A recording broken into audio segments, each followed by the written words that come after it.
Amini Mungu atanisaidia. Ninashukuru Bwana kwa hilo sauti yangu. Salimia your neighbor, salimia watu wawili watatu, waambie you look awesome, you look wonderful, you look glorious. Yeah, mwambie you have the image of our dad. Mwambie you have the image of our God. Bwana apokee sifa sana. Si praise mutembee kule nyuma. Si Margaret waongoze kule nyuma, msalimia watu ukiwaambia you have the image of our God. We are brother and our sister. Salimia watu 10. Make sure umesalimia watu 10. Hallelujah. Salimia watu 10.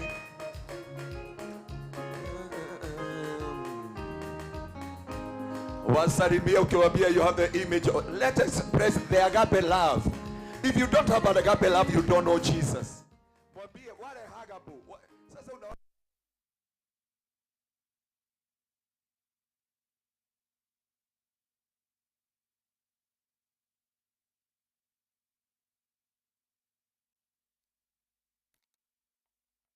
let us experience. Inua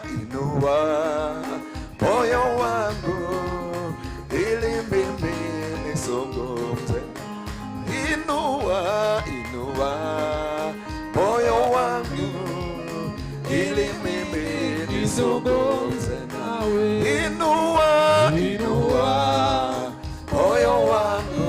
Na praise him Mungu enda hii side. Inua moyo wangu ili mimi nizunguke. Mpaka wakati mtakuwa your brother and your sister kiba. Inua moyo wangu ili mimi nizunguke nawe. Inua moyo wangu ili mimi nizunguke nawe. Oh, inua. Hallelujah. Nizungumze nawe. Danda inua moyo wangu ili mimi nizungumze. Sasa pigia Bwana shangwe na vigelegele. Alafu angalia upande wa right, mpatie high five. The right side, mpatie high five. Right side, nimesema right side, high five. And then the other side, high five. Nyuma yako, high five. Na mbele yako, high five. Hallelujah, hallelujah. Tutasalimiana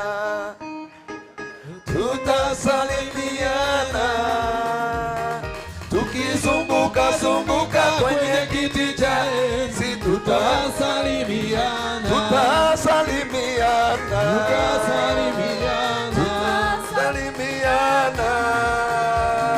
tukizunguka kwenye kiti cha enzi. Tutasalimiana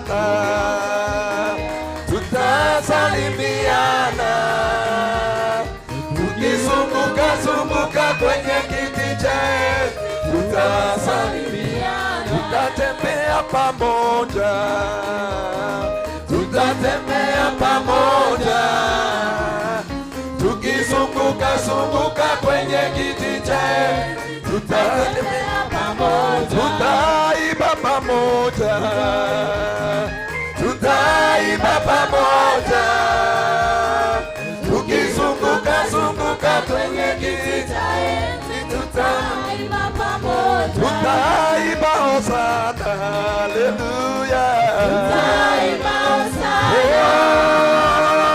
Tukizunguka kwenye kiti cha enzi. Tutaiba hosana. Tutaruka pamoja. Hallelujah.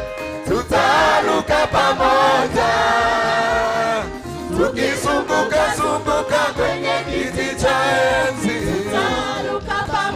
Tutaruka pamoja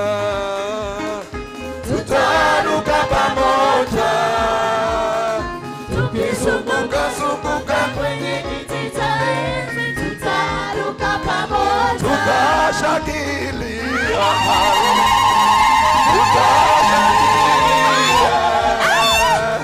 Tukizunguka kwenye kiti cha enzi. tutashangilia, tutashangilia, tukizunguka zunguka kwenye kiti cha enzi, tutashangilia, tutasalimiana, tutasalimiana, tukizunguka zunguka kwenye kiti cha enzi, tutasalimiana. Wabishagwe na vigelegele, wabishagwe na vigelegele, wabishagwe na vigelegele, wabishagwe na vigelegele, wabishagwe na vigelegele. Wewe tumalizie hapo, tutaingia kusifu baadaye. Ni vile tu tunafanya rehearsal. You can have your seat in the presence of God. Oh my Father. My message today is all about how you can become a Christ-like. Jinsi waweza kuwa na mwigo wa Kristo. Si mwigo wa Kikristo, lakini mwigo wa Kristo. And the message today ya kwamba najua itakuwa msaada mkubwa katika ndani ya maisha yako. Because ya kwamba the major reason from the beginning, Mungu aliumba Adam katika shamba la Eden. Na wasomi wanasemaga ya kwamba there is no rad, hakukuwa na shamba. It is where the presence ya Mungu ilikuwa inaishi. Na so ya kwamba it was the will of God for a man aweze kukaa katika uweponi mwa Mungu, aweze kutembea na Mungu, na aweze kuwa na the image of our God. Bwana apokee sifa. It is the will of God. That's why alisema ya kwamba wacha tuumbe mtu with our own likeness. Na baadaye wakati alisema hivyo, mwanadamu akaasi. Na mambo yale ilisababisha akaasi mbele za Bwana ni mambo madogo sana. It's only disobedient. Adam hakufanya dhambi kubwa, lakini alifanya disobedient. Baadaye akaondolewa katika uwepo wa Mungu. Baadaye Yesu akaangalia, akasema tutafanya namna gani ili tuweze kurejesha uhusiano wetu na mwanadamu. Tutaweza kufanya namna gani ili tukarejeshe mwanadamu akae kama Mungu, atembee kama Mungu, aishi na Mungu na akae na Mungu milele. Because ya kwamba walihuzunika, because walijua ya kwamba sasa shetani amechukua miliki za dunia na atakosesha mwanadamu. Biblia inasema mbinguni kulitulia, malaika walilia wakati shetani alirushwa hapa duniani. Kukakosekana hata moja, malaika walikosa kujitoa, lakini Yesu akajitoa. Wakati alijitoa, alikufa. That why ya kwamba niliwaambia Friday usiku ya kwamba mtu yote akijoin the devil worshiper, kile shetani anaangaliaga ni human sacrifice, because alishidiwa human sacrifice. Wakati Mungu alitoa mwana wake wa pekee, kutoka hapo shetani akashindwa vita, shetani akawezwa. That why waweza kucheza na maisha ya mwanadamu vyovyote unataka, lakini usiwahi cheza na moyo wake. Maana moyo wa mwanadamu ya kwamba ndio mahali Mungu anakaa, na hapo ndio Mungu anaishi. Na kwa hivyo ya kwamba kile ambacho kinaunganisha Mungu na mwanadamu sio mwili. Mwili ulifika kwake. Mwili hakuna mahali utaenda. Mwili umefika mahali ulikuwa unataka. Lakini ya kwamba wakati mtu atakufa, kile kitaondoka. Na ndiposa unaonaga mtu yoyote akiwa amebakisha some minute kukufa, hata kama alikuwa na uchungu kiasi gani, anasahau na uchungu wote, anasahau na magonjwa yote, maana mwili wake umetayarishwa kuingia katika mwili mwingine wa milele. Na rapture ili take place wakati unaonaga mtu mmoja anakufa akiwa mtoto wa kuzaliwa. Kama kuna dada wa pale Gatundu, rafiki yangu sana, alikufa last week akijifungua mtoto, na alikufia kwa hospitali, na wakati alikuja kuaga alishika bwana yake mikono hivi, akamwambia, babe, I'm very sorry but nimeona sitatoboa. There is another dada anakaa kama dada wetu wa Asha, huyu anafungaga hii kitambaa, mlimwona katika TikTok. Friday we were somewhere, Saturday with my brother and my sister, tulikuwa tumeenda kutembelea shosho pale mahali kunaitwa Kitusuru. Shosho alitubalia stories za baba yake na bwana yake, na hata akikufa aliwatayarisha, akapatia sister yake, daughter yake Bible, akapatia shosho, nimeenda biguni, nimeona nyumba yangu imekamilika, nimevalishwa pete. Akawaaga wote, akaaga wachungaji, akaaga kila mmoja, na baada ya kuaga na yeye kuaga akaaga. Bwana apokee sifa sana. Na sio ya kwamba ndiposa nakwambia huu mwili ulifika mahali pake, na ndiposa unaona mtu yeyote akikufa anajuaga na rapture ina take place. Watu ambao wanajua the word rapture means, na ndiposa Biblia inapeana about the rapture and the second coming of our Lord Jesus Christ. Na Biblia inatuonyesha ya kwamba watu wale ambao watajiokoa kwa damu yao, ya kwamba is only Judaism, because wao wanaamini Kristo hajawahi kuja na neema iko juu yao. Na niko na rafiki mmoja Mwisraeli, na ni rafiki yetu na Farodhi na mtu ambaye anaitwa Alfred anakujaga kutembea hapa, mnamjua. Anaitwa hiyo jina ina shida kutamkika, nimetoka Central Hazavakeli Hazava. Ananiambiaga kwamba he still, hata wewe nikikupatia hiyo jina ananiambiaga hapana. Na baba yake alikuwa pastor kule Amerika, lakini ananiambiaga sisi neema iko juu yetu. Sisi yule alikuja Messiah ni maskini sana, lakini we are waiting for the Messiah ambaye atakuja na farasi na upanga na the host of heaven. Ananiambiaga hivyo hata tukiagea na yeye, hata tukikunywa chai na yeye, ananiambiaga ya kwamba lakini ukisoma Bible hauwezi ukajigerekania na yeye. Wao wamepatiwa hiyo neema, wao neema itakuwa juu yao. Sisi kile kitatuokoa ni damu ya mwana kondoo, na hii ndio tuliamini Yesu ni Bwana. Na Yesu akatupatia masharti, akatupatia kanuni, akatupatia mambo yote. Mwili ndio unataka hii microphone, mwili ndio unataka suit, lakini kiroho haitaki suit. Mwili ndio unataka kunyolewa na ukate line mbili hapa, because ile kwamba ni mwili. Mwili ndio unakufanya ukue mbali na Mungu, maana ulifika. Na sio ya kwamba rapture is taking place by and by. Biblia inasema wawili watakuwa wanaenda kusiaga, mmoja atatwaliwa, mmoja ataachwa. Watakuwa kwa bed, watakuwa mahali wakifanya kazi. And this is a story that we have every day, every time.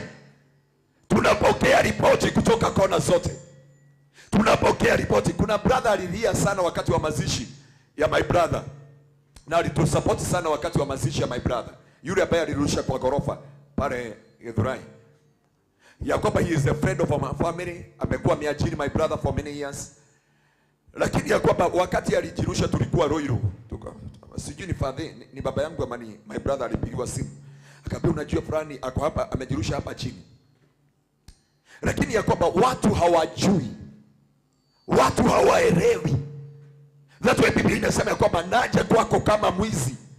Ile siku ambao haujui, ile siku haufahamu. Yesu akalia ya kwamba akasema ya kwamba kusiwe wakati wa baridi. Baridi hii tunaona na baridi ya mwili. Kwa hivyo kuna watu kama Yesu atakuja mkesha, watakutwa kwa nyumba wamelala. Kuna wengine watakutwa kwa madhabahu. Yesu akasema ya kwamba kaeni mkikesha na kuomba, maana hamjui wakati na hamjui nyakati.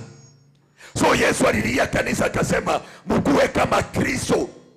Yesu alielewa hata siku yake ya kufa, hata siku yake ya kuondoka, alikaa kama Mungu, na Biblia inasema ya kwamba wakati uchungu ulikuwa mwingi kwake, alisema, Mungu, kama ingewezekana niondolee hii kikombe kama ni mimi, lakini kama ni wewe, ya kwamba nisaidie nikinywea hii kikombe ya uchungu. And that's why unakuta ya kwamba watu wengi kile walifanya, waliondokea maisha ya Kikristo katika ndani ya maisha yao. Nowadays tunatakaga kukaa vile tunataka, tunatakaga kukula kile tunataka, tunataka kuishi maisha ambayo tunataka, lakini Yesu alikuja kuturejesha tukae kama Mungu. Bwana apokee sifa sana. Sasa unafaa kukaa kama Kristo katika maisha yako. Kuna wimbo napendaga nasema ya kwamba, Baba, naomba nisiwe sababu ya yoyote kulia, na kama ni kuna kitu ambacho ninaangaliaga, that's why nakwambiaga siwezi katangaza mtu mpaka hii kanisa. Hata ukiniletea akiwa na pombe, na sikwambia kunywe pombe I cannot. Siwezi kukubali kuwa uchungu na machozi kwa mtu maisha yake yote. I cannot look for the downfall of anyone. I can't. Hata hao watangazaji wa farodhi, hata akiniuliza maswali yao, nitawaambia hao ni wazuri number one, because ya kwamba naweza kuishi na wao, lakini ndiye sababu I'm the downfall. I'm a Judas to their life. Bwana ndio nzuri. Mnafanya kazi kampuni moja, kuliko akuja kwambie, brother, vile unakuja kanisa umechelewa, kazi umechelewa, lakini alienda akakuripoti kwa boss, ukafutwa kazi. Wata kuwa kama Kristo. Na kile ambacho, na sijui jambo limetoka wapi, kile ambacho kitatufanyaga twende kwa Baba, hakuna mtu ameshawahi enda. Lazaro alirudi hai, lakini baadaye alifanya nini? Alikufa. Mtoto wa Jairo alirudi hai, but baadaye alikufa. Because ya kwamba the will of Christ ni kututoa katika dunia, ni kututoa katika dunia hii. Maana shetani aliambia Yesu wakati alikuwa mlimani anaomba, alimwambia, miliki zote za dunia nilichukua kwa Adam, niinamie unishujudu na mimi nitakupatia dunia yote. Yesu akamwangalia akamwambia ya kwamba katika maisha yangu, Biblia inasema usiabudu miungu mingine isipokuwa Jehova. Na so tunataka kuangalia mambo matano ambayo itakufanya kama Kristo katika ndani ya maisha yako. 5 things unafaa kuziangalia sana. Either you are born again, either you are evangelist, either you are pastor, katika ndani ya maisha yako. Yesu alikaa na Judas kwa ministry. Ila Judas anajua ndiye anamsaliti, ndiye anamuua, lakini Yesu alikaa na Judas. Mwambie hiyo mwingine, jifundishe kukaa na Judas. Ukule na yeye meza moja. Mwambie hivyo, ukule na yeye meza moja, ukunywe na yeye kikombe kimoja, mukae kiti kimoja, lakini kuna dhamana kubwa mbele za Bwana. Bwana apokee sifa sana. Na hapa ndio tunafaa kuangalia katika maisha yetu ya kiroho. Hapa ndio tunaangalia ili tukaweza kujua ya kwamba tunaenda wapi. Bwana apokee sifa. Sasa uliza huyo mwingine, Judas wako ni nani? Mwangalie tu. Because hata kila mtu anajua Judas wake. Bwana apokee sifa. Mwingine ni mshirika wa kanisa, mwingine ni jirani mahali mnaishi, mwingine ni mahali kwanza Mungu alisababisha ya kwamba duka yako na ya Judas, ukitoka asubuhi hivi salamu ya kwanza ukitafuta ni nani utasalimia? Ni Judas. Kama vile Mungu tu aliweka nyumba ya Penina na mtu ambaye anaitwa Hana. Akiamuka asubuhi, mtu wa kwanza kukutana macho kwa macho ni Penina. Lakini Mungu alikuwa akiamuka wakati wote, because Minister of Finance alikuwa anaitwa Judas. Bwana apokee sifa sana. Na so ni ombi na kilio cha moyo wangu, Yesu akiamuka macho yake Judas ako hapo. Hangekuwa na la kufanya, hangekuwa na la kutenda katika ndani ya maisha yako. Yesu alikaa na Judas, alikaa na Tomaso, lakini alionyesha the image of the God the Father. Praise the mighty name of the living God. No matter. Kwanza kuna mahali Biblia inanifurahisha in the book of Revelation. Inasema ninajua kitanda yako. Kiti yako umeweka kwa sinagogi ya nani? Ya shetani. Kwa hiyo Mungu anaelewa. Lakini Mungu anaangalia Christ like. Anaangalia Ukristo ndani ya maisha yako. Anaangalia vile ambavyo utaishi katika maisha yako. Some of Judas, their brothers, they are your siblings. Unaamuka nyumba moja, unakaa. Na nikwambie, Judas, upende usipende, hata ukifanya maandamano hawatakuondokea. Bwana apokee sifa sana. Hata ukiambia bwana yako tuhame, wacha kupatia bwana yako stress. Wacha kupatia bibi yako stress ati tuhamie. Ukisema mahali kwanza ukihama, ndio unamkaribia kwa mlango. Afadhali mahali ulikuwa sasa kwanza akue. Bwana ape sifa. Na ukicheza na kujaga mahali unaishi, anakomboa the next door. Kwa hivyo asubuhi ukiamuka kusafisha floor, mukudhanaga na huko thutha tu nikiwe. Ndoka. Gai. Ndio churage mundu. Kabla uwe mtu. Judas haondo. Judas haondo. And I'm here to assure you, in a spiritual and physical life, katika maisha yale unaishi, abia huyo mwingine, jitie moyo. Judas haendi mahali. Penina haendi mahali. Bwana apokee sifa sana. Na hii ndio ombi na kilio cha moyo wangu, ya kwamba ili ukue na Yesu, ya kwamba lazima ukue. Na Judas walikuwa nakunywa kikombe moja na Yesu, na wale wengine hawakunywi. Ya kwamba John ambaye alikuwa anakaa kifuani mwa Yesu hakukunywa kikombe kimoja. So lazima uangalie. Ambie jirani yako, sasa kama ulikuwa unataka kuhama, ende uongeze stoko kwa duka, maana Judas haondoki na Penina haondoki. Mwambie hivyo. Mwambie kujamu na kuchemuka weka bali. Sasa ako hapo kukaa. Bwana apokee sifa. Na ukienda kuomba, ndio unasikia akiimba nyimbo zingine. Unaomba maana ni jirani yako, akosaidia ile ingine. Akienda kuweka cabbage na madharu, unasikia akiimba nyimbo zingine ya kwamba ewe shetani nipishe nipite, na anaweka madharu na kule huko hivi. Unashindwa ni kujiua. Wapendwa, Mungu anataka Ukristo uonekane hapo sasa. Bwana apokee sifa sana. Na so number one, kile ambacho kinaonyesha Christ like, it is love, agape love. Kuna eros na kuna phileos kulingana mwalimu wenu. Philios ama philos and eros. Hii ya bwana na bibi, ya mtoto na mzazi. Lakini mimi leo naongelea about agape love. Tell your neighbor about agape love. Agape love inaproviwa na Judas. Agape love, yani unakaa mpaka Yesu kuna mahali alinyamaza akasema ya kwamba kati yenu kuna mmoja atanisaliti. Kati yenu. Petro akasema mimi. Yesu akamwambia nimesema kati yenu. Lakini kuna mahali Yesu alifika akasema yule tunakaa meza moja, tunakunywa kikombe kimoja, na tutamega mkate pamoja, ndiye atanisaliti. Na atanipatiana mikononi. Siangalie neighbor, mwambie tunakaa na wewe kanisani, usiwahi nipatiana mikononi ya wale watanimaliza.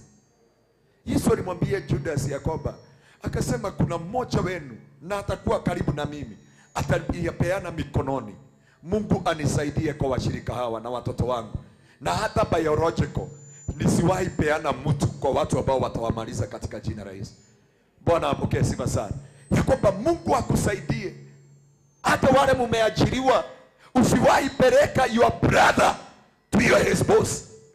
Atasimamishwa kazi, lakini uchungu na machozi ambaye analia itakulilisha na ililisha watoto wako.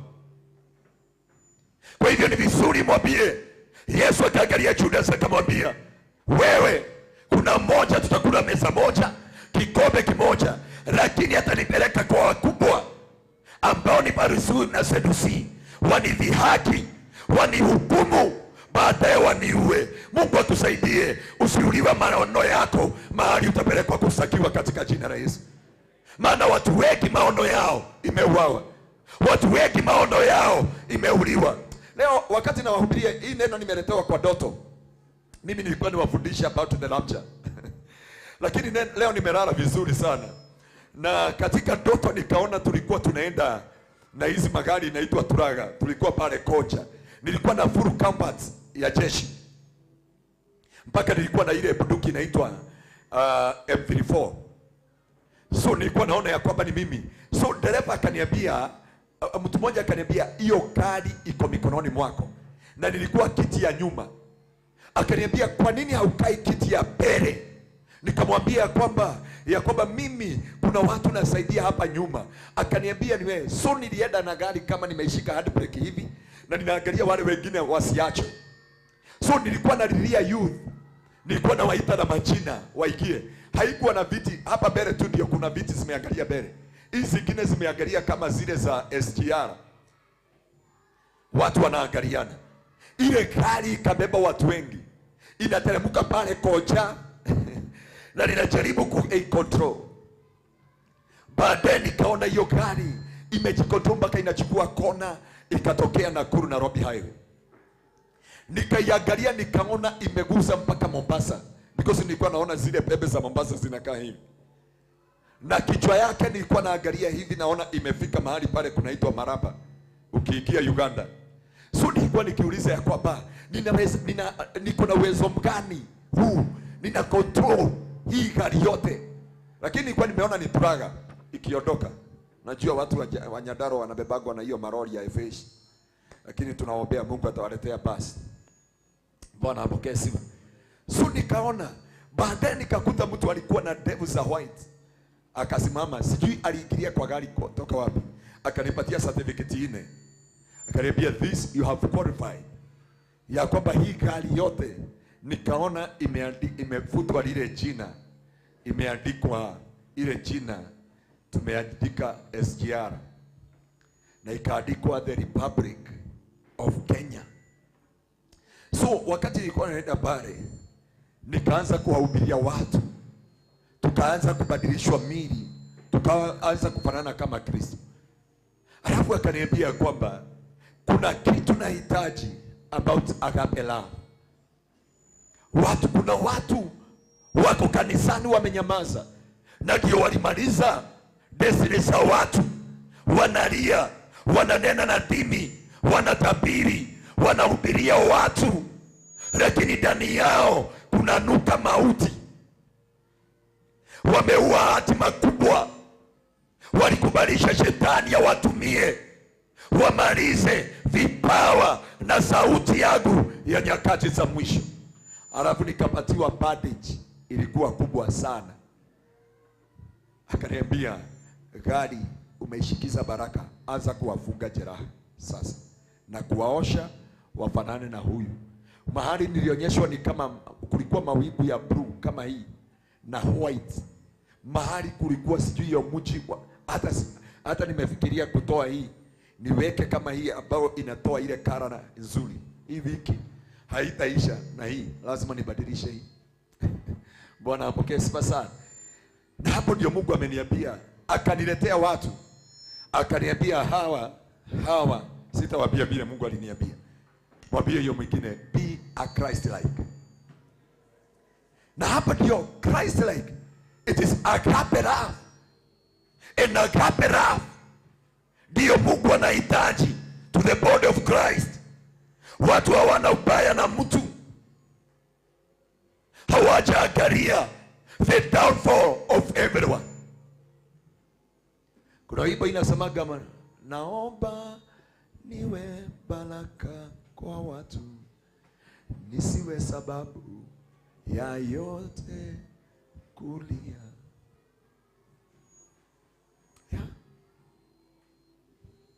Kuna mchungaji alikuja akasema anataka kuchoma hii kanisa. Na wakapanga. Lakini yule alichukua video. Na nikatumia parodhi. Parodhi akaniambia tutaomba. bishop wake akaambiwa, bishop wake alikuja akaniambia ati fulani anataka kuchoma kanisa. Nikamwambia hapana, because alikuwa amejamu kabisa. Nikamwambia no. Akaniambia no, I have this evidence. Nikamwambia don't worry, because ya kwamba if I do this, the downfall for that anointing, nitaulizwa tukifika mbinguni. Biblia inasema in the book of Jude and in the book of Matthew ya kwamba ole wako we Korasini, because you give an account ya damu ya nani? Ya Yohana ambaye aliuliwa kwa madhabahu na nani mwingine? Yohana mwana wa Zakaria na ya Abel. Imagine watu wale wataulizwa hii damu. Hawakuwa hapo akiuliwa, hawakuwa pale Adam akiua, lakini Biblia inasema ya kwamba they will give an account.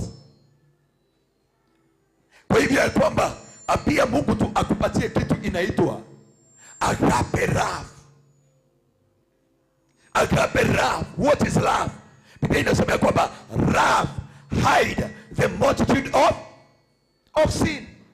If you love your brother, if you love your sister, that love inafunika udhaifu wake. But if you hate him, you look for his downfall. Bwana apokee sifa. And downfall number 1 ni kumstaki kwa mkubwa wake, ni kumfanya hivi na vile na kuangalia the downfall. Bwana apokee sifa sana.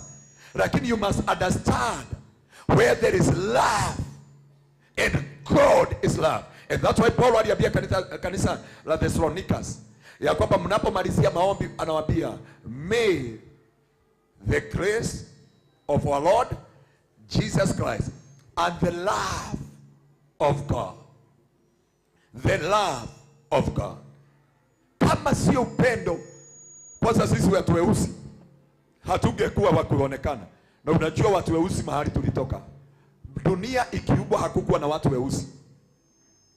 Watu weusi walizaliwa na walionekana wakati Ham abedie Israel aliye Canaan, aliona uchi wa baba yake.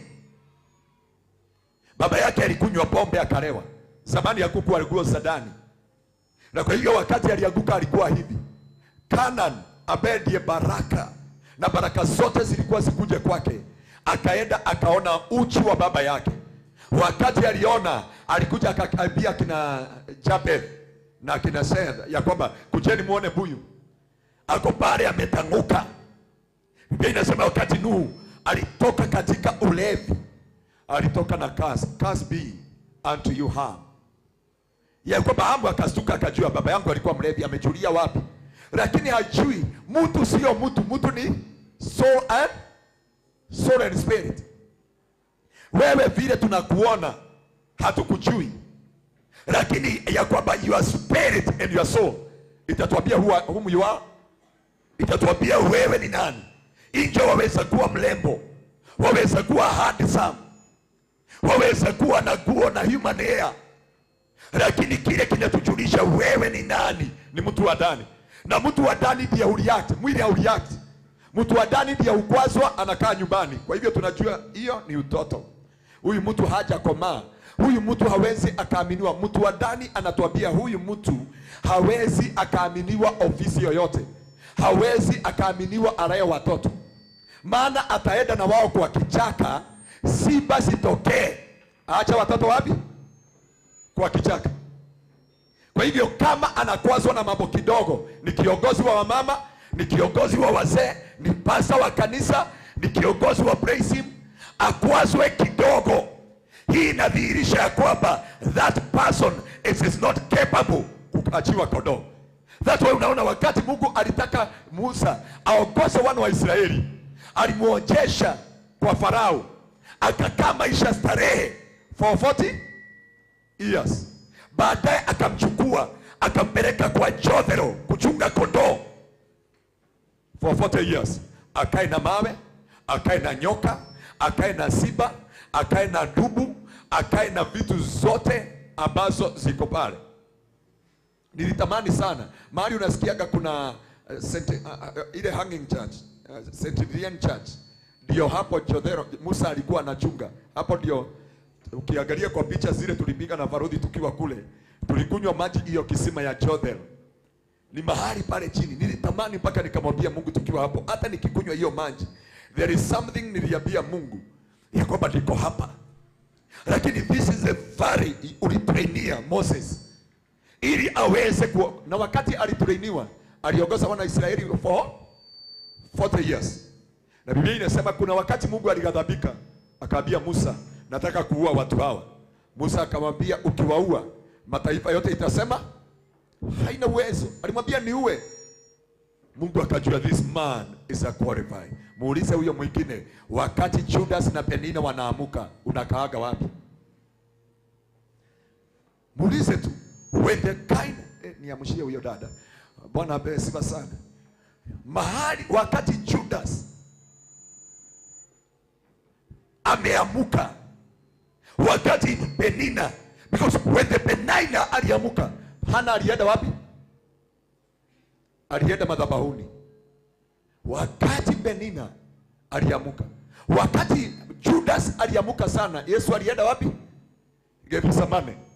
A place atakutana na Mungu. Wewe ukiumizwa moyo, ukipitia dhoruba, ukikwazwa na your wife, your husband, everything in your life, unaendaga wapi? Uniulizie your neighbor, muulize unaendaga wapi? Na akujibu. Simsalimie tu, mwambie hata kama hutaki kunisalimia. Msalimie tu na umtigize mkono. Muulize wewe wakati Penina, wewe unaendaga wapi? Amekwambia anaendaga wapi? Kulala. Mtu yoyote ambaye anakutana na hiyo, Mungu anasemaga this person have disqualified to be entrusted with this anointing and with this. By the way, kile ambacho kina disqualify mwanadamu ya kwamba mtihani ule mkubwa dunia hii ni kuishi na watu. The great test of a human being, it is a test of people. Bwana apokee sifa. Ndiposa mwimbaji wa wimbo wa Kiingereza miaka ya 80 aliimba akasema, daditi haudhu kuikala na dwaya onati haudhu kugelela maya, daditi haudhu kuikala na dwaya onati haudhu kugelela maya. Sasa hiyo ndio wimbo unasema Mungu sio rahisi. I know he's a Judas to me, but ya kwamba shetani hapa ndio anapima wokovu wangu. Sio rahisi. Kuna watu unakula na wao, unameza kukaa na wao, but ya kwamba finally wanakupagia, wanauliza utakufa lini, wachukue hiyo biashara. Wanauliza utaisha lini, ya kwamba waseme hivi na hivi. Na hii ndio kile kitakusaidia kukaa na Judas. Unahitaji kuwa na kitu inaitwa agape love. Agape love sio mchezo. Agape love inahitaji mambo 7. Agape love number 1 inahitaji kitu ambacho kinaitwa perseverance. Perseverance ni kitu kinaitwa saburi. Perseverance ni kusema ya kwamba ukisoma nami the book of James chapter 1 from verse 2. In the book of James chapter 1 from verse 2 inasema, consider it a pure joy, my brothers, whenever you face trials of many kinds, because you know that the testing of your faith develop perseverance. Perseverance must finish and complete, mature and complete, not lacking anything. That you may be mature, complete, without lacking anything. Number 1, kile ambacho kinahitajika, love yako lazima ikuwe na perseverance. Na kama okay, sasa hii nikileta hii nitakwaza watu. Lakini kuna watu wanajua ya kwamba ndoa yao iliisha kwa ajili ya lack of perseverance.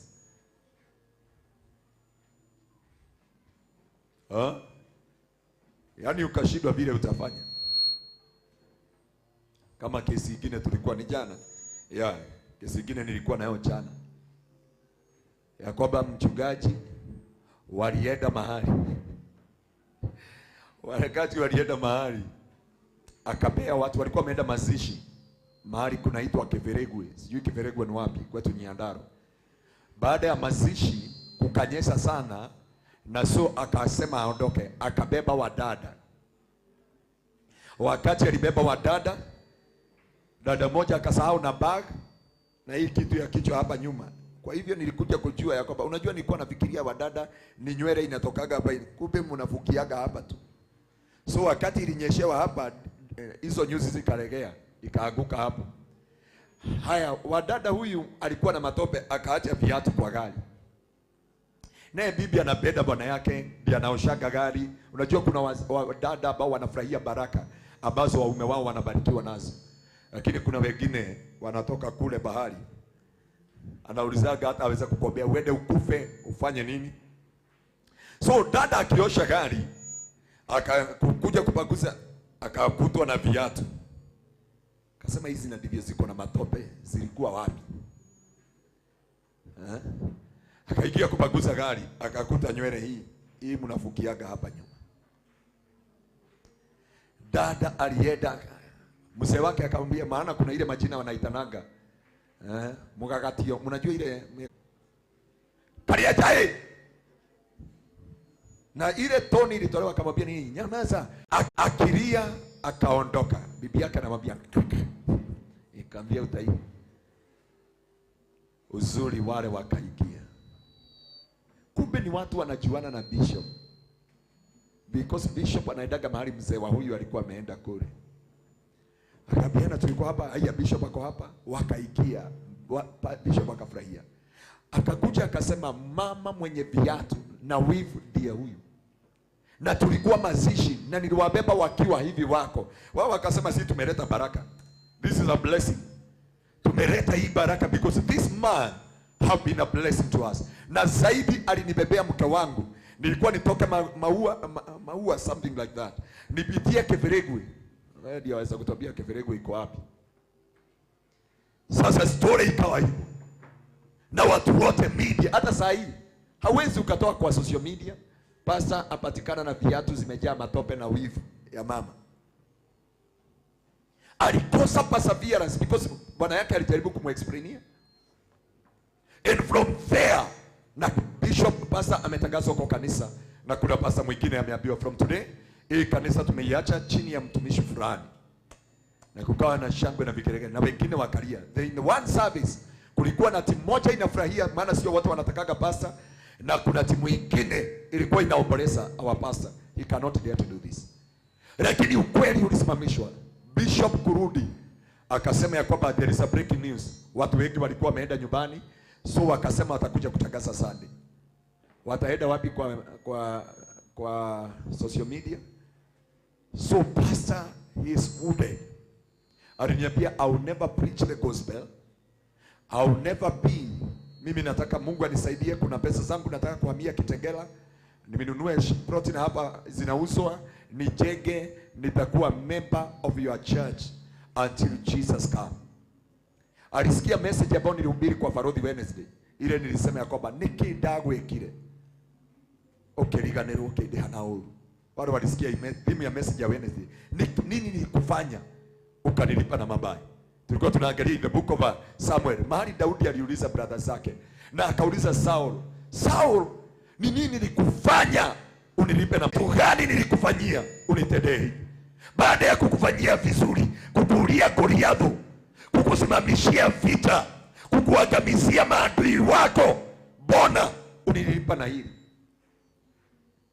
So man mgonde, jana nikamuongeleshea, lakini jana nijaribu kumuongeleshea, lakini nione ya kwamba moyo wake umekata kauli, hata hubiri tena. Perseverance. Before uharakishe. Mimi ukiona nimenyamaza, moyo wangu umeumia. Ukiona nimeongea, I do the vice versa things. Wakati utaona moyo wangu umeumia na sitaki kuongea, but when I speak out, I need a hearing. Kuna kitu nataka to shout out. But nikinyamaza mpaka wakati nitahiri, because hata nilikanywa na kibisho. Aliniambia your tongue have power. So chunga mdomo wako. Vile unaombea watu wanapona, ndivyo waweza kukasi mtu ateseke na afanye hivi. And that's why when moyo wangu umeinama, hata ukikuja tu sort out jambo, hata kama ni la kanisa, nakwambia kasi tukutane kesho, ya kwamba niende nitengeneze moyo wangu, nikuje tuendelee. Bwana apokee sifa sana. Kwa hivyo kitu cha kwanza, love inakuwaga na perseverance. That's why Biblia inasema consider it a pure joy. Hana alikuwa na perseverance because Biblia inasema kila siku, lakini hakuna mahali Biblia inatuonyesha wakatukanana, wakajibiana, wakaongeleshana vibaya. Na Penina alikuwa anatiwa moyo, anapanda Shilo. Where did you normally go wakati moyo wako umeumizwa? Because wakati Yesu alisikia moyo wake utakufa, ndivyo Biblia mambo ndio Yesu tu alisema mambo mawili. Wakati Yesu alisikia moyo wake umeumia, alienda Gethsemane. Namba 2, akiwa msalabani, wakati amesulubishwa, wakati alisikia atakufa, aliangalia kwa Mungu akasema, Eloi, Eloi, lama sabakithani, Mungu wangu, mbona umeniacha?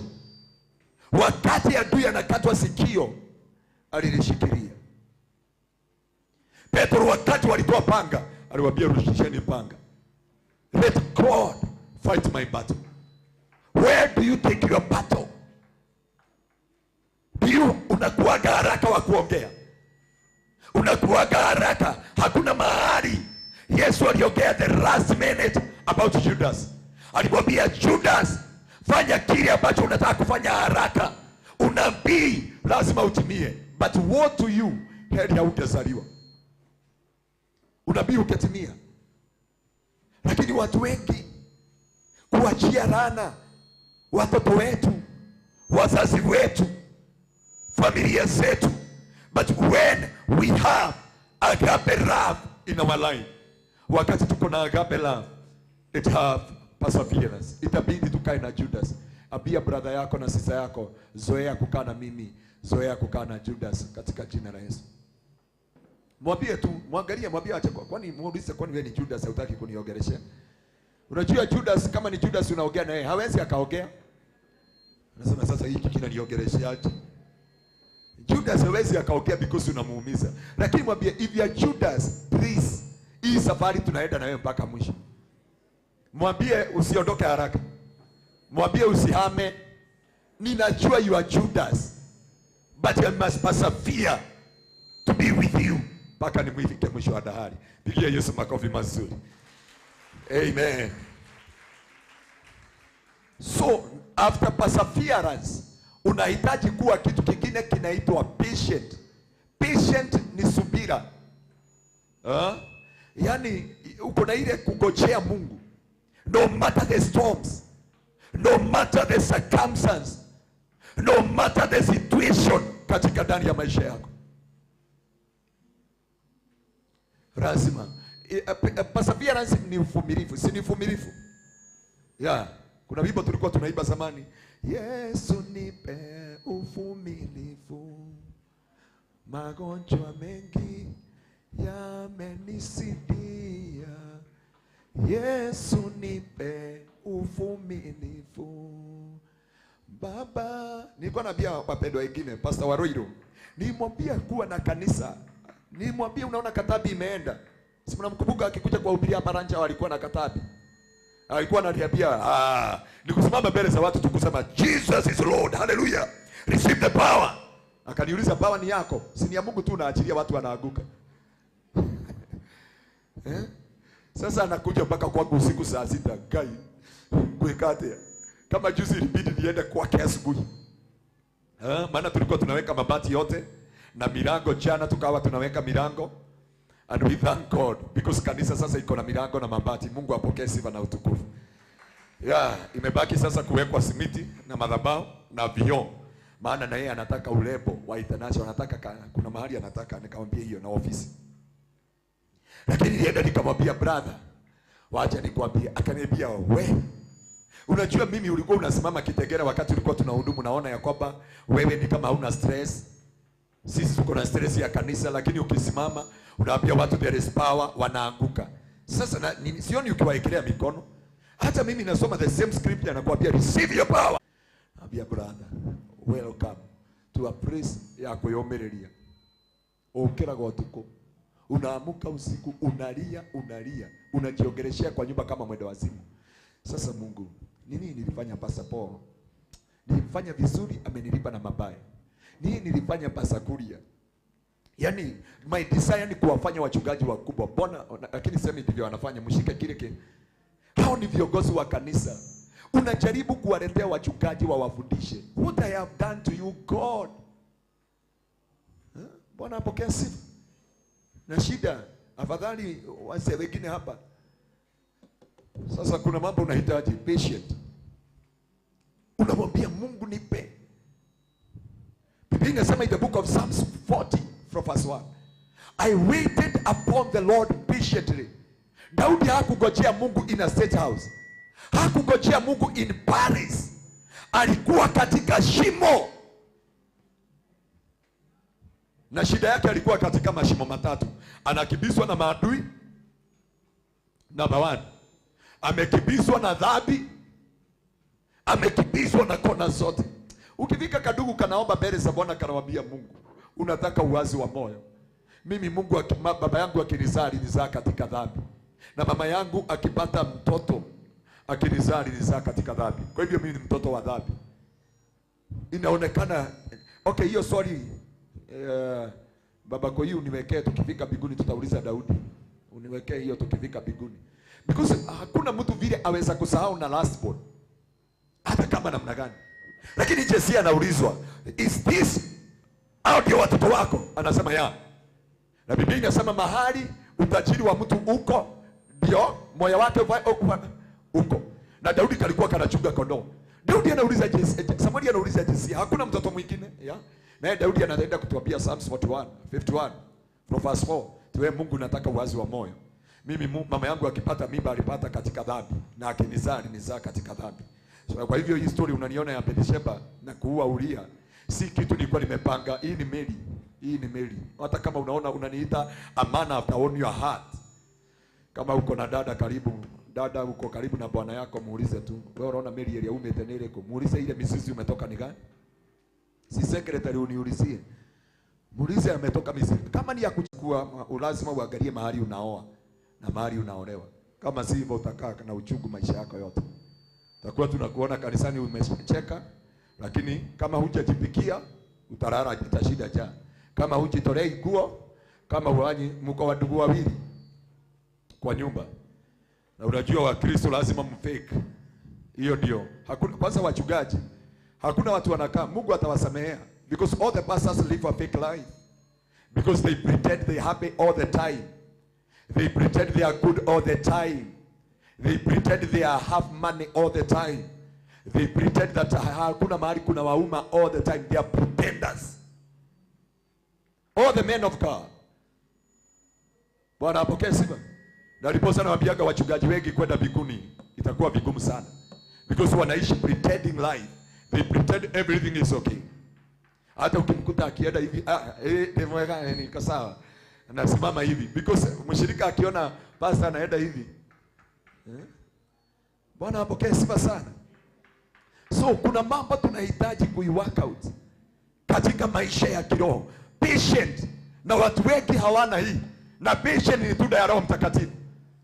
Kama kuna kitu Yesu alihesabu kama matunda ya Roho Mtakatifu ni love na patient. Lakini love inazaa perseverance. Unavumilia mateso, unavumilia madhihaka, unavumilia uchungu, unavumilia kuchukiwa, kudharauliwa. Mambo yote unavumilia katika ndani ya maisha yako. Pastor is not supposed not to show off. Amekasirika ama amekwazwa. My brother Pastor Daudi ananiambiaga, ni juzi alisema, aliambia watu wa Roiro ya kwamba mimi najitiaga moyo na daktari wa Kitengela. Ile mambo inaongewa, ile mambo inanenwa, vile watu wanamfanyia, vile watu wanawatendea. Juzi alituchekeza sana. Tulikuwa mimi na my sister na wapendwa wengine pale. Akasema wanaume wote, I think kama ndiye ataulizwa, atajibu Mungu, wanaume wote wapatiwe tikiti ya kwenda mbinguni bila kuulizwa maswali yoyote. Nikamuuliza ni nini? Akatuambia kwamba sasa kuna mahali tulipitia. Tulikuta mzee amefukuzwa nyumba ya mawe, anakaa inaitwaje ile iko pale kwa gate, a servant quarter. Sasa akaniambia afadhali kukua nyumba ya nyasi kuliko kukaa nyumba kama hii ya ghorofa, ni ya ghorofa 4. Sasa akaniambia Ngai aigwira muthuri oyo amwe sape ampatie tu ticket ya kwenda mbinguni. So nikamwambia brother, shida ya safari ya kiroho kuna traffic, kuna rules and regulation, na ni hizi nawahubiria siku ya leo. Number 1, it is a love. Number 2, it is about love. Inazaa kitu inaitwa perseverance. Kwa hivyo Mkristo wote ili amuige Kristo lazima kuwe na perseverance. Yesu akasema mambo ya kukwazana haina budi kuja, itakuja. Na wacha nikuambie, kama Penina hangekuwa ya kwamba Samueli hangezaliwa, kama Judas hangekuwa, hatungeonekana siku ya leo. Pigia Judas na Penina makofi mazuri. Bwana apokee sifa sana. Ya, unavaa siku moja mpaka anaenda fasting kuombea Penina akae miaka mingi, si kumuua. Mwimbaji yule aliimba hii wimbo akasema, ombea adui wako waishi siku mingi ili unapombarikiwa. Kwaya mtuletee hiyo wimbo.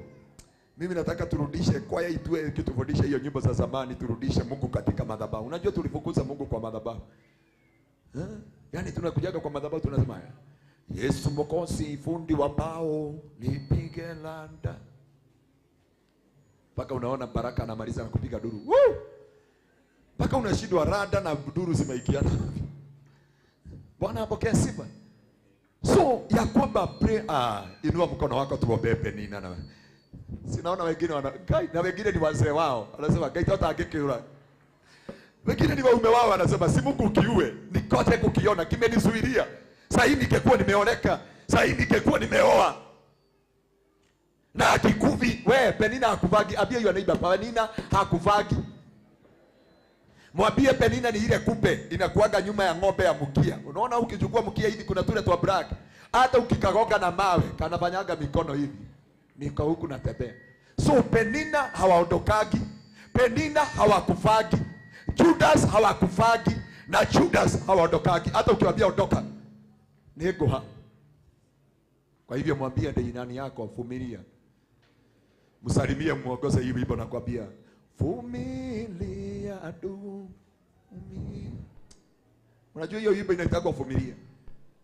Sometimes unafaa kwenda mlimani. Unamwambia Mungu Jehova, naombea Judas. Naombea hawa. Tupigie Yesu makofi mazuri. Mwingine ananiambia Penina ni bwana yake na akikufa atashukuru Mungu, atatolea Mungu dhabihu. Bwana apokee sifa sana. Well, hallelujah. God is good and all the time. Hallelujah.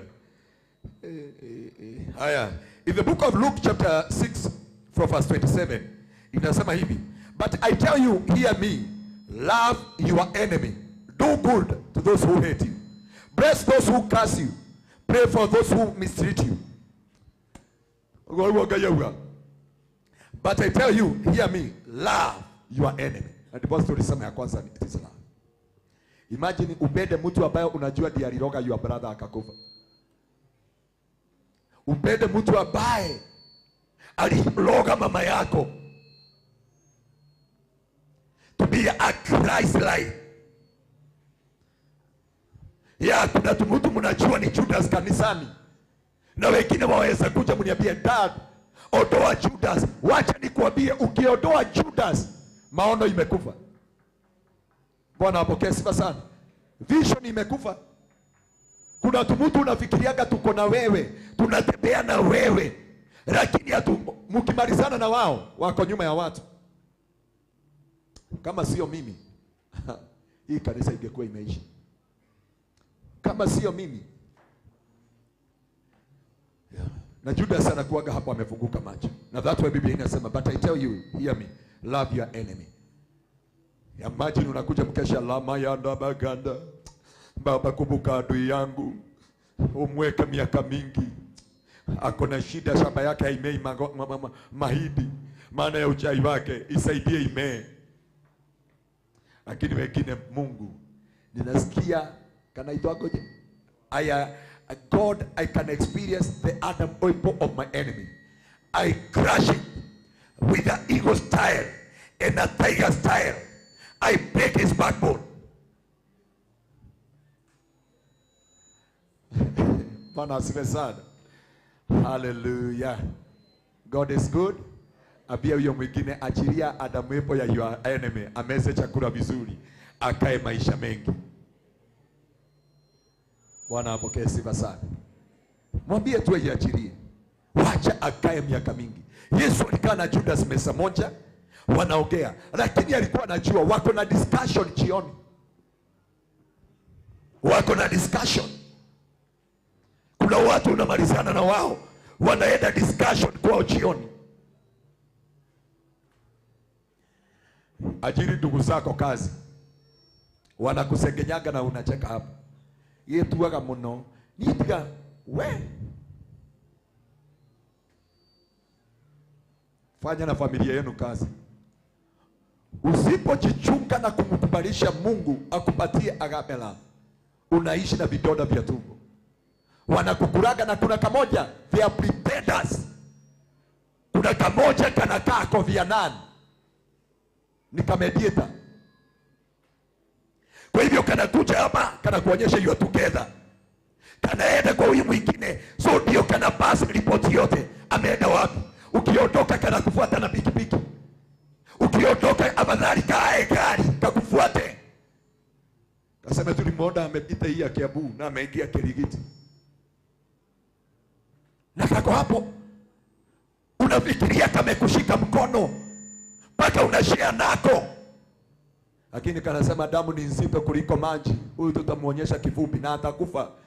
Tutaachiwa huku tukitawala. Hii kampuni ni yetu. Bwana apokee sifa. Utafanyaje to that?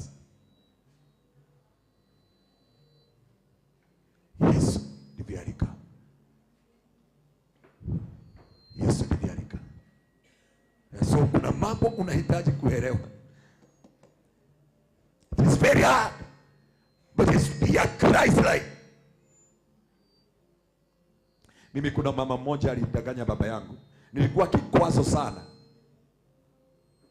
kwa maisha yake. So akaambia baba yangu niko na kazi nimepata. Brother yake ni tajiri sana. Akamwambia baba yangu wacha tuende, akanifanya niuze viazi yote na mbuzi. Tukakuja na yeye Nairobi. Na nikamuuliza mbona hatukutoka mapema? Aligojea mpaka ifike masaa 8. Tukafika pale Tirum. Wakati tulifika Tirum, akaniambia huku wakora wananyang'anyanga watu. Nipatia kitambulisho yako, wallet yako na pesa zako zote na bag. So akajua hivyo. Baadaye tukapata magari. Kulikuwa na baa ilikuwa inaitwa Mirema. Akaenda tukashuka hapo Mirema, akaniambia tuingie hapo kwa baa. Nikamwambia siki yake kwa baa. Ninakumbukaga saa hii ndio najuaga Luisabu vizuri sana. Mahali kunaitwa base. Because hapo ndio aliniteremsha kitu saa 6 saa 7. Akanipeleka mpaka kwa Doma. Aliniacha hapo Mirema kutoka saa 4 saa 3:30 mpaka saa 6 inaelekea. Saa 6 hapo. Akanichukua akanipeleka na huko nyuma kwa Doma. Akaniambia nikojee hapo, yule anakuja kuniajiri kazi anakuja. Mimi kile nilisikia ni risasi, milio ya risasi. So nilikia kwa Doma. Ile nyumba inaambiagwa inasika hapo, sasa nakumbukaga vizuri. Nikaingia kwa matope mpaka kichwa. So singepatiwa lift na mtu. Sasa ndio najuaga nilipanda njia nikachukua hivi. Akaenda akaambia baba yangu nimeajiriwa kazi na nitamaliza mwaka mmoja ama miaka miwili sijawahi kuja nyumbani because nimeajiriwa mahali kuna pesa. Mimi nitakuwa na hesabu pesa, no communication, nothing ya kwamba itakuwa inaendelea mpaka tu. Na baba yangu akatosheleka. Lakini this time I do the shopping. Naenda nakuta huyo mama na mwambia God bless you so much. Mara ya kwanza alikuwa amekataa. Mara ya kwanza alikuwa amekataa. Na Mungu kile anatafuta ni moyo wa Joseph. Joseph wakati aliona brothers zake hakuwatendea mabaya, hata kama ndio walimuuza. Biblia inasema wakati aliwaona alilia, akalia, akaondoka mbele yao, akajifungia kwa nyumba, akasema wapatiwe chakula. Alilia mpaka wa Egypti wakasikia kilio yake, wakauliza kwani kuna habari gani? Hakuwajulisha, mimi ni yule brother mliuza. Hakuambia ni mimi mlinifanyia hivyo. Alisema wapatiwe chakula, wapakiwe chakula, waondoke. That's why nakwambiaga mimi dunia hii sina rafiki na sina adui. Two things. Watu wote na wachukuaga the same. Juzi kuna mahali tumeenda mimi, my brother, my sister, my dad, my mom, my whatever, everybody. Na tukafanya shopping. Na wakati tulienda pale ni mimi niliongoza maombi. Yani walilia wakasema you can come here. After vyote tulikufanyia, after vyote tuliongea, vyote tulikutendea, tulikuwa na ibada ya kwamba hapo for 3 hours. Baadaye nikarudi kwa mfuko, nikampatia 5,000 na zile zingine nikamwambia hizi ni za dadi yangu na mama yangu. No matter what. Na hivyo Mungu anataka kwa Wakristo wote. Patient. Number 3, because of our time nimeona nimebakisha 20 minutes. Number 3 ni kitu kinaitwa forgiveness. In the book of Matthew chapter 6 from verse 14, inasema yoyote hata samehea ndugu yake, baba yetu aliye mbinguni hata msamehea. Ni kweli huyo bwana alikuacha na watoto. Ni kweli alikujibia shimo uishe, ufilisike. Ni kweli huyo bibi, ni kweli huyo your brother, your cousin, your friend. But Biblia inasema ya kwamba if you not forgive them, kama hutawasamehea, baba yetu aliye mbinguni hatawasamehea. Forgiveness ilikuwa vigumu sana. Lakini Yesu wakati aliona anakufa, anakata roho, aliangalia juu mbinguni akasema, Baba, wasamehe, hawajui walitendalo. Baba, wasamehe, hawajui walitendalo. Forgiveness. Sisi tumeitwa katika ufalme wa Mungu. Mungu alisahau. Na wimbo wa Kiingereza tunaibaga tunasema ya kwamba Yesu kile sokia domo goda mogodo le atwalutolo lino ni atuiguithanetie na ithe wito. Haleluya, tushana shiaga. Sasa hii forgiveness, Yesu hakuangalia makosa yetu, hakuangalia uovu wetu, hakuangalia madhara yetu. Kuna kitu mimi hujifundisha. Okay, nasemanga ni vizuri nilipitia, it was a lesson. But mimi kuchukua simu nipigie mtu nimuulize hivi, hata watu wetu wa diaspora, unless mtu aniandikie message aniambie, ama nikuwe na conviction ya Roho Mtakatifu. Na uzuri watu wetu wa diaspora wanakwambiaga fulani amenipigia, tumeongea na fulani, they are open. I wish kama Kenyans tuweza kuondoa hypocrisy.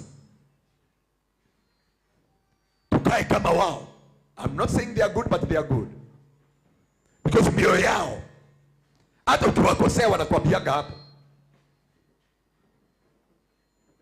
Lakini ya kwamba ni vizuri kumwambia Mungu, maana kama kuwa na Yesu, he forgive wale ambao walimsaliti, wale walimuua, wale walimbagia vibaya vyote. Alisema Mungu wasamehe, hawajui walitendalo.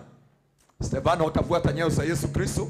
In the book of Acts chapter 7, unaona ya kwamba alifuata nyayo za Yesu Kristo. Wakati walipiga na mawe, alifukuka macho, akaona Yesu mkononi mwa kuume. Akamwambia, Baba, wasamehe, hawajui walitendalo. Alipitia the same word of Jesus Christ.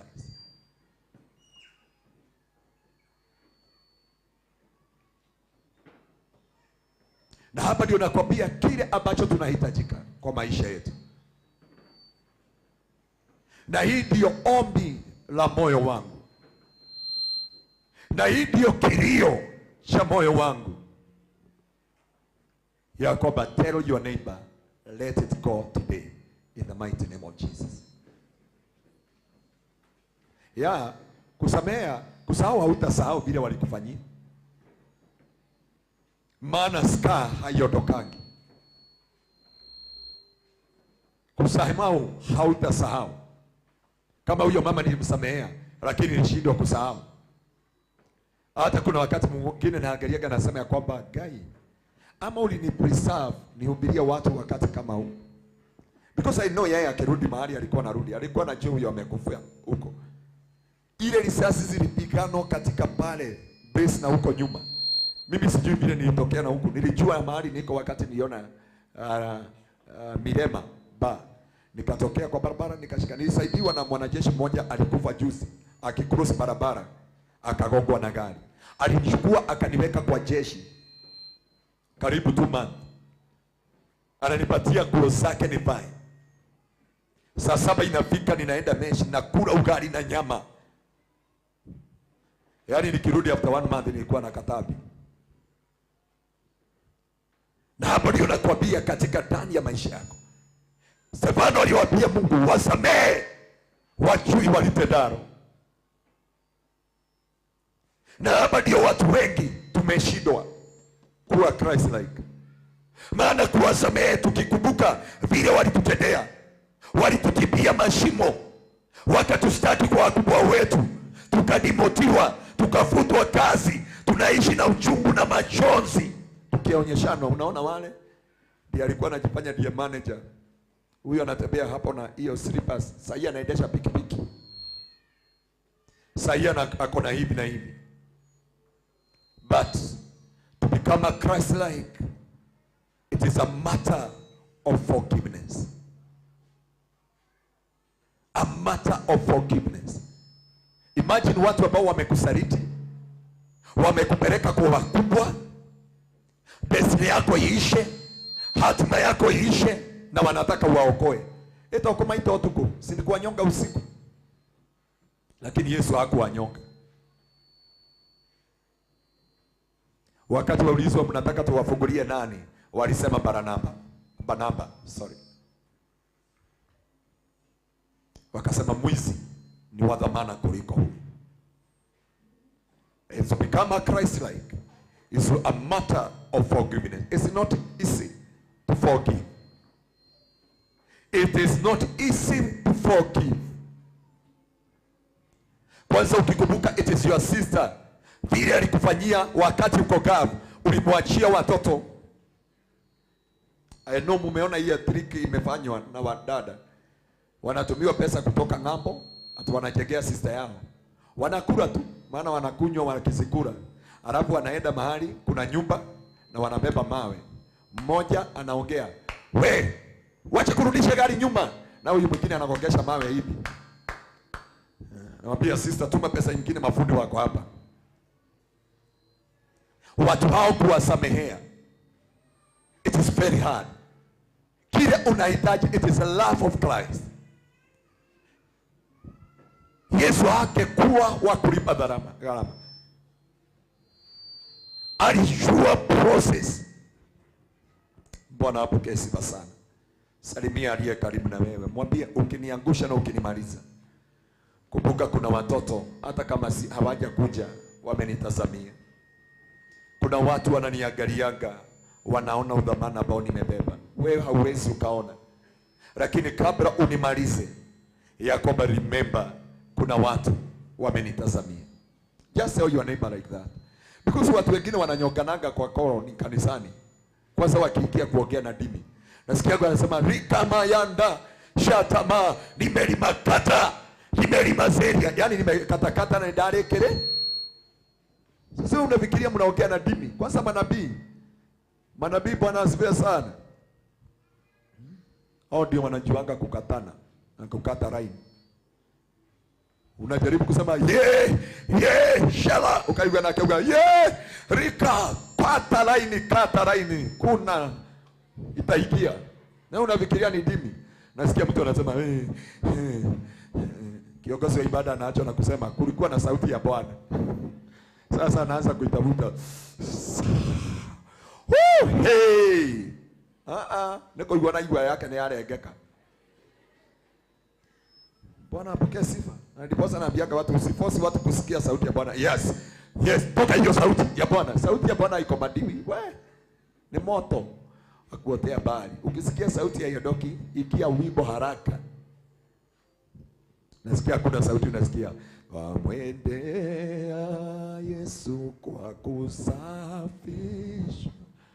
na kuoshwa kwa damu ya kondoo, ili umpatie nabii wetu laini ya kurudi. Maana maybe aweza kuwa ameconnectiwa second heaven, amekasirika akiwa na tabiri, na kutoka hapo anatokaga kama amefura. Niye no juge digashoka kanitha ringi kukamatiwa hapa katika ulimwengu wake.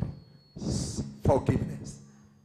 Na hii watu wengi walishindwa kuwa na forgiveness katika ndani ya maisha yao. Ni vizuri mwambie Mungu, mwanadamu kusamehe ni vigumu. Mimi zamani nilikuwa natembea na kitabu ya black, nimeandika hivi, ilikuwa nimeandika hapa juu na ile na basa kukatwa, I'll never forget, I'll never forgive you. Ukiingia katika hiyo, umeikia blacklist mpaka ya tumbo na ya figo. Hata ukiniuma kitovu, mpaka wakati I had an encounter with God, Mungu akaniambia kile kimekuzuilia ni hii. Na tulikuwa kule Nyandarua, tulikuwa fasting ya 14 days, tulikuwa in valley. Nikamwambia Mungu, niondoe kwa hii familia ya hasira, niondoe kwa hii familia ya ghadhabu. Nimejitenganisha na familia ya Kamau, najiunganisha na familia ya Simba wa Yuda. Ndio nisikia upepo umekuja, nikaona mtu amesimama mbele yangu na pencil, kitu inakaa pencil sharp. Wakati wa kina Reverendo ndio kina Pasanganga, kina Pasa Masharia wako huku wanasikiliza. Pasanganga akawaambia huyo mtu hayuko peke yake, paka maombi yake, na niko kwa vale kule. Wakati huyo mtu alinduka ulimi hivi, nilinyanyuliwa kutoka kwa bade, nikakuja nimepitishwa juu ya miti ya cypress ya Kayapa, nikaagushwa mbele ya Pasa Masharia, Pasa Ann, Pasa Reverendo na Pasanganga, nikaagushwa hapo. Wakati niliagushwa hapo, wao walikuwa nastuka, walinionea huko juu, wakauliza what is this? From there na hizo naogeje kila karaini uru na ukuria kana geko. Hiyo ndio naweza kukuuliza, I can live with Judas. Tuna serve one altar, tunatumia one microphone, tunakaa pamoja, and I know he is Judas. But from the deepest of my heart, I have nothing in my heart. Bwana apokee sifa sana. Hallelujah. My brother alichukua gari yule firstborn, akaifanyisha ni hivi, akaniambia guy na nema, na ni kweli uliokoka. Zamani ulikuwa na kagari Karina, hata huko unataka tuingie. Sasa hii unataka kugua hapo, unaacha hata tunaingia na matope. Wanavugua kiti ya nyuma, wanawekelea viazi. Kuna wakati hata sasa hii ukienda imebeba avocado. Hata zingine haifiki zinaharibikia hapo nyuma. Sasa my sister tulienda na mahali na watu kapewa avocado. Nikamwambia sasa hizi napeleka wapi? Chukueni. Wakabeba zingine zikaanguka kwa kiti. Hata ikigongwa, hata nisuke, oh my God. My God. They can do this. Oh my shark. My God. Do you know hii Volkswagen inatoka pesa ngapi? Ni mkebe. Hakuna mahali naendaga nayo kulala. Ninaiachaga nje kama makamasi. Hata makamasi ni nzuri, inakaa kwa mapua. Bwana apokee sifa sana. Yeah. Haiwezi. Iko hapo na imeng'ebia zaidi moja hivi. Na hata yule aligonga tulimsamehea pale, ni mtu wa pikipiki. Aligonga. Akaifucha. There is something God have done. Unipatie chakula, uninyime. That is nothing in my heart. Bwana apokee sifa sana. Mwambie moyo mwingine, I forgive you today. Vile uliniangalia vibaya, mwambie I'm still pressing on to my high calling.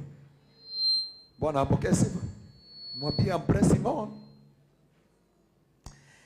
La mwisho na ndio nitamaliza nalo ni kitu kimoja, na hii ndio hii nikose kuiongea siku ya leo, maana hii ya mwisho ndio imebeba kila kitu na imebeba everything, na ndio inaonyesha godly manner and godly character.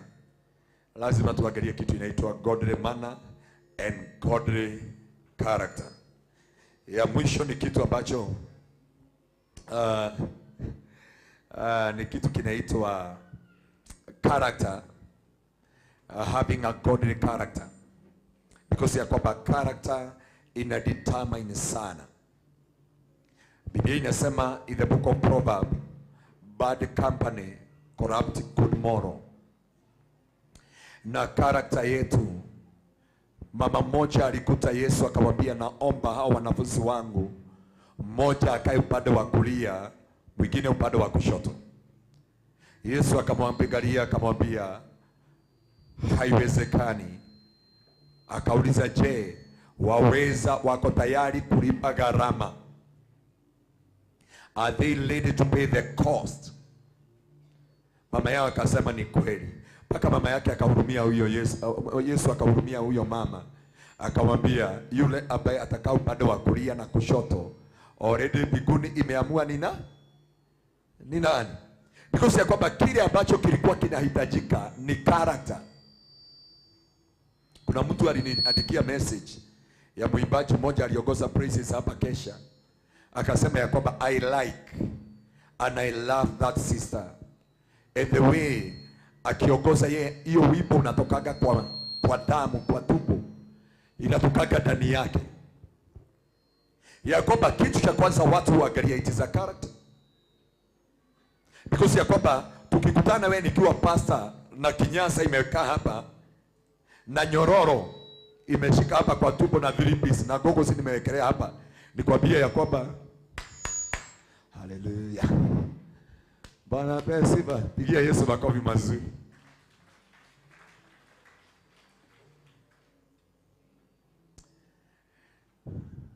Bwana asifiwe. Nikutana na wewe nikwambie pigia Bwana makofi, nikuombea wokovu. Utaniambia ile bangi umevuta. Tuheshimiane.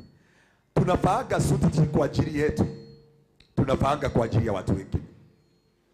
Ni kama watu wetu wa media wanakuaga wazuri sana. Unaona wanasema huyo dada yetu leo amevaa nguo fupi sana, na pasa unatuambiaga madhabahu ni ya nguo mrefu. Hapo because character ndio inaonyeshaga mtu ni nani. Waweza kuongea na mtu, waweza kuongeleshwa na mtu kurekebishwe, waweza kukwanzuliwa na mtu akwambie please, ile njia unapitia utapotea.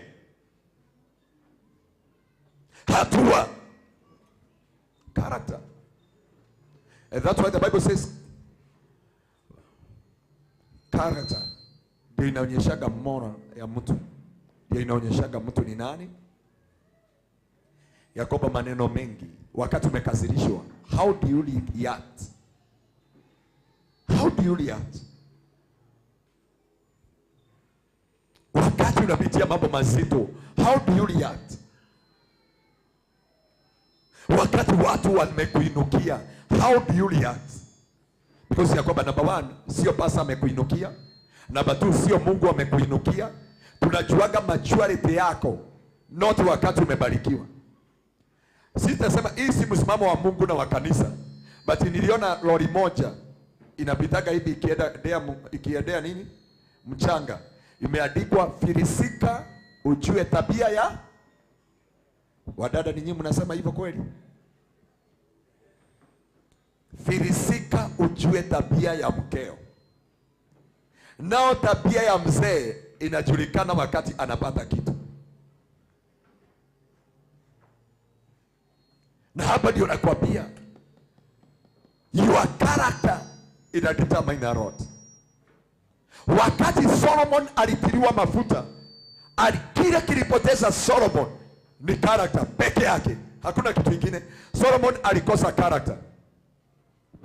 That's why Biblia inasema in the book of Numbers ya kwamba Mungu akasema ya kwamba Caleb had a different spirit. Alisema ndiye tu ataikia Canaan, kwa maana ako na different spirit.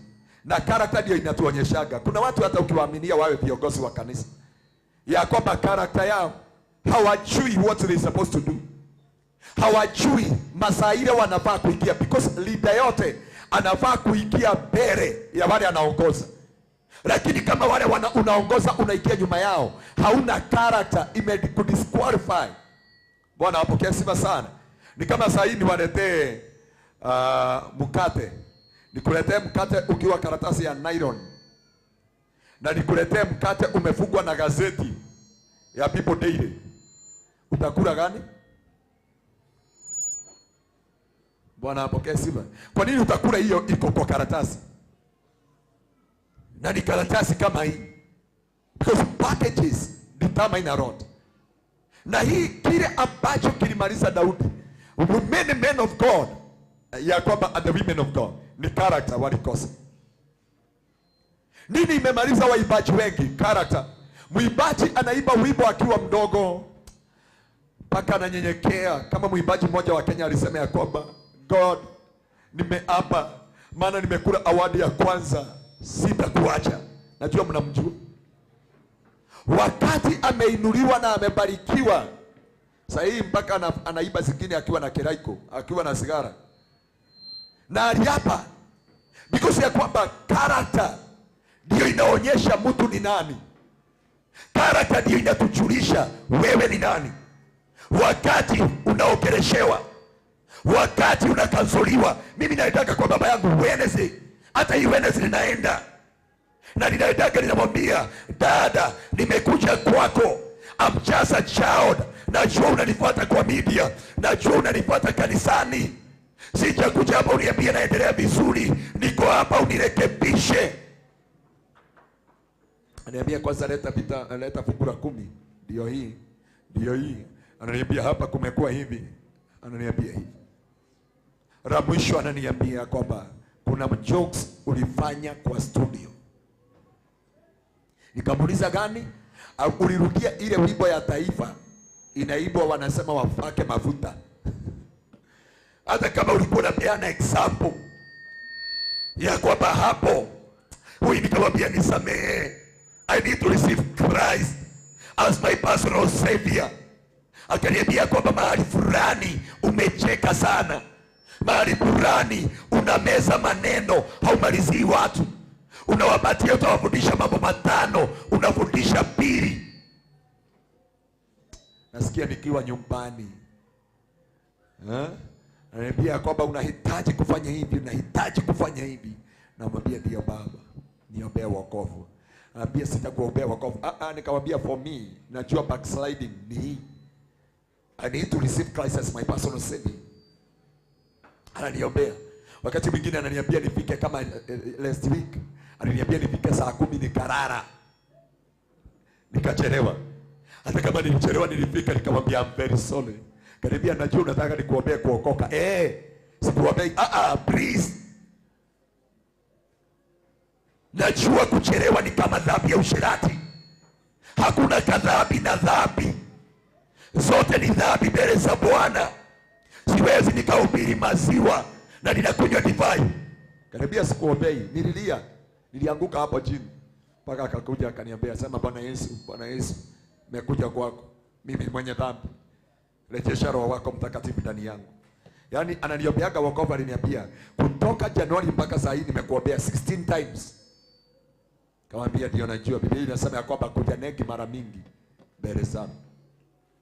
Kaniambia wewe uko na character za Mungu Baba. Wewe unaonekana utaenda mbali. Mimi nikienda mataifa utaachwa na Bwana ape sifa sana. Character ndio inaonyesha mtu how you wear. Praise him. Hawezi ukavaa miniskirt ufikishe hapa alafu tuambie teremuka. Na tukikuuliza ya kwamba unataka kutuonyesha nini, unasema baraka wako na bibi. Hao ni wanaume wamezaliwa na hapa Kirinyaga na nyama hazija kufa. Unatuambia teremuka na hakuna mtu atateremuka miguu imeshikana hivi. So character inatuonyesha. Hauwezi ukakuja praising. Hii imefika hapa nusu, utaruka. Chakula ya mtoto itaruka juu. Na tukiona chakula ya mtoto kutoka hapo, gospel yako imekosa ladha. Hata ukituambia leo uko na uwezo wa kufufua watu, ukituambia tufungue macho, kwanza tufunge macho, tunafungua tuone kama chakula ya mtoto iko nje. So that's why tunakuvaa manguo Watu wanaambiaga isipokuwa ni bila hawasikiangi. Ninaambiaga wachungaji wa hii kanisa wasipande madhabahu na shati. Si bibiliko. Lakini wacha kukaa cowboy. Wacha kujifanya nini? Wanaitaka waje? Kariko. Unajua kariko. Wengine hapa mumevaa trouser zimewashika kama ingine nilipigiwa screenshot na ikawekwa hiyo. I think wakati tulikuwa na producer wa Kafarodhi. Sasa alihubiri hajui, akaweka mkono kwa mfuko hivi, imeraruka hii line mpaka hapa. Na yeye yule alinipigia akaniambia abia mchungaji huyo alikuwa kwa Kafarodhi TV. So that's why tunavaa suit, si kwa ajili ati ndio inahubiri. Hauwezi kuvaa trouser inakushika hivi. Karata inaonyesha, inadhibitisha. Kwa nini wanajeshi wote wakipasa out wanapatiwa uniform? Kwa nini wakiwa jute wanapatiwa uniform? Unajua ni sahihi wakati wa Uhuru na Kibaki. Wanajeshi wote hawakuwa wanaoreka wakati wa Moi. Kama umeamua kuwa mwanajeshi, umeamua kuwa single the rest of your life. Ukipata mimba, wengine walikuwa wanafuga, wanaenda hospitali, wanatolewa ikiwa na miezi 4. Mtoto anawekwa nursery na the following day atarudi job asijulikane. Na hapa ndio unafaa kuelewa katika maisha ya kiroho. Wale tunaongoza mbele za watu, wamama unaangalia your character, your skirt vile inakaa.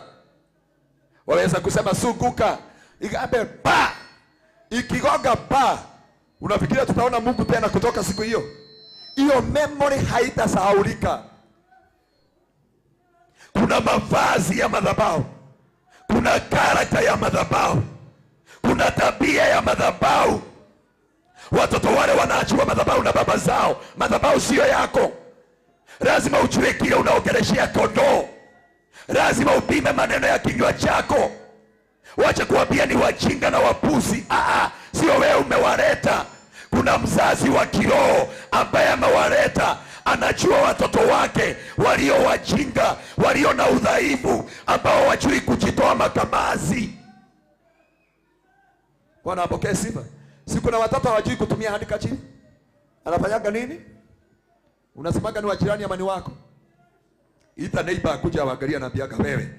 Unakaaje kama hapo mjinga, ondoa hiyo makamazi.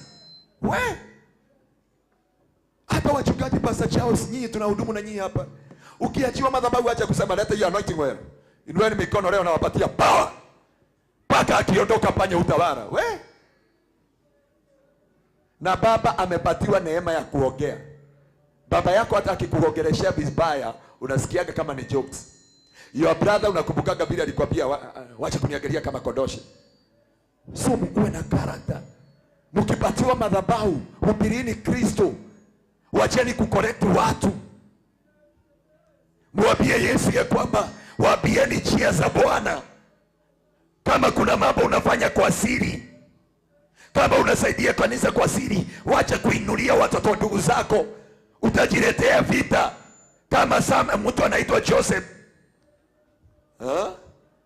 I remember kuna dada alikuja akaniambia, unaona mahubiri ambayo ilihubiriwa tarehe 14 mwezi wa 4? Hiyo nikajaribu kumuongeleshea. She was totally wounded. Hapa ndio nakwambia character ndio inatusaidia. I thank God because of my spiritual anatufundisha. Hata wakati unaitwa mahali, enda useme ya kwamba nimetumwa mahali hapa niakirishe fulani na fulani. Wacha kuambia watu, wacha nikwambie. Mimi hata nikitumwa na mchungaji yote, kama juzi nilikuwa nimetumwa hapa Nairobi, All Saint Cathedral. Nilienda nikasema nimetumwa na mtumishi wa Bwana, I'm here under that anointing and under that grace. Ya kwamba nimekuja mahali hapa niwaletee neno la Bwana. So nikihubiri walikuwa naona kama ni bishop anaongea. Hata kama walikuwa wameng'adhi, wakati nilisema hivyo walitokea Otakoro. Pastor yule alikuwa mbele yangu akaniuliza, "Kwa nini hawakutokea Otakoro?" Nikamwambia, "Wewe umewaletea vocabulary. Umewaletea power hapa. Umewaletea kuambia hivi na hivi." Hata ukitumwa mahali Pastor Charles, nikutume kule ile njia. Enda uambie niko mahali hapa, nimetumwa na daktari. Na niko hapa nilete injili. Watu hao watafungua mioyo. Watu hao, hiyo character itakusaidia na siku moja ya kwamba utapelekwa mbali, utawekwa vyeo. Bwana apokee sifa sana. Mwambie yeye mwingine, character ni kitu ya maana sana.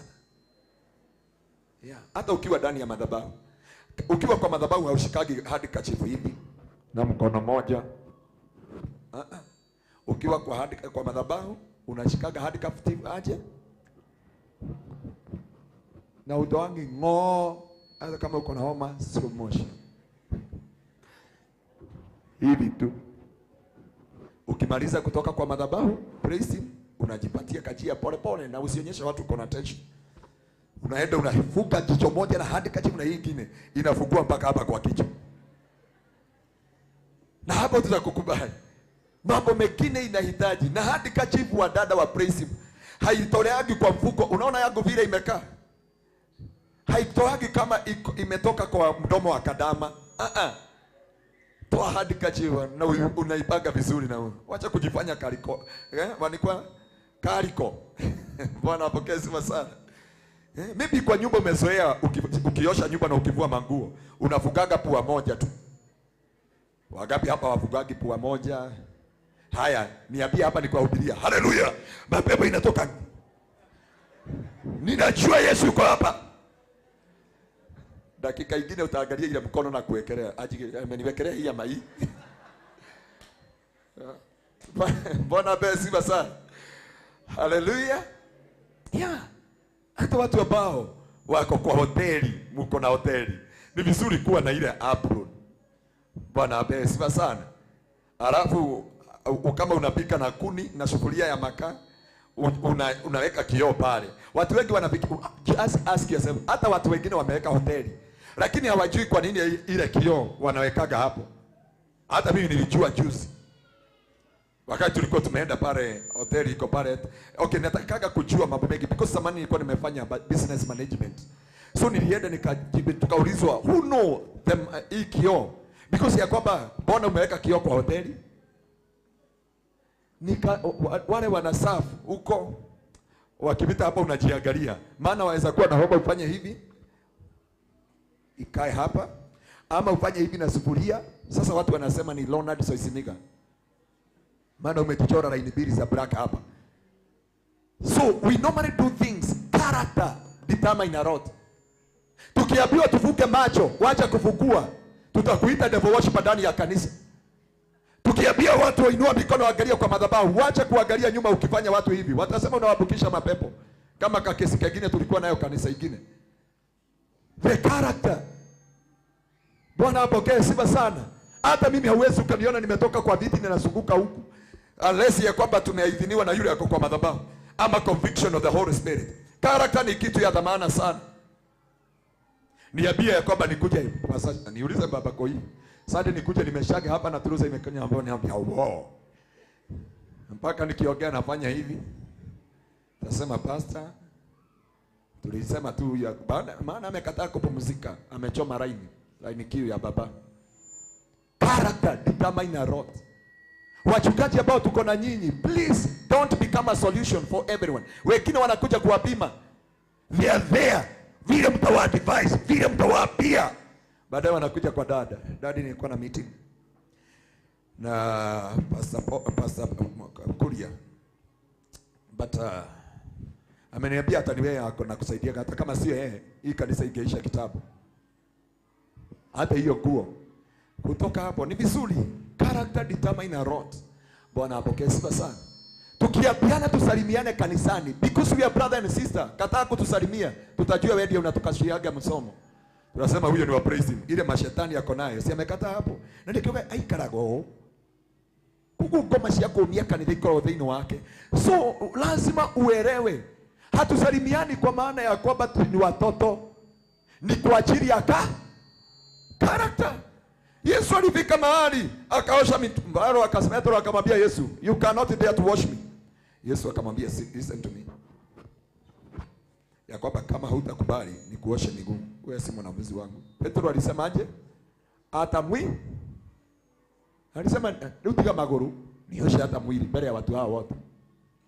Because character ndio kitu ya maana sana katika kanisa na mwili wa Kristo. Unasikia watu wanasema yule mwokovu, yule mwokovu, yule. Hata kama unafanya kazi ya ujenzi, Pastor Kuria, maana ni constructor, wakiwa na baraka. Kwa hivyo mkitaka kujengewa nyumba, watafuteni hawa, na wakiwaitisha pesa mingi, tafuteni mwingine ako na pesa kidogo. Maana kusema Yakoba wameokoka si wa kuvinyirie. Hakuna udugu wa kuvinyiria watu ndani ya kanisa. Na watu wa hoteli, washirika wasikujwe wanakupitia kwako. Leo apitie umpatie chai, kesho umpatie supu, kesho kutwa kuota. That's why sitabiagi kwa washirika wetu. Bwana abe sifa sana. Abia hiyo mwingine haba character. Wachaga kutembea hoteli ya mtu mara 4. Ndio agoga hivi. Na unaendelea. Unajua nimetoka bila kukunywa chai. Na ni chai unaitisha na chia ikine. Alafu unapita unakuta motura imeiva pale. Na nimejua tu hiyo harufu ni motura ya kwako. Na unajua tuko na mkutano, tuko na apostoli leo, kesho Sunday. Mimi najua nitaenda mapema lakini haleluya. Unajua Yesu alisema mambo yote ni upendo. Na mkuu wika akuwa wika. Yaani mpaka unaweka parables, mkula peke yake anakufa peke yake. Unakatiwa ya kubore. Unasema okay, nikopeshea 50 nitakuja kulipa. Mimi nikiweka hoteli, it is a business. Abia hiyo mwingine, make your business to be your business. Alafu abia your neighbor, no, it is my business. So Yakoba sikuja kusaidia watu. Hallelujah. Bwana abe sifa sana. Yeah, because there is people who take advantage of other people. Even the pastors, they take advantage of their members. Leo nakuja hoteli yako na kuja na wageni 5. Utanilipisha. Saa 8 nakuja na wengine na ndio faida. Jioni nikienda nyumbani nakutana na my brother na wale wengine. Tupitie hapa tusalimie baba Koi. Alafu anatuwekea nusu na busi mzima maybe wacha tuangalie Miss Pasakuria. Gumu. Faida yake ni nini? Imagine karatasi ya gumu, faida yake ni 5, ni gumu moja. Alafu mpite hapo akupatie. Nipite hapo anipatie. Abia huyo mwingine siku hizi wacha kutembea sana. Sio nyinyi nasema. Yeah, maisha imeharibika. Sasa tunafukusha washirika kanisani because Yakoba anasema wote wanapagaga laini. Kama ni kununua, support your brother. Enda kwa baba Koi. Unajua jua nyama ya kwake sio baya. Enda kwa Baraka atakusia hadiwia yake na vitu vya maana na kujengea vizuri. Enda kwa Pasakuri. Watoto ukitenda wasomeshwe vizuri. Enda kwa Pasa Charles. Tuna saruni. Ukienda kwa Hadasha anauza masuti ya wazee na viatu na nini na nini. Na ni muimbaji.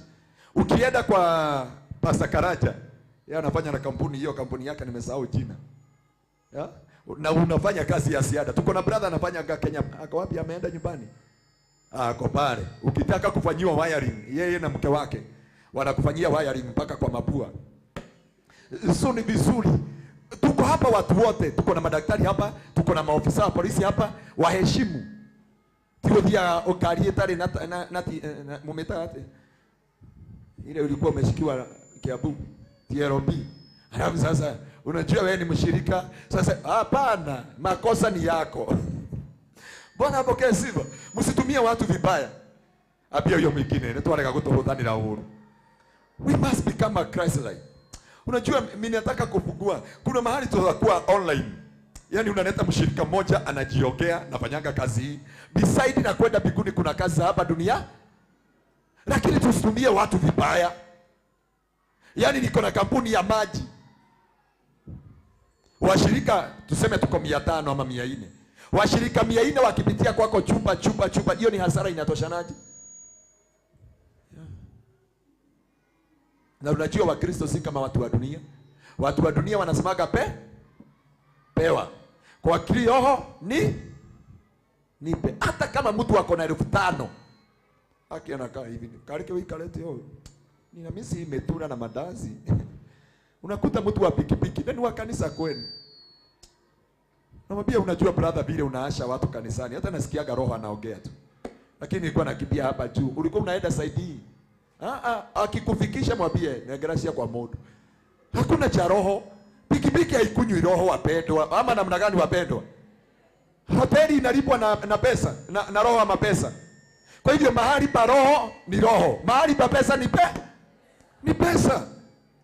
Sasa umebebwa na mtu ameendea mtoto ate weko jokera na mwana abebe mwezi mmoja, mara ya mwisho hautamuona kanisani, na atasema ni ile kanisa ya Pastor Ngaruiya. So the next time ukinyanyaswa usiseme pastor kanisa ya Pastor Ngaruiya, sema ni kamsumbufu kamoja ka hiyo kanisa na hakati nizuilia kwenda kanisani. Mambo mengine wachengeki kuabukisha pastor. Mambo mengine ni washirika wanakulana wenyewe kwa wenyewe. Kwa hivyo mshirika mwambie ni wewe, lakini kanisa si wewe ulikuwa umeitwa, ni Pastor Ngaruiya alikuwa ameitwa na tumefuata hii maono. Ama namna gani? Bwana apewe sifa sana. Alafu praise mahali mnaenda kuchoneshwa nguo, msikope, mlipe. Maana mtatuharibia ibada. Maana watu watasema ya kwamba no, nyendeta kanitha hiyo lakini wale msikuje kuiba hapa na nguo za kukopa. Haleluya. Tuwapigie makofi mazuri. Lakini mkiiba na nguo za kukopa na food ya kuja ikia hapa. Bwana asifiwe sana. Mko sawa? Nimeona mzee yako kwa simu throughout. Bwana apokee sifa sana. Kwamba character ni kitu ya maana. Ni kitu cha dhamana zaidi. Msikuje hapa kuiba na nguo za kukopa. Afadhali tuibe na nguo zetu. Na kwaya hakunaga kukuja mpaka mnakaa mkimo mix grill. Huyu akona nguo ya yellow, huyu ya white, huyu ya orange, huyu ya indigo. Wacheni tukue na manguo ambayo inaleta utukufu. Haleluya. Tuombe kwaya wakuwe na uniform nzuri. Hata wakivaa kama zile zinakaa mabawa, tunaona Mungu ndani yao. Lakini wengine tumekuja na miniskirt, na unajua kuna wadugu hatujakopolewa macho kabisa, na tunaenda mbinguni. Tufikisheni mbinguni. Mwambie huyo mwingine fikisha hao wadugu mbinguni. Maana hao wadugu kufika mbinguni ni vigumu. You know, men walk by sight and women walk by Sasa tupigie kwaya makofi mazuri.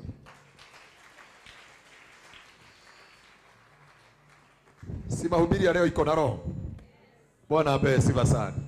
Kwa hivyo tuokoe watu wa Duthi. Kama wewe ni dada wa hii kanisa ukibebwa na mtu wa Duthi, wacha kumshika hivi. Wacha afike mbinguni. Mwambie unajua kuna baridi na nasikia kuna upepo. Ninajua ni siri moja ya kumkopa akubebe bure. Lakini yeye haoni kama unataka kumbeba bure. Kwake hajashikwa hivyo for one man. So wakati umemshika hivi, anasikia kwani nilioa jege? Kwani nilioa porcupine? Sasa ni vizuri tufikishe hao wadugu mbinguni. Bwana apewe sifa sana. Haleluya. Sasa hii ndio tunahitaji. Because watu wengi kanisa imeharibika. Akikubeba mwambie pikipiki iende pole pole. Na ukiweza dada yetu kaa vizuri. Ukijua nguo imefika hapa. Maana dereva bodaboda watakupaga. Unajua wanaona na side mirror hapa. Alafu anasikia miguu mahali imeshika. Anakanyaga breki ni kama gia. Unakuja hapa. Akwambia shikilia hapa kuna matope. Na hakuna matope mbele. Wengine na sio hao, nasema wale wa ndege ya Malaysia. They comfort themselves because there is a time mwanaume anasikia tu hataki kitu kingine. Hataki kuambiwa maneno, anataka asoda to cry on. Anasikiaga anataka tu embracement. Na kwake imekuwa porcupine, ni chege nyumba. Haleluya. Si tunafikisha hao wadugu mbinguni. Kama uko karibu na dada mwambie ya kwamba umekubali tufikisha hao wadugu mbinguni vizuri.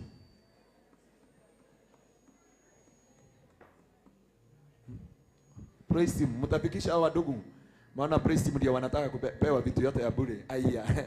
Unauza makeup wacha. Haya, na ni nzuri. Acha nione vile inatoka. Na unajua kuna malizia yote. Na tunaenda practice. Si unikibise tu, Mungu atakubariki. Hii jina akubariki. Kuna mahali pa baraka na pesa. Siwezi nikakuuzia mandazi uniambie Mungu anibariki. You need to pay. Bwana apokee sifa sana. Na kwa hivyo watu ambao wako kwa hoteli saa hii, uanze kulipisha washirika ambao wanakuja kwa hoteli yako. Mwambie wakati wa kusaidia haujafika. Time is coming. Na hata hatujui ni siku gani.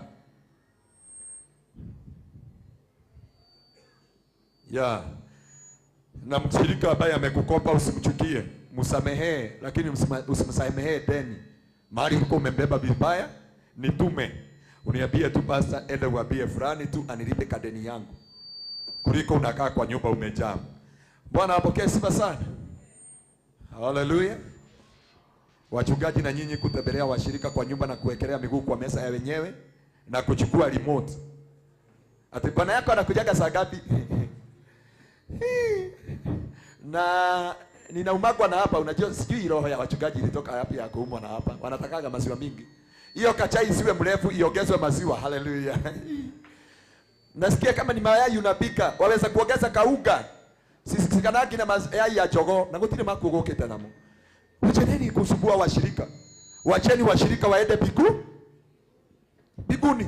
Mnasikia wachungaji? Bwana besi. Imagine bibi yako anakupigia simu saa 5. Ni nini? Niko hapa wapi? Ngokete kuona Sarume neke. Ngoigwa ni akuhagia na manioro muno. Nilisikia alikuwa saa 5 unafanya nini kwa dada yenu wa kanisa? Kama uko karibu na mzee mwambie, kama hakuna kazi huko aendaga nyumbani mapema. Siwaambie ndugu ambaye yako hapo. Na wadugu siku hizo wanajua wadada ndio wengi. Sasa wadugu wanatembelea wadada kila jioni wakati wa sapa. Wakimaliza kukula sapa wanatokaga hii na umebarikiwa. Shalaba gani. Jioni hii ingine ikifika anarudi. Kuna mahali tuliachia. Unakumbuka mahali nilikwambia Mephibosheth aliangushwa na sister yake. Pastor alituambia ni msichana wa kazi. Wakati mwingine pastor alisema ni shosho yake, lakini msichana wa kazi. Ugali na cabbage inaiva.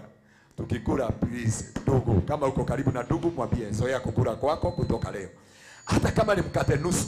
Character ni kitu ya dhamana sana. Hallelujah. Yeah, character. Ndugu wakishiba hakuna kitu kingine wanafikiriaga. Bwana asifiwe sana. Biblia inasema walikula wakashiba. Wakafanya nini? In the book of hao wadugu sio hao wale walikuwa ndege ya Malaysia. Wakishiba wataanza kukusubua. Duga tukaika. No ukile no kinyando malikago hiki. Nani alisema watu wafanyage harusi? Hata hii kana ya gari uliona imepagwa. Sasa ukianza kumjibu maswali utaanza kusema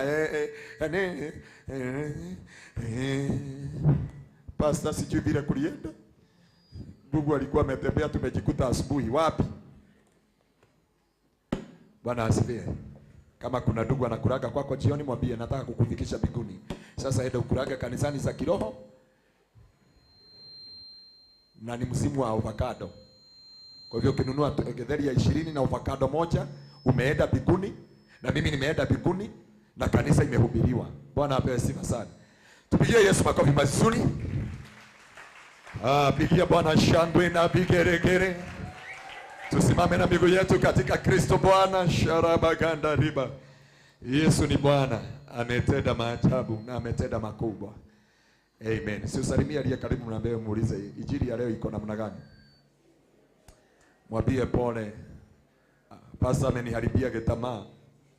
Na unajua ni katikati ya mwezi ni advance. Na nilikuwa nataka kwenda kuhadasha siku 2-3 angalau kumpatia pastor Biblia ni kule sapa niende nyumbani. Wadugu Bwana asifiwe sana. Wa youth Bwana asifiwe. Nasikia amen imeisha. Wadugu Bwana asifiwe sana wa youth. Wadada wa youth Bwana asifiwe sana. Hallelujah. Na kuonyeshwa simu ya touch. Hata huyo ndio nasikia anaitwa Vasco da Gama. Mwambie ulisomea shule GSC. Kabla haijakuja history, ulisomea geographical history service. Yeah. Na tutafika mbinguni. Akikwambia kuja ni kuonyesha physics, mwambie physics ulifanya kitabu. Akikwambia ni biology, mwambie ulisoma wakati ulikuwa unaambiwa biology is a tool. Bio mean what? Hallelujah. Inua tu mikono yako mbele za Bwana.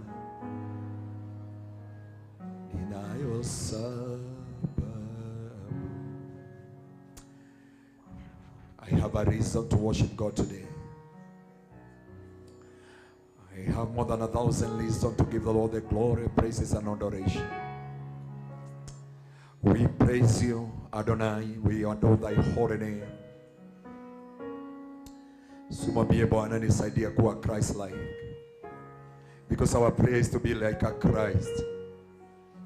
Kuna mambo ambayo itatusaidia, itatuwezesha kuwa na mwigo wa Kristo. Yerebena maganda ribaboze. Jina lako limebeba mambo mengi. Kuna watu umebeba siku ya leo. Mwambie Bwana, help me to swallow my pride. Oh my Father, ninaomba rehema, ninaomba neema yako Bwana, ikaweza kutusaidia, ukaweza kutuokoa. Pigia Yesu makofi mazuri. Pigia Bwana shangwe na vigeregere. Pigia Bwana shangwe na vigeregere nzuri. Shout for joy. Pigia Bwana shangwe na vigeregere. Mwambie Bwana unafaa kutukuka na kuinuliwa. Shata baganda ribanda. Bwana apokee sifa sana. God of Abraham. Leo sauti yako imepotea. Hiyo wimbo naipenda, God of Abraham. Na ninajua kwamba Mungu atatenda mambo makubwa. Ningetaka kualika praise team hapa kwa madhabahu pamoja na mtumishi wa Bwana Hadasha, wakati uongoze katika awamu ya kumwabudu Bwana, maana siku ya leo ni siku kuu, ni siku ya baraka. Tuko na watumishi wengi wa Bwana. Najua ibada ya leo tunamaliza masaa ya Mungu, na kwa hivyo ya kwamba tunaamini ya kwamba tuko na apostle team. Kuinulia Mungu hiyo mikono, mwapie Bwana na kuinua na kutukuza. Asante, mwapie Bwana na kuinua na kutukuza. Asante sababu ya kunine. We worship you, we worship you, we honor you Lord. Mwapie Lord, I worship you, I honor you King of glory. We surrender Lord, we surrender Elohim, we surrender everything Lord. Can he may you take your place in our second service Lord, in the mighty name of Jesus. Moving in this prayer, you are maker, miracle worker, promise keeper, light in the darkness. My God, that is who you are. Inua mikono yako, just worship the Lord. Miracle worker, maker, miracle worker, promise keeper, light to the darkness. My God, that is who you are. Tunainua mikono yetu, we worship together. Maker, miracle worker, promise keeper, light to the darkness. My God, that is who you are. Inua mikono, we worship together. Miracle worker, maker, miracle worker, promise keeper. Hey, my God, that is who you are. Inua mikono yako, just worship the Lord. Hey, maker, promise keeper, light to the darkness. My God, that is who you are. One more time we sing together. Miracle worker, hey, maker, miracle worker, promise keeper, light in the darkness. Hey, my God, that is who you are. Inua mikono tuibe, you are here Lord. You are here, moving in this prayer. I worship you, yes Lord, I worship you. Muinulie mikono, mwambie you are here, you are here, moving Lord, moving in this prayer. Mwambie I worship you, I worship you. King of glory, I worship you Lord, I worship you. Mwambie you are here, King of glory, you are here, healing every sickness.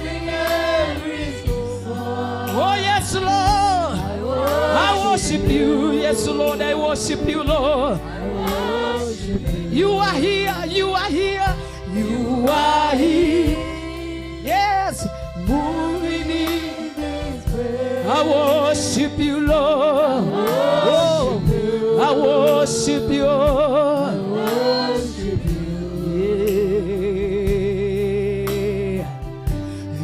Maker, miracle worker, promise keeper, light in the darkness. My God, that is who you are. Inua mikono yako, just worship this God.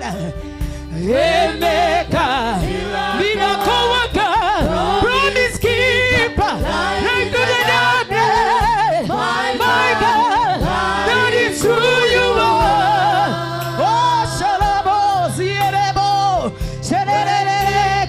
Miracle worker, promise keeper, yeah, my God, that is who you are. That is who you are.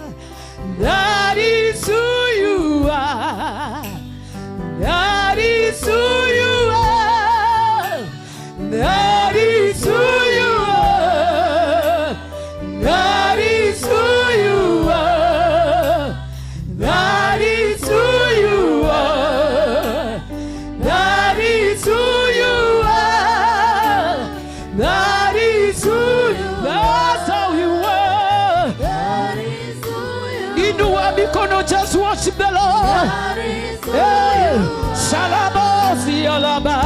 That is who you are. That is who you are. That's how you are. That is who you are. That is who you are. Yes, Lord. That is who you are. Inua tu mikono yako, amini, just worship the Lord. Mwambie, my miracle worker, miracle worker, the God you make a way whenever there is no way. Tunakuinulia mikono yetu. We worship the Lord because of His love. We worship the Lord because of what He has done in our life. We worship the Lord because He's our Savior. We worship the Lord because of what He's going to do. We worship our God because He's our healer. We worship our God because He's our provider. We worship the Lord because of what He has done in our life. Shalabalabalaba. Muinulie tu mikono, mwabudu because of this love. Kwa upendo wake tunamuinua, sababu ya upendo wake tunamuinua, sababu ya huruma zake tunamuinua, sababu ya uponyaji wake tunamuinua. Shalabalabalaba. Shalebelebelebalaba. Shakatarabalaba. Rokotarialaba. Miracle worker, promise keeper, you never fail, you never change. You are the God and you are going to remain the same. We worship you, Elohim. We worship you, Adonai. We worship you, our Creator. Shalabazie, Shekalabalaba, Shekalabalaba, Shekalabazaya, Rebalabalabalaba, Shakalabazekayaba. We worship the Lord because of this love and mercy upon our life. No matter the world, He's our God. He's our Creator. Shakariele bolaba, Rikotolobozikaya, Emalabalaba, Rakotolobozaya, Remakatolobozia, Remalabalabalaba. Miracle worker, miracle worker, the God who heal our heart.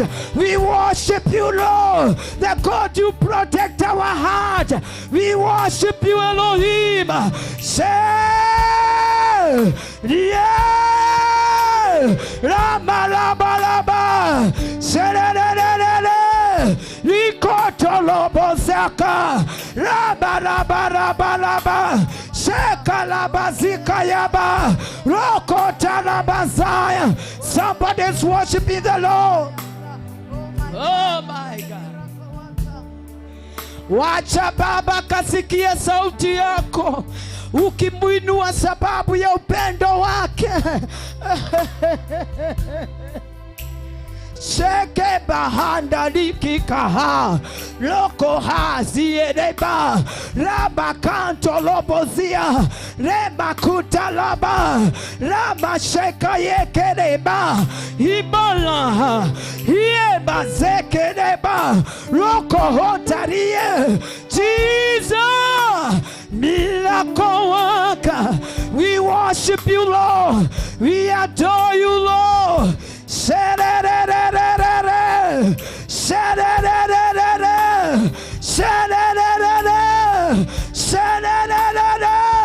We have the victory, church. God has conquered. We have the victory in our family. We have the victory. We are not a barrier. We are more than a conqueror. Church, we have to worship the Lord.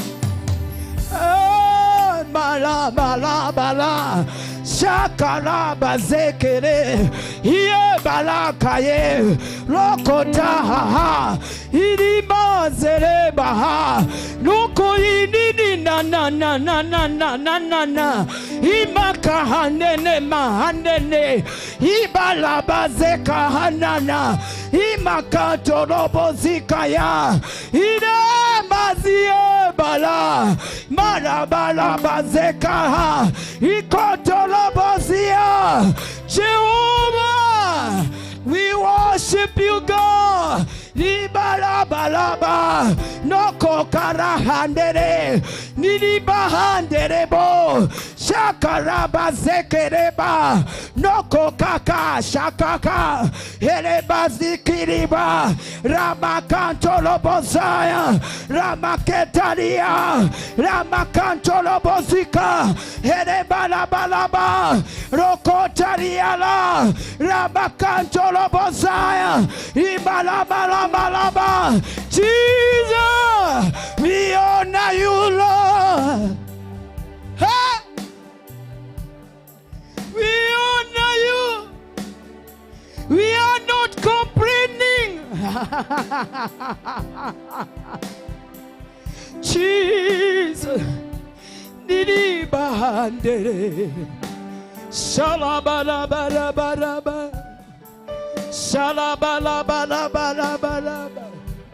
Shalabalabalabalabalaba. Shalabalabalabalabalaba. Yeah. Siribiandala. Yeah. Shakaribalaba. Shalazie. Riotala.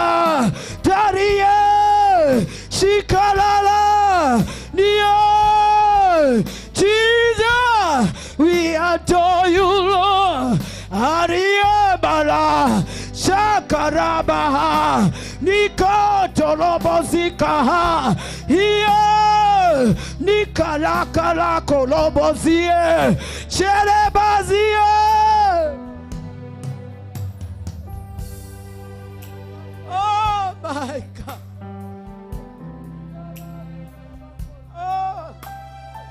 Oh God, we love you, Lord. We love you, Jesus. We love you, Lord. You are the God.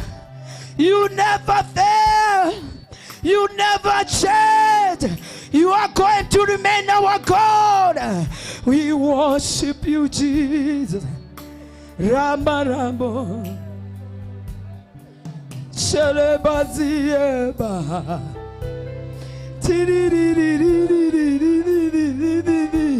Hiriri bala mala Shiriri baha Iriboziarie She Talalala Shelele Shelele bozia Shalabalabalaba Shiriririra yeah. Jesus, we love you. Yeah, Shalaba Handele Shebo, Shiririra, Shebo, Sheba, Bala, Bala, Rama, Bala, Bala, Rama, Bala, Bala, Rama, Bala, Shalabazie, Shalabazie, Rabarabozala, Rikalele Balaba. Jesus, we love you. Oh my God. Oh my God. Oh my Jesus. Jesus. We love you, Lord. We love you, Daddy. We love you, our Creator. Tunakupenda Bwana, tunakupenda. Shalabalabo, Sheba, Yeba, Shalabo.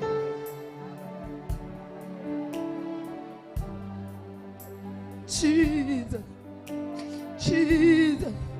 You are the Mazieba, Shebalaba, Shakalabozi, Sherebala, Diedolobo, Shakalabazie, Shalabalabalaba, Ribalabalabalaba, Shakatalabazekalaba, Shakalabalabalaba. Somebody's worshiping the Lord. We do our own word. Sumuinue Bwana na maneno ya kinywa chako. Mshukuru Bwana because of his love, kwa yale ametenda na yale atatenda. Muinue Bwana because of his mercy. Oh my God, we give you glory. Shebari, Shalabolo, Shalabo, Shalabodi, Shalabodi. Thank you, Lord.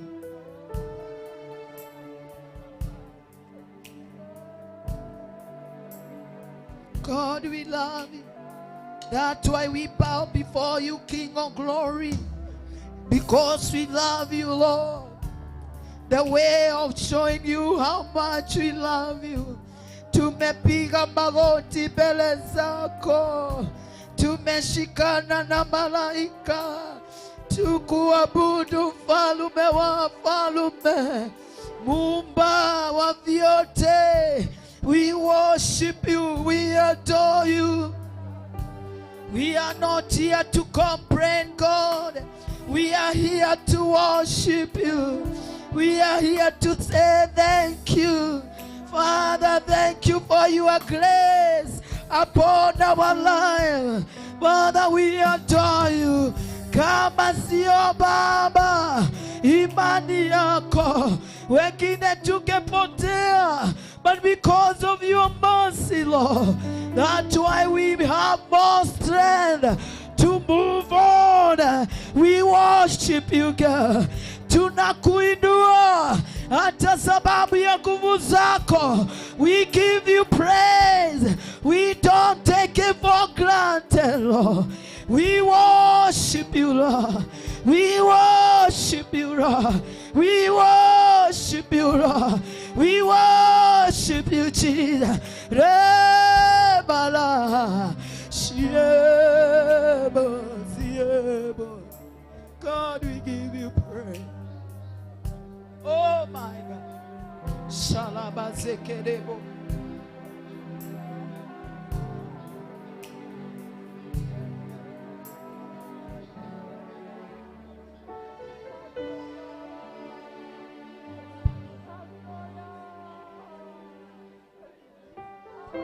Yes, Lord, you are here.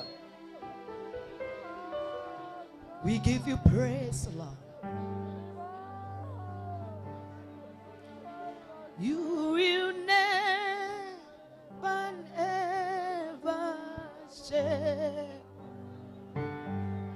You are the Lord.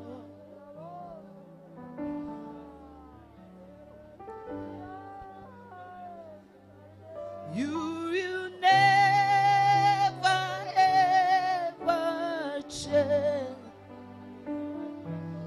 You are the Lord. You remain the same.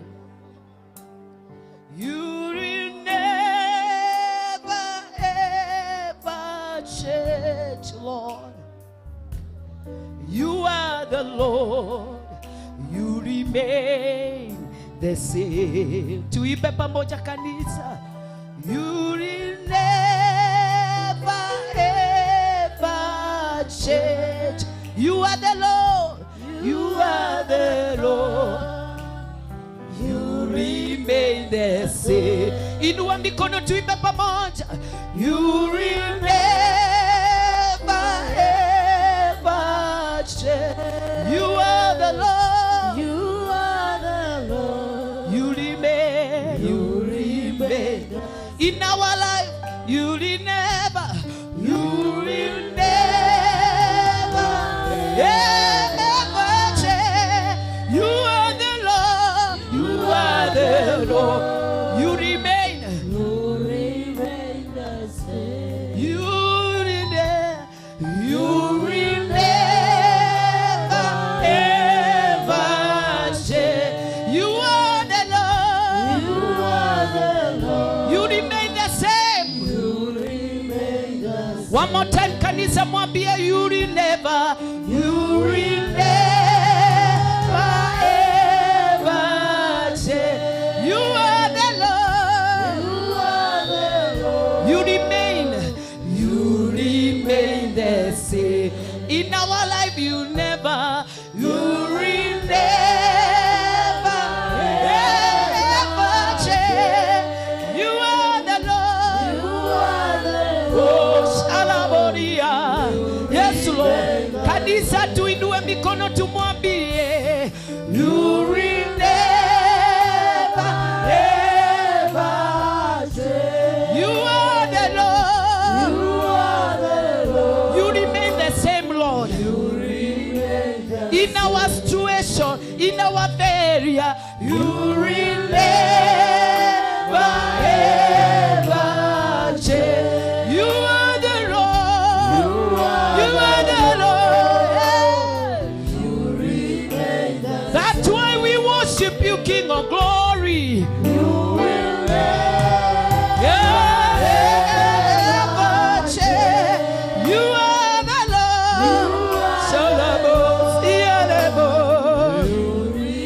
That's why you died in the cross because of us. You will never ever change. You are the Lord. You remain the same. You remain the same. Tuimbe pamoja, tuimbe pamoja. You will never ever change. You are the Lord. You are the Lord. You are going to remain the same. You remain the same. Your word is true and amen. You will never ever change. You are the Lord. You are the Lord. Shalabodo, shalabodo. One more time, Robbie, you will never. You will never. You never ever change. You are the Lord. You are in our sickness, you will never. You will never. How to watch ever. You are the God who heal. You never. You remain. You will never. You never. You will never. You are the Lord. You remain. You remain the same. Inua tu mikono yako miwili, just worship this God. He's gonna remain your God. Hata watu wakuache, is going to remain your God. You never change. We are not a barrier. We are more than a conqueror church. Just worship the Lord 1 minute.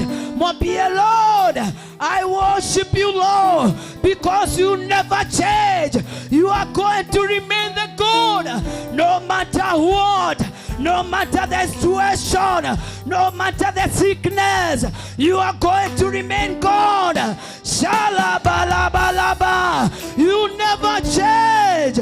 Rabakatalabo. Watu wanaweza badilika, lakini wewe Bwana hautabadilika kamwe. We worship you, Jesus. We worship you, Elohim. We worship you, Adonai. You are going to remain the same. Shalabalabalaba. Shalabalabalaba. You are the God forever. You are the God forever. You are the God forever. You are the God forever. Shakarabarabariyala. Shalabalabalaba. Shalabalabalaba. Shalabalabalaba. Shalabalabalaba. Jesus, we worship you, Lord. You never change. You are going to remain God. Ilialaba. Shalabalabalaba. Shalabalabalaba. Shalabalabalaba. You never change. Your word is true, Lord. Oh my God. Hey. Shaka ka ka ka ka ka ka. Kakakarabahanda. Yeah, you are going to remain our God. Shebalabalaba. Wewe hujawahi badilika. Shekalabalaba. Sisi ndiye tunabadilika, lakini wewe Jehova haujawahi badilika. We worship you, God. Shebarabaraba. Rikotolobosaya. Receive all the glory. Receive all the honor. Our God, receive all the praise this morning. We worship you, God. Oh my God. Shakarabaziki kakakakaka. Kakakaribi andaribo zekayaba. Shakatarabalaba. Shakatariba zikayaba. Lokotarabahanda. Rabalabalabalaba. Sheketeleleleba. Ramakatolobozaya. Rimakutalaba. Rabalabalabalaba. We lift you higher, you are word. Dialabalaba. Shiriri balaba. Raka yakolobozaya. Rabarabaraba. Shakatariala. Rokotaribasaya. Ramakantolobozaina. Ramakutalabayanda. Rekotariala. Ramazekalaba. Jehovah, we honor you, Lord. We honor you, King of glory. Hey. Hey. Yes, Lord.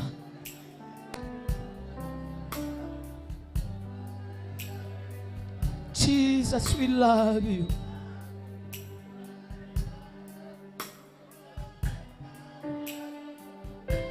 Powerful God, our Creator, you are going to remain God.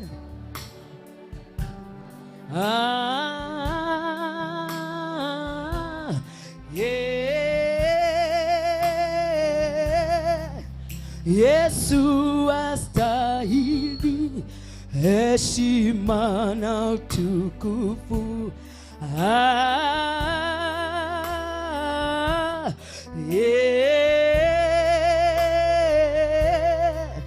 Yesu astahili heshima na utukufu. Tunainama, tunainuka, twa mikono, tunainama, tunainama. Yes, Lord. Tunainuka, twainua mikono, tunakuabudu.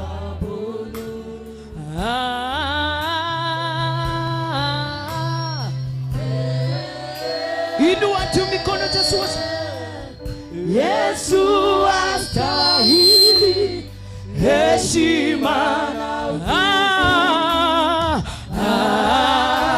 Inua tu mikono yako juu, inulia Mungu mikono. Inua tu mikono. Hallelujah. Yesu astahili. Shalom. Asubuhi ya leo.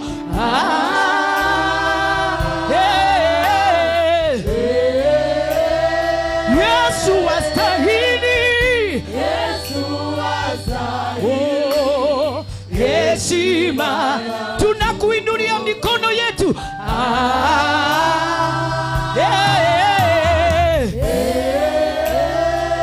Yesu astahili. Salamo, salamo. One more time. Tunamuinulia mikono yetu. Yesu astahili. Heshima. Tunainama. Tunainama. Come on. Tunainuka. Twainua mikono. Tunainama. Tunainama. Kanisa tunainama. Tunainua mikono. Shalabo, shalabo. One more time. Tunainama. Tunainama. Yeah. Twainua mikono. Yes, Lord. One more time. Tunainama. Tunainuka. Twainua mikono yetu. Oh, salamo, salamo.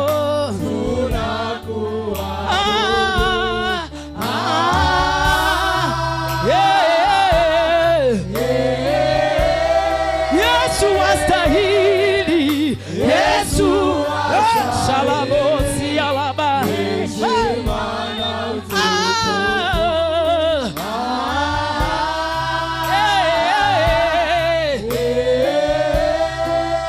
Yesu astahili. Hallelujah. Inua tu mikono. Tunainama. Kanisa. Inua tu mikono mbele za Bwana. Wacha Bwana aone. Tunainama. Yeah. Twainua mikono. Twainua mikono. One more time. Tunainama. Tunainuka. Twainua mikono. Shalabo. One more time. Tunainama. Tunainuka. Twainua mikono yetu. Shalabo, salabo, zielebo. One more time. Tunashikana na malaika. Tunaina. Twainua mikono. Shalabo, zieleba. Serebo.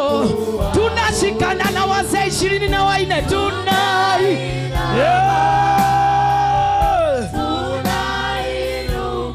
Twainua. Shalabo, zielebo. Shalabo. One more time. Tunainama. Tunainuka. Twainua mikono. Shalabo, zieleba. Tunashikana na malaika. Tunainuka. Twainua mikono. Shalabo, ziele.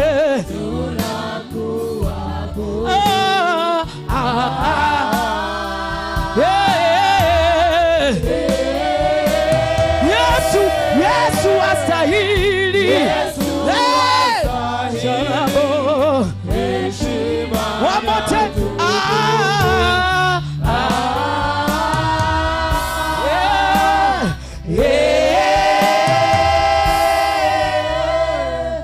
Yesu wastahili heshima. Pigia Yesu makofi na shangwe. Pigia Yesu makofi. Pigia Yesu makofi. Come on. Angalia neighbor kidogo tu kidogo. Angalia neighbor, mwambie you can do better than that. Tunashikana na malaika mbinguni. Tushangilie Bwana kidogo tu keyboard.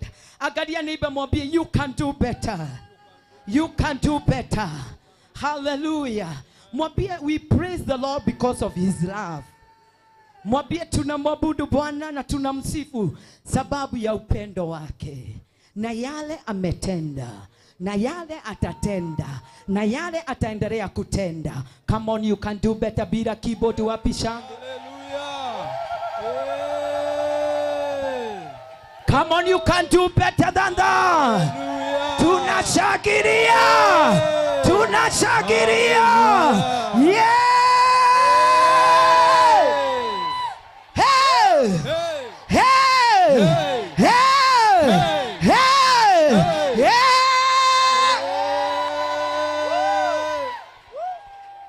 Kule nyuma Bwana asifiwe. Uko nyuma Bwana asifiwe.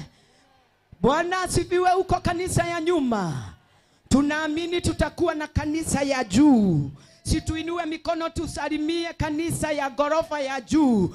Tuambie praise the Lord. Wapi shangwe? Hallelujah. Angalia neighbor, mwambie this is my Sunday. My life will never be the same again. Hallelujah. Mwambie I have a victoria. I am more than a conqueror. I am not a failure. Angalia jirani, come on. Mwambie I am not a failure. I am more than a conqueror. Hey, si mwambie hivyo. Yani guy, tunawasalimu hata wale wako kwa online. We love you so much. Wherever you are, wherever unatuwatch, uko pamoja nasi. God love you. Tulisema hata kama una mtu hapa unaweza kibia kwa neighbor. Mwambie I am not a failure. We are going somewhere. Salimia jirani, tunakukaribisha katika service yetu. Palodhi TV, we love you so much. TV zote ziko hapa. May God bless you. Salimia watu wawili, mwambie nakupenda. Watu wawili, watatu. Praise and worship una. Hallelujah. Wasalimia ukiwaambia I'm not a failure. Rejection is not my portion. I'm more than a conqueror. Something new is coming in my way. In the mighty name of Jesus, I'm gonna make it. Through Jesus Christ, I'm going far. Hey! Hey! Angalia neighbor, mwambie hata tukitoa koti hatu complain. Because we are more than a conqueror. Wapi shangwe na watu wa mbele, inueni mikono, mfanyie wale wako nyuma, tuwaambie pokeeni neema. Kanisa ya nyuma, pokea neema. Kanisa ya nyuma, nataka kusikia shangwe na vigeregere. Inua mikono. Kanisa ya nyuma, wapi shangwe na vigeregere? Hallelujah. Uko nyuma, katikati, akale oguo kanitha wa thutha, oya moko oguo. Murembeshe mwathani. Hallelujah. Rebeshe Bwana. Yani kuna watu hawainui mikono juu. Na vile tunaombaga baraka. Hivyo. Hilo kama uko nyuma inua tu mikono. Siku moja na Bwana akulete mbele kwa jina la Yesu. Wewe hautakaa nyuma. Hallelujah. Inua hivi. Pigia Yesu makofi uko nyuma. Shangwe. Kanisa lote tushangilie Bwana. Haya. You can do, agia neighbor mwambie you can do something. Something unique to your God. Wherever you are. Hallelujah. Mwambie ukifanya hivyo, be serious. My sister, be serious. Mwambie ukifanya hivyo, something unique hujawahi fanyia Mungu ukiwa kanisani. God is going to do something unique in your life. Hallelujah. Amen. Yani kitu haukuwa umetarajia ifanyike, ulize hii hata sikuwa nimeomba. Something unique. Haifanani na watu wale wengine. Angalia neighbor mwambie wherever you are. Waibaji wherever you are. You can do something unique. Nataka ushangilie. Kama utasikia kurukaruka, urukaruke. Kama utasikia kulala na tumbo, ulale. Kama utasikia kukimbia bio, ukibie. Kama utasikia yani anything. Abia jirani anything. Something unique. Because to this Sunday, something unique is coming your way. Kitu haujawahi sikia is coming in your way. Angalia neighbor mwambie something unique is coming your way. Moja mbili wapi shangwe na vi. Hallelujah.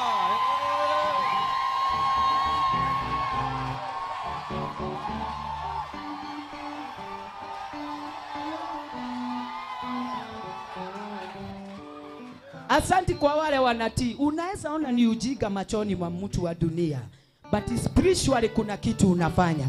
Angalia neighbor mwambie one more time. Something unique. Mwambie odoa ugwana kanisani. Hallelujah. Hallelujah.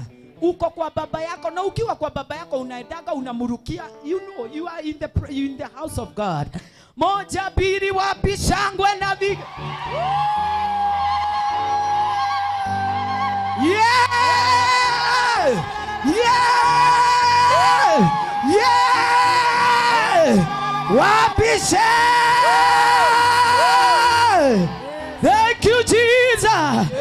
Tunakushangilia. Pigia Yesu makofi na shangwe. Angalia neighbor mwambie we want to praise the Lord. Something unique. Mwambie something unique. Kuwa tayari. Pigia Yesu makofi na shangwe na vigeregere.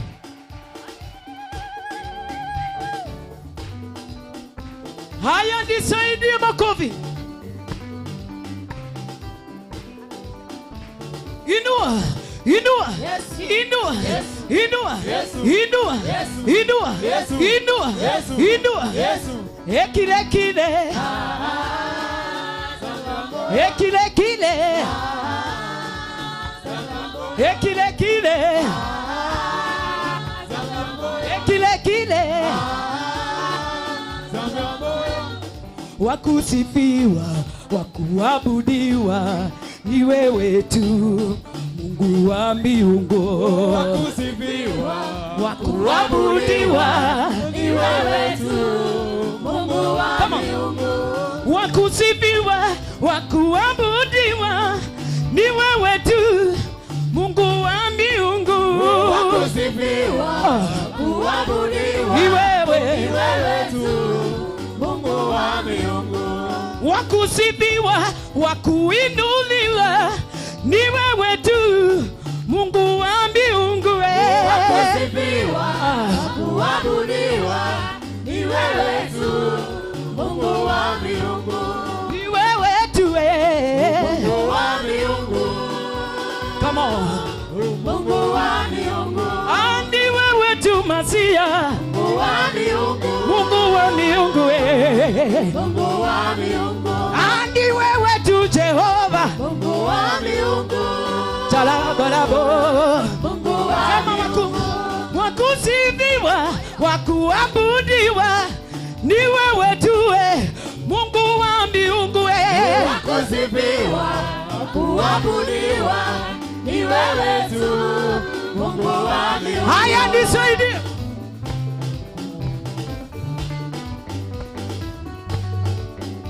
Come on.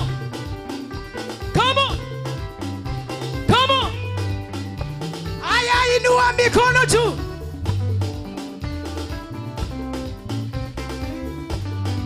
Wapi shangwe na vigelegele? Ni wewe tu Mungu wa miungu, Mungu wa miungu. Ni wewe tu Masia, Mungu wa miungu, ni wewe tu Baba, Mungu wa miungu. Wakusifiwa, wakuabudiwa, ni wewe tu Mungu wa huruma. Wakusifiwa, wakuabudiwa, ni wewe Mungu wa miungu. Wakusifiwa, wakuheshimiwa, ni wewe tu Mungu wa miungu. Wakusifiwa, wakuabudiwa, ni wewe Mungu wa miungu. Come on, ni wewe tu Mungu wa miungu. Come on, Mungu wa miungu. ni wewe tu Masia, Mungu wa miungu. Mungu wa miungu. Mungu wa miungu. Inua mikono juu. Haya, twende.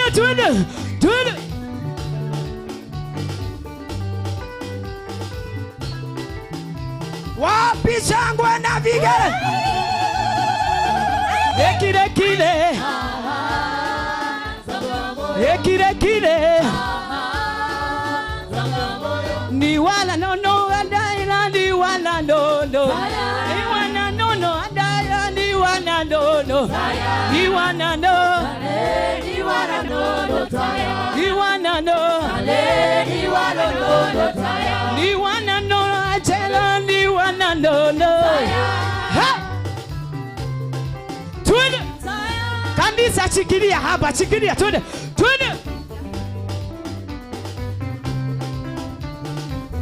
You wanna know?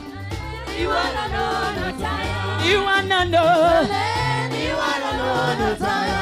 You wanna know? No, Tandere. You wanna know? You wanna know? Tandere. You wanna know? You wanna know? Ni wala no taya. You wanna know? Ni wala no. Yes, nisaidie mabega. Haya, tunaenda pamoja kazi.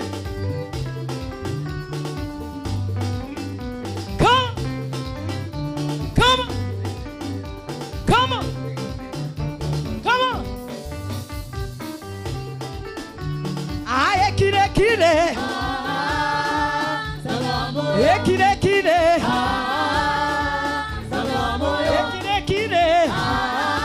Haya, inua mikono juu.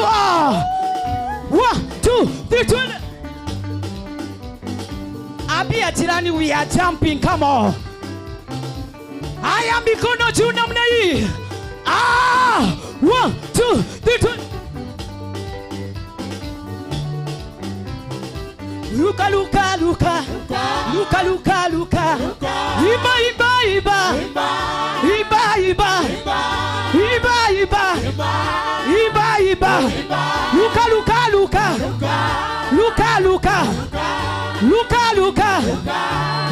Luka. Hey! Come on. Unaluka jameni. Bwana kuponye. Luka.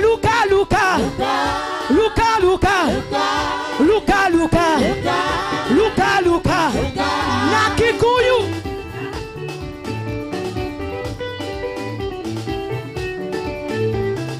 Emoyo Jesu, emoyo. Come on.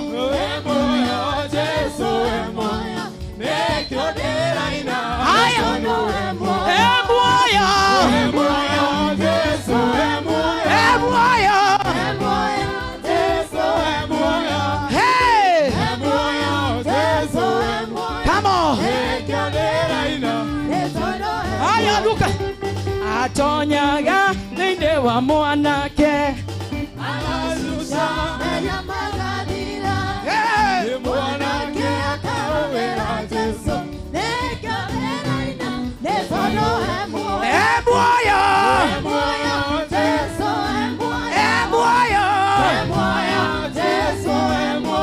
Come on.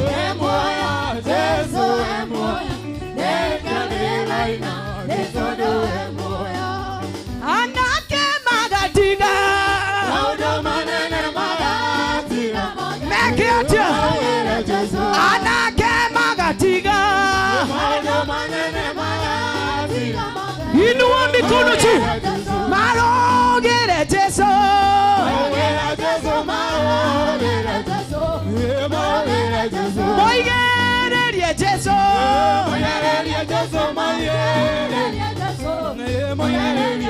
Atumia magatiga. Make atia. Atumia magatiga. Come on. Look. Alugere Jesu.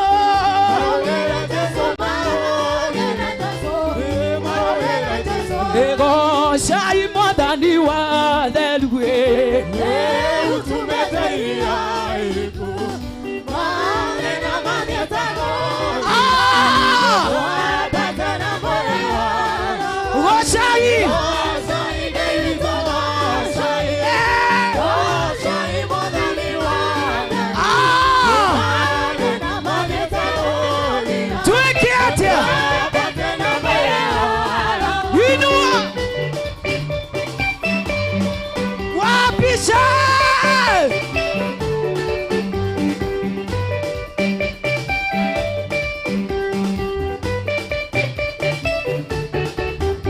Eto itaragana goro derwe. Anerera.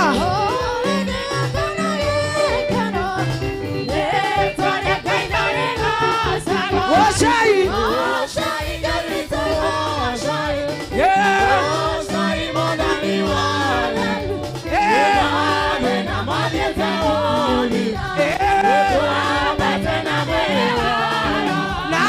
Giri na giri shonokio. Shiketea. Hey. Inua. Shaida itora. Hey. Shai modani wa. Hey. Na majete olia. Patena mera. Ekado isida chitoma. Waliwa kwanene wasioma. Ewanigi ola toro kuma. Hey! Nene wakaruwa. Imane. Mokera shio. Agasha. Kumani. Hey! Ekwane. Emwana.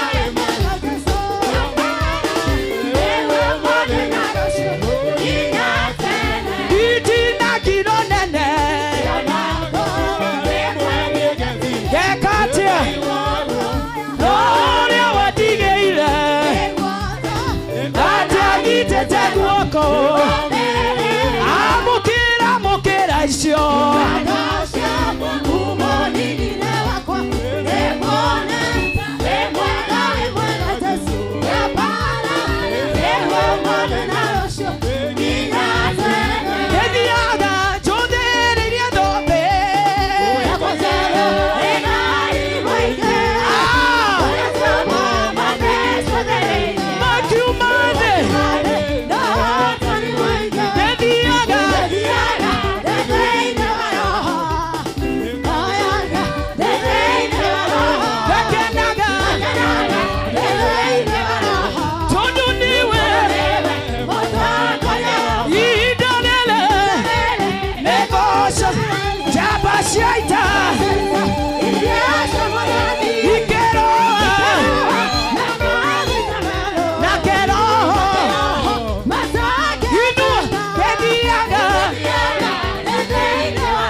Endelea tugata shaku shaimagara Otaboro ketie wako igoroya Kumana omashira washakerera Kanyere unimenyatyo yore inyamo ite Etahote yoga monene waita Aria wetongore irie mati otago Kumana omashira washakerera Inua mikono juu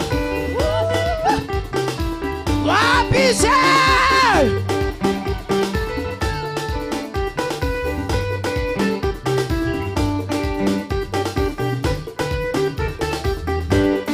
Maikiria Danieli limale melodie Tizakana magekyo wakine Wamarutire kono hotani moike Kumona washira washake Inua mikono Kumona washira washakelela Tendele tugata zakushai marala Otaboro ketia wako igoroya Kumona washira washakelela Polori waria memoya Polori waria memoya Polori tokaroga Polori tokaroga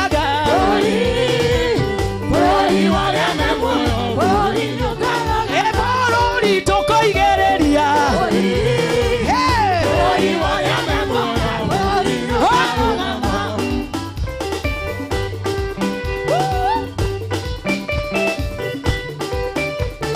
Polori tokagoshaga Polori waria memoya Polori tokaroga Polori tokoigereria Polori waria memoya Polori tokaroga Polori tokoigereria Polori waria memoya Polori tokaroga Abanyo kenaga Endele okogosho ni aria we obeire Abanyo kenaga Endele okogosho ni aria we obeire Atuandirire Ena mogabo aterewega Ituandirire Ena mogabo aterewega Owetaga twende na weole matuile na nyoto iguage Owetaga twende na weole matuile na nyoto iguage Ena mogabo aterewega Ena mogabo aterewega Ena mogabo aterewega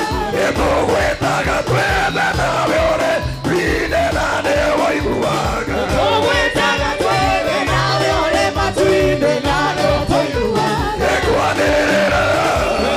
Ena mogabo aterewega Ena mogabo aterewega Ena mogabo aterewega Ena mogabo aterewega Osho moradimeta kerumeka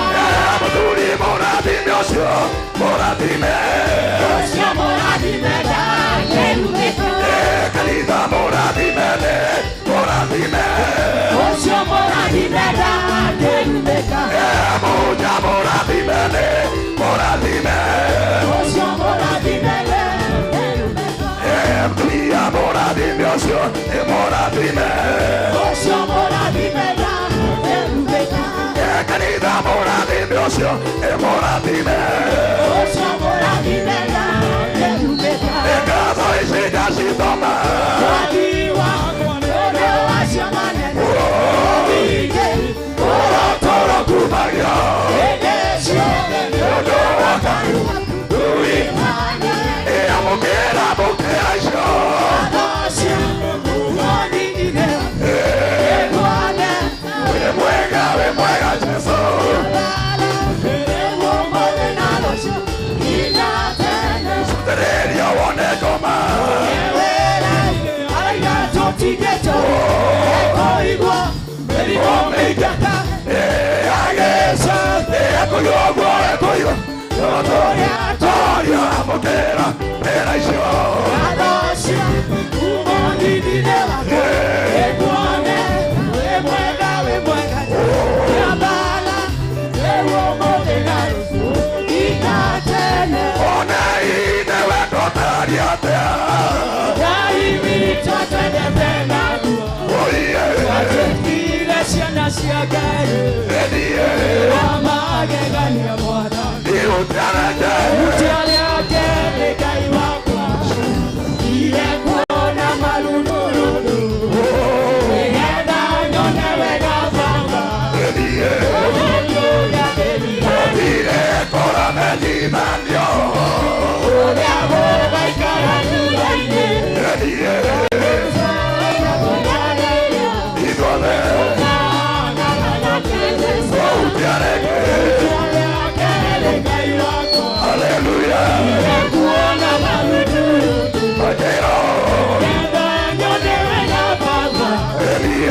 We give you glory. Praise him. God bless you so much. Amen. God is good and all the time. Amen. Amen. Tell your neighbor, God is good. Mwambie nimegojea kutoka kwa Mungu. Nimegojea kutoka kwa Jehova. Hallelujah. Siinue mkono wako, mwambie Baba, tunaombea apostle anapokuja kutuhudumia. Mungu ampatie neema na kibali na ushindi mkubwa katika jina la Yesu Kristo. Tunatangaza mafuta mabichi. Oh my God. Ribena mayanda baganda raba. Shiribena maganda raba bose. Shiribena mazoka raba bosai. Shiribena mazoka riba bose. Sharabaganda raba bose kayanda ba. Shiribena mayata baganda riba. We give you glory, my Father. We give our praise. Shiribena mayanda baganda. Shiribena mazoka rababose. Sharabaganda rababose. Ni wewe Mungu, ni wewe Jehova, wa kutukuzwa na kuinuliwa. Kuheshimiwa ni wewe Bwana, kuabudiwa ni wewe Mungu, kuhimidiwa ni wewe. Wewe ni zaidi ya falme zote, wewe ni zaidi ya mwanadamu. Hekima yako Jehova. Oh my God. Shiribena maganda ribabose. Yakarabaganda rababosai. Sharabaganda ribabose kayanda baganda. Shiribena mayata baganda riba. Sharabaganda rababose kayanda ba. Oh my God. Yage. Yage Baba, Yage, Yage Baba, oh, Yage Baba, Yage Baba, Yage, Yage Baba, Yage, Yage Baba, oh, Haya, oh. Pigie Yesu makofi mazuri. Nataka tujiandae kutoa sadaka zetu, maribuko, fungu za 10. You can have your seat in the presence of God. Na ninajua kwamba Mungu wetu ni mwaminifu, na ninajua anatawala na anatamaraki. Ukiziweka pale, kuna sturu za hii, usiweke pika choir. Where is the choir? It is your time. Maana time yetu imetukibisa, na ninaona tuko na service very powerful. Na ninajua kwamba Mungu atatenda mambo makubwa.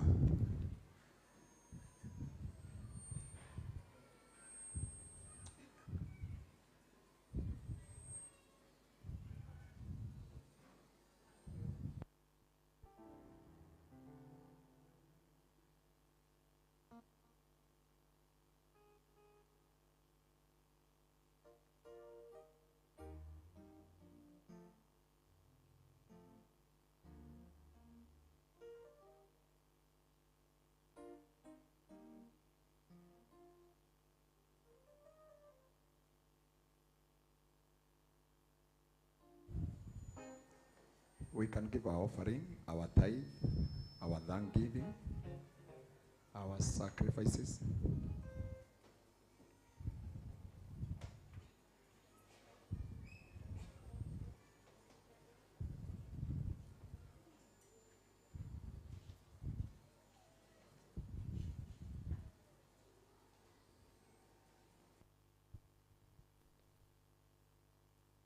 Mungu wangu nipe imani kama Ayubu, nisimame nitembe nawe siku zote kama Enoko wa zamani. Mungu wangu nipe imani kama Ayubu, nisimame nitembe nawe siku zote kama Enoko wa zamani. Uvuli ni wa neema, Mwokozi unitulize. Niwe wa kuhesabiwa, mmoja wa nyumba yako. Uvuli ni wa neema, Mwokozi unitulize. Niwe wa kuhesabiwa, mmoja wa nyumba yako.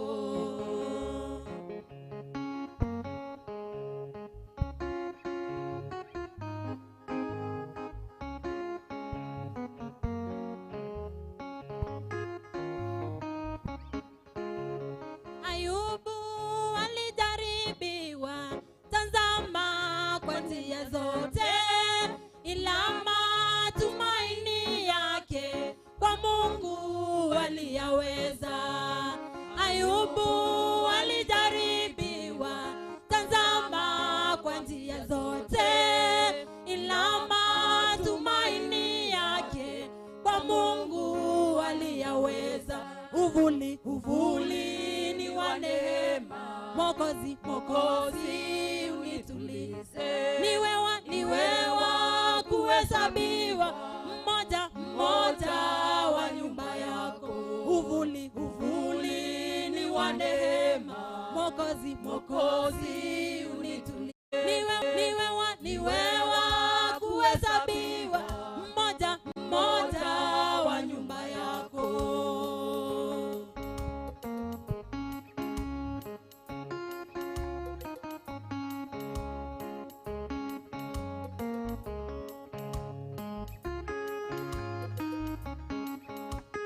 Tuwe hodari ndugu zangu katika neno la Bwana, silaha bora safarini kumshinda ibilisi. Tuwe hodari ndugu zangu katika neno la Bwana, silaha bora safarini kumshinda ibilisi. Uvuli ni wa neema, Mwokozi unitulize.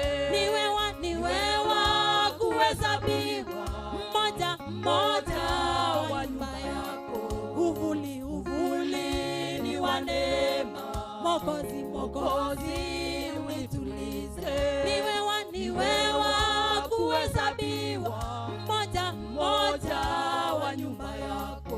Uvuli, uvuli ni wa neema. Mokozi, Mokozi, unitulize. Niwe wa kuhesabiwa, mmoja mmoja wa nyumba yako.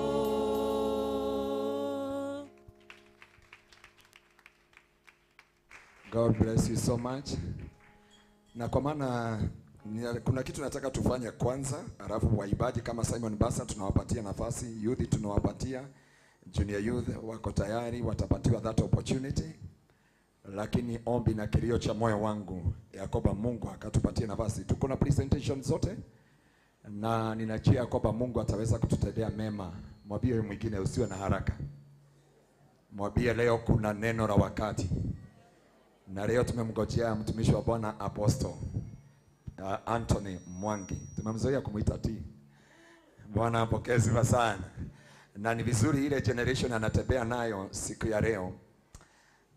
Ninajua kwamba Mungu anatenda mambo makubwa na anatenda mambo ya ajabu. Baba, tunashukuru kwa ajili ya matoleo ambayo imetolewa. Watu wako wamekuheshimu na matoleo yao. Unasema mimi kama ni baba yenu, heshima ya kuwa baba ni iko wapi? And if I am your master, where the honor due to me? Jehova, tumerudi vile umetufanyia wiki mzima, hatujarara njaa, ya kwamba dhiki zimekuja umepigana nasi. That why tumesogea kwako kukwambia wewe ni Jehova. Unatuambia kwamba unadhamini dhabihu ya shukurani kuliko vitu vingine. Jehova Mungu wa Israeli, pokea dhabihu hizi na sadaka na matoleo, zikaweza kuwa manukato mbele yako, ukaweza kupigana vita watu wako, na mkono wako wa rehema ukaonekane. Kwa jina la Baba, kwa jina la Mwana, na kwa jina la Roho Mtakatifu. Mungu Baba, tumeweza kuomba na hata kuamini. Amen. Watu ambao hawajui, tuko Farodhi TV live na mitambo ya huku kwetu na One Radio ambao wanamemerekia live. Bwana apokee sifa sana. Ama hiyo sio Kiswahili sanifu, wanamemerekia live. I think ndio Kiswahili sanifu. Hiyo ndio Kiswahili. We have a radio ambao radio nimekuwa nikihudumu sana ya Moroto FM, ambao nimekuwa nikihubiri every Wednesday, every Friday, na nowadays naenda kuikia mchana. Kwa hivyo Mungu wetu ni mwaminifu, na tukutane pale katika hiyo siku ya Tuesday, Wednesday na Friday. Na Mungu anatenda mambo makubwa, na hivi karibuni najua kuna kazi kubwa inafanyika. Sunday school wagojee kidogo na junior youth. Kwanza dakika chache alafu tunawaalika. Dakika chache wakae chini alafu tunawaalika, na siku madharau junior youth na all of them. We have opportunity briefly. Bwana apokee sifa sana. Na ninataka kuwaletea, unajua kuna Yohana Mbatizaji alikuja mbele ya Yesu. Bwana apokee sifa. Na wakati Yohana Mbatizaji alikuja alisema aje? Prepare the way. Bwana apokee sifa sana. And we have the son ya apostle, na diposa alimtuma hapa kitabu angaliage idara ya security na mambo yako namna gani, na mambo iko namna gani. Praise the mighty name of the living God. Na kwa maana tuko na yeye hapa, kabla apostle asimame kwa madhabahu, tunaamini ya kwamba kuna vile Mungu hata yeye amemtuma, na wachungaji na wale walikuwa wamepangwa kukaribisha apostle wajiwekage tayari. Bwana apokee sifa sana. Mafuta ipokeleagwi kama ni nini, ni madazi pale nje. So inahitaji ya kwamba tutakuwa na viongozi watamchukua apostle pale nje. Alafu baadaye najua analeta neno la wakati katika jina la Yesu. But beside hapo tuna Yohana Mbatizaji. Na hatutakuwa tunakuita Yohana Mbatizaji, lakini Yakoba there is a prepare the way. Anatuamini Yakoba neema ya Bwana itashuka kwa njia isiyo kawaida. Kwa hiyo wachungaji wote mkiona mmefanywa hivi, hakuna kusubaa, hata kama mtumishi wa Bwana atakuwa hapa ni kuchomoka ili tumkaribishe, na wale ambao watoto walikuwa wameandaliwa. Na tunashukuru Bwana. Inua mkono wako mbele za Bwana. Mwambie Bwana. Sema Bwana Yesu, nisaidie siku ya leo nisiwe bure, nisitoke hapa bure. Nimengonja marangoni mwako. Kilio cha moyo wangu ni ukanihudumie, ukanirekebishe, ukanielekeze according to your word, in the mighty name of Jesus. Father, I give you glory. Father, I give you praise because umetumana kwa ajili ya maisha yangu, na ni katika jina la Yesu tumeweza kuomba na hata kuamini. Si tusimame na miguu yetu, tupigie Yesu makofi mazuri tunaposimama. Na ninachia kwamba Mungu wetu ni mwaminifu. Tuko na mtumishi wa Bwana Kibali. Wangapi wanamkumbuka? Wow. Amen. We love you so much. We love you so much. Even to be humble to your dad. Unajua qualification ya every successful man, it is how he relates na mzazi wake wa kiroho. Either biological, spiritual, either awe ni guardian. Kama mimi ni guardian wa watoto wengi lakini nimewadopt kama 9. I'm the father, I'm the mother, I'm the guka, I'm gradiguka, I'm uncle, I'm everything to them. Hata wengine ninaenda kuchukua kesho. Wale nilikuwa nakwambia. I think tutakuita. Tuende unipeleke ni hapo juu. Ni hapo kapiko, ni kafoko ama ni kafiko. Kafoko. Ya kwamba hao, although hao si wa adopt, hao ninawachukua niwapeleke children home. Lakini hao wengine 9, they have my name. Wako na jina langu. Ukisoma majina yao matatu, blessed, kama huyu anaitwa Beura Hesiba, Ngaruiya mwisho, jina langu mwisho. So wako hivyo, kwa hivyo ni mimi nitajua title yao ya shamba itakuwa toka wapi, watasomaje, watakaa wapi, watakula nini, na nikikufa ndio watakuwa hapo wakisema he is our dad. Na nikienda mbele yao ama waende mbele yangu, they will be my children. Amen. Hata nawaleta pale, utaona nitawaleta pale Lemuru, sitakwambia ni wapi hapo. Yeah, because for us we know how to tackle the grace, to partake the grace and to take the grace by fire, by force. So God bless you. Mtumishi wa Bwana Hadasha, God bless you so much. You have been a blessing to us, wachungaji wote, wazee wote wa kanisa, everyone in the church, God bless you so much. Kuna dada pale anakaa kusimamia harusi, God bless you so much. Na before apostle aigie, wacha tulete Yohana. Yohana. Na nachia kwamba this man you are going far. Never limit yourself, never despise yourself. I'm very sensitive spiritually. That's why sitaki watu wengi kwa madhabahu. I'm very sensitive. And your character, ile nilikuwa huko hapa nikihubiri about the character, imekuqualify naweza kukuachia kanisa niende America nihubiri 6 months na nirudi. Because Yakoba hawezi ukadhumira ng'ombe rolie. Yeah, tuko na wengi tunawaleta hapa, unakuta ng'ombe ukiuliza, leteni ng'ombe tukamue, pole. Ilienda na jirani. Shida maziwa ya jirani haitakusaidia. Lakini for you, it is not pride. Ukimaliza unachomoka, hata usalimii mshirika, hata wakati mwingine sikukutaki kwa ofisi umeondoka. That is a character of a leader. May the Lord bless you. May the Lord anoint you and give you more grace together with your continent. You know you have your own continent? Yeah, and we thank God because of the president of that continent. One day dia tu alilala kesha. But we thank God because of that. Lakini alikuwa anatuombea. Na we thank God because of her. Let us appreciate her in the mighty name of Jesus. Then we appreciate your team.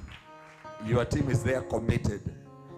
Your team, nimeangalia your team, nilikuwa nimeona ya Apostle Kimani, ya Bishop Harrison, nimeona ya Apostle T, nikaona ya Joshua Sulaiman, nikaona ya Texas, Dr. Texas huyo kutoka kule. Sasa ingine nimeona iko pampa ni ya kwako. Mungu aweze kukubariki. Kuwa na watu hapo hawakuachi. Ili utawaweka mpaka saa 8.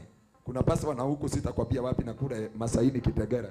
Anaulizaga pastor Tony yako wapi? Alile dha nyanya, alienda saa 8. Pastor na tuko crusade. Ako wapi yule mwingine? Haino kile. Pastor mwingine wana huko haumjui? Akiwa kwa crusade wachungaji wake wanaendaga nyumbani saa 10. Wazee wake wa kanisa hawaoni. But may God bless your team. your team. God bless you, watu wa camera, intercessors. We have a meeting. Nimuita Sister Lea. Hiyo jina nishika ni ya my sister. I know you are treasure. Hata kama utatuongeleshea hiyo Kiingereza yako ya Amerika. Tuko na Amerika wengi hapa. By the way wako hapa. Wapendwa wetu wa kutoka US wamefika, akina Mary na wale wengine. Ama walipotea, niliacha wakiwa kwa njia. Na wengine wamepotea, wameenda na utakuja mkutano wa mama. Sisi tunataka hiyo lugha ya kule ya hakuna D. Mkisema 20, hiyo ukiuga 20 mpaka tunaiba wimbo. 2022 ni mwaka wangu. Wewe unasema 20. Wanameza D. 2020. Utakuja mkutano wa mama, utajaribu kutuongeleshea. Ukiona hatushiki, unajua ni Kiingereza. Tumetoka England. Tumezaliwa na hapa Msebe. So na kule Msebe kwetu ni maroli inapita na isimamagi. Ama namna gani baba Koi? Kwa hivyo ikikuja sisi tunasikiliza kile tunasikia. Let us appreciate the man of God. Karibu sana. Ndio tutatuambia dadi yako wapi? Unajua waweza kuwa umeacha dadi kwa ofisi. Karibu sana. Karibu sana. Amen. God bless you. Let us appreciate Bishop. Huwezi appreciate Bishop kama umeketi. So kama umeketi, appreciate Bishop in a better way in Jesus' name. Amen. Amen. My name is Evangelist Kibali. Nimeokoka. Yesu ni Bwana. I'm here with the blessings of my father Apostle T, who will be joining us in a few. Na ninajua tutabarikiwa sisi wote. Amen. Ni upige makofi ama ukae nayo.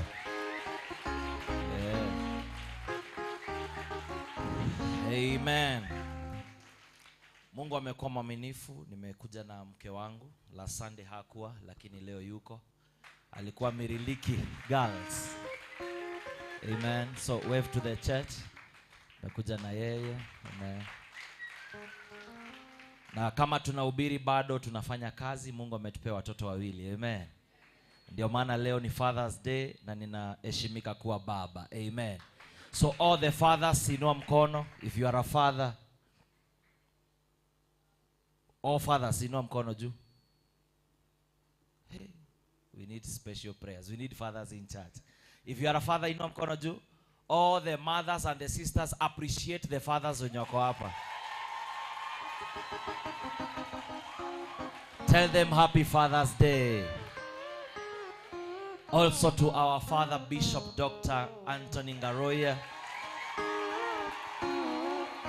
You appreciate in a better way.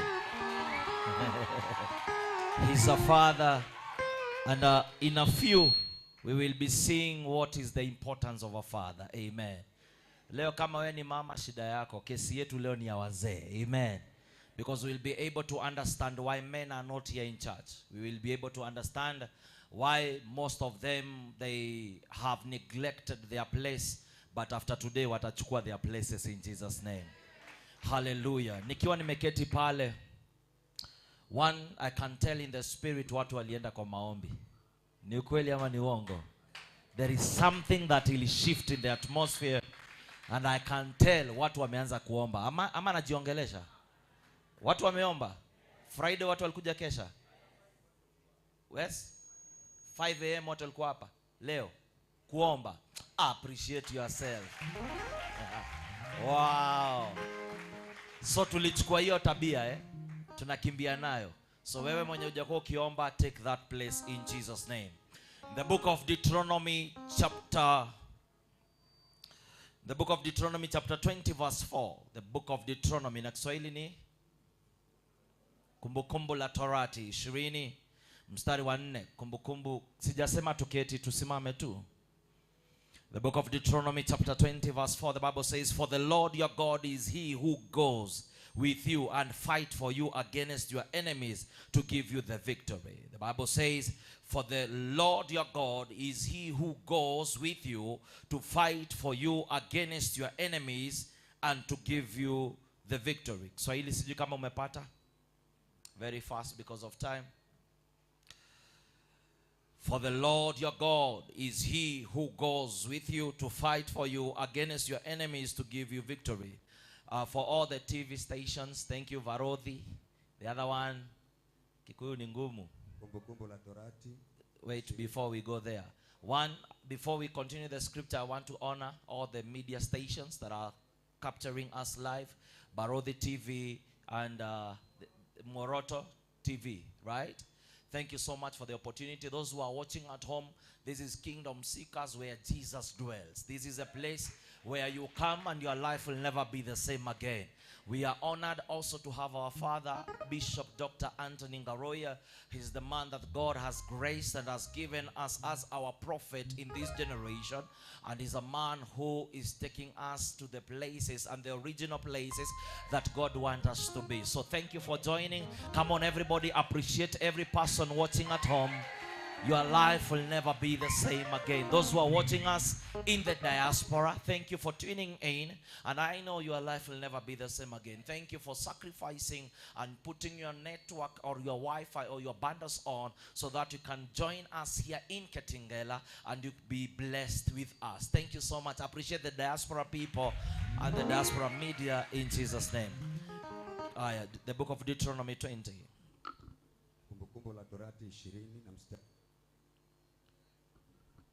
Kwa maana Bwana Mungu wenu ndiye awaandamaye kwenda kuwapigania juu ya adui zenu. Yes. Ili kuwaokoa ninyi. For the Lord God your God is he who goes with you to fight for you against your enemies to give you victory. Nimekuja kukwambia kwamba Mungu anakuja kupigana hiyo vita yako. Ni useme amina. Nimekuja kukutabiria ya kwamba leo Mungu anakupigania hiyo vita. Maandiko yanasema ya kwamba ataenda mbele yetu na atakuwa na sisi na ile vita tutapata ushindi. Kama umeketi, simama, inua mikono yako juu kwa Jehova. Nipatie tu strings. Inua tu mikono yako juu kila mtu kabisa juu. Anza kuambia Mungu ni asante kwa siku ya leo. Asante kwa ile vita ambayo unaenda kunipigania na ile ambayo umekuwa ukinipigania. Najua siku ya leo, Sunday ya leo naenda na ushindi. Sunday ya leo natoka hapa na ushindi. Hapusevete kamana godeza. Fungua kinywa chako, anza kuzungumza na Jehova. Baba, kila vita ambayo nimekuwa nikipigana leo nayo imefika mwisho. Maadui ambao wamekuwa wakikusanyika ili wakaweze kupigana na mimi, leo imefika mwisho. Hashapa pemene kotodiba. Hashevete ketemene makatuzovotanda. Inua mikono na sauti yako kwa Jehova. Habeshabita tababunde. Habaso pepia kabana kanda. Hasia bosevete nemenia. Habiposka papina katanda. Haseve pepia tanamakanda. Kila vita, kila silaha ambayo umetumwa kinyume na hii kanisa, tunaisambaratisha sasa katika jina la Yesu Kristo. Ambao wanakusanyika ili wakapigane na mtumishi wa Mungu, ambao wanakusanyika ili wakapigane na haya madhabahu, hapeso topipa hapia nakapapepepia tanaka. Inua sauti yako na kinywa chako. Kasirika in the atmosphere. Kasirika in the spirit. Kila vita ambayo inakusanywa, watu ambao wamekusanyika ili wakasambaratishe haya madhabahu, ili wakasambaratishe watumishi wa Mungu, hakapamana katosepe pia. Tunakapesi papamana. Tunainua jina la Jehova. Yeye ndio ule ambaye anapigana. Yeye ndio jemedari wa vita. Yeye ndiye ambaye anapigana vita zile ambazo tunajua na zile ambazo hatujui. Yeye ndiye anapigana vita. Hapa satana maka hapia tosebebina hamando sebipa hapia toskepamana hasevetika na manos. Skiza in Jesus name. Wacha nikwambie, haupiganangi vita kama uko cute in the presence. Kuna mambo ambayo inapangwa, lazima tutaisambaratisha. Kuna mambo ambayo imekuwa ikizungumzwa, lazima tuibomoe. Na ninataka ukasirike kwa ulimwengu wa kiroho. Na tunapovunja haya madhabahu, unapiga makofi kwa hasira ili kanisa la Jehova likasimame. Wale ambao wamekuwa wakiandika program za kusambaratisha kanisa, tunazi unprogram in the name of Jesus. Wale wamekuwa na demonic networks za kudivert washirika na baraka za washirika, tunazisambaratisha katika jina la Yesu.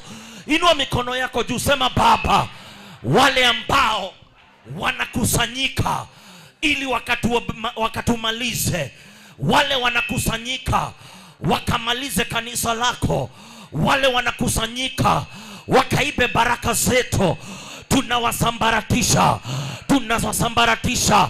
Piga makofi unapoomba. Tunasambaratisha mipango yote ya shetani. Wale watu ambao wamekaa wakipanga vile watatumalisha, wakipanga vile watamaliza huduma, wakipanga vile wataiba baraka zetu, wakipanga vile kutakuwa na mazishi kwa familia zetu, tunasambaratisha. Piga makofi kwa hasira. Tunasambaratisha kila bako sapapanda, every program of the enemy, every plan that they are planning, every program they are sitting to program, we are programming it, we unprogram it. Every networks, every demonic networks, every divisions, every diversion of our blessings, we are papia tapea hasatia papamba. Kiga makofi kwa hasira. Tunasambaratisha mapango yote ya shetani, tunasambaratisha akapia kasanda. Kila silaha ile ambayo anatuma, kila silaha ambayo ametuma kwa jamii zetu, ambayo ametuma kwa kanisa, ambayo ametuma kwa washirika, ambayo ametuma kwa biashara zetu, tunasambaratisha. Piga makofi ukisema nasambaratisha. Nasambaratisha aina yote ya shetani, kila network nayo habia papa tatakayata. Tunasambaratisha kila maombi kinyume na kanisa, kila maombi kinyume na washirika, kila maombi kinyume na biashara, tunaisambaratisha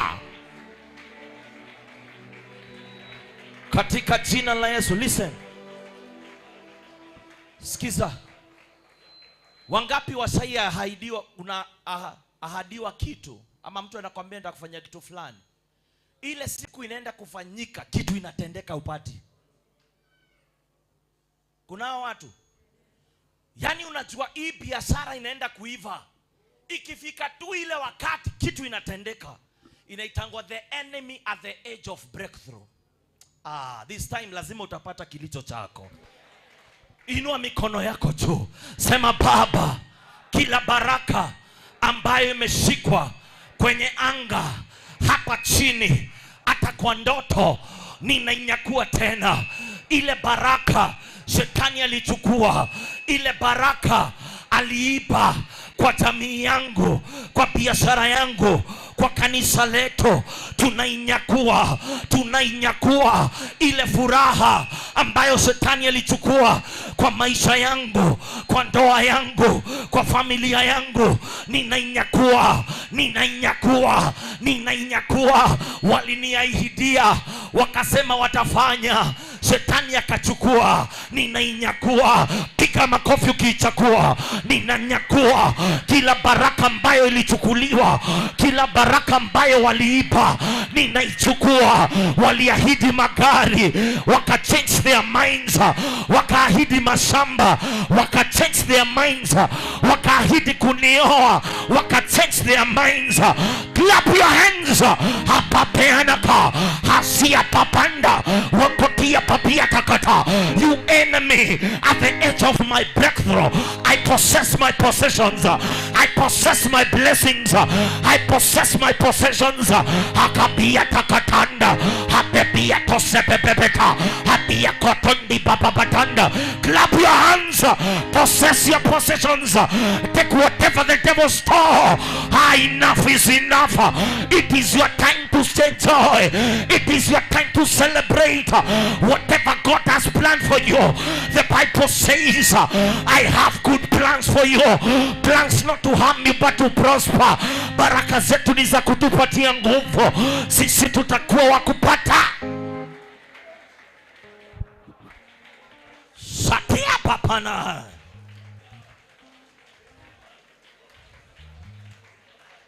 In the name of Jesus.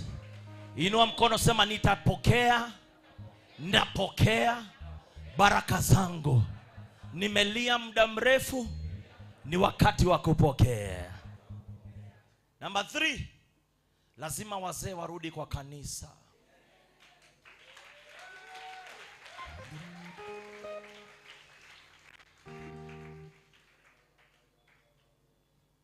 Lazima wazee warudi kwa kanisa. Nilienda kanisa Kabete, wanalipa wazee wakuje kwa service. Nilikuwa Moranga, the same way, wanalipa wazee wakuje kwa service. Why? Because the devil, nitakuwa nikiongea kuhusu hiyo, akitampa na identity ya mzee, familia inapotea.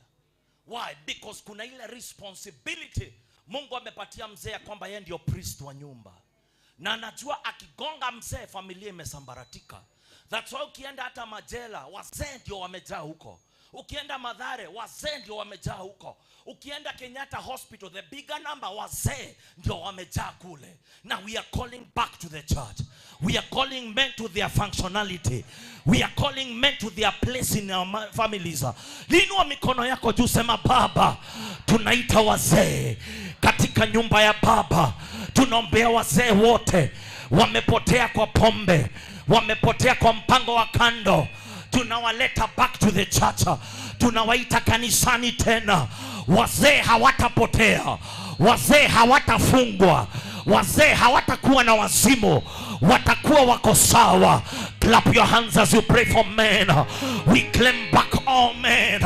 Those who are in the prisons, we declare you are coming out of that prison. Those who are in Mathare Hospital, we declare you are coming out of that hospital. Those who are in drunkenness, those who are in rehabilitations because of the choices and the alcohol, we call you back to the community. We call you back to your families. We call you back to your place of functionality in the mighty name of Jesus. Clap your hands as you call them. They are coming out of that club. They are coming out of that prison. Men are taking back their positions even in their families. We will not be absent fathers. We will not be isolated. We will not be distorted in our identity. Why? Because we have Jesus. If there is a man to pray, there is a woman to pray, there is a God to answer, there is a God to answer. Clap your hands one more time as we call them back to the church.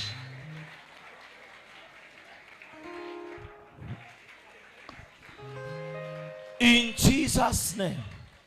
Inua mikono. Father, we thank you for this morning. As we hear, as we prepare the way to our Father, I pray, Lord, wacha leo mtu asitoke hapa alivyokuja. Wacha leo mtu atoke hapa na baraka zake. Wacha mtu atoke hapa na ushuhuda ya kwamba Mungu ametenda. Na ni katika jina lake Yesu Kristo tumeomba tukiamini. Chapia Mungu sadaka mzuri ya makofi unapoketi.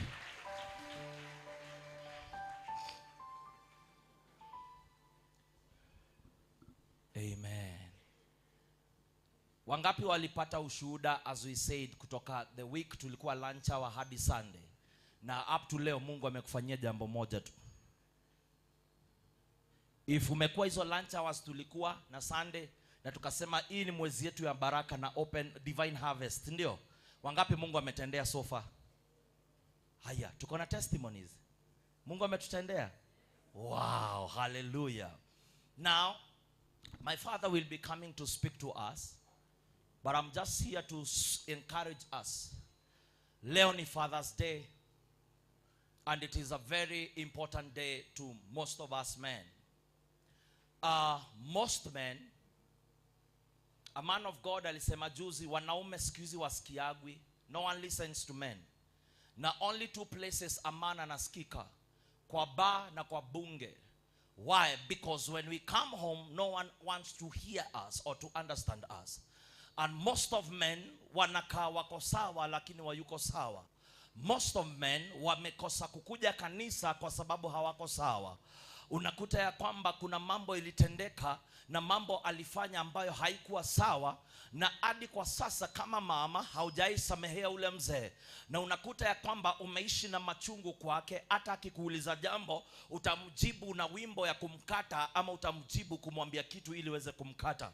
And most of men, they don't see any reason why to come to church. They don't see any reason why they should come and pray together with their family in church. Why? Because they feel they are offended. They feel like they are not important. They feel like they no longer have a voice. And this is what is affecting our families. Kama wewe ni mwanaume nasema ukweli, inua mkono juu. Oh, so nasema ukweli. Simuni encourage, sema au. Leo ni siku yetu, amen. And we sat down and realized most of men are looking well, but they are hurting inside. Why? Because when you go to your workplace, kuna pressure za kila siku, manager, targets, vitu ambazo umewekewa uweze kufanya. And sometimes you come back home with a lot of pressure, with a lot of discouragement, and you feel like nothing is working in your life. And sometimes because you come home, when you have pressure, your wife can be saying something in a simple way, but utareact towards it. Why? Because during the day there was pressure. And now you have come home, there is another pressure. And you come to realize the number of men, by the way, Bishop, gafete, mare uraga o mudenya. Lo kabete na kabete na agige. Every day gutiraga mudhuri ure uraga. Na gedhorai.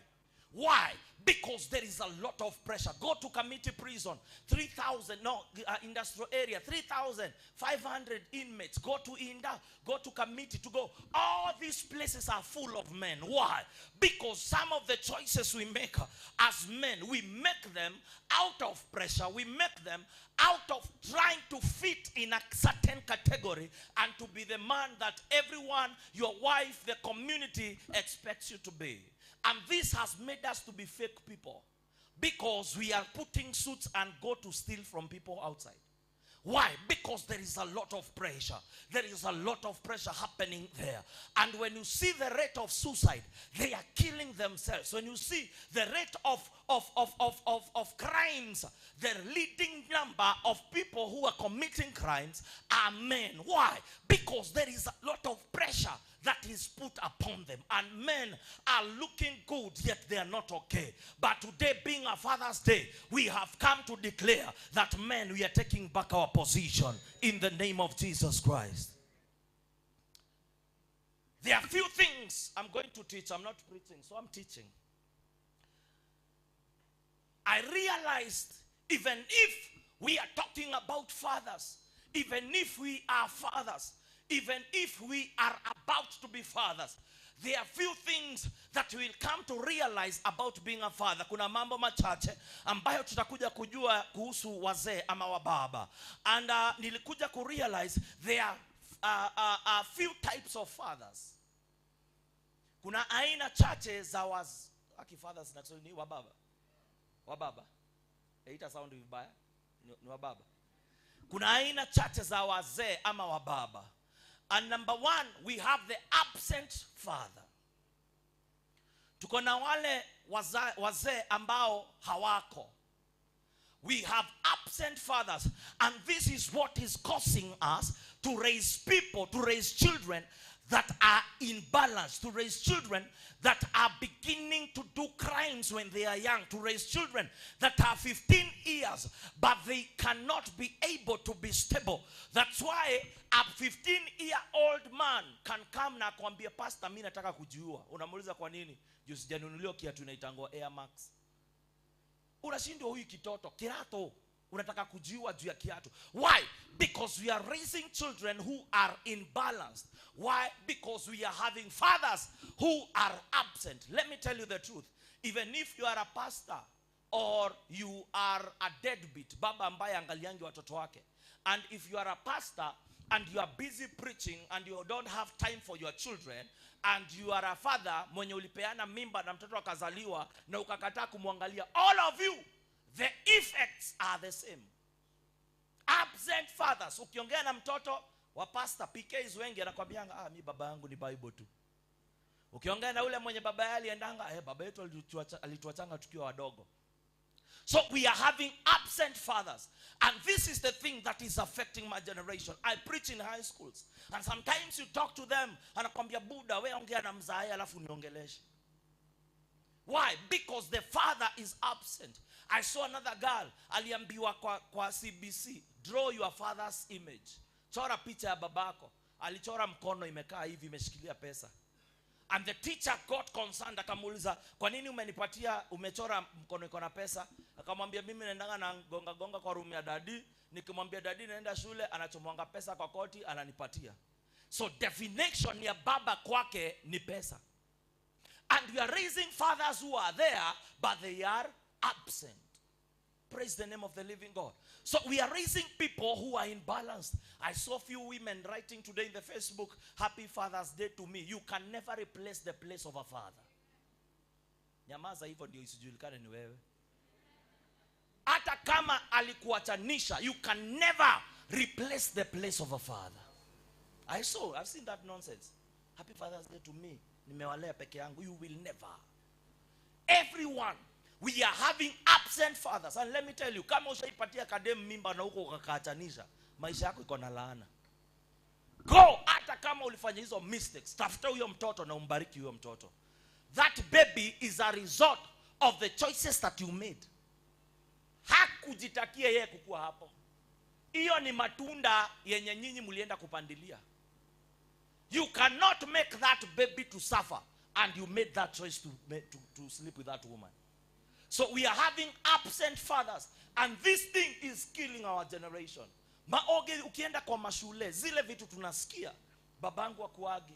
Jana with my wife tumetoka kesha. Tukaamshwa asubuhi na simu. Tunaambiwa, sir, please talk to our daughter. Mzee aliatanisha mtoto, mama anang'ang'ana na mtoto peke yake, na huyu mtoto Kenya alituambia tulishtuka. Alituambia, pasi, ambia babangu tu anipe 30 minutes. Nikae naye tuongee. 30 minutes. Hataki kitu ingine. Babangu tukae naye tuongee. We are having absent fathers. And as men, we need to work on that so that we can create time and be present in our time. Amen. Amen. Whatever we are sowing now to our children is what we will reap. The kind of system we are introducing to them, it is the kind of the system that they will have. Can I shock you? When tuko na watoto wetu wa wasichana wale wako na watoto, huyo mtoto wako wa msichana unaanza kumfunza kuwa mama akiwa mdogo. Unamuonesha mtu anaendanga hivi choo, unamuonesha kubeba maji, kuosha vyombo, kutoa vitu kwa sitting room. Am I saying the truth? So every woman trains her daughter to become a woman. But who trains men to be men?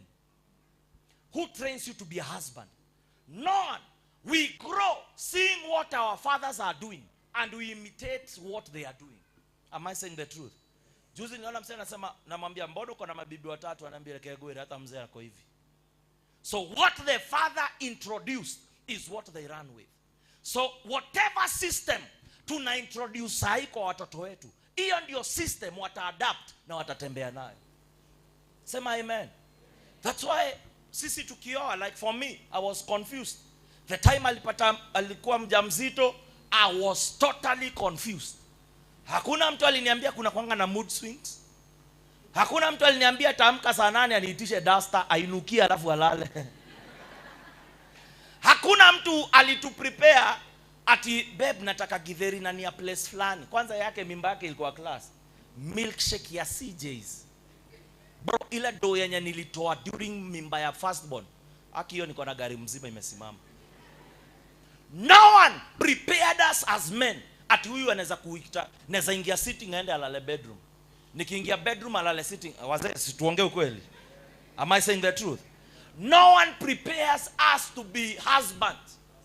It is a call that God has made to all of us. Women are nurtured being women and mothers.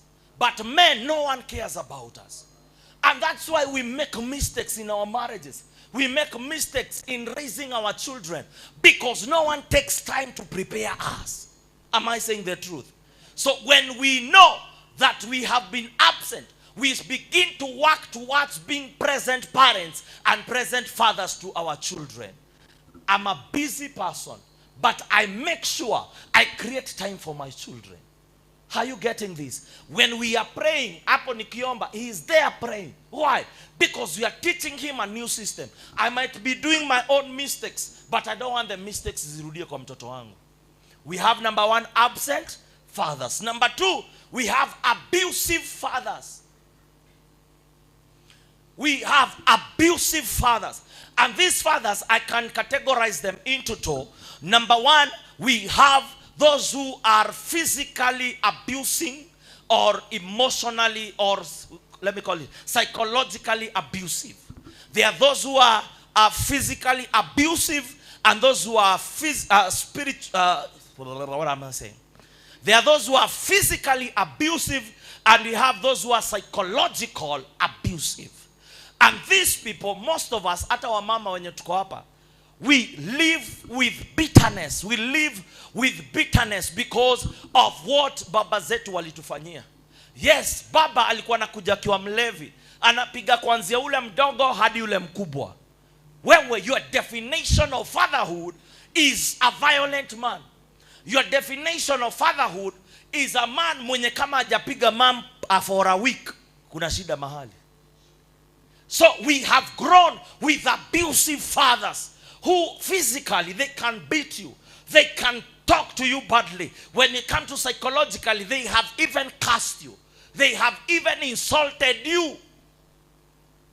Hey mwanangu marayoyo, wewe unakuanga kutanga tanga, wewe ndio. And those words up to now uliolewa, but they are still lingering in your head. Am I saying the truth?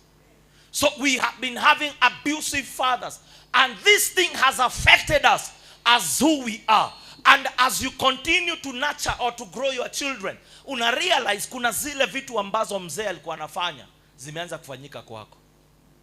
And until we begin to work on ourselves as fathers, as children, one, wale wako hapa wali grow in abusive families, you begin to forgive those parents. You begin to release them so that the blessings can begin to happen in your life. Hallelujah. Do you say amen? Most of us, we are affected. We are affected. Na Bible inasema wazazi wetu ndio the second gods. Ni kweli? Ndio Mungu wetu wa pili. And when you try to see anything godly in them, hakuna kitu unaona.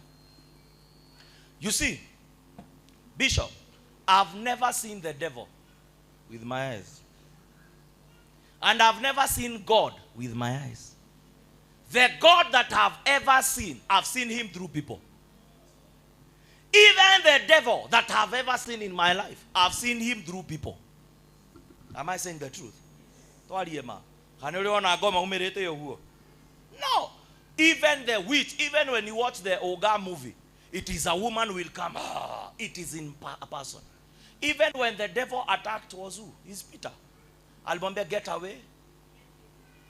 Get behind. Why? Because the devil also uses people. Even God himself uses people. It depends with the choice that you have made. And most of the people who God has given us as parents are used by God, and others are used by the devil. But that one does not disqualify him from being your father or being your mother. So when we realize that even the devil can be able to use people, you begin to pray for that man and you begin to love him and honor him. Hapo ndio najua kuna shida. Honor your father and mother and your days will be added. I said no pastor, no Muhammad, no sheikh can pray for you your days to be added. Your parents, he didn't say honor them as long as hawakunywa kipombe. Haikusema honor them as long as sikiwete. He said honor them and your days will be added. And ndio maana tuko na watu wengi wafala. Kama umeshaipeleka dem date ukalipa 5500 kwa hiyo bill na haujainunulia mzee shati ya 2000, ushindwe kabisa. Ushindwe mfululizo. If unaweza tumia huyo mdem credit na madhe na kutumianga please call me akiwa amekaa home na utawahi mnunulia, shindwe mfululizo. No. Huwezi kuwa unabamba kadem ka figure 3 na katakuacha kama tabia mbaya, na ule mama alikuzaa huwezi mkuwa wa baraka kwake. Piga makofi juu pastor anakuambia wewe. Are you understanding this? We need to honor them. Time ya graduation, bishop. Kuna kasichana kalichomekea Kiambaa time ya elections.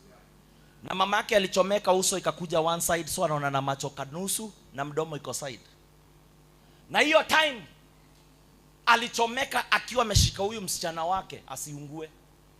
Baba akachomekea hapo kwa hiyo kanisa na speaker akaisha. Watu wakachomeka Kiambaa. But this mom alisurvive, lakini amechomeka, mtoto hakuguzwa. Msichana akakuwa mzima, mama akapona hosi, akaenda akalipa akauza zile title deed mzee aliacha ndio msichana asome St. Paul's University. Siku ya graduation msichana aliona ni aibu sana juu kalikuwa kasichana kasupuka amejibeba kako sawa. Kakaona ni aibu kuleta mama amechomeka kwa graduation. Kakaenda kakatafuta mama anakaa vizuri, anaendesha gari kubwa na mzee mzuri. Time ya graduation alikuja nao. Bahati mzuri ama mbaya, anko akasikia na graduate. Alienda akachukua mama yake wakuja graduation ya mtoto wake Grace. So watu wakiitwa wanaenda napigwa picha na mzazi amevaa hiyo kinguo, kulikuwa kumewekwa ma screen kubwa. So the mama alikuja akakaa pale nyuma amejifunika na kakitambaa juu venye amechomeka. When the lady aliitwa apigwa picha, alitokea na mama mzuri na baba mzuri.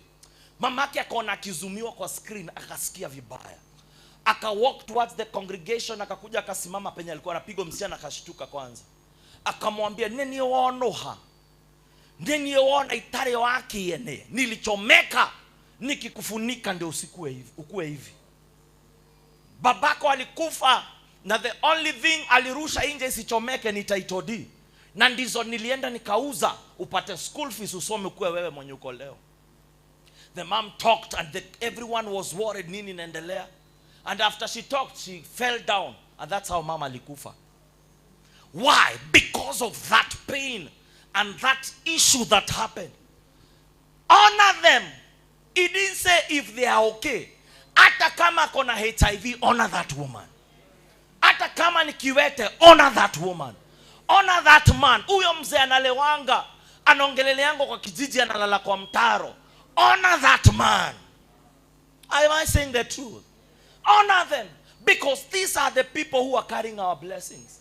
Sai tunazikwa na wazazi wetu, badala ya sisi tuzike wazazi wetu. Because our lives is shortened. Honor them. I know they are abusive. I know they have hurt. I know even venye mama alijua ako mjamzito, alimwambia aende na huko.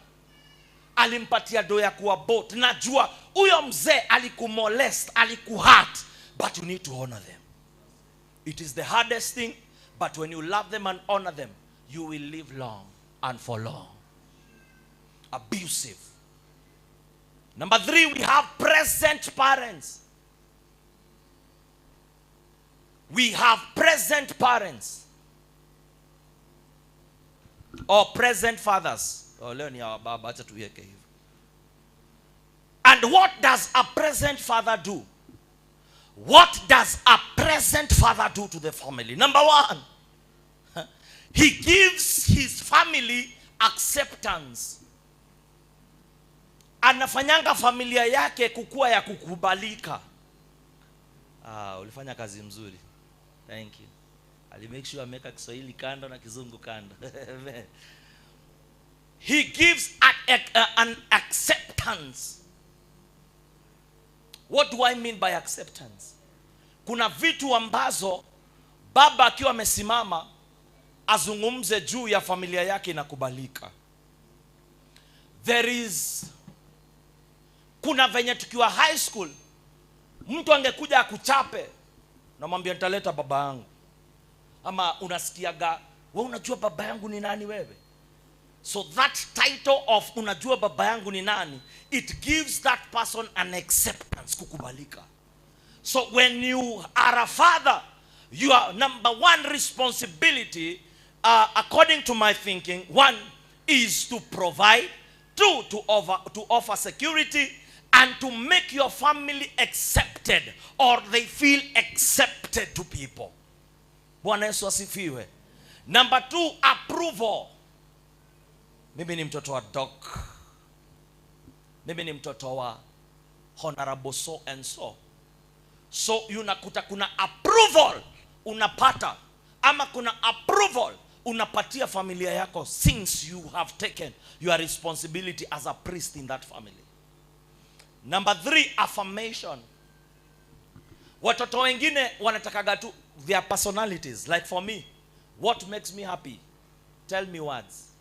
Affirm me. Kila mtu akona personality yake. And when you are a right parent or a present father, you affirm your family. Sometimes my son can take a mic na ninakutana ni imitate venye naombanga, and I feel wow. Namwambia wewe ni doctor, namwambia wewe ni pilot, na wewe ni apostle, and he feels hata mimi ni pastor. Jana asubuhi mama anauliza mama yake, mama umekuwa wapi? Nilikuwa kesha. Wewe ni pastor? That was the question alimuuliza jana asubuhi. Wewe ni pastor? He needs to hear what you are saying. So as a father, you learn to affirm your family, to affirm your children, make them believe that they can make it in life. Make them believe they can be great people in life. When they see TV and they see the ndege inatokea hapo, anakuambia, Dad, see ni ndege siku moja nitapanda. Anakuambia, yes, this belongs to you. Wewe ni wa hii Taliban ya kuingia mandege. You affirm them and make them believe in themselves and build their capacity. Nyamazeni hivyo nikae professor. Leo nilikuja na amen zangu na my wife anasema amen, so nasikia niko sawa. So kama utasema we kaa nayo. Thank you baby, you are doing good. You're doing good. Things that a father give. Zile vitu ambazo baba anapeana. Number 1, anapatia mtoto identity. Unapatia mtoto identity. When you begin to affirm that child, when you begin to affirm that wife, when you begin to affirm that daughter of yours, you are giving them an identity. Like now, we have been telling him you are a pilot. So in his system, we are giving him an identity that you are not a failure. You are a person who will make it in life.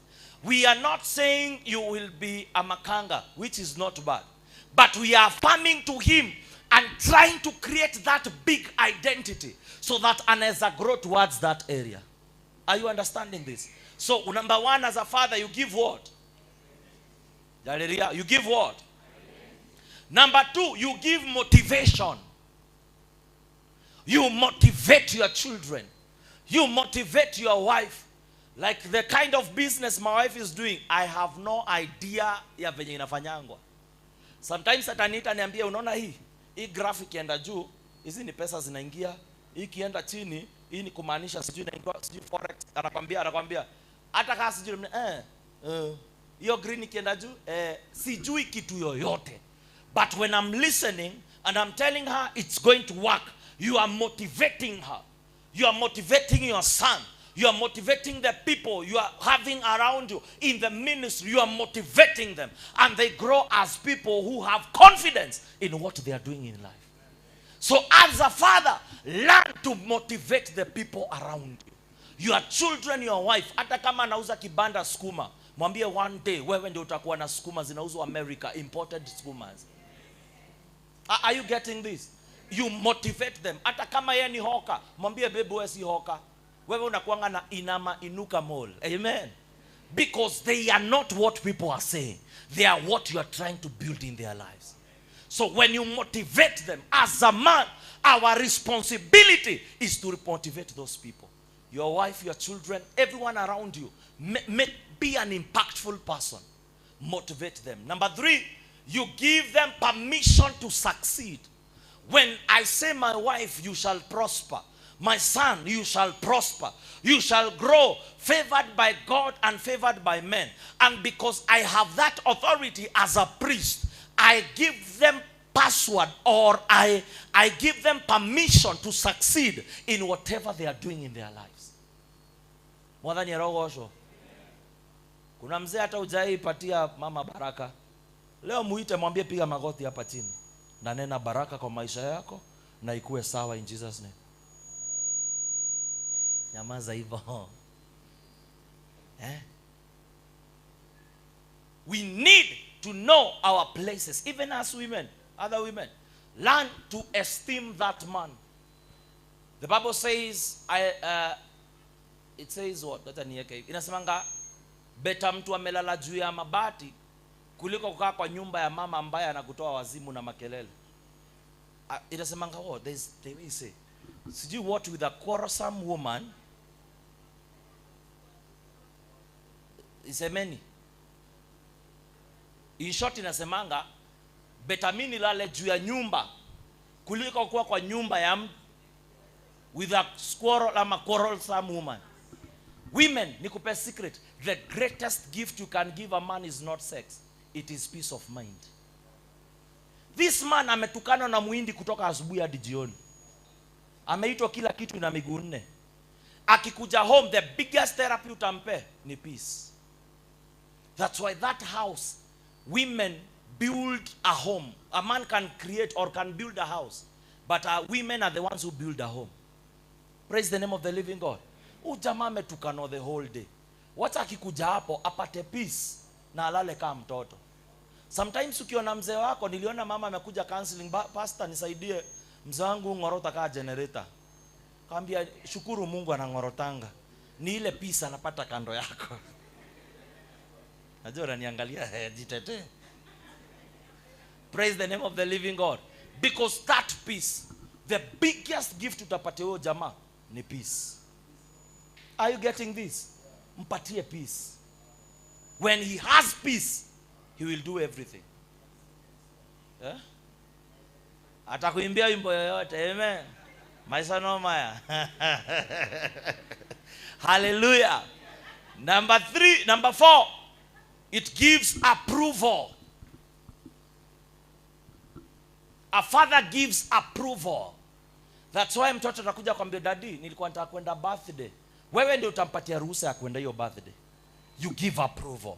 Sometimes my wife atavaa nguo, akae kwa kioo, aitoe, avae ingine, avae akae, and then aniulize babe nakaaje? When I will say hiyo inakaa poa, imematch fiti, now she's okay. You give approval. Are you understanding this? So as men, when we take our place, we give approval, and our lives will never be the same again. Amen. The other one we have said is affirmation. Sawa? Vihibitisho. Amen. So unapeana affirmation. It's good you affirm them. The other one, sense of security. It gives you sense of security. As you are in that house, that's why hata ukiangalia nyumba nyingi mzee analalanga kwa ile side yenye karibu na mlango. Reason to symbolize that when is security hawa wase. Si ni kweli? Security tosha. Am I saying the truth? Ama nalalanga kwa mogito huko kwa ukuta. Unalalanga hii side yenye in case kamwizi kakuje, sio unapiga nduru before mama. No una deal now before afikie mama. Am I saying the truth? So there is security. You offer security to your family. You offer security to your children. You offer security in what they are doing. Why? Because it is your responsibility to offer security. The other one is inheritance, value and counsel. Kuna maandiko bishop inasemanga kuhusiana na urithi. It has gone. Baba mzuri ni yule anaachia watoto wake. Yes? A good father is the man who leaves inheritance to his children and his children's children. Make sure you leave something for your children.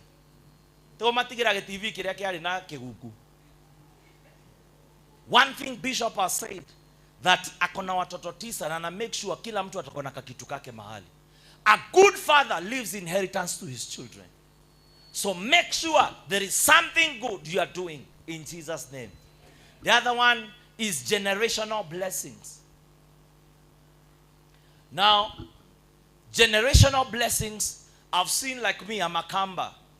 And when we go to Guka's place, when he was alive, ningempelekea something, alikuwa nakunywa mala, Wakamba huko hivyo, afu anakutemea. Mara ya kwanza na hata nikwambie ningetapika yangu yote. Nilimpelekea suti, akachukua, nikasikia ameongea Kikamba, akanipiga uso. Nikitaka kuongea mama akanichuna, wewe holera. Anaanza nitemea mate huyu. Na venye ni mzee. And I didn't know he was releasing a blessing to me. So one of the things fathers do, they release blessings to their families. And that thing, I saw my daughter, venye kalizaliwa kalikuwa kanalia sana. And my mom venye alikaangalia, akakaguza hivi mapua, akakaongelesha, akakambia, you shall have peace. Hautasumbua hawa. And since that day, huyo mtoto hakuwa ilia tena. Why? Because parents carry a blessing. And we need to understand that these parents, no matter how bad they look, they carry a blessing. Some of our wazazi wetu wanakaa sura mbaya, ndio wewe uko na hiyo sura mzuri uko nayo. Am I saying the truth? Some of them amevaa Sahara kuanzia January hadi December. Wewe una viatu za kubadilisha hadi umetengeneza shurak. Anakaa mbaya, ndio wewe ukae vizuri. It is good to go home and say thank you. There is a blessing a parent will give you that a bishop cannot give. Before you bring a 9,000 suit to bishop, go buy that shirt to your father. He's not poor. Go sort your mother and your father home. Wengine unaambianga tunataka kwenda kutembelea mamako, mpaka unatuma nguo na parcel zenye atavaa hiyo siku utaenda. Ushindwe kabisa. Are you understanding this? We are raising people. Rekegwere. Kama uwezi mpelekea hiyo suti saa hii, hata siku ya kukufa usimpelekea valishwe. Hiyo eulogy unaandikanga kipage 2. Sasa wewe modo mwenye. Kama umwambii saa hii, kaa nayo. Nyamaza hivyo nikae professor. Are you understanding this? If you cannot be, let me tell you, if we are not being blessing to our parents, don't come to show off, kuja kujioneshanisha kwa wachungaji hapa. Are you getting this? Unaacha hata hujaishughulikia mama yako na uko busy hapa daerera mtugateri. Yeye hana shida. Sort kwenyu kwanza ndio kuja umsort. Si vibaya kupea pasta, hata mimi napenda kupewa, lakini kwanza sort kwenyu. Mwadhani rogosho. Some of us ukiangalia nyumba unakaa Nairobi, 2 bedroom master and suite na choo ya maadhe ni inyitiriro na meveve inangwa nini zile vitu za mandizi miraba, and yet unakanga hadi kwa choo ya bedroom yako, yet their home things are not okay. Go back and sort your home. Are you understanding this? Go sort home. Bado mama nakaa na ile kitamba ya roof cover, kiti yake ni ya roof cover. Sayo unakaa kiti ya Italian seat, mpaka inakuinuanga hivi miguu. Wana koka kuthaga kaka kuoya kaka ikalia. Sayo mathe ona nginya na maroru ana goko thutha negete kire ikarire. We need to go and be blessings to our parents. And one of the things I've loved about the Kikuyu side, akina Kengei and the rest, I've seen they gather, they go and visit people's parents. Makora nyoba nenyi na manu wanna be a blessing, and the house begins to happen. When we begin to be a blessing in our families, Mungu ataanza kutubariki hata sisi. Some of us how need pastor kukutolea mapepo, wewe enda utii wazazi wako peke yake. That girl, nani aliua mama yake? Nani aliua mama yake? Because of dishonor. Let me tell you the truth. Let us go back home and be a blessing to that. Amen. Now I come back to church. We have our father. We need to honor that man. Today is Father's Day. Na mtampatia zawadi. Lioko henia. Leo everything that you have you divide by 2. Your parents home. Kila mzazi leo M-Pesa ilie. Na pia hapa tatigeko hoya kero gatoro riraga na mamira. Afu arathimo gatweherera, lazima ubariki mchungaji. Bwana Yesu asifiwe. So today choose to be a blessing. Make sure leo mzee amekuwa na kafuraha na amenena neno. Make sure leo baba mzee na ile kitu ina happen na nimenote, tukienda home tunaendanga kukaa na mom kitchen, mzee akiwa sitting. Mzee unamwende yangu kimwambia dad tunaenda home. We don't spend time. If you can go for a date with that man for 3 hours, that girl, you can have a date with your father. You can sit with your father. Namwambia mzee, unafikiria nini? Never confuse the silent of a father with him being okay. Sometimes bishop can keep quiet and look at you. You might think he's okay, but he's having a lot of pressure in him. He needs to preach. He needs to build. He needs to raise children. He needs to give them food. There is, if you see your father is silent, don't confuse with him being okay. Sometimes men have too much. Na ndio maana ile siku utavuka line yake, ulimfanyia kitu kadogo, atakulipukia vitu zenye ulifanya hadi ukiwa mdogo. Because he's having too much. Ama mama anakuambia nita makadaru muogo. Nimemuuliza mambo ya viatu, ile kitu nimeambiwa, dero horo wa migoda, dero horo wa school fees, dero horo wa rent, dero gotire na irio. This man, that is the pressure that was with him. Women, when you give that man a time to talk to you, or when you talk to him and he speaks to you, and ile pressure inaanza kupungua. Inaanza kupungua. Na huyo mzee anaishi maisha marefu. Ndothina gukugafete na wagige. Nyumba cia wajeli, nyumba cia nyina ajabi, nyumba za mama Kamau, hakunanga baba. Waliisha. Pressure. Huyo mzee unasemanga anakunywanga pressure. Hebu muite siku moja umuongeleshe. Umwambie babes leo ongea. Na usifungue mdomo, aongee kijiko kwa roho. Dakwira akaria kesho apige soma, ndani na pressure anymore. Are you understanding? That's why when you go in a club, manyuaga johi na wanaliliana kama wazee. Nyekegwire mutumia wako, biashara si yako. Na wanaliliananga kwa club. Why? Because amepata mahali pa kutoa ile pressure. Akienda kwa prostitute, even biblical, when they wanted to know secrets, they were going to the houses of prostitutes. Prostitutes have mastered, and we are not talking about the good about them. They have mastered the secret of talking to the heart of a man. They have mastered the secret ya kuguza roho ya mzee. And that's why ataenda huko nje, and we are having the rate of watu wako na mpango wa kando imeenda juu. Because mpango wa kando amejua kupatia huyu jamaa time ya kuongea. Amejua kupatia huyu time na kumrespect na kumesteem, na huyo jamaa kitoka kwa hiyo nyumba anatoka akiwa mzee mzito. Am I saying the truth? Leah can tell you a story. Remember the story? That mzee has been in that marriage for many years. And he had a side chick.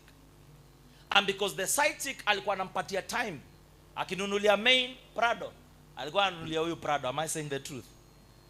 Akimnunulia apartment, anamnunulia huyu ingine. And we wondered, why was he doing this? And we realized this one main hell on earth. But this one, when he comes here, he feels at home in paradise. So what makes this one stay with this one? Ni when they have mastered the art of honoring this man. I'm not saying it is good to go there. Na wanaume kama kuna mpango wa kando, ushinde mfululizo. Amen. Niliwapea ile story ya juzi ya huyo mama. Alirealize mzee akona mpango wa kando, akaanza kumuombea. Na bishop akamwambia ukienda kulala unapaka huyo mzee anointing oil. Alikuwa anaenda akikuta mzee amelala hapo anampaka mafuta, wewe hautaenda kwa huyo msichana tena. Na ana speak in tongues. Ile siku alienda kwa nyumba ya huyo msichana, akitoa nguo anaanza kuomba tu. Akifungua belt anasikia mdomo shadedeba hasivata abadagadaga atagadaga. Msichana anamuuliza nini hatatata sijui haizi ongea. Akienda home anamwambia babe nashikwa na wazimu. Anamwambia si wazimu, ni maombi na kuombeaga. Are you understanding this? So women, tusikue watu wa kupigana na maneno, tukue na watu wa kupigana kwa magoti.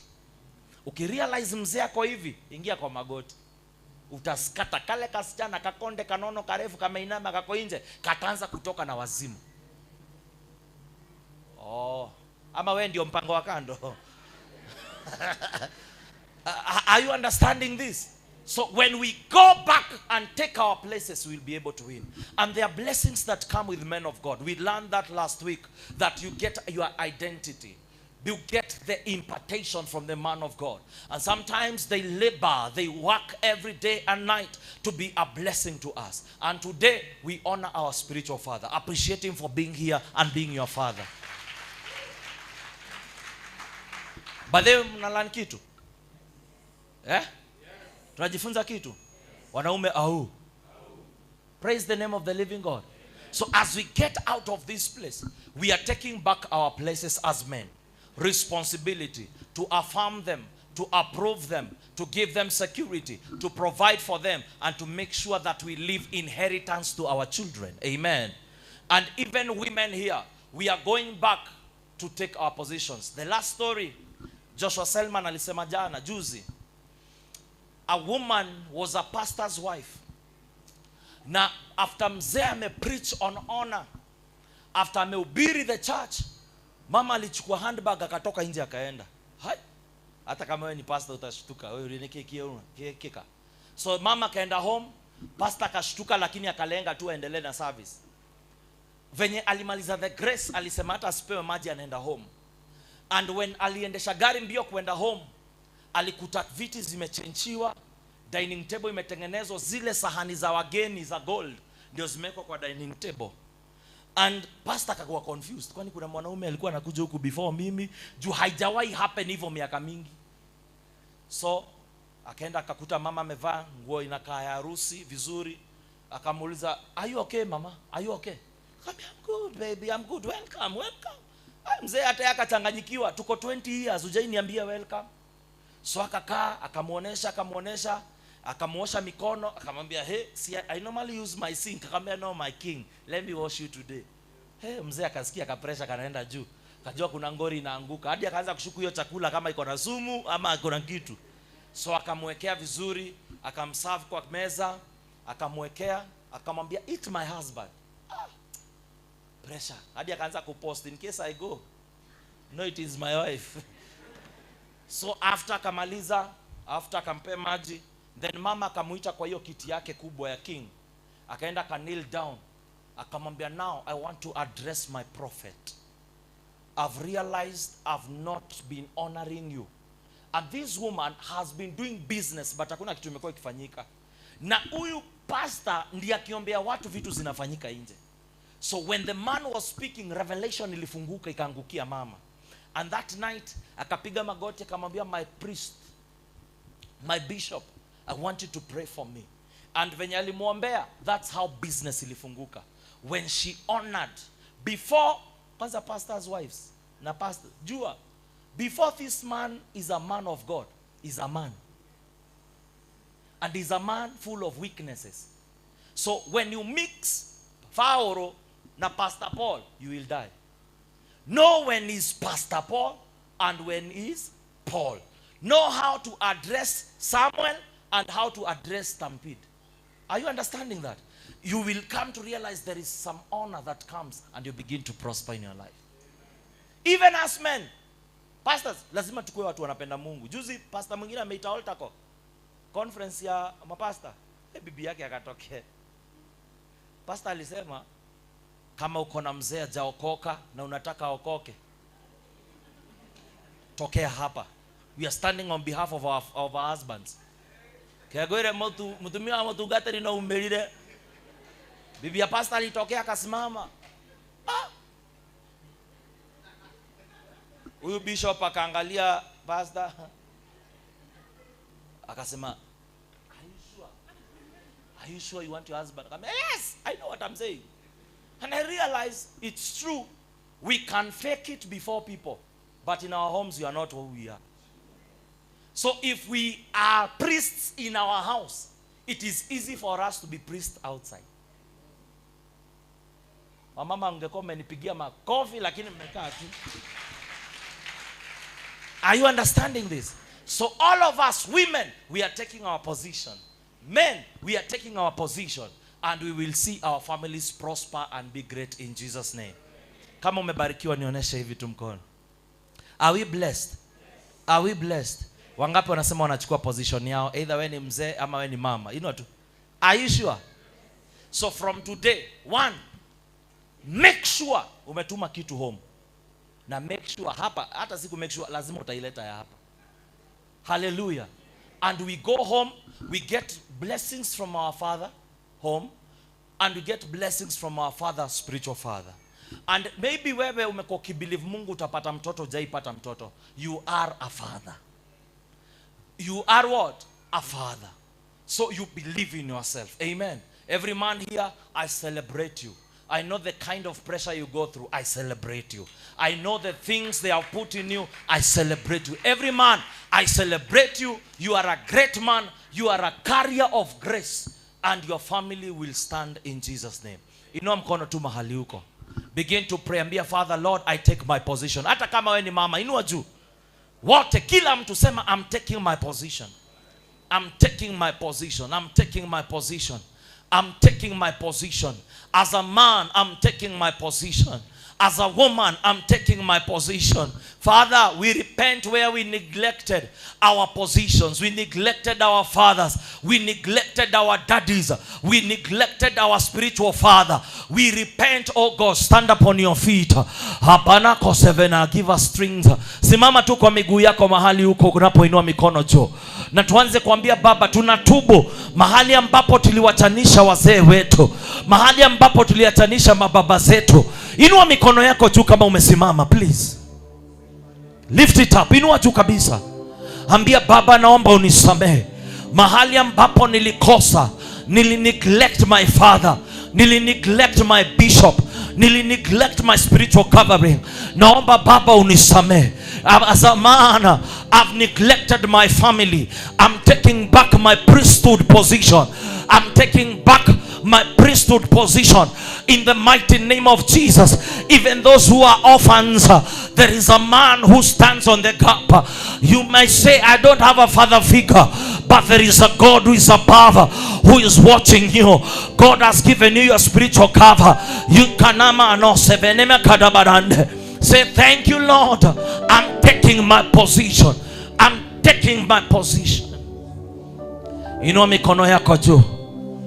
Baba, tumeinua mikono kama watoto wako. Kuna mahali ambapo tulikosa, tunaomba utusamehe. Kuna mahali ambapo tuliwachanisha wazazi wetu, tunaomba Jehova utusamehe. Kuna baraka ambazo tulizuia kutokana kwa wazazi wetu kwa sababu ya yale machungu tumebebanisha kwa nyoyo zetu. Baba, tunaomba utusamehe. Tulinena mabaya juu ya pastor wetu. Tuliachanisha pastor wetu akajenga kanisa, akafanya mambo peke yake. Baba, tunaomba utusamehe. Tusamehe kama watoto wako. Inua mikono juu.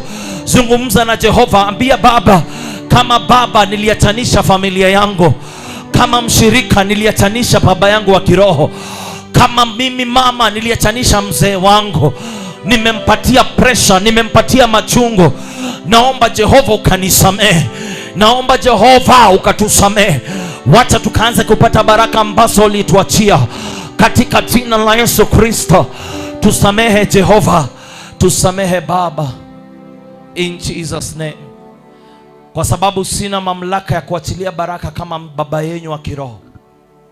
Eka mikono chini, fungua macho. Leo hatuko very spiritual, tuko kwa vitu za reality. Am I saying the truth? Look for something in your pocket. We are going to bless our Father. One of the things imetubariki kule kwetu is to be a blessing to our Father. And we are not blessing them because they don't have.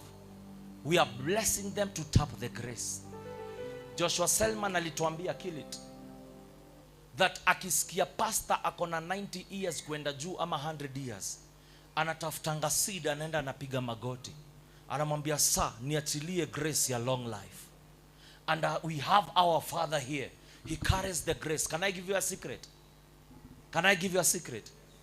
Nikupe siri, najua apendi kusema, hizi jisema, niseme kweli. He carries the grace of wealth. He does not struggle. He carries grace of. So as you are being a blessing to the Father, you are saying, Father, release the grace of wealth. Na Kiswahili anabeba neema ya utajiri. So as you are kneeling here, ama unakam na that, unamwambia, Baba, niachilie neema ya utajiri. And I'm telling you, after this Father's Day, as we meet here for the next Father's Day, utakuwa na baraka Mungu amekutendea. Usifunge macho, tafuta kitu sahi. Look for a blessing. Look for a seed. This is a blessing. Inaitangwa give offering for your Father. Even pastors, look for something. Hii hata usiweke kwa contact ya kanisa ya bishop. Namba yake iko hapo. You know the number? Now, do it now. Najua tunashikangwa na mkojo wa ghafla, njaa ya ghafla. leo lazima. Kunayo hapo? Niwekee hapa. Wangapi wanataka kutap hiyo grace ya wealth? Hata mimi mwenye niko hapa. Wangapi wanataka kuitap? Uko sure? Any amount, look for something. Which is the number? Ndio hiyo number hapo. Hata when you wanna watch online, I know sir you can be able to zoom it well. Ama it is down there. This is the number. We are going to be a blessing to our Father. Am I saying the truth? Look, tafuta kwa wallet, socks, kwenye unekanga package. Wacha kuniangalia kama tabia mbaya. Look for something. Even us, baby, package something for us. We are tapping it. Yes, it's there. Hata sisi tunatoka na baraka. Amen. One more minute. Package. This is the number. We are getting the blessing to give. Even those who are diaspora, we want to be a blessing to our Father. Today, being our Father's Day, we are going to be a blessing. And as you are sending something here, send something home to your father, to your guardian, and be a blessing to them. Amen. Hii hata sitaki wimbo, usicheze wimbo. Hii ni reality. Because most of us, we are faking it. Kama umetuma simama. Simama. Sisi wote tusimame tu. Kama iko kwa simu, utakuja tu tap nayo madhabahu as bishop anatuombea. Akirelease your blessing. Hata kama uko orphan, believe that today bishop anasimama kwa niaba ya huyo mzazi na ataachilia hiyo baraka kwa maisha yako. Amen. Kila mtu simama kwa miguu yako. Strings. Kila mtu simama. Tumemaliza? Nisifungie mtu. Aya, kama umetuma na simu, inua tu simu juu. Kama umetuma cash, inua mikono juu. Lift it up. Kila mtu inua tu juu. Father, we thank you for everybody. We are connecting to the grace of our Father. And Father, as he comes to release a blessing, may you unlock every locked doors. May you unlock every locked destinies. May you give them, may you satisfy them with long life. In the mighty name of Jesus. If you are here and you are saying today, nataka kupata neema ya utajiri, the grace of wealth, run to the altar. Run to the altar. Run to the altar. That is the grace that our Father is carrying. And as he's releasing it to us, we are going to succeed in everything that we are doing. Push the seats back. Wangapi wanataka kutoka hapa na baraka yao? Si ni kweli? Come. Bishop is ready to release the blessing to us. Create a room for them. Push those seats behind. You are saying, sir, I am tapping the blessing today. I want to go home with the grace that my Father carries. Push to that side. Come.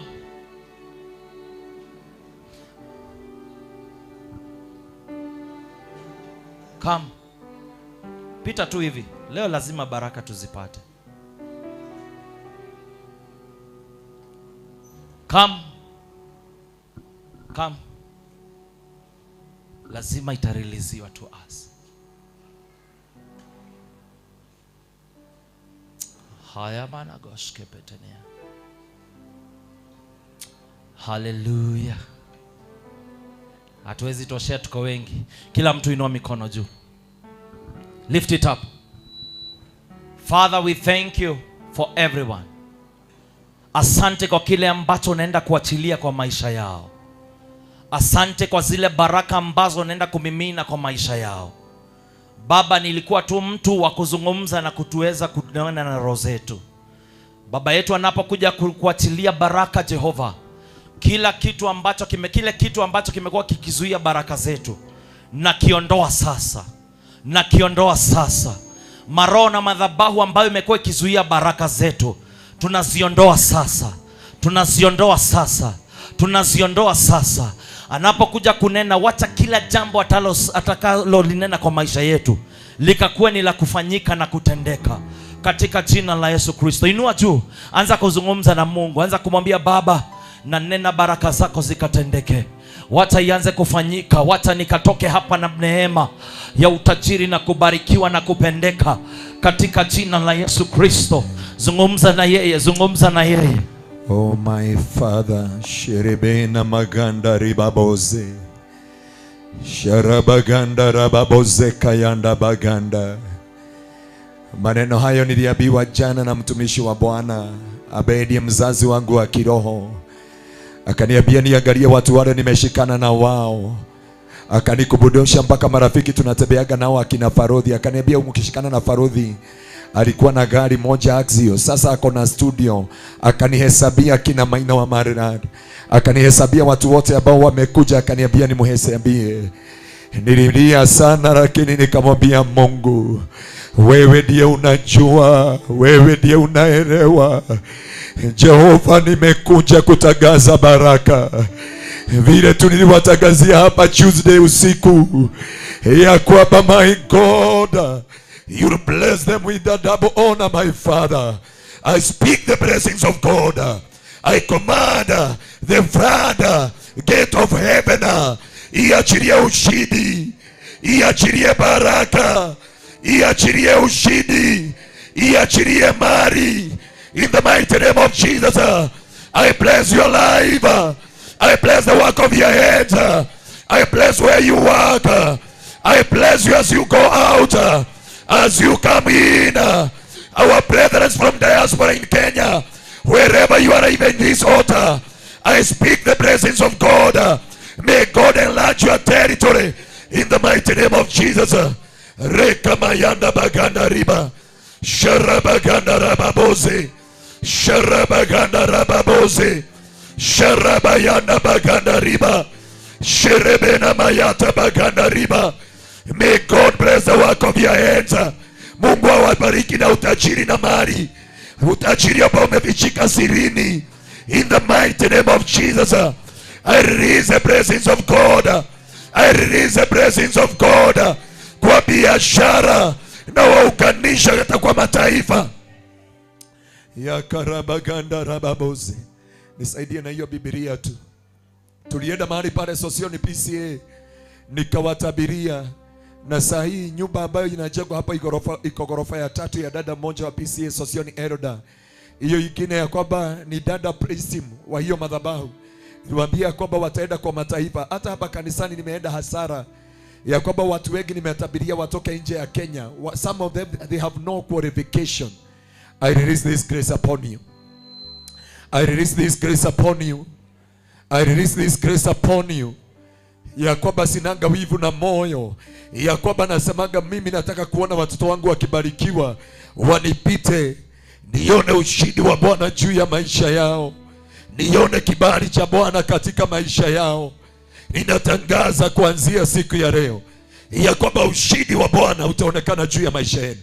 Baraka za Bwana zitakuwa juu yenu. Ushindi wa Bwana utaonekana juu yenu. Neema ya mataifa. Inua tu mikono yako mbele za Bwana. Unajua watu wanafikiria ni pesa. Niliwaambia juzi about the blessing. Nimekutana na watu wananibariki na mashamba, nimepeana mashamba. Bishop, my dad aliniambia jana, aliniambia kanya mambo matatu mdomo wangu nisiwahi kasirika niongee.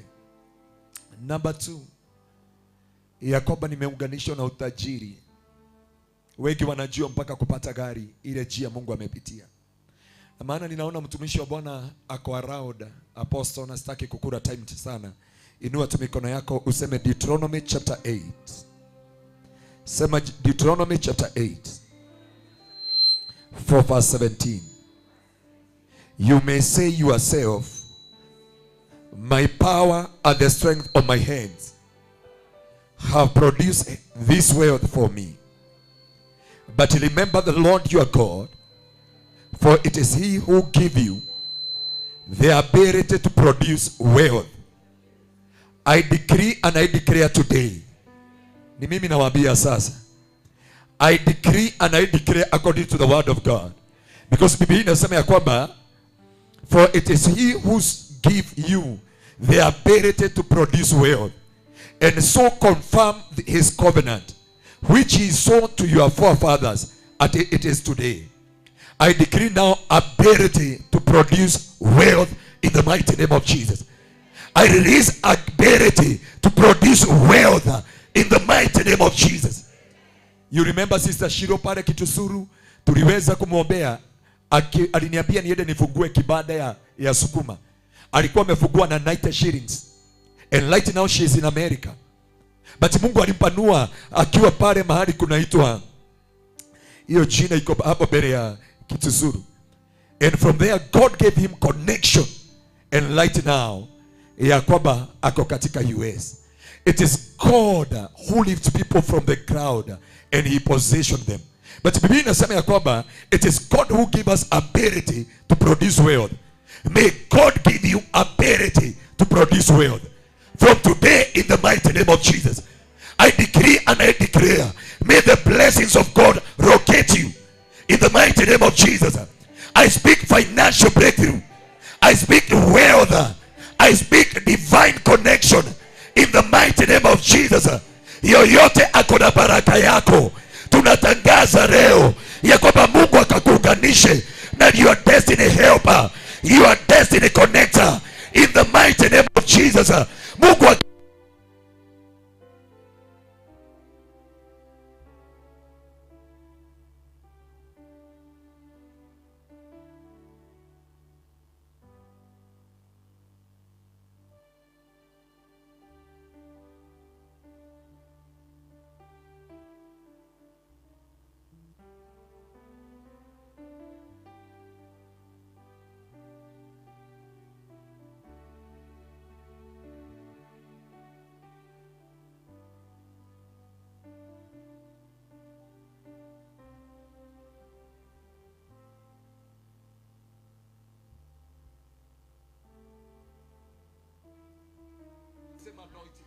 watu wale ambao wako na biashara, wacha Mungu akaunganisha na hii utajiri. Wacha Mungu akawabariki. Wacha Mungu akawatume kwa mataifa. Tumekuwa na Sister Elizabeth in this church. Tumekuwa na wapendwa wengine. Hata wengine walisema akina Uncommon Favor wako pale Georgia. Uncommon Favor alikuwa anakuja hapa ananiambia, Pastor, sija qualify even kwenda katika Amerika. Akaniambia ya kwamba Biden ametoa ya kwamba ameweka bana, hakuna mtu ataenda Amerika. Na ninajua anatusikiliza mpaka saa hii. Nilimwambia ya kwamba Biden ataondoa hiyo bana ili uende huko. Ana ya kwamba hata kama amefika form 2, he is in America, American citizen. We decree the same grace. Mataifa itawapisha, marango itafunguka kwa ajili ya maisha yenu. International business, mukadiru na dollars, mukadiru na euro, mukadiru na kila aina ya currency. In the mighty name of Jesus, ninafungua biashara zenu. Nimewabariki siku ya leo. Nimewabariki kuanzia leo. Nimebariki maisha yenu. Nimewabariki kutoka leo. Oh my God. Mungu akaweza kuwapanua, akaweza kuwashidania, akaweza kuwatendea mema. Tumekuwa na dada amekuja wakati wa Texas, na kuna dada alimuongoza mpaka maombi. Akanikuta pale, tulikuwa kwa crusade. Akaniita nyuma ya hema. I remember mpaka Zakayo alimwambia hapana. Lakini yeye aliniambia tu, Mungu aliniambia tu nisalimie, nitapata nafasi ya kufanya biashara. And I thank God because ya kwamba projects zingine unaona nikipeleka kwa ofisi ya kwamba ndiye alikuja kutoa fungu la 10. Okay, hakutoa fungu la 10 la pesa mingi, lakini alitoa la 950. Bwana apokee sifa. Alitoa 950. Akaniambia this is a 10%. Because ya kwamba he said he want to connect with his altar. Ni vizuri Mungu akawapatia revelation. Msinizoe. Ni wewe ulikuwa wajikati wako wa kubarikiwa, lakini ulikutana na watu hapa kanisani. They pervert your vision. They pervert your goal. But today, as a father, and as a Father's Day, I release the blessings of our Father. Nimeachiria baraka za baba. Nimeachiria baraka za mzazi. Na hii ndio neno nimetangaza siku ya leo. May God give you ability to produce wealth. Because many watu wako na kazi, wako na biashara, lakini they cannot enable to produce wealth. I decree upon your business. I remember one member of the parliament, tumekutana naye one of the show, akaniambia, please, can you speak a blessing to my life? And I thank God. Juzi ameniletea title D. Akaniambia, I have come to bless you. Because ya kwamba I have seen God. Ya kwamba vile Mungu alinitendea. Ya kwamba the same grace ishuke juu yenu katika jina la Yesu. Ya kwamba Mungu akufanye baraka, akuinue kutoka siku ya leo, abadilishe. Mwambie Bwana akuondolee wivu, akuondolee kinyongo. Mwambie Bwana akuondolee pride. Hizo ndizo Mungu aliniambia 2019.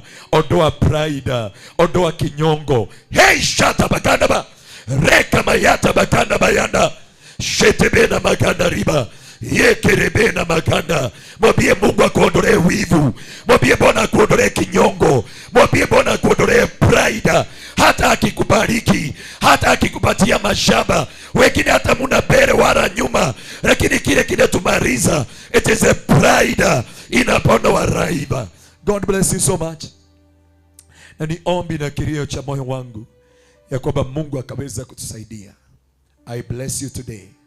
I bless the work of your hands. Wale walikuwa hapa wanakumbuka lile neno niliwasomea in the book of katika kitabu cha Isaiah 61 and 62. 62 ilikuwa inasema ya kwamba I'll make nations to come and become a blessing to you. And this is my prayer. Let the wealth come from all the corner of this world. May God bless you so much.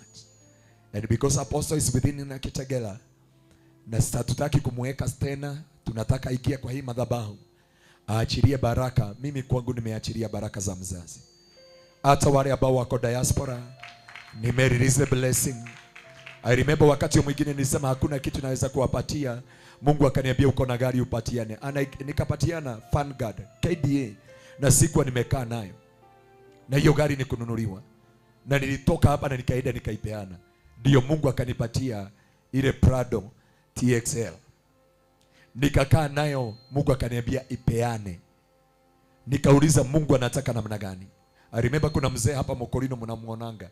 Kuna dada alitoa shamba hapa, mtoto wake amepita mtihani. Wakati alinipatia, nikaipatia huyo baba daddy. Si ya kwamba sina, nimekwambia niko na watoto wengi wanahitaji. But with three things Mungu aliniondolea. Hata ukinipatia 1 trillion hautaona kama nimebadilika. Waachana naye afanyiwe kazi. Huyu akona kampuni kubwa. Nimeenda mpaka nikaombea kampuni yao na huko. Na najua ile kazi Mungu anamfanyia ukiona akianguka. Na kile ombi na kilio cha moyo wangu, tuko na registrar wa mashamba. Aliniambia pastor, hata ukinikataa sitakuachilia, because the time we met with you, ya kwamba God changed my life. Na si wa kabila yetu, ni Mmasai. Lakini sasa hii tunaongea na wewe. Aliniambia kwamba nahitaji gari kama hii, ninahitaji kama hii, ninahitaji kama hii. Hakuogopa. Pastor Kuria wanamjua na Pastor Charles. Lakini yeye hakuwaibika, na ni registrar. Alipiga magoti kwa petrol station, akaniambia just niwekelee mikono ya kwamba najua niwe umebeba baraka zangu. Akaniambia I'm not your member, but niwekelee mikono. And I assure you today, nikikupelekea nyumba yake mahali iko, it is the blessings of God. One bishop akaniambia jana, eda unene baraka. Hata sikujua tutaongozwa hivi. May God bless you, bless the man of God Stampede kutupatia this nafasi, and I speak the blessings of God. Ninatagaza baraka bila kinyongo. Na kutoka sasa tutafungua biashara moja kwa ile ingine. Tutatembea kufungua nyumba kwa ile ingine. Tutadedicate mashamba kutoka shamba moja mpaka lingine. Tutadedicate magari kutoka moja hadi ile lingine. And I know mnakumbuka hata brother Gedhuka alikuja hapa, tumededicate gari mpaka yake. Kuna yule dada ameleta, tumededicate maroli 5 yake saa hii. Kuna yule dada anatoka hayuko hapa kwa upande wa Irad. Tumededicate magari yake ni sasa ni 2 na ya 3 anakuja tu dedicate. Because ya kwamba shida ya kushinda kupokea ni kuzoea neema. Mungu awasaidie msizoee neema. Wanafunzi wa Yesu walikaa na Yesu for 32 years. Hakuna miujiza aliwafanyia isipokuwa miujiza moja ya Kana ya Galili. Lakini wale wengine waliponywa, walikobolewa, ya kwamba mambo makubwa yalifanyika, walifufuliwa wafu, walifufuliwa watoto na waombea hekima ya kiroho, na katika jina la Yesu Mungu akaweza kuwabariki na kuwatendea mema. Shalom. God bless you so much. Tupigie Yesu makofi mazuri. May the Lord bless you. Apostle is within. Ningetaka tuongozwe ibada kidogo tu ya worship, tuigie praises, and then ya kwamba we welcome the man of God, because ya kwamba najua ya kwamba ndio ilikuwa kilele ya mkutano wa siku ya leo. Nikaribishe praise team katika madhabahu. Unapoekelea Mungu akuondolee magonjwa, akubariki, ashidanie maisha yako. Yeye anajua moyo wako. Uzuri wa Mungu wetu, anachunguza viuno vya moyo. Uzuri wa secret ya kiroho, Biblia inasema I the Lord ninachunguza viuno vya moyo. Mimi kama Mungu ninachunguza viuno vya moyo. Ningetaka tuwe na dakika chache sana za kumwabudu Bwana, baadaye ya kumsifu kama nyimbo 2-3. Then we welcome the servant of God in the altar. He minister to us, he bless us, because we appreciate this grace anatembea nayo katika wakati wetu. Najua siri ya kwamba ni kupokea neema kwa wakati wake katika jina la Yesu Kristo. Kwa hivyo usiondoke, nikaribishie watu 2-3 ambao unajua wako nyumbani, wametoka makanisa yao, ya kwamba wakuje ili mtumishi wa Bwana Apostle Anthony Mwangi, wengi wanamzoea Pastor Tim Mwangi, hata watu wa diaspora, na najua kwamba atakuwa baraka katika hii madhabahu. Tuongozwe tu kwa dakika chache.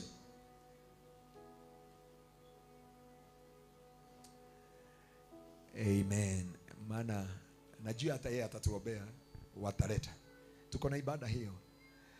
Wanayudhi wanasema walikuwa na nafasi ya kutaka kunibless, lakini because man of God is in the house na hata kaa sana, wacha achilie baraka. Tuko hapa na baraka. Karibuni praise team, tuongozwe katika kumwabudu Bwana, then tuarike kipawa cha Bwana katika madhabahu.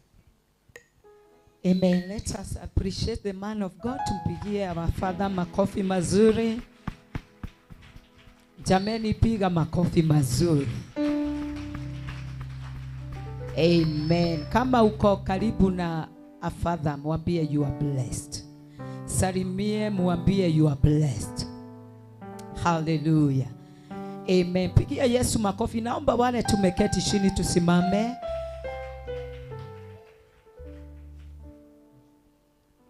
Haijawa rahisi kufika hapa, ni mkono wa Mungu umenibeba.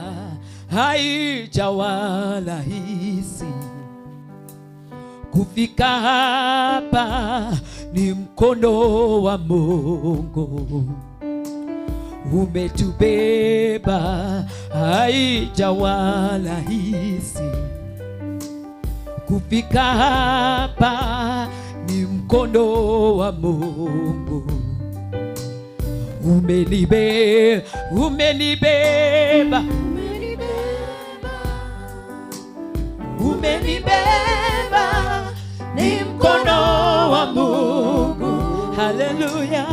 Umenibeba, umenibeba, umenibeba, umenibeba, umenibeba, ni mkono wa Mungu umenibeba. Haijawahi rahisi kufika hapa, ni mkono wa Mungu umenibeba. Haijawa rahisi kufika hapa, ni mkono wa Mungu umenibeba, umenibeba, umenibeba, umenibeba, ni mkono wa Mungu. Haleluya. Umenibeba, umenibeba, umenibeba, ni mkono wa Mungu umenibeba. Haijawahi. Inua tu mikono namna hii, come on. Ni mkono wa Mungu umetubeba. Haijawahi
Mungu. Haleluya. Umenibeba. Piga makofi. Umenibeba. Umenibeba. Umenibeba. Umenibeba. Mkono wa Mungu. Haleluya. Umenibeba. Kwa Baba imenibeba. Umenibeba. Umenibeba. Umenibeba. Mkono wa Mungu. Yeah. Umenibeba. I am more than a conqueror through Christ, my Lord. I am more than a conqueror through Christ, I am more through Christ, I am more than a conqueror. Come on. Through Christ, my I am more than a conqueror through Christ, my Lord. I am more than a conqueror through Christ, my Lord. I am more than a conqueror. through Christ, my Lord. I am more than a conqueror through Christ, my Lord. You say it.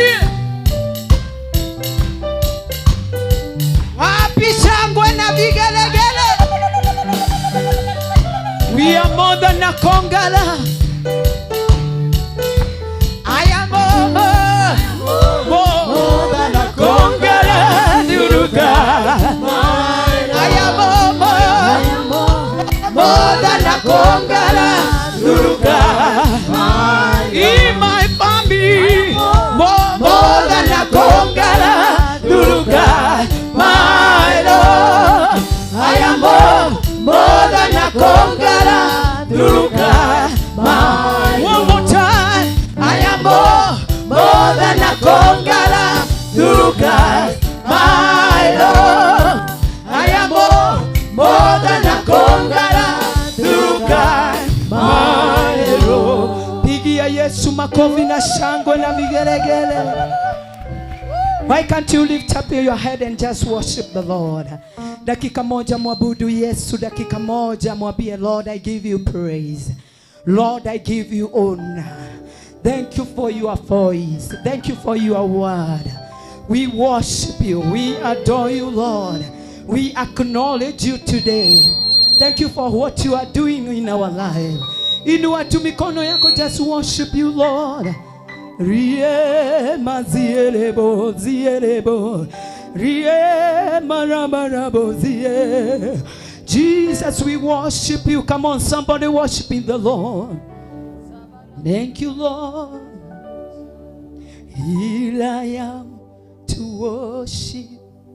Here I am to bow down. Here I am to say that you are my God. Oh, together worthy. Oh, together worthy. Oh, together wonderful to me. Here I am to worship you, Lord. Inua tu mikono, just worship the Lord. Here I am to say that you are my God. Oh, together, Lord. Oh, together, Lord. Yes, Lord. Oh, together worthy. Oh, together wonderful to me. Here I am to worship. Here I am to bow down. Here I am to say that you are my God. Oh, together, Lord, together, yes, Lord. Oh, together, yes, Jesus. Oh, together, wonderful too. One more time, here I am. Here I am to worship. Here I am to bow. Here I am to say that you are my God. All together, oh yes, Lord, all together worthy, all together wonderful to me. Unafanya mambo ambayo mwanadamu hawezi kufanya.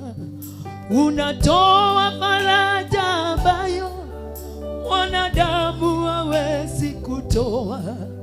Unafanya mambo ambayo mwanadamu hawezi kufanya. Unatoa faraja ambayo mwanadamu hawezi kutoa. Haufananishwi na kitu kingine,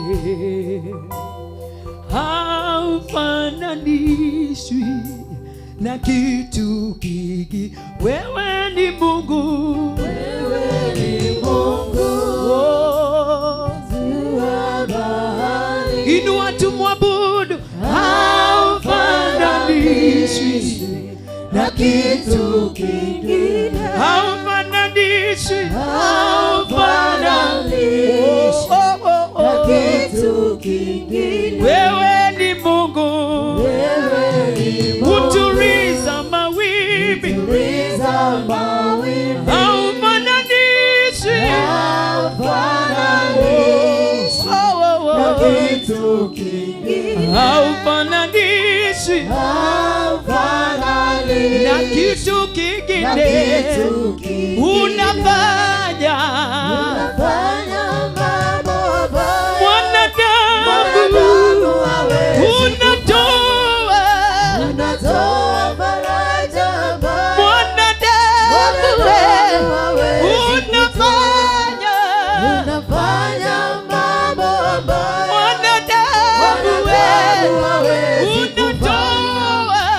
unatoa faraja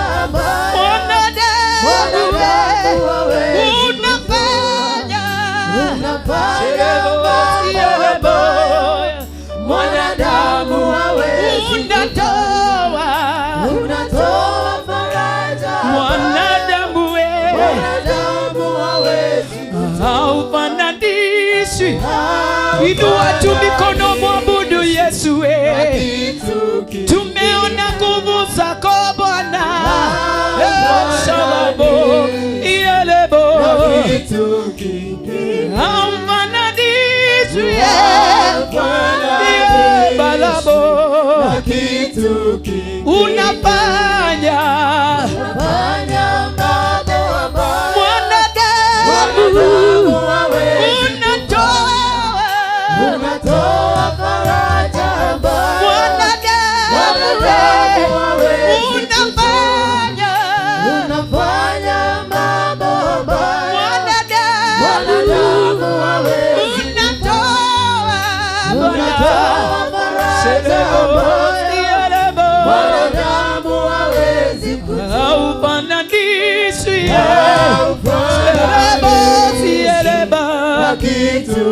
Jehova, haufananishwi sikaya balabo. Inua tu mikono yako mbele za Bwana. Just worship the Lord dakika moja. Remala mazeka la bayanda, haufananishwi Bwana. Remalabalaba zekererererereba, shakatalaba zekerererebo zikayaba, riba katolobo zikayaba. Unafanya mambo Bwana. Shebalabalabalaba, shikalaba zekerererereba, shalabo zikalamayanda. Jehovah, we honor you, Lord. Shakalaboziala, shalabazikererereba, rokota ribalabalaba, rabashekererere, rakantolobozaya, Lord. Yeah, yeah, we want worship you, Lord. Shakalabalaba, Rikotolobo Zikayaba, Shakalabalaba, Rikotolobo Zaya. We give you glory. Shebazikalabayande, Maramazikiri Bahandere Bozie. We worship you, Jesus. We give you praise, Lord. Twakupa heshima na sifa zote, ewe Mungu umetukuka. Twakupa heshima na sifa zote, ewe Mungu umetukuka.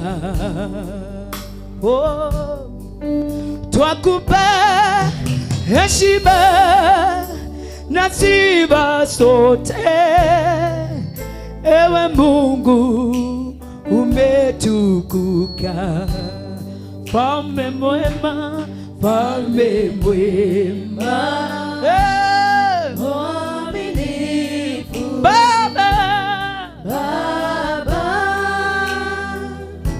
muweza yote, una nguvu Yahweh, haushindi. pokea, pokea utukufu. Mwambie mfalme mwema, Mfalme mwema, mwaminifu mwaminifu Baba, Baba, muweza yote, uweza yote, una nguvu, haushindi, haushindi. pokea, Pokea utukufu.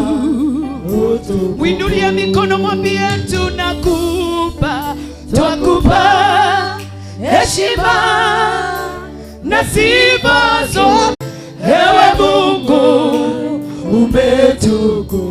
Ewe Mungu, ewe Mungu, ewe Mungu, ewe Mungu umetukuka. Ewe Mungu, ewe Mungu, ewe Mungu, ewe Mungu umetukuka. ewe Mungu, ewe Mungu, ewe Mungu, ewe Mungu umetukuka. tunakupa sifa, Twakupa heshima na sifa zote, Daddy, ewe Mungu Shalabo, umetukuka. ewe Mungu, ewe Mungu, ewe Mungu, ewe oh Mungu Shalabo, umetukuka. ewe Mungu, ewe Mungu, ewe Mungu, ewe Mungu umetuponya, umetukuka. umetuinua, ewe Mungu, ewe Mungu oh, umetukuka. umetubariki, ewe Mungu, ewe Mungu oh, umetukuka. mwambie umetukuka, umetukuka, umetukuka. ewe Mungu umetukuka. Inua mikono yako, mwambie umetukuka, umetukuka,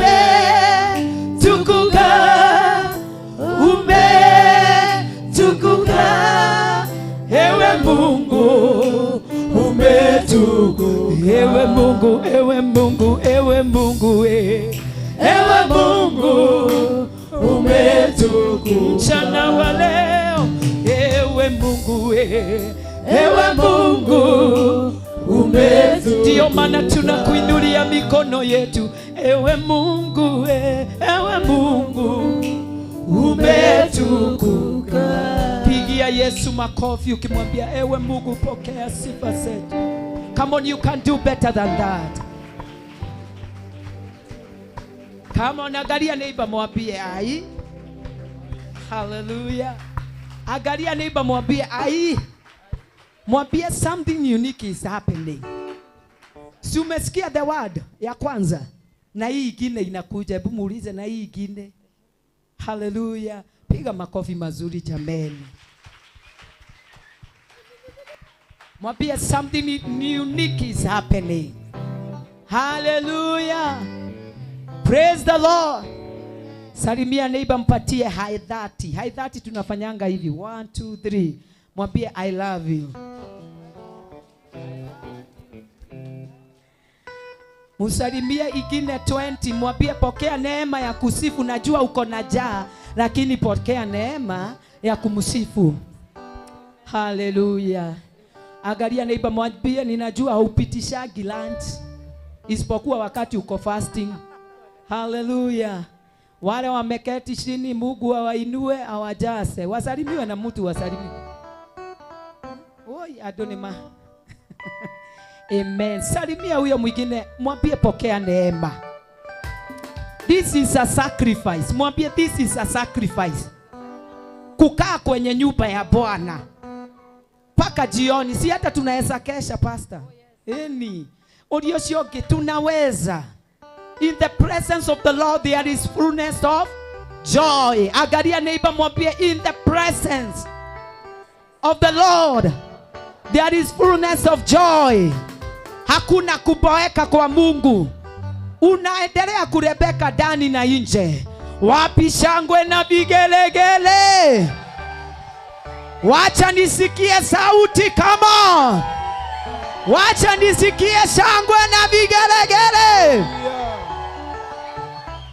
Ukiona neighbor ameboeka, enda msalimie, mwambie pokea neema. Najua ni njaa lakini pata neema. Hallelujah. Sasa mmeanza kusmile. Pigia Yesu makofi na shangwe. Pigia praise and worship. Hallelujah. Amen. God is good. All the time. And all the time. God is good. And all the time. God is good. And all the time. Angalia neighbor one more time, mwambie wakati unaendaga msishukue hii. Wakati unaendaga mkutano wa Ruto, si unafikishaga mpaka jioni? Tutwaliema, reka itwaliema. Si tunafikishaga mpaka jioni. Na hatutokagi kwa kiti na hatukuliagi, tunakula jioni. Angalia neighbor, mwambie tuko na date. I have a date with my God. Hallelujah. And I know after this, blessing shall follow me. In the mighty name of Jesus. Pigia Yesu makofi. I want us to praise the Lord. Jameni, pigia Yesu makofi. God is good. He has done me well. Oh my soul, I like to praise the Lord. Nataka ujibie hivyo, sema God is good. Oh my soul. Come on, tuibe hiyo wimbo. Pigia Yesu makofi na shangwe na vigeregere. Pigia ni praise and worship makofi. They do good work. Hallelujah.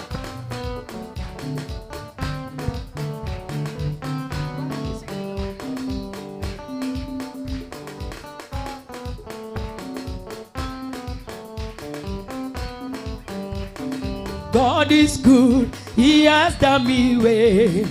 Oh my soul, I like to praise the Lord. God is good. He has done me well. Oh my soul, I like to praise the Lord. God is good. He has done me well.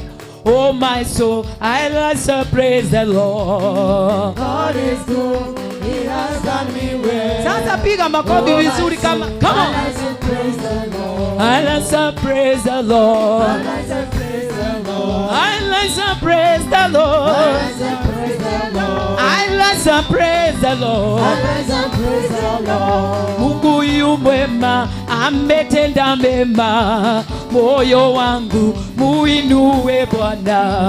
Mungu yu mwema, Ametenda mema, moyo wangu muinue Bwana. Mungu yu mwema, ametenda mema, moyo wangu mutukuze Bwana. Mungu yu mwema, ametenda mema. Moyo wangu mtukuze Bwana, Mutukuze Bwana mtukuze Bwana, muinue Bwana muinue Bwana, muinue Jehova, muinue Bwana, mutukuze Bwana mtukuze Bwana. Mungu yu mwema, ametenda mema roho yangu muinue Bwana Huyu mwema ametenda mema. Moyo wangu mtukuze Bwana, mutukuze Bwana mtukuze Bwana, mutukuze Bwana, mtukuze Bwana, muinue Bwana muinue Bwana, muinue Masia muinue Bwana, muinue Bwana, muinue Bwana. I have a Father who never ever failed me. I have a Father who never ever failed me. Jesus is my Father who never ever failed me. Rock or angel, never, never, yeah. I have a Father who never ever, Never, never. I have a Father who never ever, Jesus. Jesus is my Father who never ever failed me. Come on. No prophet never ever. I have a Father. I have a Oh. Father who never ever failed I me. have a Father. I have a Oh. Father who never ever failed me. Jesus. Jesus is my Father who never ever failed me. Look, oh, angel. No prophet never I have ever twin- failed me. I have a daddy who never ever failed me. I have a savior who never ever failed. Jesus is my savior who never ever failed me. Rock or angel, never, never, never, never. I Oh. have a Father who never ever failed Never, me. never. I have a Father who never ever failed me. Hey. Jesus is my Father who never ever failed me. Hallelujah. No prophet never ever I failed have me. a father. I have a Father who never ever I failed me. have a father. I have a Father who never ever failed me. Jesus is my Father who never ever failed me. No prophet never ever failed me. I have a giver who never ever failed me. I have a blesser who never ever failed me. Jesus is my Father who never ever failed me. Rock or age, never, never. Oh, oh, oh, oh, oh. I have a Father who never ever Oh, failed me. oh, oh, oh, yeah. I have a Father who never ever failed me. Jesus is my Father who never ever failed me. Hallelujah. No prophet never ever I have a father. Oh. I have a Father Come who on. never ever I failed me. have a father. I have Oh. a Father who never ever failed me. Jesus is my Father who never ever failed me. Look, oh. No prophet never ever failed me. Hey! Wapisha! Sisikisha bwana vigeregere jamani. Come on! I have a creator who never ever failed me. I have a provider who never ever failed. Jesus is my Father who never ever ever loco age. Never, never, never, never, never, never. I have a Father who never ever failed Never, me. never, I have a Father who never ever failed me. Jesus is my Father who never ever failed me. No prophet never ever I failed have me. a Father. I have Oh. a Father who never ever failed Never, me. never. I have a Father who never ever failed me. Jesus is my Father who never ever failed me. Jehovah. No prophet never ever failed me. Katikati ya mbingu hakuna Mungu kama wewe. Mungu kama wewe. Nimetembea kote, hakuna Mungu kama wewe. Mungu kama wewe. Anayetuponya magonjwa, hakuna Mungu kama wewe. Mungu kama wewe. Anayetuinua kutoka chini, hakuna Mungu kama wewe. Mungu Inua. kama wewe. Mungu kama wewe. Mungu kama wewe. Inua mkono moja. Mungu kama wewe. Mungu kama wewe. Mungu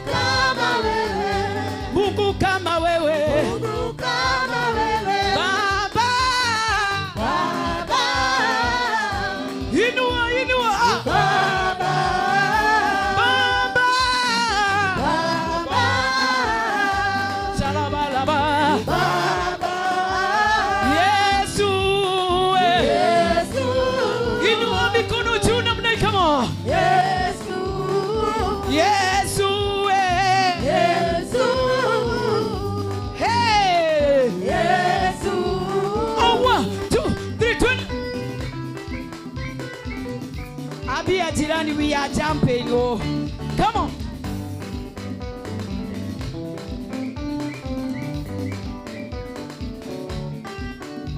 Hey, Baba. Luka kidogo jamani. Baba. Tunakusifu Masia.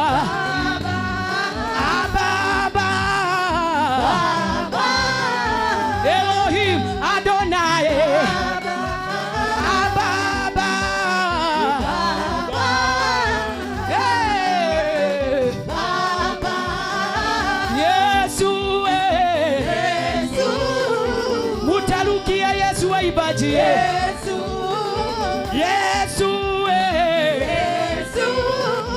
Tunalukia Yesu wahubiri. Yesu.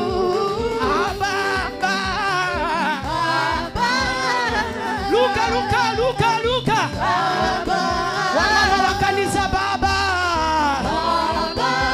Wamama walukie Yesu. Yesu. Tunaluka kabisa. Wapi shangwe na vigelegele.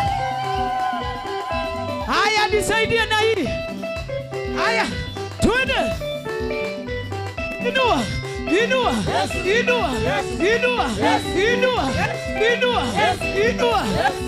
Sawa. Tumuinue. Come on.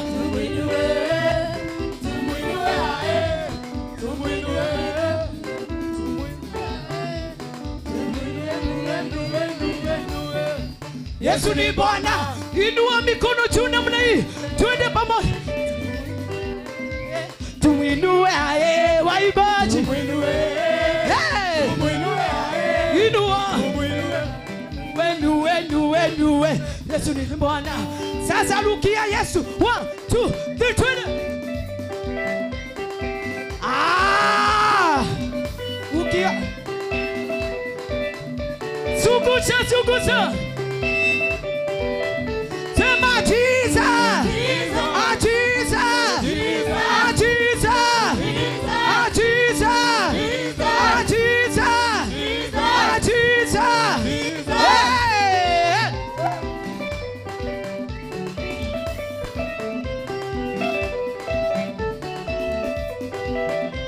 Come on.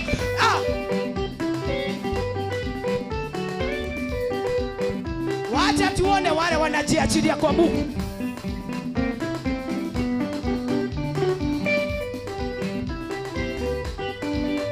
Sema Jesus.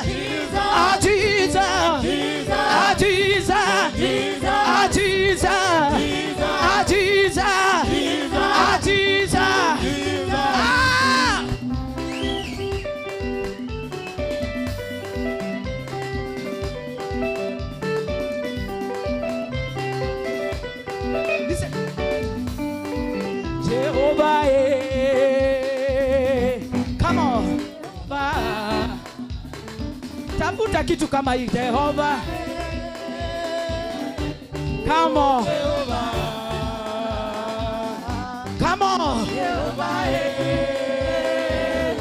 Salabasi alaba. Elohim, Adonai, Simba wa Yuda. Come on. Jehovah. Chukua hii kitambaa. Jehovah.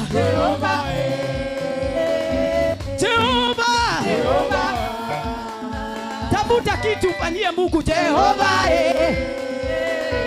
Usiachwe nyuma. Tukue pamoja. Jehovah. Mahali kuna unity.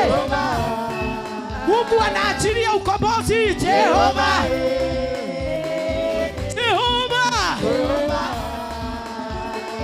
Usichoke. Jehovah. Adonai. Elohim. Jehovah.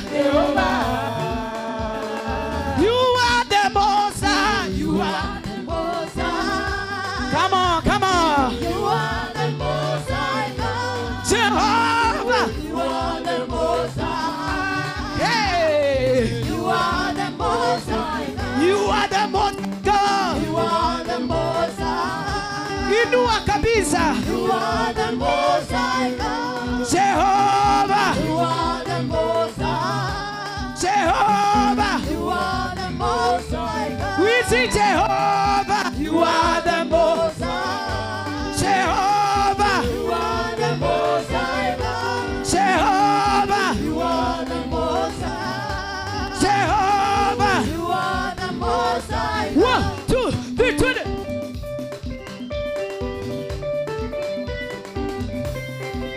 Abia jirani ai.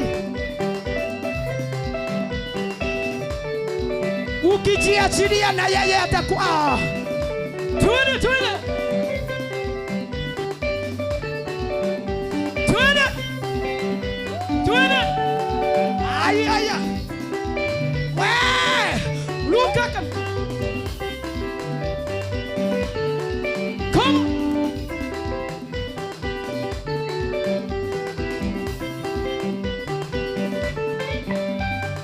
You are the most high, Jehovah. You are the most high God. Inua kabisa, You are the most high. Jehovah. You are the most high God. You are the most high God, You are the most high. Jehovah. You are the most high God. Jehovah, You are the most high. Jehovah. You are the most high God. Andore adiku na oleli. Abia jirani. Luka kidogo. Ina.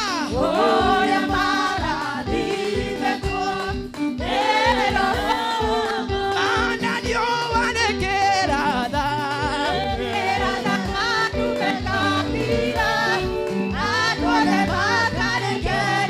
Tunaluka.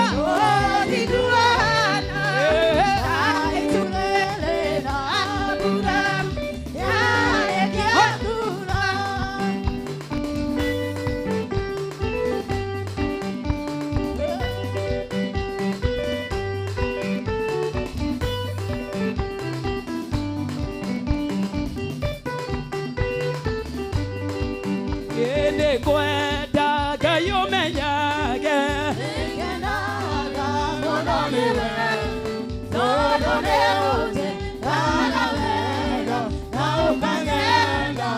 Ilio chakwa ilage. Come on. Inu. Dike hata.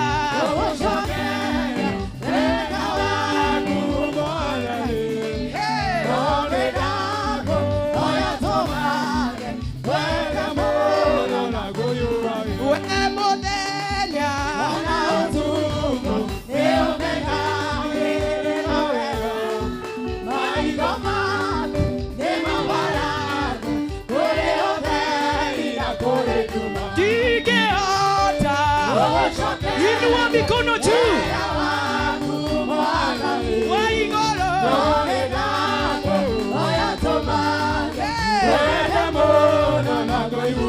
Dige hata.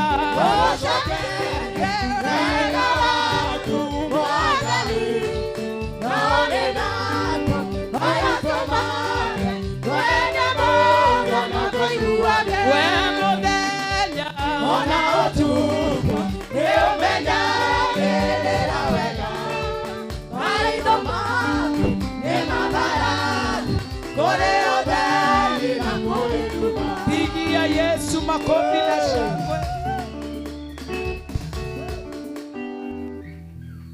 Angalia neighbor, mwambie God is here. Hallelujah. Mwangalie kwa macho, mwambie Mungu wako hapa. Hallelujah. Na mwambie bado sauti ya Mungu inakuja. Amen. Suinue tu mikono yako dakika moja, umwambie Father, chochote inaweza zuia Baba, nielewe sauti yako, nielewe your word. Father, nitakaze, niondolee Bwana, niubie moyo safi tena, ili nielewe neno lako. In the mighty name of Jesus. Inua tu mikono yako miwili mbele za Bwana. Usichoke. We are in the date with our God. It is not in vain. Hata kukaa kanisa mpaka jioni, it is not in vain. God will reward you. Yule Mungu anaonanga kwa siri, atakujibu kwa wazi. Just worship the Lord 1 minute. Jiashiria mbele za Bwana, ashiria moyo wako. Mwambie Lord, ninajiashiria mbele zako Bwana. May you take your praise, Lord, in my heart. Through your word. Sharabazeke bayande. Hallelujah. Hallelujah. Glory to Jesus. Hallelujah. Hallelujah. Hallelujah. Jesus has conquered. Hallelujah. Hallelujah. Hallelujah. We have the victory. Hallelujah. Hallelujah. Hallelujah. Glory. Glory to Jesus. Hallelujah. We do the mikono muibe. Hallelujah. Oh. Hallelujah. Jesus has conquered. Jesus has conquered. Hallelujah. Hallelujah. Hallelujah. Hallelujah. We have the victory. We have the victory. Hallelujah. Tuimbe pamoja kanisa. Hallelujah. Oh. Hallelujah. Glory to Jesus. Glory to Jesus. Hallelujah. Hallelujah. Hallelujah. Hallelujah. Jesus has conquered. Jesus has conquered. Hallelujah. Hallelujah. Oh, oh, oh, oh. Hallelujah. We have the victory. Have the victory. Hallelujah. Tunatoka tukijua. Hallelujah. Oh. Hallelujah. Glory to Jesus. Glory to Jesus. Hallelujah. Inua tu mikono tuseme hallelujah. Oh, oh, oh, oh. Hallelujah.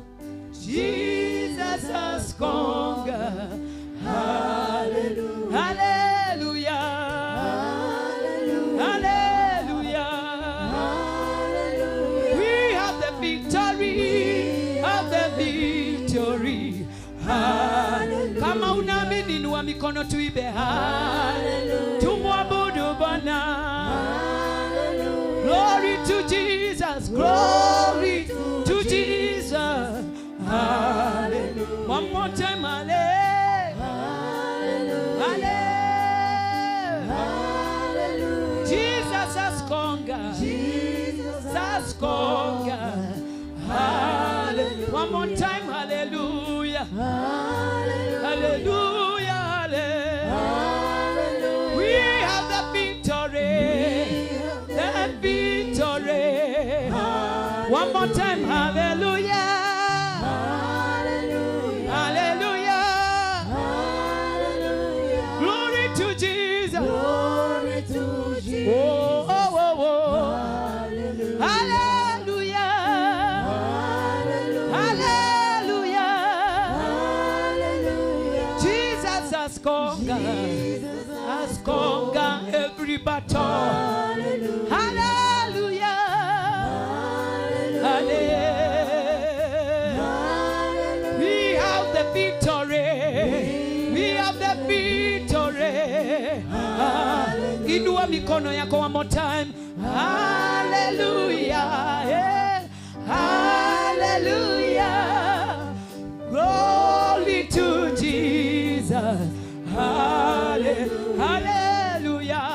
Hallelujah. Oh, hallelujah. Jesus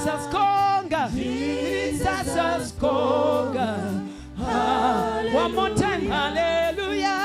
Hallelujah. We have the victory, Hallelujah. we have the victory. We have the victory. Hallelujah. Why can't you lift up your heart before the Lord?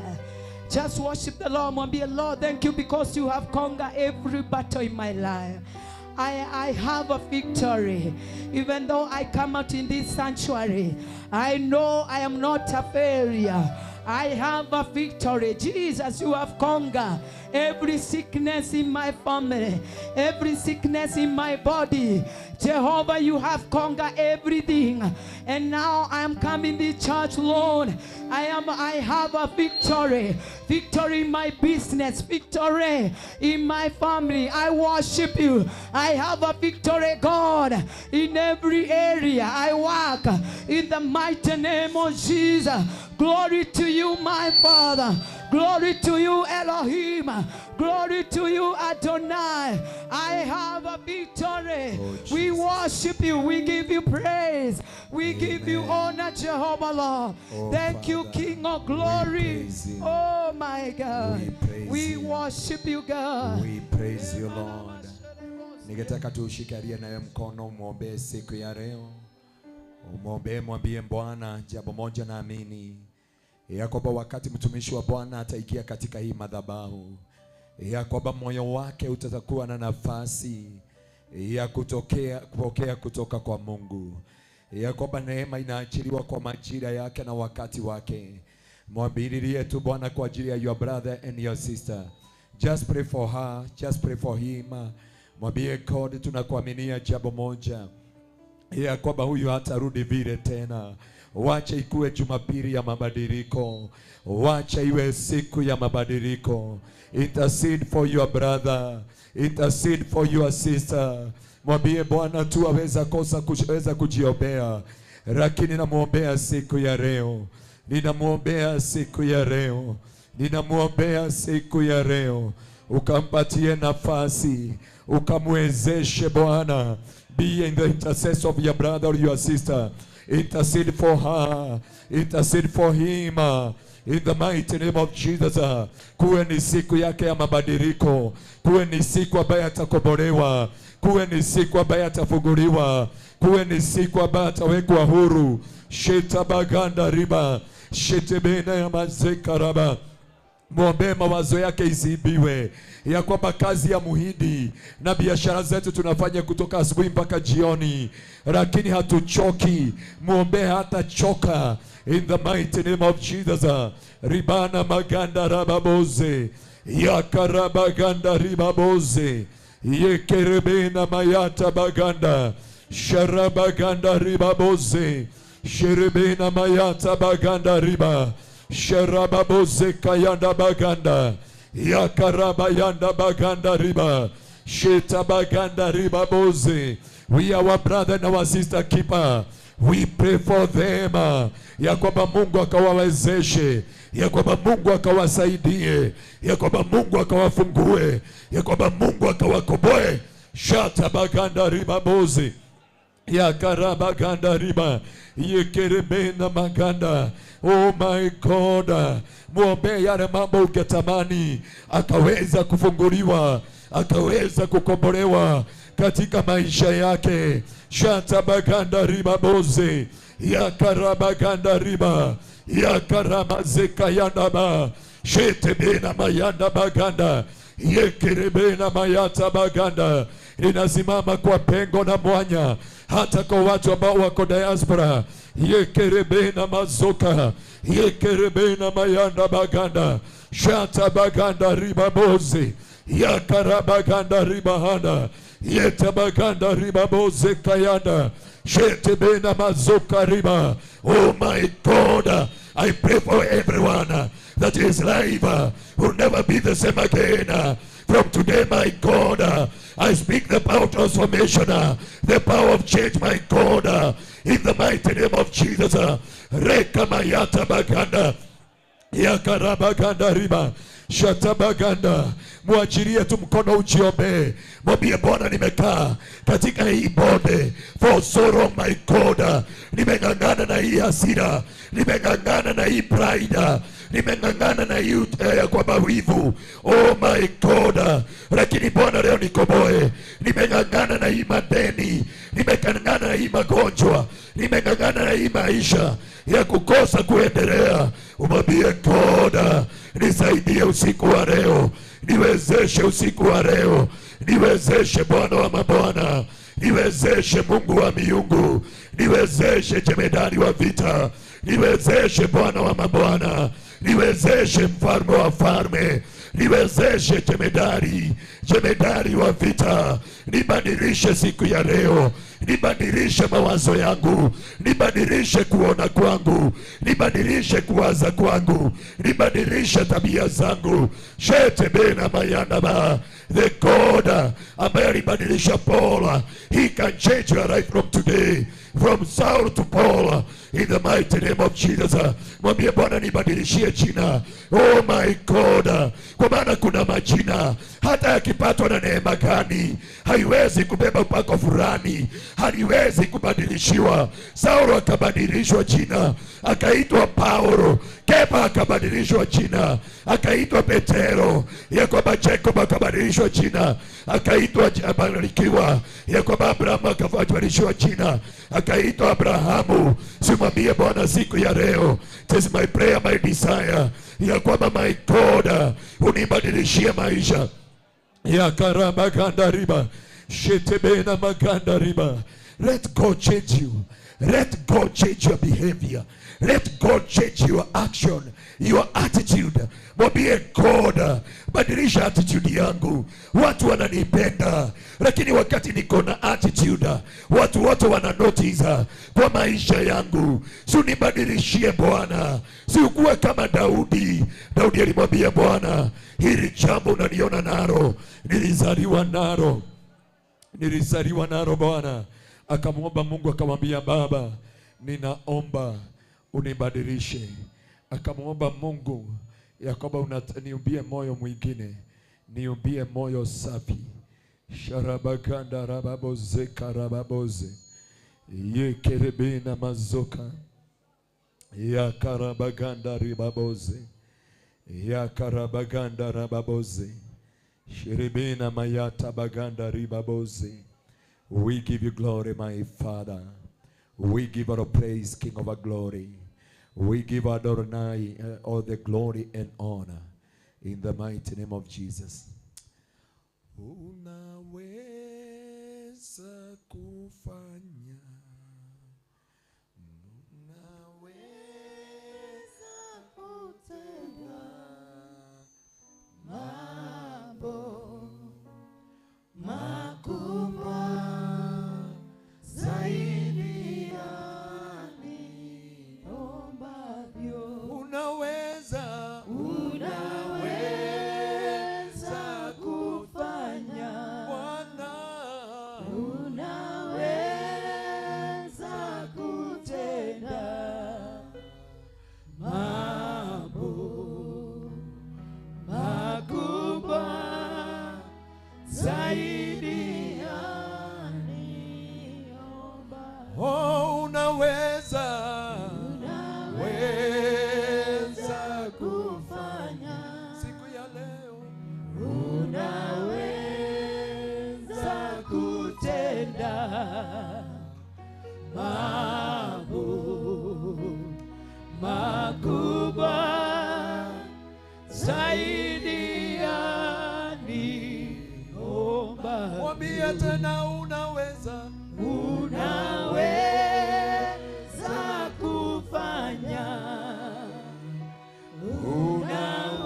unaweza kutenda mambo makubwa zaidi ya niomba. oh unaweza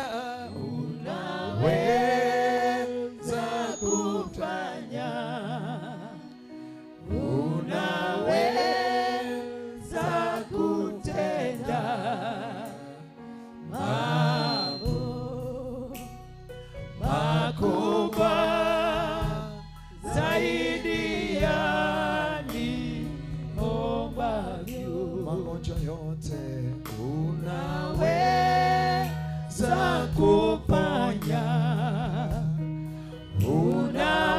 unaweza kutenda mambo makubwa zaidi ya niomba. Oh, unaweza Kufanya, my God. unaweza kutenda Yeah. mambo makubwa zaidi ya niomba. Oh, unaweza. Mwambie Bwana tu unaweza Kufanya, kunibadilishia jina siku ya leo, unaweza kufufua biashara yangu Baba. Oh, mambo mambo makubwa zaidi ya niomba. oh, unaweza. Unaweza kufanya, Fanya Bwana, unaweza kutenda yote mambo yote Bwana. makubwa Oh, zaidi ya niomba. Dania unaweza. Amini Bwana kile chochote unahitaji, si kwa ajili ya mtumishi wa Bwana, lakini kwa ajili ya Mungu. Oh, lakini yeye hutumia wanadamu akibadilisha maisha ya watu. Anatumia watumishi wake kuleta uponyaji na ukombozi. Yeah. Oh, unaweza. Oh, Daniel. Unaweza kutenda Oh, mambo makubwa zaidi ya niombavyo. pigia Bwana Yesu makofi mazuri. Pigia Yesu makofi mazuri. God is good. I thank God because of his gracious love. I know he is within. Na nilikuwa nimepromise nitapea junior youth. It is their time. You can have a seat and may God bless you. Praise him briefly. Na wachungaji mjiandae. And I don't know kama kuna mtu ameenda kumwonyesha barabara pale.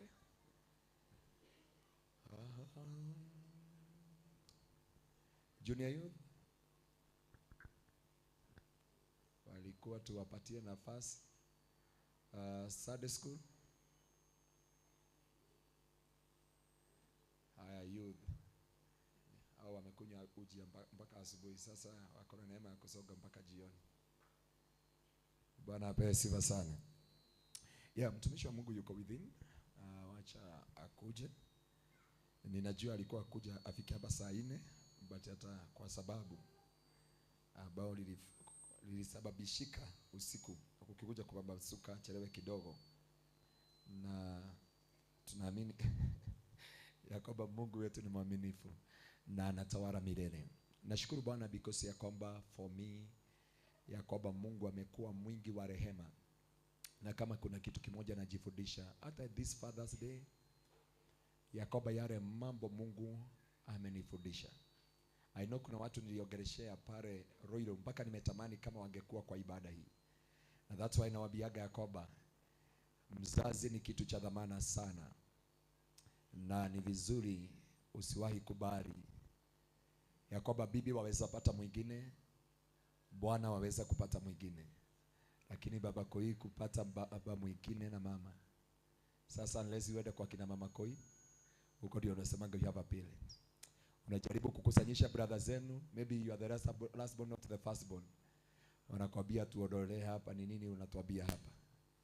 So hakuna kitu cha dhamana kama kuwa na mzazi. Na mzazi ni kitu cha dhamana. I remember wakati nilikuwa hospitali, watu wote waliniacha. Na hii message imenistua, nilikuwa nihubiri Sunday first service. So nikaona sitaihubiri hapa. Nikaona nihubiri mahali pengine. Because ya kwamba Mungu aliniambia kwamba watoto waweza pata wengine. Bwana apokee sifa sana. Watoto waweza kupata na baba yoyote. Lakini mzazi, na ni vizuri ya kwamba ukaweza kuwa na nafasi katika maisha ya kiroho, ikakusaidie hata kama ulikosana na wazazi wako, nitumie twende tukaone hao wazazi. Bwana apokee sifa sana. Maana ya kwamba sometime hata kama ni mjinga, wakati nilikuwa hospitali, maana nilikuwa nanuka, baba yangu hakuwa na uchi wangu, lakini marafiki ambao tulikuwa tunakula nyama na wao kila wakati. And I think that's why I hate, nilichukia nyama. Because unajua wakati nilikuwa na kilo 104. Kwa hivyo kuna watu tulikuwa tunaenda outing na wao. That's why I gave my parent the first privilege. Na nimemsihi akaweza kuwa baba na mzazi wa watoto wote wataenda kwetu nyumbani. Ani alikubali. Mpaka nyumba ambayo nilikuwa nimejenga hapo, nimemwambia kwamba this house nasikia kuiacha, ya kwamba wageni wote wanakuja wanasikia wako na mahali. Akaniambia mtu apeanagi hivyo, ni kujenga utajenga mahali pengine. Because ya kwamba to have a parent, usiwahi kubalisha bwana yako atukane wazazi wako. Usiwahi kubalisha mke wako atukane wazazi. Because there is a time will come ya kwamba Misa Baraka amekukuta na miaka gapi? Yeah, amekukuta ukiwa mzee hivi. Na kwa hivyo ni vizuri uweze kuwa na nafasi. I don't know this message kwa nini imehubiriwa leo. Na nilikuwa nihubiri next week. Nilikuwa last week nikaipostpone nikahubiri Roiro, and then ya kwamba ikarudiwa siku ya leo. But nimesikia ni time nzuri ya kwamba vile tumezungumziwa. Even if you are becoming blessing to me, become a blessing to your father and to your parents. Na wale ambao hawana wazazi, mko na wazazi wa kiroho, wapendeni, waheshimu, na baraka itakuwa mingi. Two things God will do for you: a lifespan and mambo itakuwa mazuri katika dunia hii. Na so it is my prayer ya kwamba Mungu akaweza kuwasaidia. Na nimesikia, nimeangalia hata wakati tumeambiwa, although nilikuwa nimetumia baba wangu wa kiroho asubuhi, na nikamuongezea mingine na baba yangu mzazi tukiwa hapa, nimekosa maneno ya kumzungumzia. Maana kumweka TikTok na kumweka Facebook na kumweka WhatsApp na status, na wengine mpaka wako na mulika mwizi, haujawasaidia. Bwana apokee sifa sana. Because your parent unafaa kuwaweka throughout. But one thing you can do for your parent is to appreciate them, to do them good, and never ever. Na nitarudia hii because niko na wazee hapa na wamama. Mama Koi, baba Koi akikwambia uchukie baba yake, baba yako, afadhali uachane naye one and for all. Because ya kwamba kama sio wazazi wako, hamugeonana naye. Na yeye mama Koi ukiambiwa na bwana yako na baba Koi ukiambiwa, mwambie tu please, although najua hauna wazazi, but now ndio unajua umuhimu wa wazazi. Najua unaliaga. Ukifika Msembe hivi, wale wengine Disemba imefika, wanashindwa wataenda wapi? Wanashindwa watafanya namna gani? Na ulichukia baba yako because of mama Koi, na nikukukuta alikukuta. You better separate and forget you have a wife or you have a husband, because you never have another parent. Najua wengi wanaumia because wanajua vile wamepelekana na in-laws. Wamejua vile wamepelekana na father in law. But remember, without that parent, huyo mzazi haugeonekana. Haugeonekana hata kama mama yako hakusoma. I'm proud of my parents and I love them so much. That's why unasikiaga akikuja hapa, unanikuta nyumbani, unanikuta naweza kuwa ninatoka. Kuna wakati nilijiandikia 1 month, alikuwa mgonjwa. Nilikuwa namaliza ibada naenda nyumbani, nakuja asubuhi. Wakati aliniambia naona kama ninaaga, akaniambia nimekuachia title deed. Make sure your brother, everyone in your family ako na shamba. Akaniambia huku kuziwahi piganiwa shaba. Akaniambia angalia mama yako. Kuna neno mama yangu alikuwa anasema, nikikufa mama yako, by the way anapendana sana, atakufa, lakini kamwambia kamnosha hiyo maneno. But one day Mungu akaniambia akiwa mgonjwa tu. Na wakati niambiwa na daktari tumfungue aende. I remember vile alikaa na mimi Thika. Watu wote waliniacha. Nimejaa kinyezi, nimejaa vidudu na niko mzima hivi unaniona. My brother mmoja alikunywa pombe kwa ajili yangu. Maana angekunywa hiyo ili akae na mimi because tulikuwa kwa hospitali ya watu mahututi. And then ya kwamba my brother aliwashuhudia. Walikuwa nakaa mmoja upande wa kulia na mmoja upande wa kushoto. Mmoja alienda akaona vile watu wanakufa akashindwa. But my dad hakuondoka. That's why I love my brother and my sisters. Bwana apokee sifa. Everyone aliniacha. Nansi walikuwa naomba wakiwa na Daudi, walikuwa watoto wadogo lakini sio sana. Ndio walikuwa naachwa nyumbani. My brother huyu na huyu mwingine wako hapo. My sister huyu mwingine ako shule. My dad aliacha hao akakopa loan. Pesa zikaisha. Ripoti ya mwisho ya daktari walimwambia we are very sorry unless you take your son to India and call ambaye anaitwa Mohamed Bashir na anti yangu Susan Mohamed. Wakanichukua wakanipeleka kwa sisa yao ambaye yako Kenyatta. Nikatibiwa wakati daktari wa Kenyatta aliniangalia akasema hakuna haja ya kumpeleka India. Maana ako na internal bleeding na already ameanza kuoza kwa kichwa. That's why amepoteza macho. That's why hasikii. That's why hawezi akasimama. Singesimama, spinal cord haikuwa inafanya kazi. But the Lord that we are serving. Na diposa na wakaribisha kwetu nyumbani. Si utanipeleka kuona dadi tena.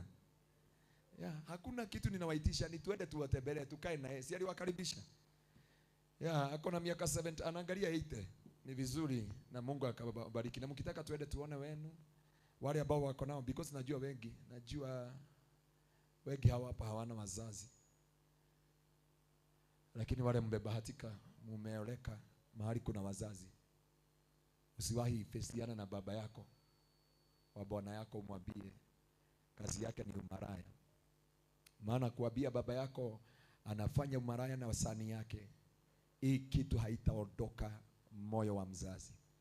Hata ukimpatia nini, hata ukimpatia gari, hata ukimpatia, hata nikikufa, alisema kama mzee mmoja alisema hata nikikufa, aliniambia kwangu ni kwa maraya. Na maana aliniambia ni kwa maraya, nimejaribu kumuongeleshea mimi asiwahi niita. Never. Hiyo maneno hata ukimnunulia sweet itaugoko. So please love your parents. Take care. Angalia. Swallow your pride.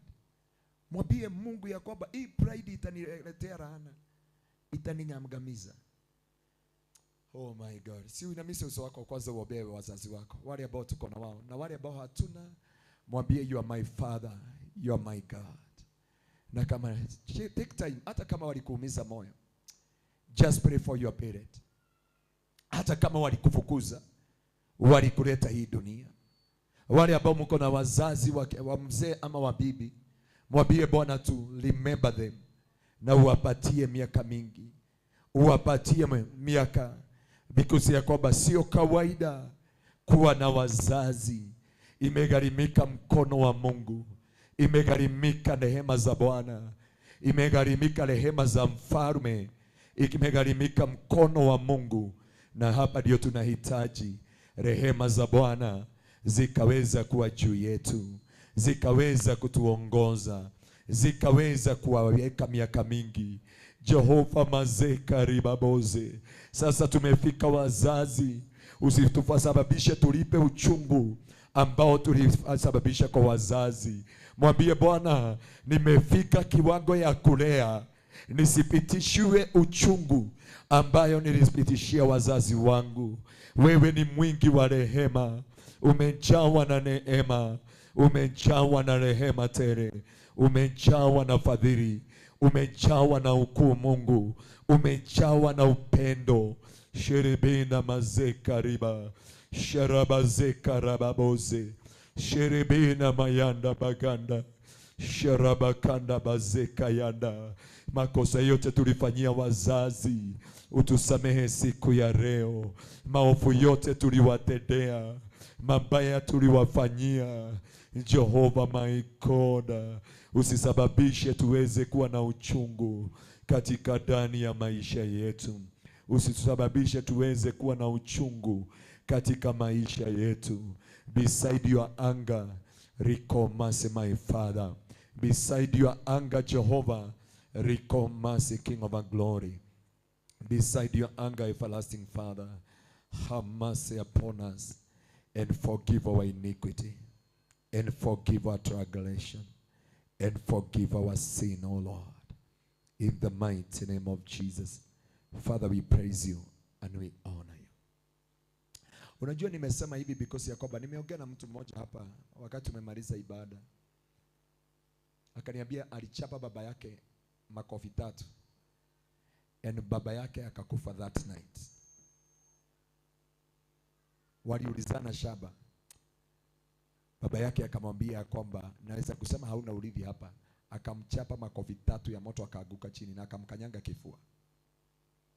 And that night his father died.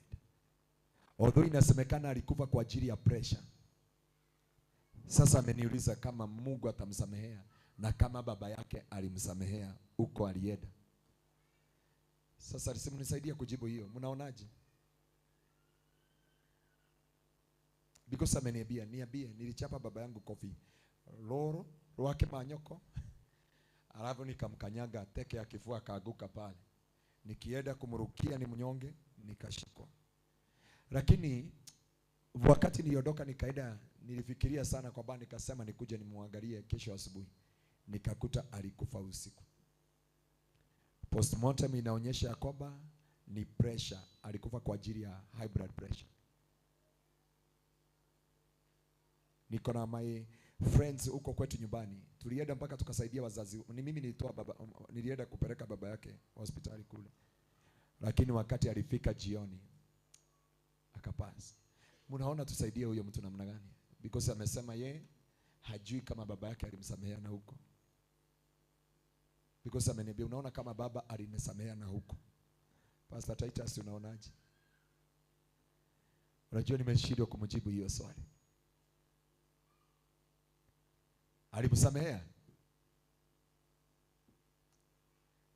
Nijibu tu alimsamehea? Hakumsamehea.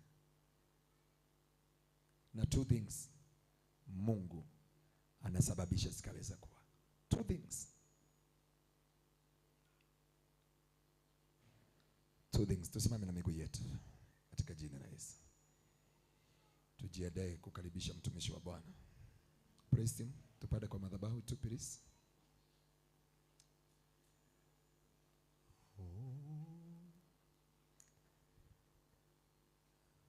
Tupande kwa madhabahu. That we invite the man of God. He had a service.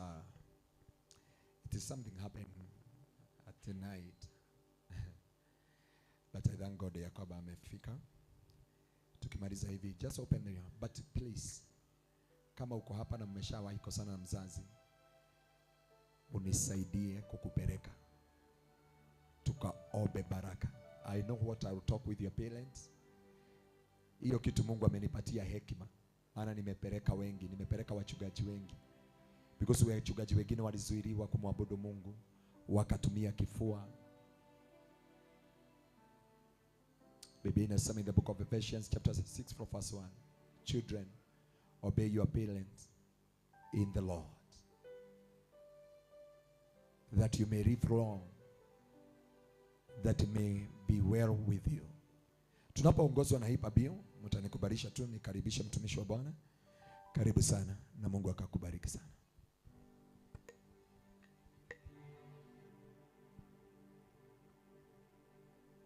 Hallelujah. Are you good?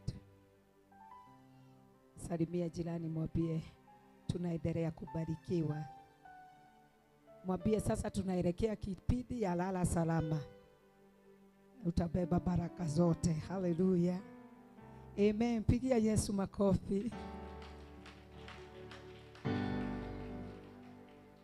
Inua moyo wangu ili mimi nisungumze nawe. Inua moyo wangu ili mimi nisungumze.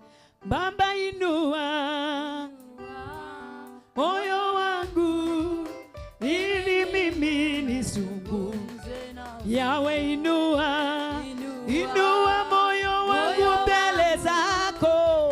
Oh Baba, Yawe, inua moyo wangu, Yawe, ili mimi nisungumze nawe. Baba, inua moyo wangu mbele zako. Oh Baba, mara nyingi shinda yasumbua moyoni, mwanadamu huogopa na kunugunika. Juu ya nini Mungu ameniacha? Lakini Bwana Yesu ni mwaminifu sana.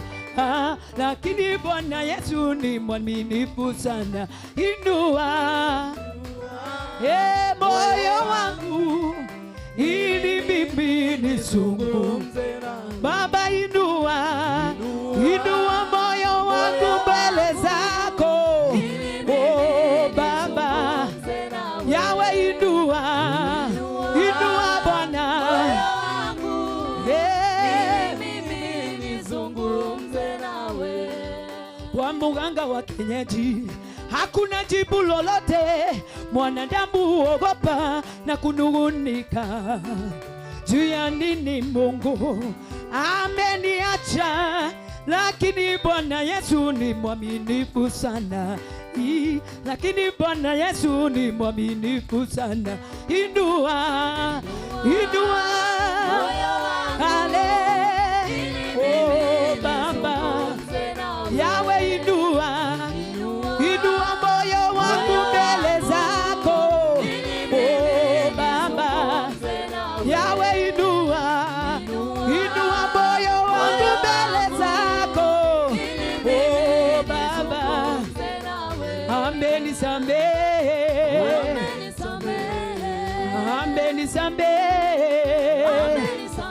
Oh, katika jina lake Yesu.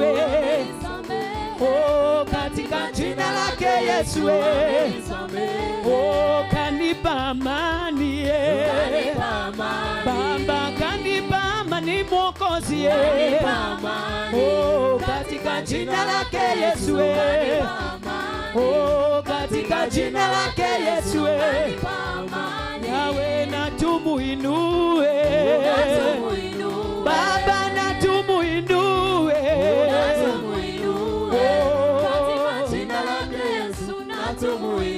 Yawe, na jina lake Yesu. Oh, kanipa amani.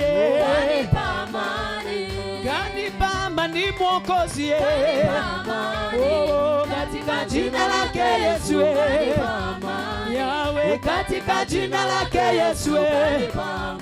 Oh, na tumbariki.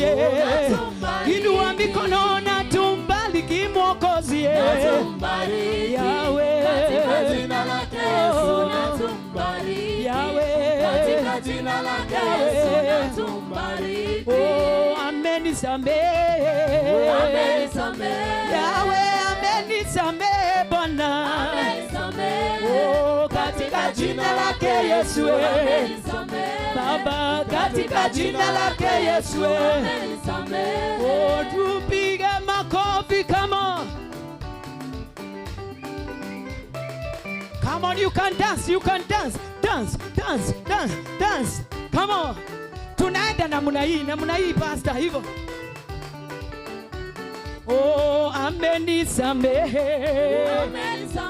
Baba, amenisamehe. amenisamehe Mwokozi. Oh, katika jina lake Yesu. Yahweh, Katika jina lake Yesu amenisamehe.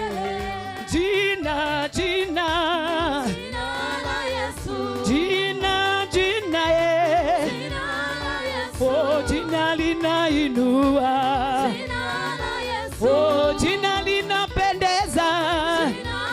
Kwa jina la Yesu mapepo yaondoka, kwa jina la Yesu laana zaondoka. Oh, jina, jina, jina, jina, piga makofi, kama para tu. Wapi shangwe na vigelegele? Jina, jina, oh, jina, jina, oh, jina linainua, oh, jina linainua. Kwa jina la Yesu mapepo yaondoka, linainua masikini. Oh, jina, jina, piga makofi ya juu kama.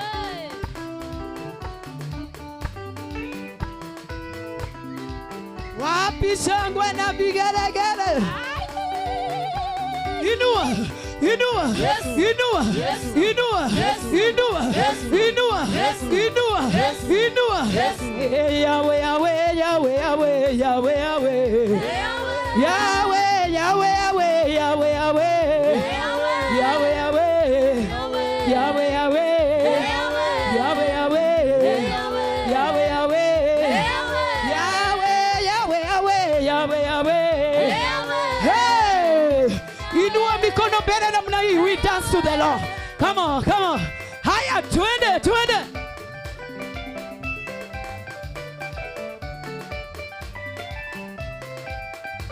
Come on, you can dance, dance, dance, dance. Come on, jiachilie. Hallelujah. Yahweh, Yahweh, Yahweh, Yahweh, Yahweh. Yahweh, Yahweh, Yahweh, Yahweh, Yahweh. Tunaenda pamoja na wewe. Haya, pole pole tu. Tuende. Yahweh, Yahweh, Yahweh, Yahweh, Yahweh. Yahweh, Yahweh, Yahweh, Yahweh, Yahweh. Yahweh, Yahweh. Yahweh, Yahweh. Yahweh, Yahweh. Yahweh, Yahweh. Yahweh, Yahweh. Yahweh, Yahweh. Inua mikono juu namna hiyo. Haya, tunaenda pamoja tumuimbie Bwana. Come on.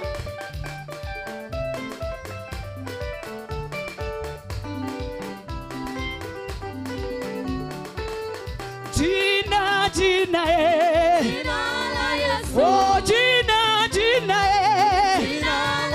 oh, jina linapendeza, oh, jina la badilisha, oh, jina la badilisha, oh, jina linainua, oh, jina linaponya.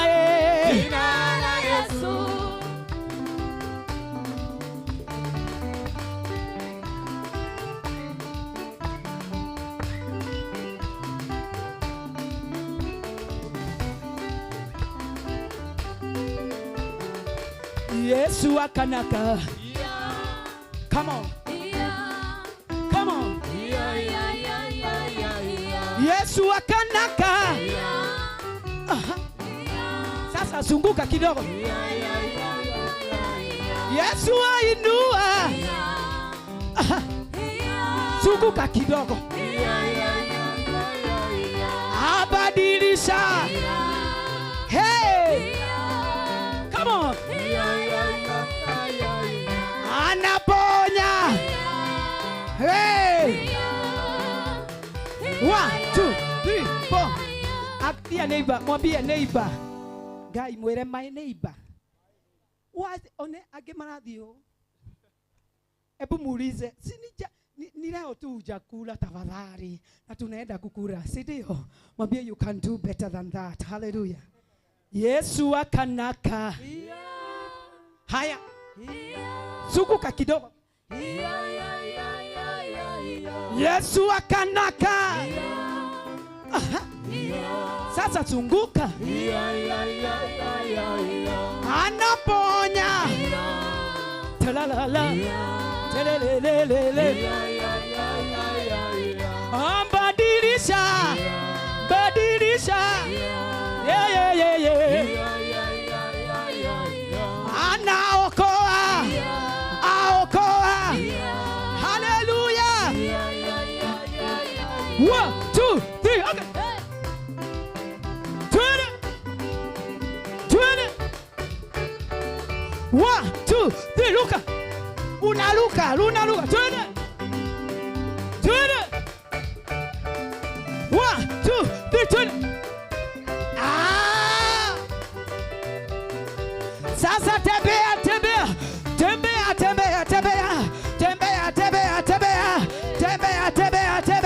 1, 2, 3. Luka. Twende. Unatembea.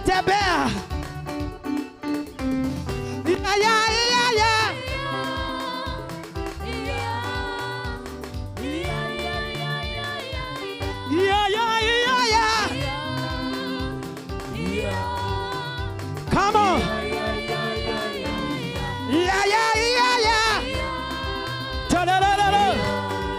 Shabalaba. Yesu anaponya. Hey! Sasa zunguka kidogo. Yesu anaponya. Pamoja. Zunguka. Abadilisha. Cherelele. Cherelebele.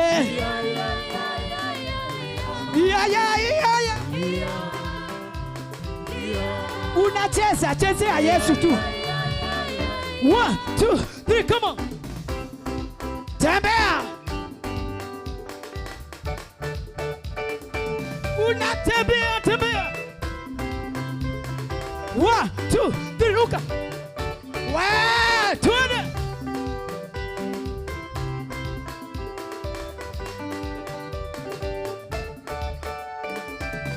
Shika kichwa. Mabega. West. Ya. Telemuka.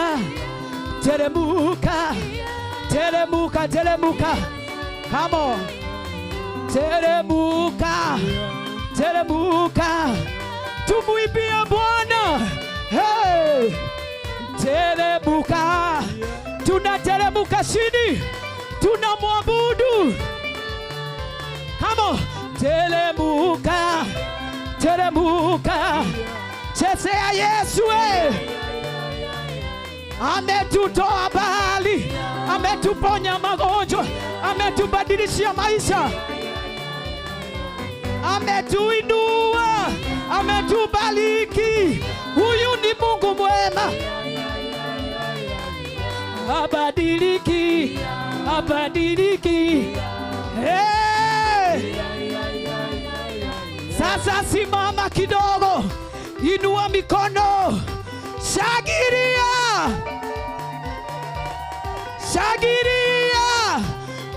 Wapi shangwe na vigelegele? 1, 2, 3, tende.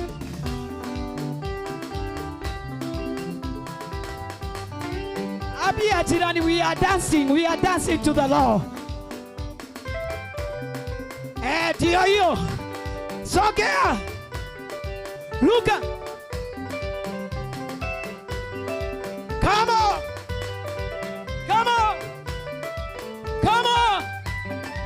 Come on. Wapi shangwe na vigelegele? Hayat. Buya nyasaye.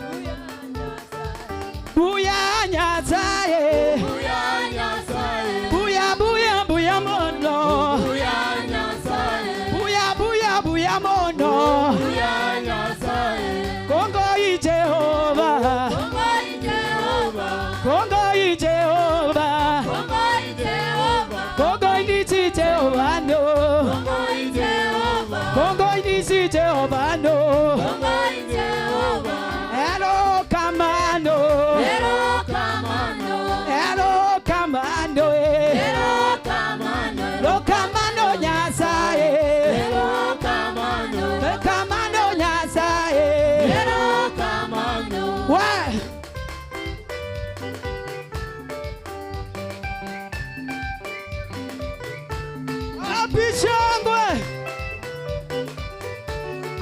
Ambia jirani ninaponywa na Mungu. Come on. Kongoi Jehova. Kongoi Jehova. Kongoi Jehova. Kongoi Jehova. Kongoi nisi Jehova ndo. Kongoi Jehova. Kongoi nisi Jehova ndo. Kongoi Jehova. Kengaya Danieli negaya nyasiba e. Kengaya Danieli negaya nyasiba. Kengaya Danieli negaya nyasiba e. Kengaya Danieli negaya nyasiba. Kengaya Kengaya Kengaya Kengaya Kengaya Kengaya Kengaya Danieli Kengaya nyasiba. Kengaya Danieli negaya nyasiba. Wamama tunaenda hivi. Wazee lukia Yesu, come on. Hey. Engaya Danieli engaya nyasiba. Kengaya Danieli negaya nyasiba.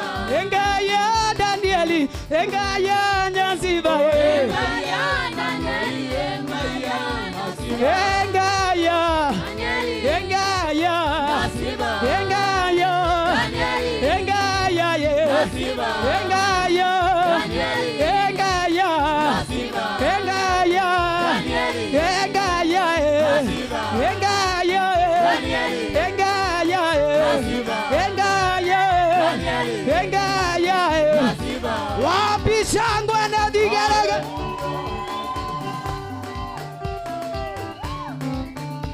Inua, inua, inua, inua, inua, inua, inua, inua.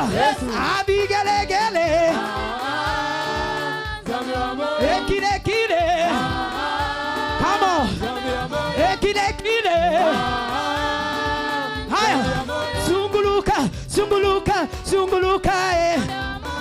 Zungue, zungue, zungue sambelamo. Zunguluka, zunguluka, zunguluka. Zungu, zungue, zungue. Ekile kile. Ekile kile. Ekile kile. So we must praise Him, praise in the Africa way. Wapi shangwe na vigelegele. Wapi shangwe na vigelegele. So we must praise Him, praise in the Africa way. Thank you, Jesus. Come on, you can do better than that. Uinue tu mikono upigie Yesu makofi. Usha. Oh my God. Agaria neighbor mwambie, when you are dating somebody, ama wale walioana, wakati mulienda date, ulienda ukadance paka wengine ni hivyo, si ni kweli? So whatever we are doing for, because we are in date with God. Hallelujah. Sasa tutagojea maneno, atuambie maneno. Hallelujah. Nataka uangalie vile unapelekagwa out, unagojea maneno. Hallelujah. Before that una celebrate, unamuibia, unamwambia wewe sasa unafanya everything, unafaa kaguo kazuri. Hallelujah. After that unagojea aliniitia nini? Hallelujah. Angalia neighbor mwambie, unaulizaga aliniitia nini? Sitaki uangalie, nyinyi wana youth mumeanza kuangalia na mwili, mimi nataka na roho. Tuingie ndani ya roho. Hallelujah. Unaanza kuangalia aliniitia nini? Praise the Lord. Ile maneno atakwambia as a lady, you feel good. Praise the Lord. Na sisi todo turi ahiki ithuothe, ahiki a mwathani. Niguo kikoyo kiu ni kiega. Turi bride. Turi ahiki a mwathani Yesu. Bwana asifiwe. Wakati tunamsifu, tunamwabudu, sasa tunagojea the word. Hallelujah. Tunagojea hiyo maneno. Praise the Lord. something very important. Praise the Lord. Angalia jirani mwambie umeshika revelation. Wengine walikuwa wameenda mpaka Jaffa ya town, sio hivyo. I'm saying about spiritual things. Hallelujah. Praise the Lord. Pigiani ladies makofi. Ladies, they like to be telling something good. Nikio maratheka todo agene maramenya. So I want to one kiria Ngai agoka kwaria. The man of God who will come here. Tiyo gukorwo akiaria. It is God. Maneno ile atakuwa Mungu akimtumia kukuambia wewe. Hallelujah. Ndio itakusukuma, itabadilisha maisha yako. Wakati mtu anaambiwa I want to marry you, from that day unaanzaga kukua bibi. Wajagia kweruta tumetugo twa guikara ta mutumia, si ni kweli? Unaanzanga kukaa vizuri, unaanzanga kuuliza, unatafuta mtu akiwa anataka kuolewa anakaaga aje, unapikaga. After that, praise the Lord. After the word, praise the Lord. Bwana asifiwe. Abia jirani, word of God is coming in our way. And it will change our life. Hallelujah. Inua tu mikono yako miwili mbele za Bwana. I want you to just tell. Inaweza leo najua umechoka, but let me tell you, it is not in vain. Hallelujah. Utaona kile umepanda siku ya leo. Inua tu mikono yako mtakatifu, mwambie Lord, I surrender everything to you, my God. I'm waiting for you. I'm waiting for your word. Word of God inabadilisha. Word of God inaponya. Neno la Mungu linafunja laana. Neno la Mungu linabadilisha familia. Neno la Mungu ndio ilituma tubadilike. Neno la Mungu liko na nguvu na uwezo. Hallelujah. When you hear the word, inabadilisha maisha yako. Thank you, Lord. Thank you, Jesus. We want to listen to you, God. This evening, in the mighty name of Jesus.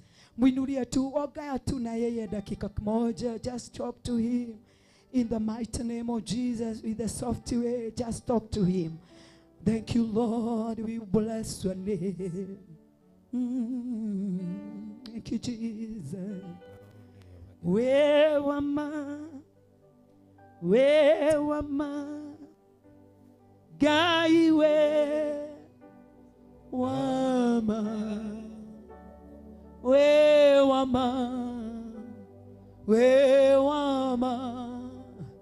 Gaiwe wama mwaminifu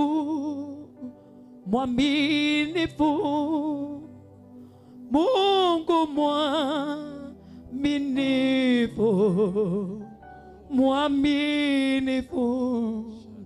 mwaminifu Mungu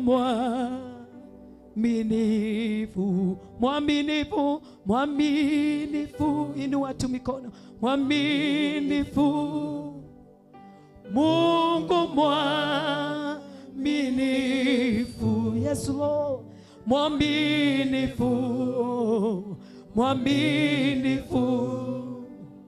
Mungu mwaminifu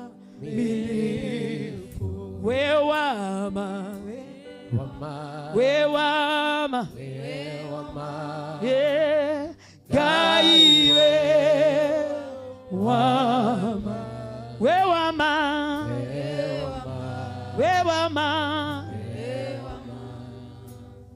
Gaiwe wama wehinya Gaiwito Gaiwe hinya oh Gaiwito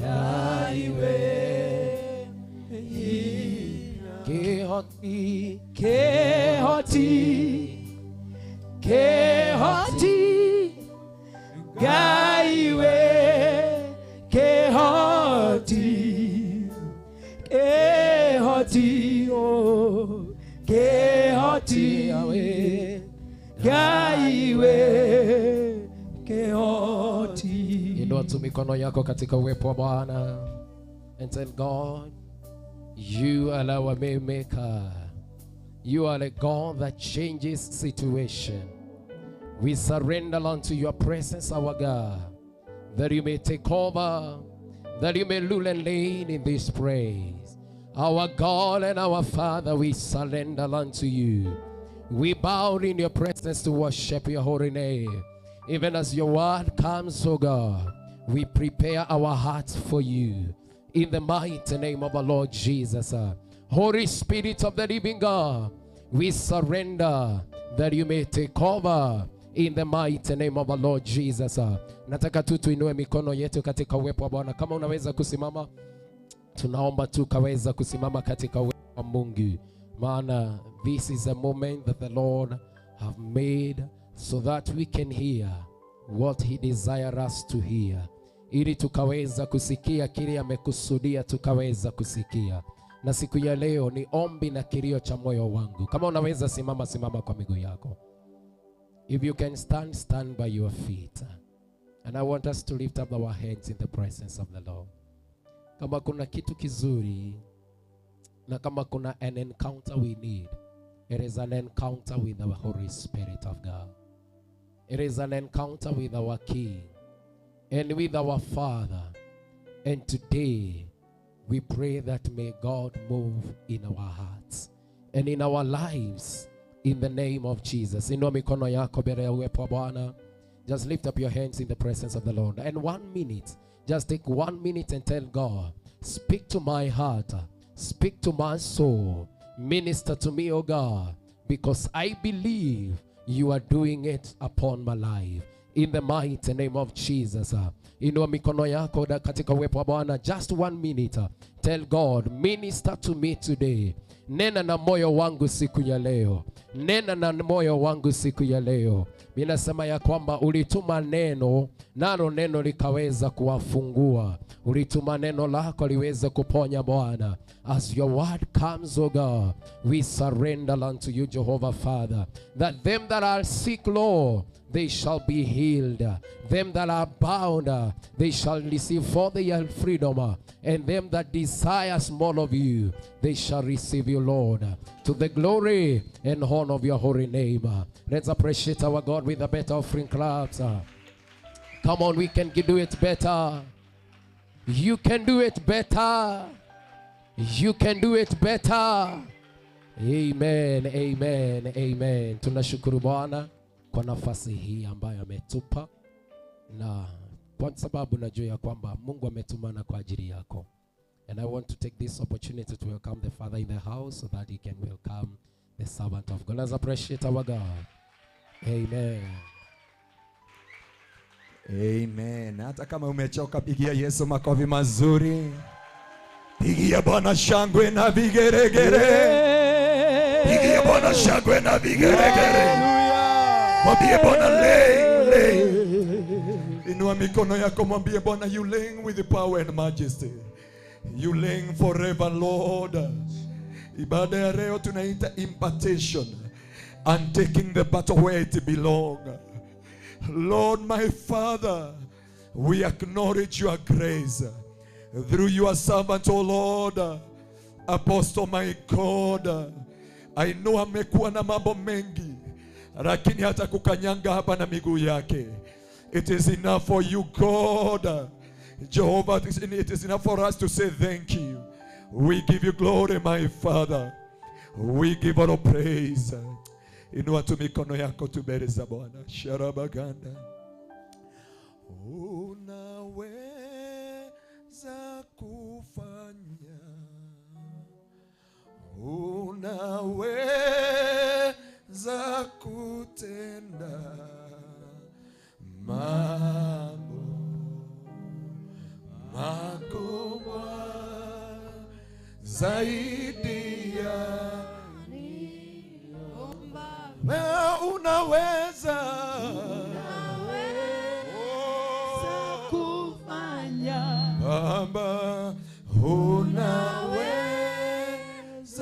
kutenda mambo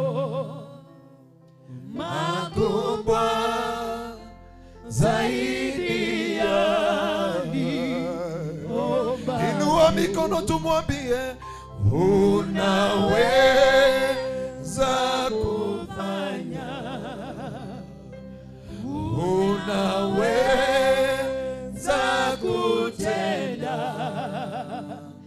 mambo makubwa zaidi ya mimi. La mwisho tumwambie unaweza kufanya, unaweza kutenda mambo makubwa. Hallelujah. Zaidi ya niomba. Unaweza, Unaweza kufanya, unaweza kutenda mambo makubwa zaidi ya niomba. zaidi ya Zaidi ya niomba. Zaidi ya nitakavyo. Mambo makubwa zaidi ya Inua mikono yako mwambie Bwana nitendee Bwana. Ninangojea maragoni mwako. And I know my Father sharabaganda riba. Yekeredena mayata bakanda ba. Shata bakanda bayata bakanda baya. Mwambie God, ninajua utafanya zaidi ya uwezo wangu, ya nguvu zangu, ya neema ya ile niko nayo. Umetumana kwa ajili ya maisha yangu. Wacha ukatende kwa maisha yangu. Wacha ukatende kwa familia yetu. Wacha ukatende kwa makuu yote, maana wewe umetukuka na unatawala. Pokea sifa, pokea utukufu, na ni katika jina la Baba na la Mwana na Roho Mtakatifu. Mungu Baba, tumeweza kuomba na kuamini. Pigia Yesu makofi mazuri. Najua leo umeyapiga kutoka asubuhi. Amen. Let us appreciate the Father in the house, because today it is a Father's Day. Amen. Amen. I recall many years. Praise Him. God bless you so much. Let us appreciate them. May God bless you. May God do you good. Ni dakika moja tu. Thank you, Apostle. I remember tulikuwa tunaenda maombolezi ya huyu mtu wetu wa keyboard, katoto kake kalikuwa kameaga. Na nikawa na ile wazimu inatupataga tukiwa kwa madhabahu, because naambiaga Christianity, madness and faith are twin brothers. Lakini outcome ndio inatuonyeshaga huyu mtu si mwenda wazimu. And I told them ya kwamba sijalishi kama tutawekwa kwa media tunajaribu kufufua watu, hata kama tutawekwa kwa news. Na tukaondoka tukaenda maombolezi. Kabla sijafika, I received your call. And when you called me, you told me, I am calling you from KBC. And I told you, Maheni. That is the word I answer, Maheni. Because I never expected a call from KBC. And that Saturday, we were there. Na tukawa na angaza show. Ikanifanya nikaribishwe South Africa. Ikanifanya niingie kwa maredio na ma-TV. Na kwa neema yake Mwenyezi Mungu, Bwana apokee sifa sana. And may God bless you. Ya kwamba because of that platform ya kunishika mkono hata kama hunijui, because pale haungenikumbuka pale pengine Westland. And I thank God, nimeshakuja kanisa yako mara kama 10 na kitu, but tabia yangu ni kwenda kukaa nyuma. Si mnanijua? Hata nikiitwa PCA naidaga nakaa nyuma. Baadaye wanasema tunagojea daktari ama apostle waikie. Baadaye yule wananikujia hapo. So nakujaga nakaa pale. Iposa unasikia najua kuna uwaja tunanunua. Na pesa zangu ziko hapo. Ninaleta za kununua uwaja wa 113 million. Bwana apokee sifa sana. Pastor Titus, hiyo ndio ujaja wangu. Na neema ikishuka unarudi kwa mfuko. Unasema God, I tackle this. Na wakati nikuja hapo ndio tuliongeza hapa. Na Wakati nimerudi pale ndio ninataka kuongeza pale nje. Lakini nimeongea na sete kanzo ya huko ameniambia niko na malaria ya kichwa. Because nilikuwa nataka ili kanisa hii julikane Kingdom Seekers Glorious. Mahali magari inapitiaga ndani. So nilikuwa ninataka kulisi mpaka side ile, nikaenda nikawaomba barua wanikubalisha nijenge hii barabara umekujia. Kanisa iende mpaka pale. Niweke kioo side hii na hii. Tukiwa ibada magari inapita tu. Hatutazuilia kazi yao. Akaniambia pastor uko na shida ya kichwa. Ile mambo unatuletagia huku hatuyaelewi. Bwana apokee sifa sana. Na so ya kwamba wakati nipanue pale nje nilikuja I give a sacrifice to your church. When I came and gave a sacrifice, my brother anajua hapo, my sister anajua, my father anajua, my mama anajua. Nani mwingine tulikuwa nayo? Familia yetu mpaka brother ino. Maana jia kwetu kwenda Nyandarua ni hapo, lakini nawaambiaga tuingie hapa Limuru. Dakika 10 na ngapi? Na kuna dada kwa huku Mungu ambariki na ndugu mmoja anatupatiaga nafasi tuombe tukienda nyumbani kwetu. So God bless you so much. So tulianza kuonorelia utahireria maguta kitabu. Neema sisi tumeitahireria kabla hata ufike mahali hapa. And we love you so much and thank you because you are not compromising with the gospel. Umetetea injili wakati imekuwa imechafuliwa. Mumesimama wakati tunataka kumalizwa. God bless you. God do you good. That's why tumetamani sana kufika huku. Najua it is a miracle because of your commitment. Lakini ile maombi tumeomba huku, Mungu akapokea sifa na utukufu. Bwana apokee sifa sana. Because Yakoba najua Yakoba huu ni mwanzo na najua tutatazamia mji sasa. Hatutakuja kanisani, tutakuja pale kwa dio na hema.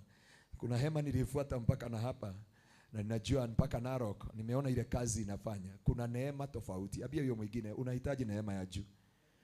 Na kwetu kule Kisumu tunasema kwetu, mimi natoka Kisumu ya Nyandarua. Tuga utadhiaga. Utadhiaga. Siwambia hiyo mwingine na lugha ya kwetu ya Kiruo. Dada yetu Omodia kwa wapi? Ama ameenda nyumbani. Akitutafsiria abai haidangi. So we thank God. Juzi tulipitia huko, mimi, my dad, my mom, my brother, mke wa my brother, tulipitia hapo tukiwa timu kubwa. Tulikuwa kuna kagari umepita hapo kabraki, kalikuwa kamebeba watu 16. Unajua ukiacha watu wa familia watakuachia laana. So una wasqueeze tu, maana askari hawata kusimamia. Tuna askari hapa wasinisikie. Tunawashirika askari hapa. Let us appreciate askari wote tunashirikangia na wa hapa. We love you so much. Lakini tulifuja sheria. Nikawaambia kujeni muone. So tukaigia, tukaomba kutoka masaa kitu 3 hours. Halafu tukatoka tukaenda na hapo Moshadha na hapo tukapitia hiyo. Tukaenda pale na hapo. Tukapitia ya Majani. Tukapitia tukatokea Deuberi na huko. Na God bless you so much for the job you are doing. And thank you for your workmen. Niliona ile neno Biblia inasema in the book of Philippians chapter 2. Mahali inasema in my absence work out for your salvation with the fear and trembling. Nilikuta watu kule hawataki mchezo na gospel, not because of your presence. They serve God more na zaidi in your absence. Na hiyo neema uiache hapa. Bwana apokee sifa sana. Let us appreciate the man of God. Thank you. Tumekuwa na your son amekumarket huku mpaka watu mpaka watu wanasema hivi. Stampede amekumarket hapa mpaka anasema daddy is coming. Don't worry. Yakoba alitufuruga hapa wakati wa ranchawa, and we thank God kwa ile kazi mnafanya mpaka mashule, because shetani amepoteza watoto wetu kwa njia kubwa sana. Na so we thank God na tunashukuru Mungu kwa ajili ya utukufu na sifa kwa Bwana Yesu Kristo. Hata kama watu wengine wameenda nyumbani, tunajua wengine kwa ajili wanatoka bari. Tuko na washirika wanatokaga Kiabu, niko na washirika wanatokaga Naivasha, niko na washirika wa Nanyuki, niko na washirika wa akina Waweru wanatokaga Kasarani, na watu wengine wanatoka bari, and they offer themselves to come and fellowship with us. Kuna dada anatokaga Naivasha, mahali kunaitwa Sharagita, anatokaga saa 7 usiku na saa 2 anakuwa hapa kanisani. Na so Mungu aweze kuwabariki wadada wote na wadugu na youth ambao mnaigiaga. Leo mniingia saa 11 kuomba. Yakoba mandate, it is a power prayer, because there is prayer and there is power prayer. Power prayer bring change, na tunashukuru Bwana kwa ajili ya utukufu na sifa kwa Mwenyezi Mungu. So thank you. Tuweza hata ukikataa tunakuita papa in the nation, because Yakoba neema yako tumeona imeikiana na huku juu. Sisi wacha tukuja na tunawafikia. Bwana apokee sifa sana. but tunafurahia hiyo grace iko pale Limuru na pale hata Kenya Cinema nakujaga tu nakaa pale nyuma kama Sara our mama sister wetu mtumishi wa Bwana Sara K alinipata Tuesday, nimekaa pale nyuma kaniambia ninaangalia ninaona kama niwe sio wewe, nikamwambia hapana, I'm here to worship, I'm not here for the position. So usiulize asha wako. Kuna mmoja aliniambia ninakujua na kuonaga mahali, nikamwambia wewe nimekuja ibada ikimalizika naenda Nyadaro, kwa hivyo mimi naenda kwa mama yangu, ni vile nimeingia, next time nitakuja. Tupigie Yesu makofi mazuri. Na kwa heshima yake Mwenyezi Mungu tuko na Apostle Anthony. Watu wa diaspora tunawapenda sana. That's why Parodi TV they are here. Watu wa Moroto wamefanya kazi kubwa sana. We thank God. Na hata nikitoka usiku wa leo hapa naenda Gedhima TV ya Bishop JJ kutoka saa 2 mpaka saa 6 usiku. Kwa ibada ya usiku wa leo tunakuaga Moroto, tunakuaga na tunashukuru watu wa Moroto. God bless you so much. Akina Chogwa Joroge, akina Wakarede, akina Kennedy, akina Dr. Joroge ambao mnatupatia platform. Mungu akaweza kuwabariki. Tunawapenda sana kutupatia that platform Parodi TV. God bless you so much. Kigosho FM, Kameme, akina Karitei alikuwa anatamani sana Kameme asubuhi tukue hapa, lakini kawaambia mtumishi wa Bwana atachelewa kidogo. Na tunajua kuna wakati Kameme inakuja hapa tunachukuliwa live kwa service. Wote Mungu awabariki. Zaidi ya hiyo yote ni watu wote wa diaspora. That's why we have a Parodi TV here na ya kwetu, na tunamshukuru Bwana. Na niliona ile slogan walikuwa wanapitisha ya Anthony. I think hiyo neema ikafanya kazi. We love you all. Na kuna mtoto anakupenda sana. Ni mtoto wa hapa na ni mtoto wa kule. Kwa hivyo fungu la 10 anagawaga kule na hapa. Sitamtaja jina. Aliniambia sikutaje. Lakini ananiambiaga leo tuko kule, leo tuko hapa, na Mungu akaweza kuwabariki na kuwatendea mema. Sisi tu appreciate watu wote wa diaspora na Gulf na South Africa, Lesotho, Botswana, Zambia, pale Rwanda, akina Karo akiwa Rwanda, na wapendwa wetu wa Burundi. Mungu akaweza kuwatendea mema na kuwashidania.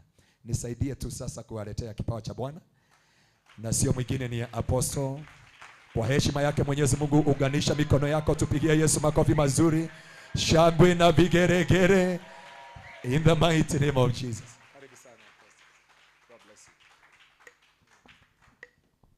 Praise the Lord. Bwana asifiwe. We can have our seats.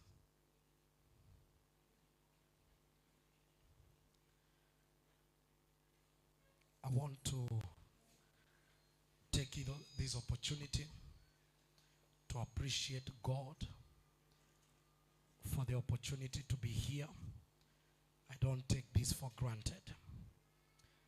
We need to know that the Bible says God does not gather his own in vain. And where 2 or 3 are gathered in his name, there he is in their midst. I'm sorry I came late. I pastor a church, and not sometimes, we always have 2 services. And sometimes they love me, so they didn't want me to leave. But I'm excited that pastor and the man of God adjusted the service, not because I'm important than anyone.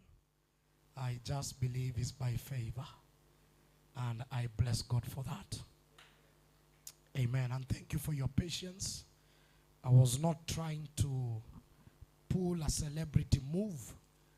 Sometimes when people become celebrities, they tend to get late for meetings so that they can look important. That was none of what I wanted to do.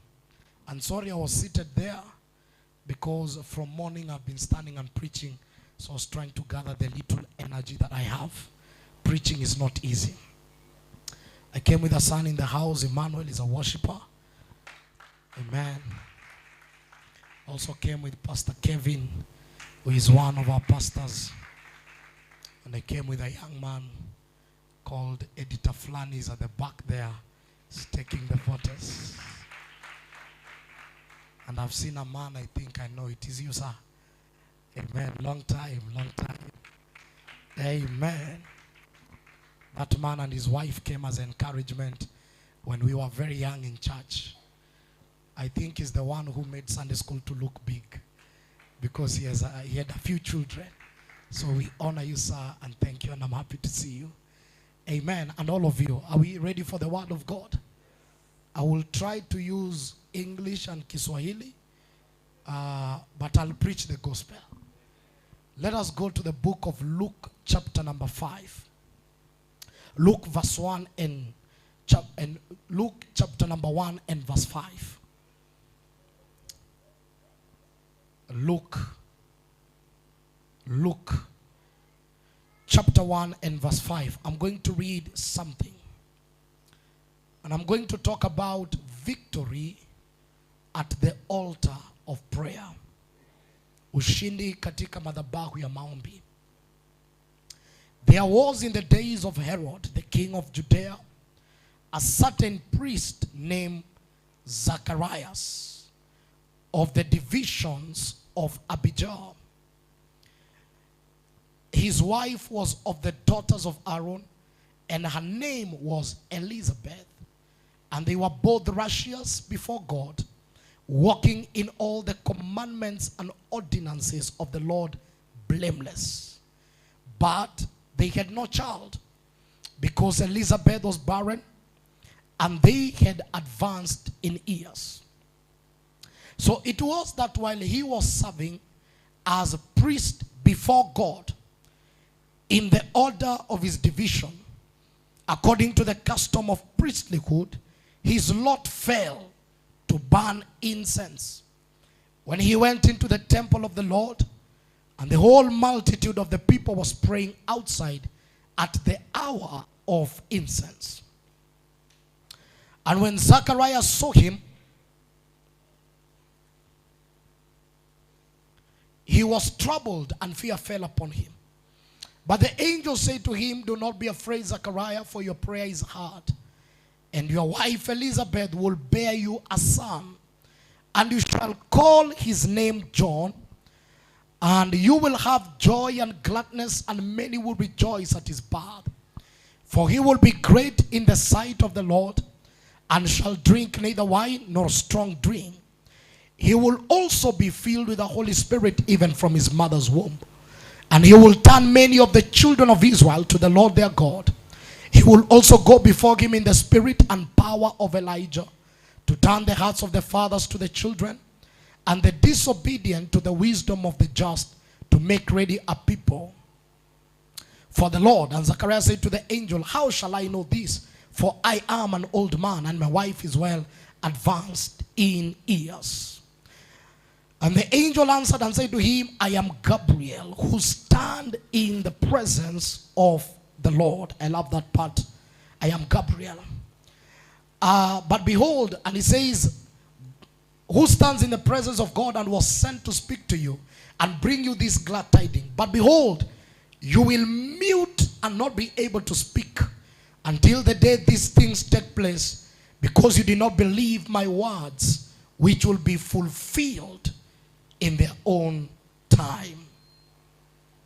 So I'm very much interested in this story because of its detail. So the book of Luke, as a good Bible teacher, is very good for you to understand the author, the writing, and then the content. The book of Luke was not written by a disciple of Jesus. Luke was not among the 12. Let's begin from there. Because there is a general assumption that all the Gospels were written by the disciples. The book of Luke was written by Luke, who is considered as a student of Paul. And he never was with Jesus as among the 12, but Luke was a researcher. And he also decided to write something about Jesus. And the book of Luke is well organized because as a researcher, he's able to give us the story in detail. And this particular book, the book of Luke, was written to one man by the name of Excellence Theophilus. He was not writing it to the church. He was writing it to a Roman Gentile leader.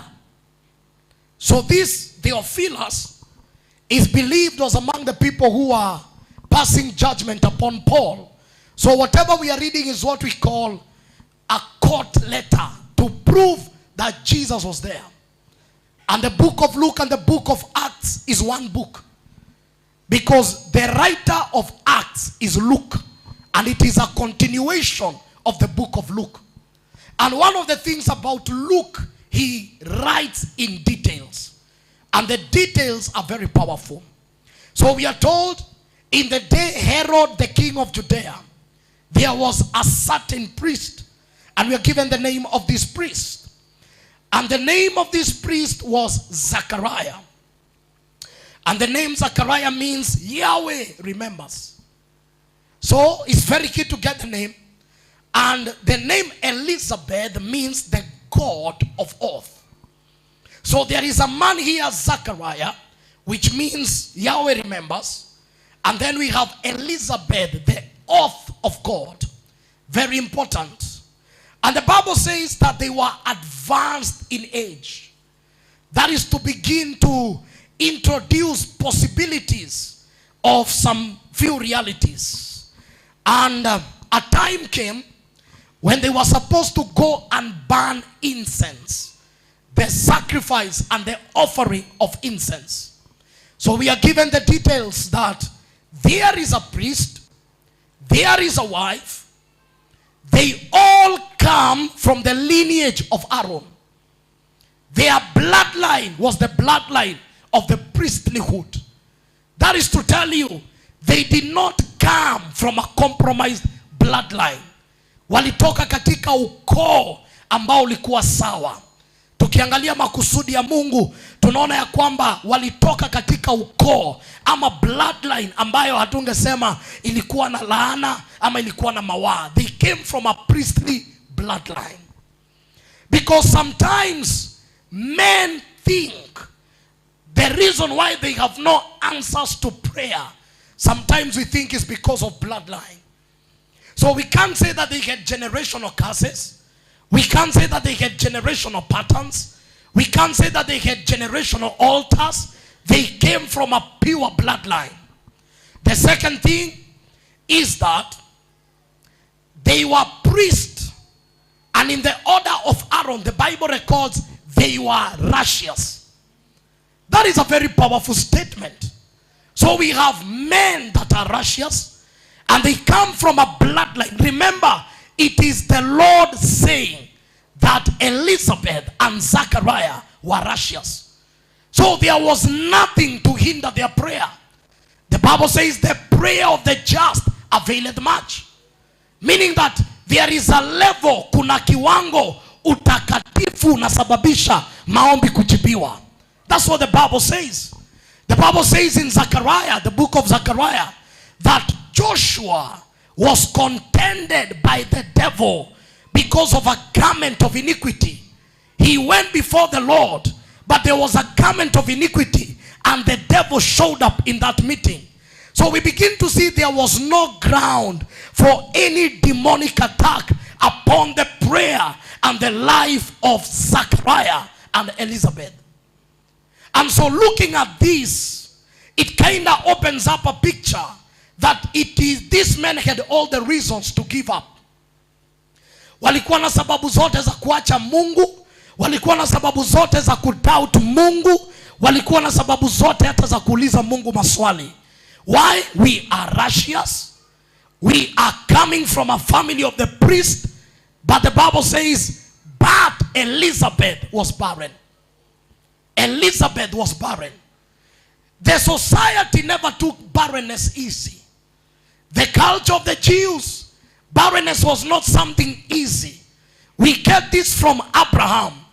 Abraham had everything, but he had one cry: who shall inherit? And the question there of inheritance was not a question of who will I give my cows or my goats and my mansions. The question of his inheritance was continuity of the family. So when you have a barren wife, it looks like there is no continuity of the family. Is someone getting me? So now there was a contention because Abraham is worried, if I die, I will never be remembered. Because the only person that can carry the legacy of the family is my children. And so here I am, I have a barren wife.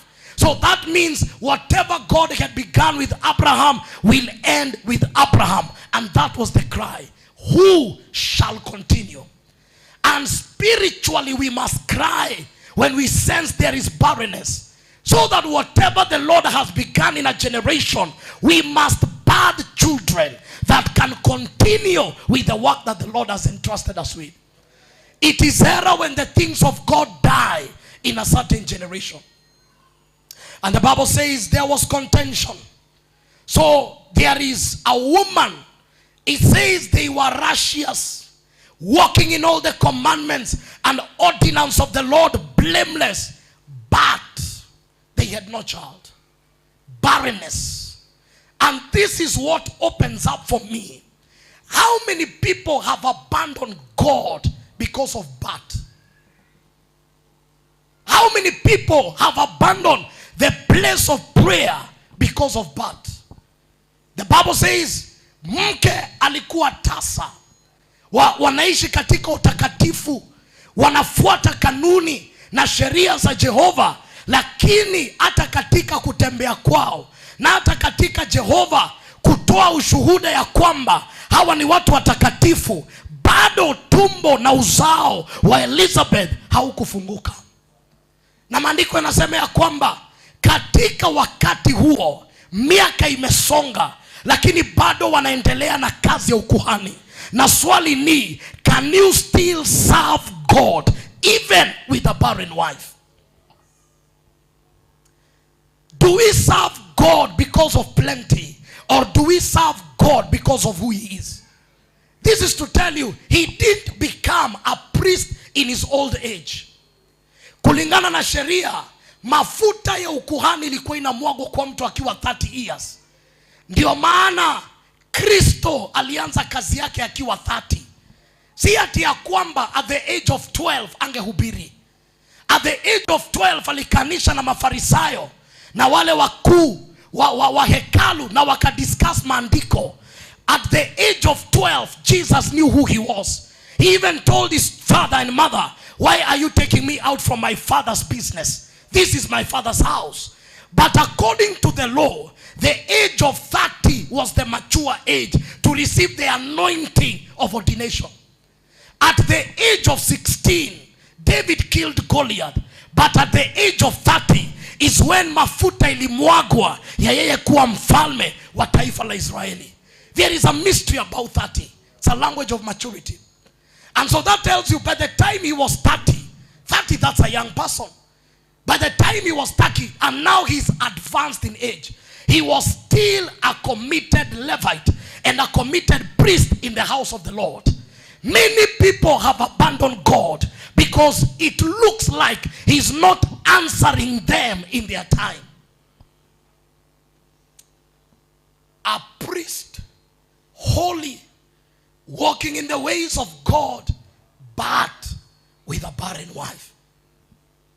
A priest, holy, walking in the ways of God, but with a barren wife.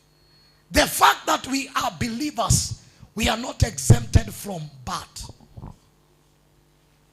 The fact that we are intercessors, we are not exempted from but. But that but will not exempt us from prayer.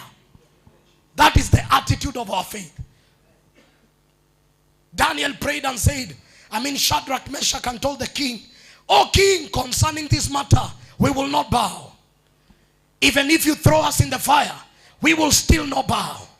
We know our God will deliver us. But even if he does not deliver us, we will still not bow. They never tied their faith to what God can do. They tied their faith to who God is. Paul writes and says, I know whom I have believed in. This God did not become a God when he opened a door. This God did not become a God when he blessed my life. This God did not become a God because I got married. Have you not read the Bible says, and after 7 years, Hannah lost her husband. The Bible says the husband of 7 years. And she lived in the temple, praying day and night with prayers and fasting. The fact that she was a woman of prayer, her husband died. So God, we have to deal with our Christianity. Because we have raised men who come for the things of God, but they don't come for the God of the things. And they get mad because God never gave them his things.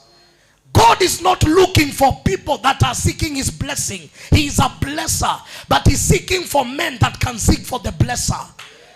That is why he gave Abraham Isaac and still made a demand on Isaac.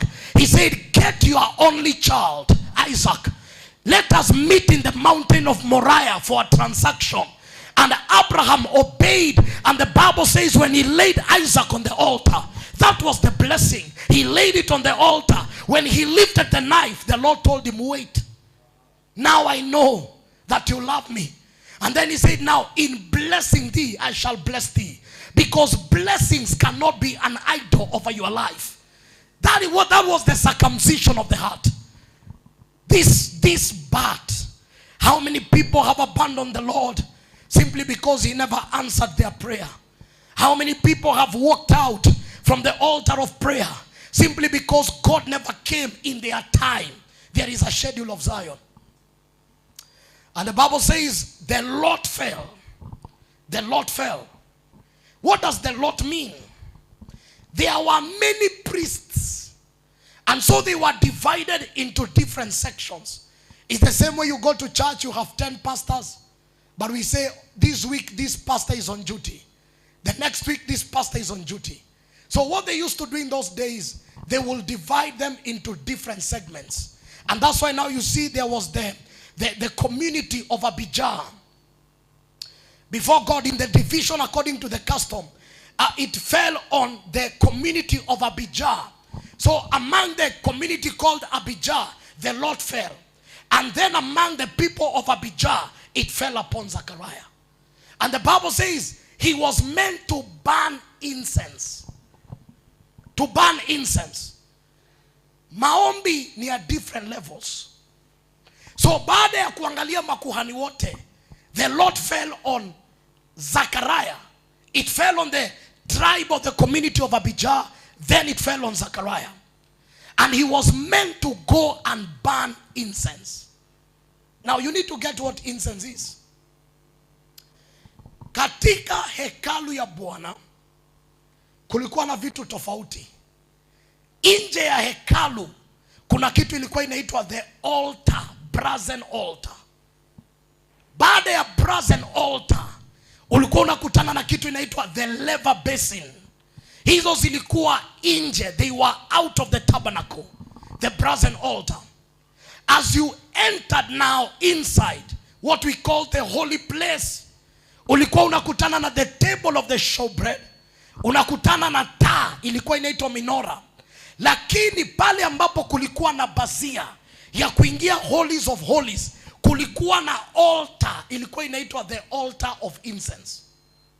It was square and it was small, and the dealings of that altar was different. Hapa katika madhabahu, the altar of burning incense, hapa haukuwa unaombea school fees. As you enter in God, there are prayers that shift. There is a level in God where you don't pray for your things. You begin to get the burden of God. Okay. I am not against school fees and I'm not against rent. But if that is all you pray for, you have not begun to pray. The devil will keep you busy. In fact, the Bible says, seek ye first the kingdom of God and his righteousness. And then he says, these things. He doesn't even call them blessings. He said, these things. He began by saying, these things, the Gentiles are in need of them. They are called things. The formula is seek ye first the kingdom. That is the operation mantra of kingdom seekers. Yes, that kingdom is not heaven. Say, seek ye first the kingdom of God. The Greek word of kingdom is basil. It means power, authority, dominion. Seek ye the dominion, the power and the authority of heaven. And then he says, and his righteousness, utakatifu wa kiungu. And these things, why? Because when you have authority, power and dominion, there is no devil that can stop you. When you have authority, power and dominion, there is no darkness that can stop you. And naturally things will follow you. But you see, men are pursuing things and not power. I come from an area in Limuru where witchcraft is very high. When we began to build, we were told here, churches don't stay for more than 3 years. Either watu waende na kanisa ifungwe. We're given the data of the area. But we had to ask God, did you send us here? Because it's not our work, it is his work. And I discovered the only secret of life is to pursue the power, the authority, and the dominion of Zion. And some things will fall in their place. Somebody say amen. Amen. Somebody say amen. Amen. And so now at this hour, they are coming to the altar of incense. Somebody say the altar of incense. You know, one of the things we need to understand is prayer is powerful. But prayer with revelation is very powerful. So when they came to the altar of incense, or when Zechariah was called to burn incense on that altar, what was needed on that altar? Number one, incense. Incense. Inaitangwa ubani. Before niokoke nilikuwa Catholic.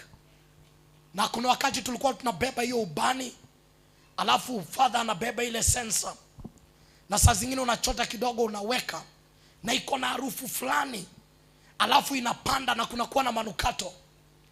Na kile niligundua, kwa sababu tulikuwa tunaandaa vitu za misa, hiyo incense ilikuwa ni combination ya different herbs.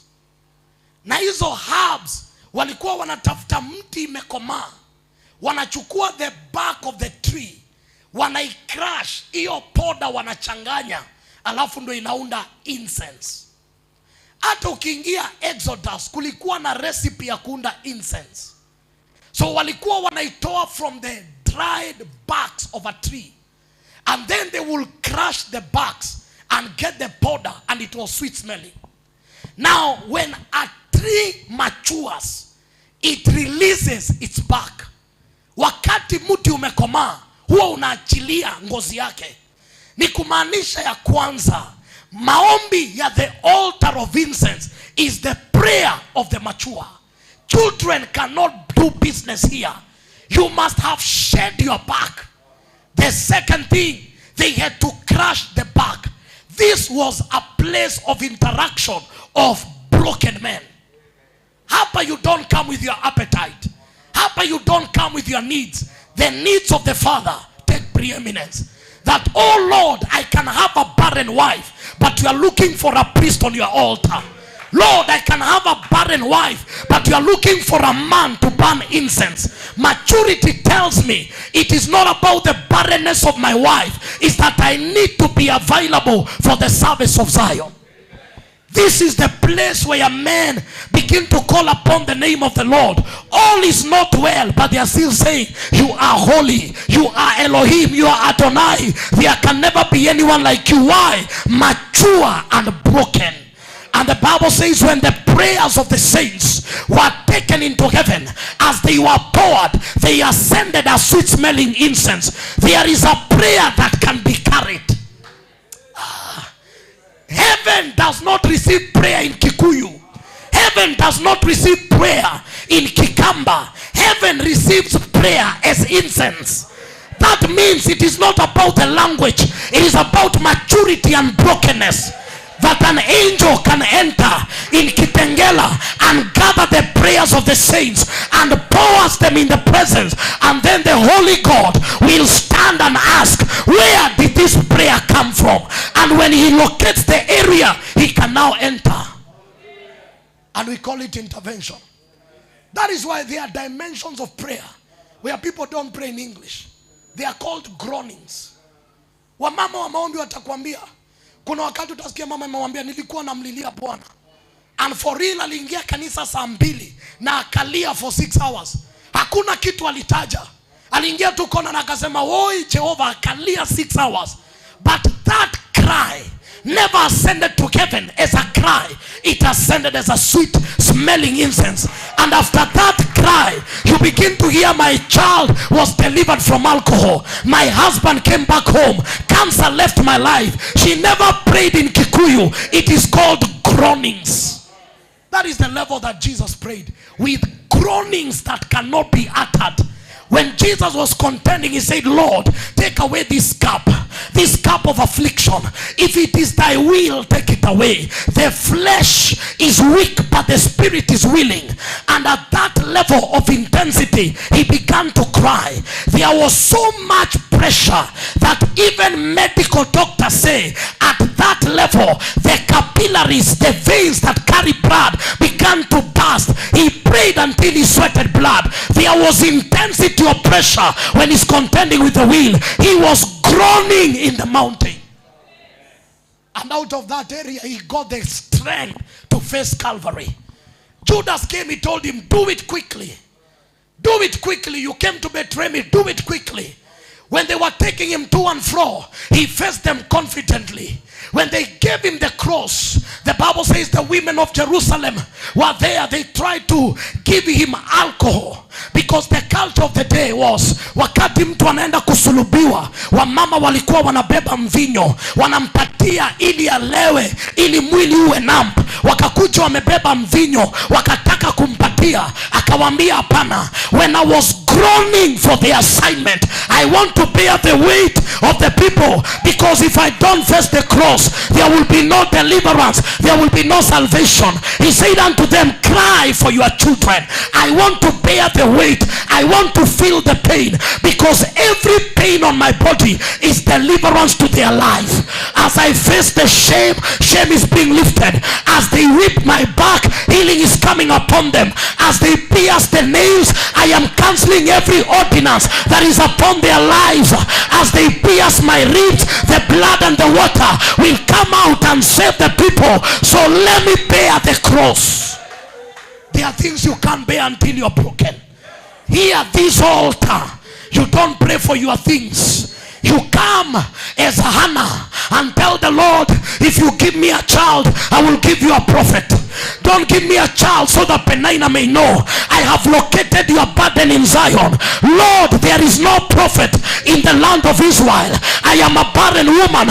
I can surrender my womb to carry a prophet, because you are looking for a prophet and I'm looking for a child." It is not a place of appetite. It's a place of brokenness. It's a place you can enter and say, "Lord, you are looking for a man to carry revival. I am ready to leave my work.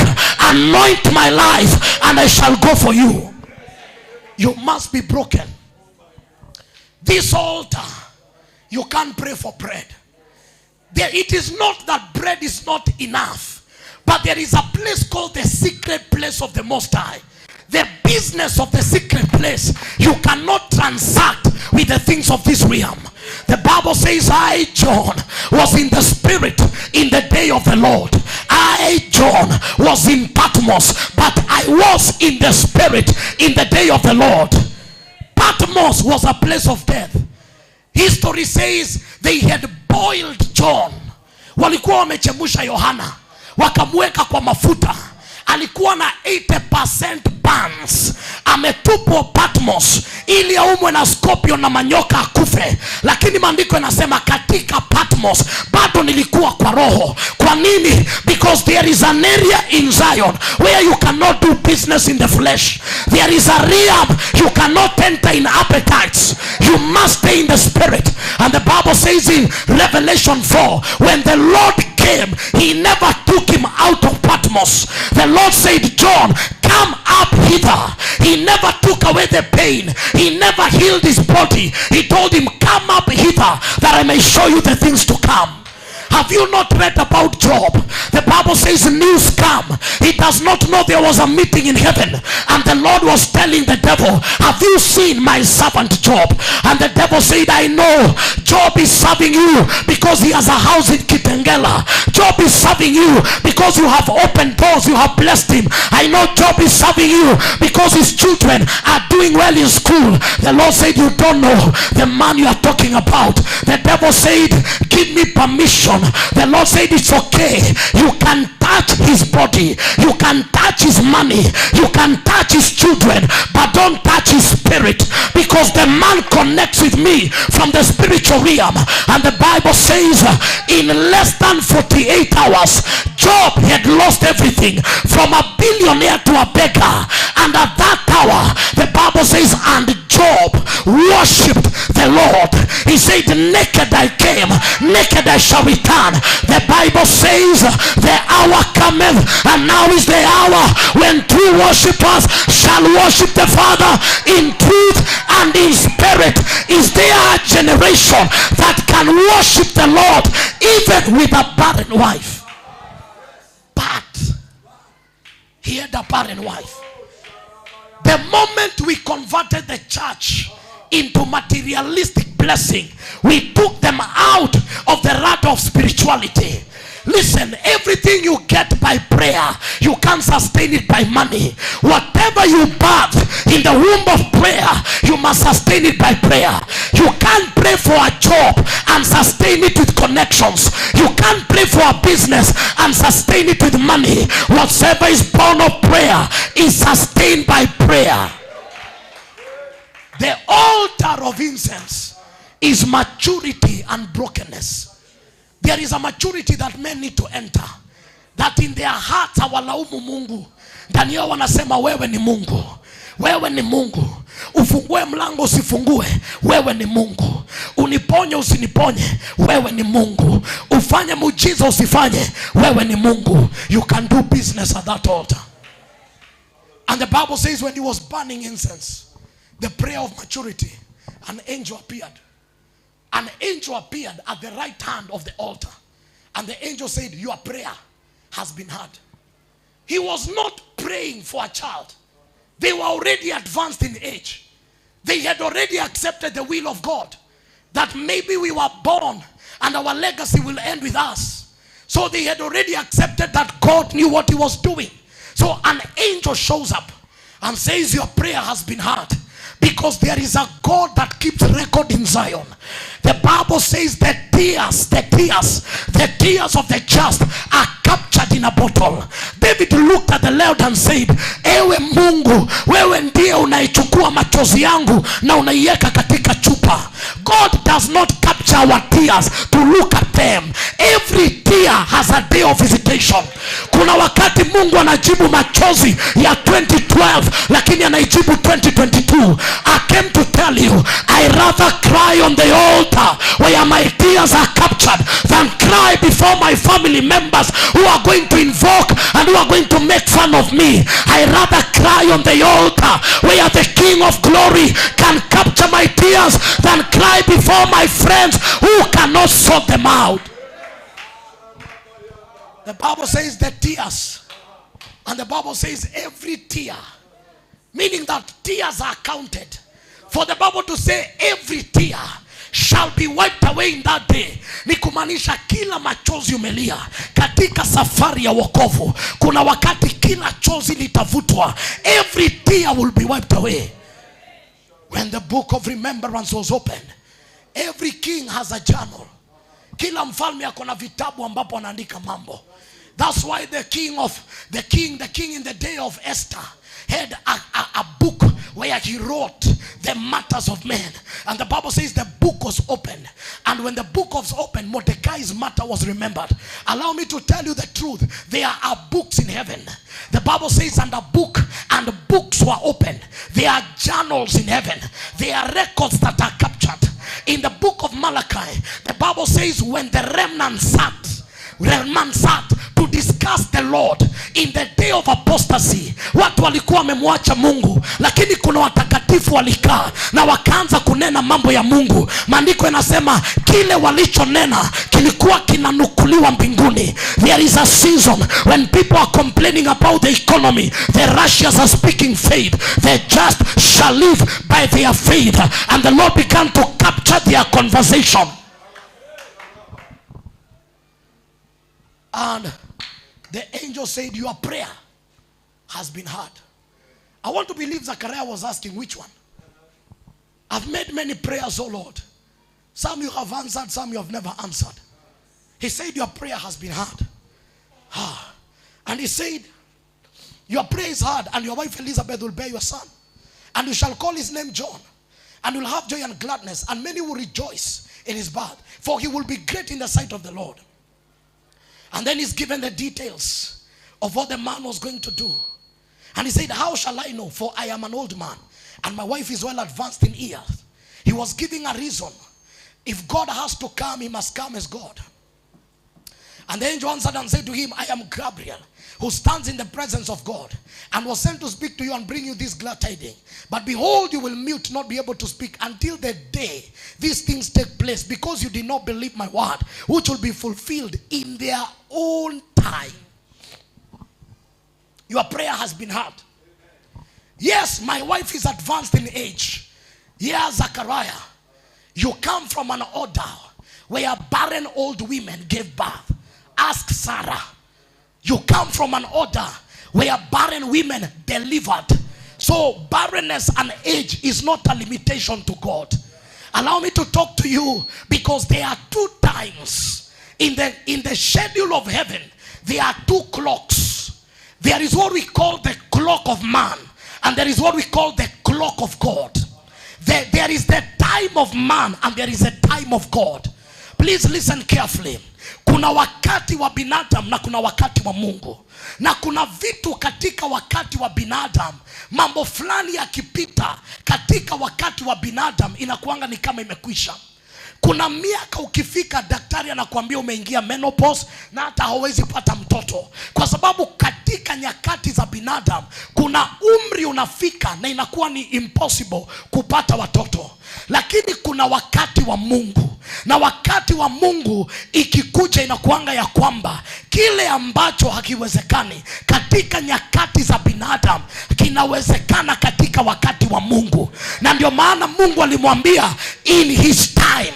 Katika wakati wa binadamu hakiwezekani, lakini katika wakati wangu kinawezekana.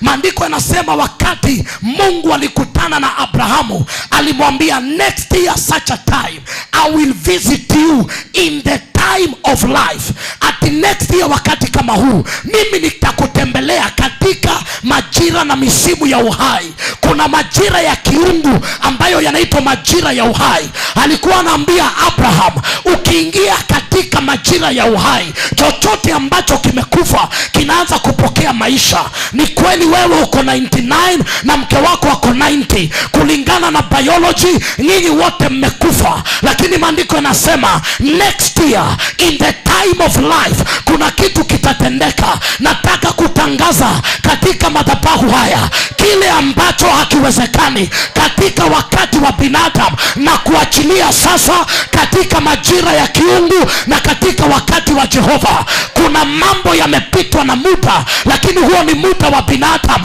Natangaza majira ya Jehova. I declare the time of God where barren wombs are open. I declare the time of God where time is suspended and the realities of Zion are manifested upon a generation. Na kutangazia siku ya leo, wale wamekuwa kimlilia Jehova katika madhabahu ya altar of incense, umekuwa ukiachilia incense na shida juu ya maisha yako, wacha malaika atokee katika madhabahu na katika kazi zako za kumuinua Jehova. I release an angel over your altar, on the right hand of your altar. Let there be a divine intervention. The right hand is a sign of power, strength. An angel appeared on the right hand. I want to tell you, when you read Genesis 20, after Abraham entered the time of God, in Genesis 20, Abraham was fighting with the king of Gerar because of the wife Sarah. Because when they entered the time of God, even their youthfulness was restored. How can a man fight for a woman of 90 years? The Bible says wakati waliingia, yule mfalme akachukua Sara kama mke wake. Mungu akatokea usiku akamwambia, you are a dead man. Msichana uliyemchukua ni bibi ya mtu. That is a 90-year-old. Lakini walipoingia katika majira ya Jehova, 90 year ilikuwa suspended. Usichana na ujana wao ukarudishwa ili waweze kufanya kazi ya Bwana. I declare a suspension of time. Maandiko yanasema ya kwanza, in the first time when the Lord heard and obeyed the voice of a man, ni wakati Joshua alisimama na akamrisha jua kusimama. What does the sun represent? Wakati jua inasonga from the east to the west, ni wakati unasonga pia. Tunahesabu siku kulingana na vile jua imesonga. Saizi jua imefika hapa, tunajua tunaingia jioni. Ikizama siku imekwisha.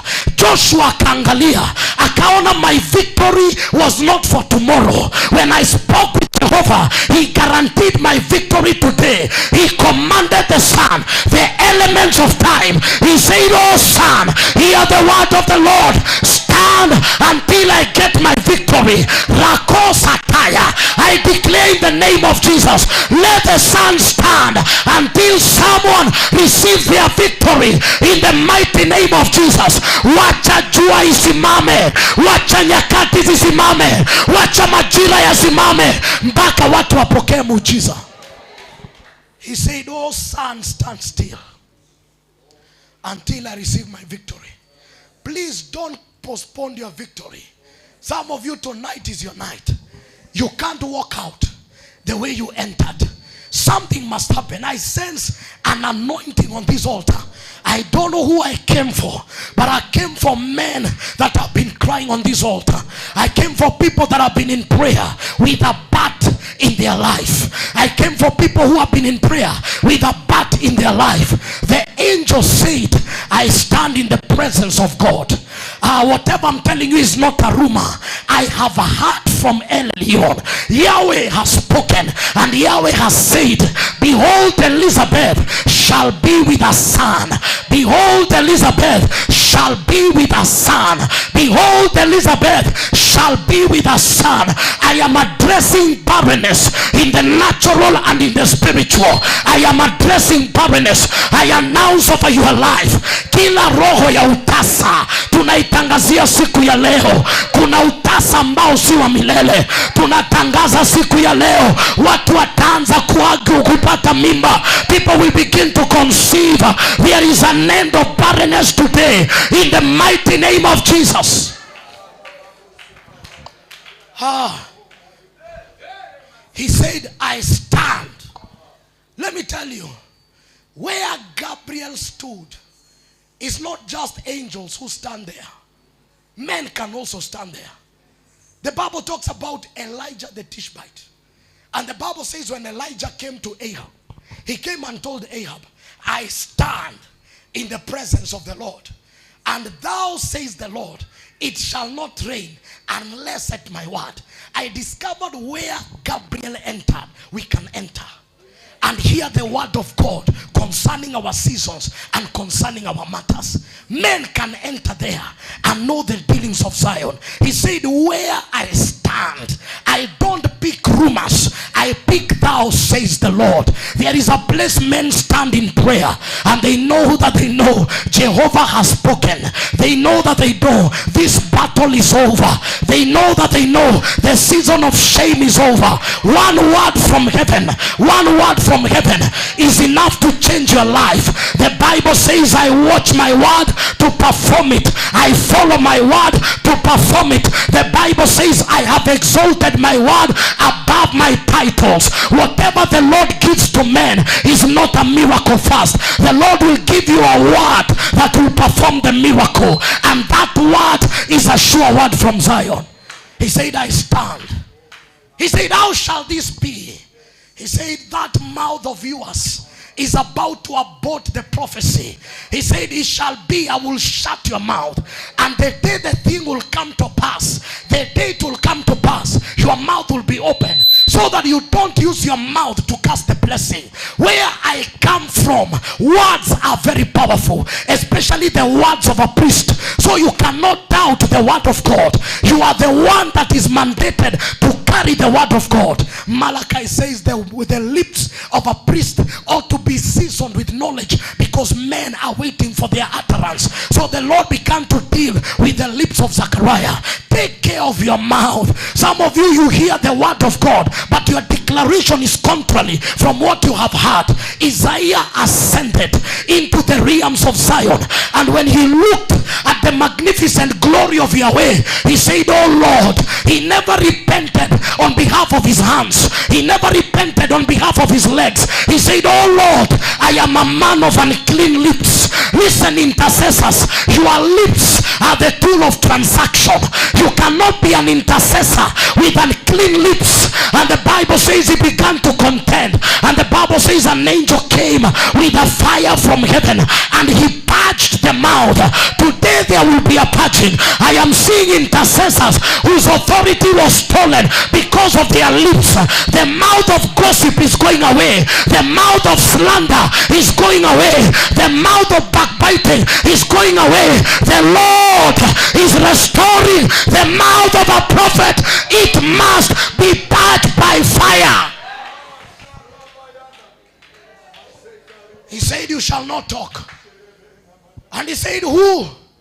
He said, the name of that child is not Zechariah. The name of that child is beloved John. Why? Because I am not advancing the legacy of Zechariah. I am pioneering a new priestlyhood. The season of Zechariah is coming to an end. It is the Old Testament move where a priest must contend on the altar of incense. I am now introducing another move. It cannot bear the name of the former move. It cannot be Zechariah. I am birthing a new move.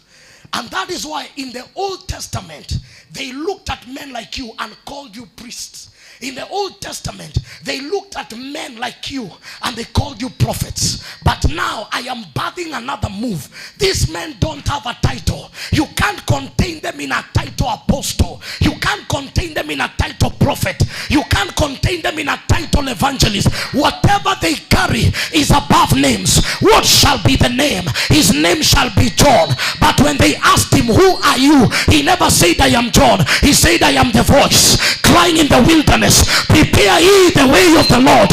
I came to tell the church, we have many apostles, we have many evangelists, but in this season the Lord is not raising apostles, he's raising a voice. Kitengela is not looking for another prophet. They are looking for men that have interacted with God, people that carry thou says the Lord. Oh, we don't have an insufficiency. There are many churches, but there are very few voices that are coming from Zion. He said, I am a voice. Prepare ye the ways of the Lord. Jesus described him. He never called him a prophet. He said, indeed, he's greater than a prophet. Greater than the prophets. He said, and he that is coming, he that you interacted with, did not come just as a prophet. He came as an embodiment of a spirit. They called him John, but in the quarters of Zion, he was defined as the man that carried the spirit of Elijah.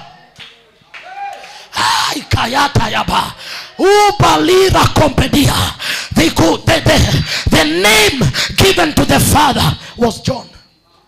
But when Jesus described him, he said, this one is the one that has embodied a spirit that operated in the days of old.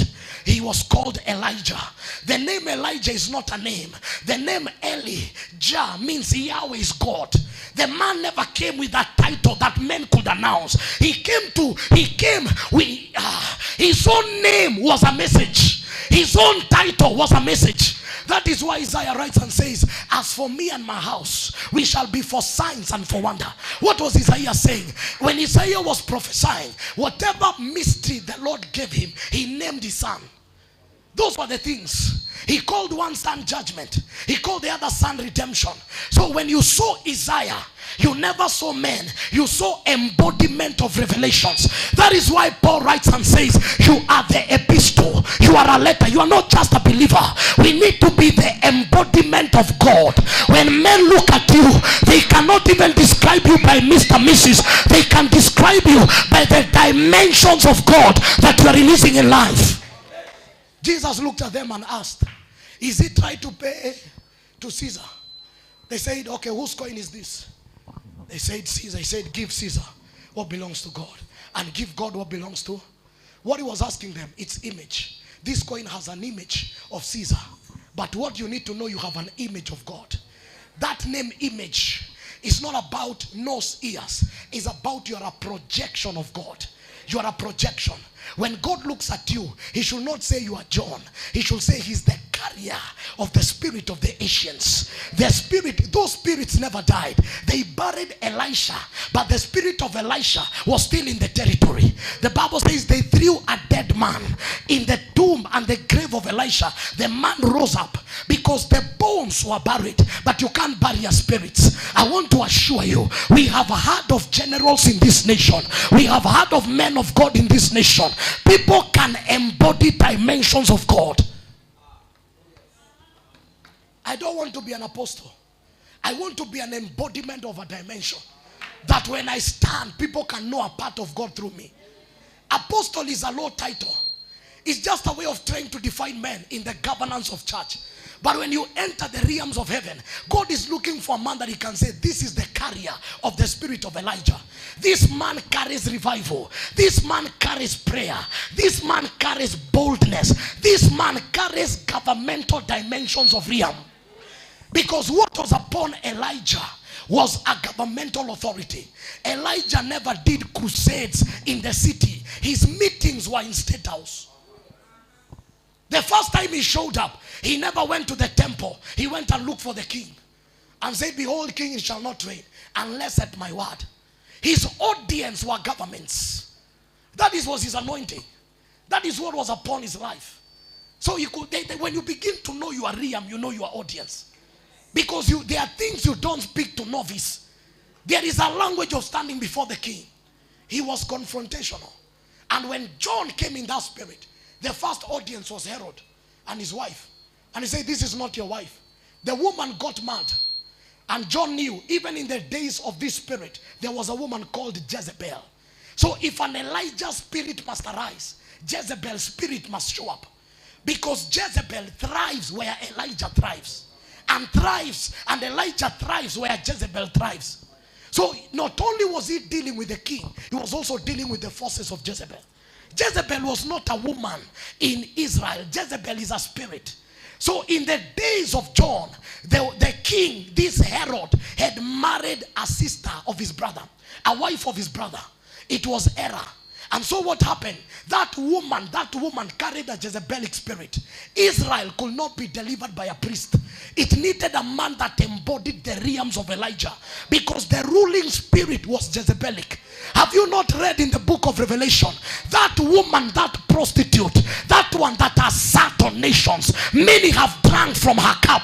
That is the woman Jezebel. The end time church cannot be a Jeremiah church. It must be an Elijah church. They must carry the spirit of Elijah, because the battles of the end time is the battle to silence the voice of God. So Shakahola people mess up, and the next thing the whole church is put in one basket. That is Jezebel. Yeah. Until the government forms a committee. Don't think you can negotiate that matter on prayer. You need men that can stand and say, thou says the Lord, O Kenya, you pass this law, judgment is coming, and you disappear for 3 years. And in those 3 years, whatever you announced has happened. To a point the king is looking for you, because you have locked the heaven. To a point that even God cannot permit you to die, because you have applied a formula that Jesus had preserved for Peter. The formula was, whatever you shut, I shall shut. Whatever you open, I shall open. Before Jesus revealed it to Peter, Elijah knew that formula, that men can shut. Hey. He said, I've given you the keys. Whatever you shut, I will shut. Whatever you open, I will open. That practical, the formula was applied in the day of Elijah. That's why the Lord must command Elijah to a widow. That Elijah has closed the heaven and the heavens are affecting him. He's even hungry. And the Lord tells him, go to a widow. I have commanded a widow to feed you. Because it's better for the widow to die and not you. Because if you die with the keys. Israel will never know rain.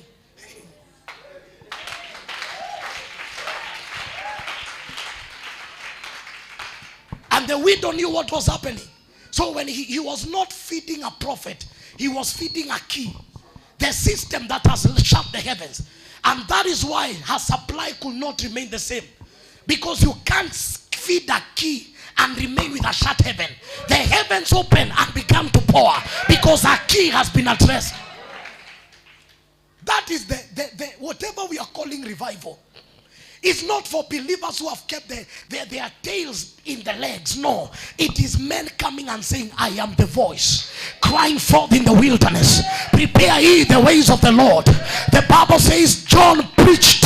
He preached and the word was not an encouraging word. It pierced their hearts to a point they came and asked him, what shall we do? We must get out of motivational preaching and begin to say, thou says the Lord. Because we are in the season of Jezebel. John must arise with the spirit of the Holy Ghost and the spirit of Elijah. I came to release a generation that is going to turn Kitengela upside down. Kayama sopeladia repeketo labela sataya. The season of men opening mega clubs in Kitengela is coming to an end. I stand on this altar. I declare to the church in the land, it's time to arise. The season of mega churches is coming in the town of Kitengela. Our generation will not get lost. Young people will not disappear in alcohol. People will not end up in alcoholism and perversive lifestyles. We arise in the spirit of Elijah. Let the Lord now begin to release his men in the front line. I announce in this territory, oh Kitengela, hear the word of the Lord. It's the time for the saints to arise. It's time for a new order, new baptism. The time for John to arise. Kataya Zela Barato Zialapaya. This town has a lot of wealth. This town is wealthy. But they are opening mega clubs. You rise by that road, you find clubs following each other. May there be a reversal. I say may there be a reversal. We will begin to see mega churches following each other. Our generation will not die because of alcoholism. The spirit that is attacking the city, we arise against it in the name of Jesus. We announce revival in our churches. We declare a fresh move of heaven. Let the sound of the Lord not be rare.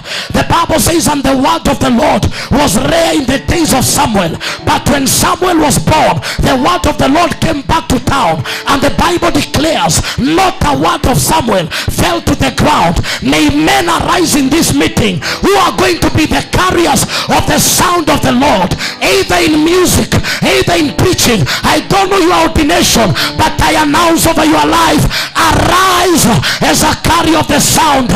Let me receive Manu. Come quickly. I sense an operation. Stand up on your feet right now. Satoli bakataya repeletozia makola bria kataya zedila poria kamanos epelezo dila badaha sadelebredila pakombedia rapaya kolibra sombedila. Begin to pray in the Holy Ghost. Zedebeketoria amina kompe esopletila baratos le paria kataya la poria katera. An angel appeared at the right side of the altar. An angel appeared at the right side of the altar. Let there be divine intervention.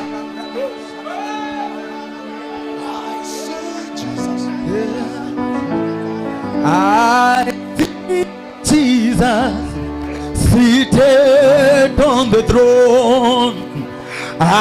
Begin to pray. Open up your mouth and pray. Ascending everywhere. I see the Spirit fixing things around. Hallelujah to the Lamb upon. Somebody open up your mouth, begin to pray. I see Jesus seated on the throne. Dekatoria baratosia. Meketoliba. Azumedila. Kotelia baraha. Zekatalabo. Sabalatozia balaha. Reketelemozia. Mandelebredila zataya. Zakatolia baraha. Hallelujah to the Lamb upon the throne.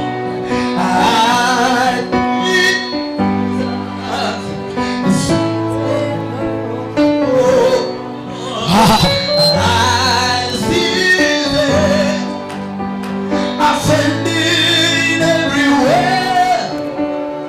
I see the Spirit fixing things around. Hallelujah to the Lamb upon the throne. Listen.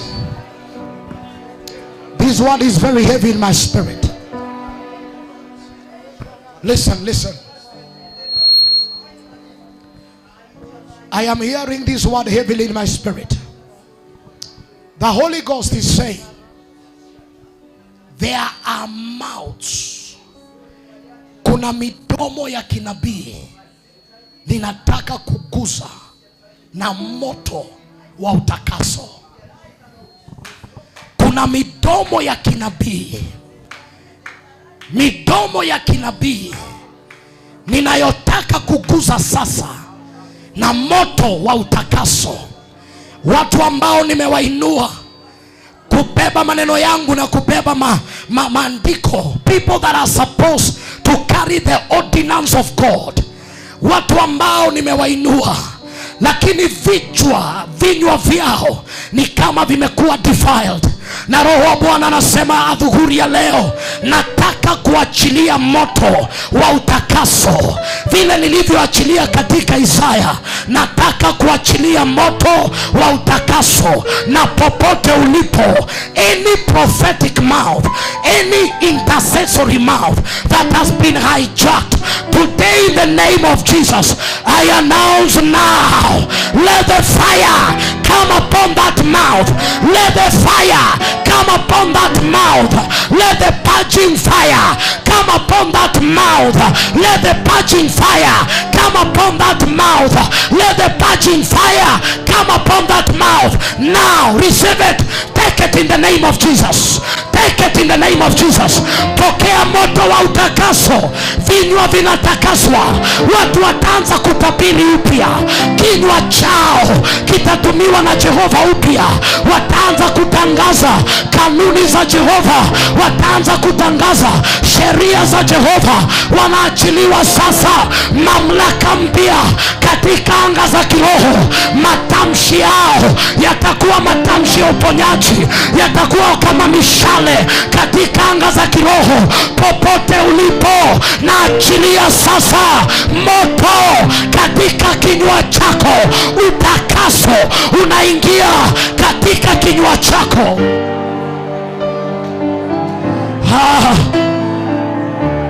Kalamando lebredila azubelia kempeletos palia kando lebredia azebredila kataya zokotoyobo jate lebredia kamasobela azubelia shataya pelia manos pelobredila kataya zenima kataya. Lord, purge my mouth, purge my life. Let the cleansing fire, let that fire touch me. Wacha moto wa utakaso ututakase leo. Wacha moto wa utakaso ututakase leo. Chochote kilicho ndani ya maisha yangu ambacho kinazuia makusudi yako, Roho wa Bwana achilia moto wa utakaso juu ya maisha yangu.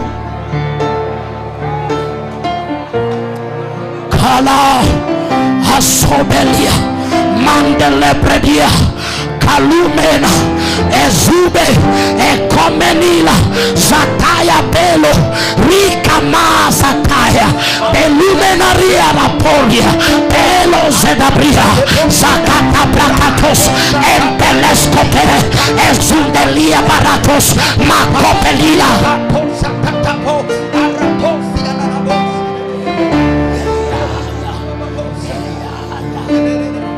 Hey ya, hey ya, hey ya, hey ya, hey ya, hey ya,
restoring your speech.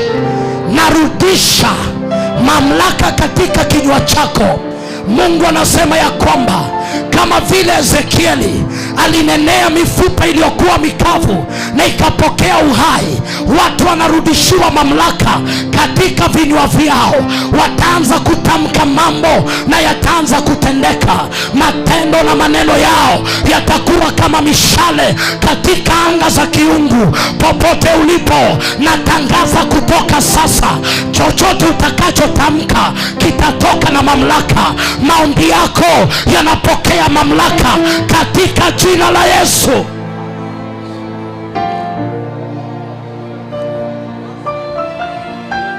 There is a second group that the Lord wants to deal with.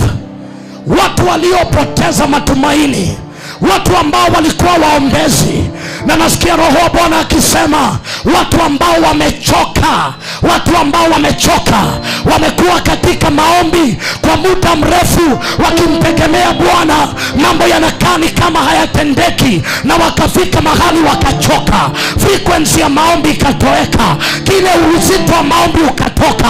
Siku ya leo Jehova anaachilia neema mpya.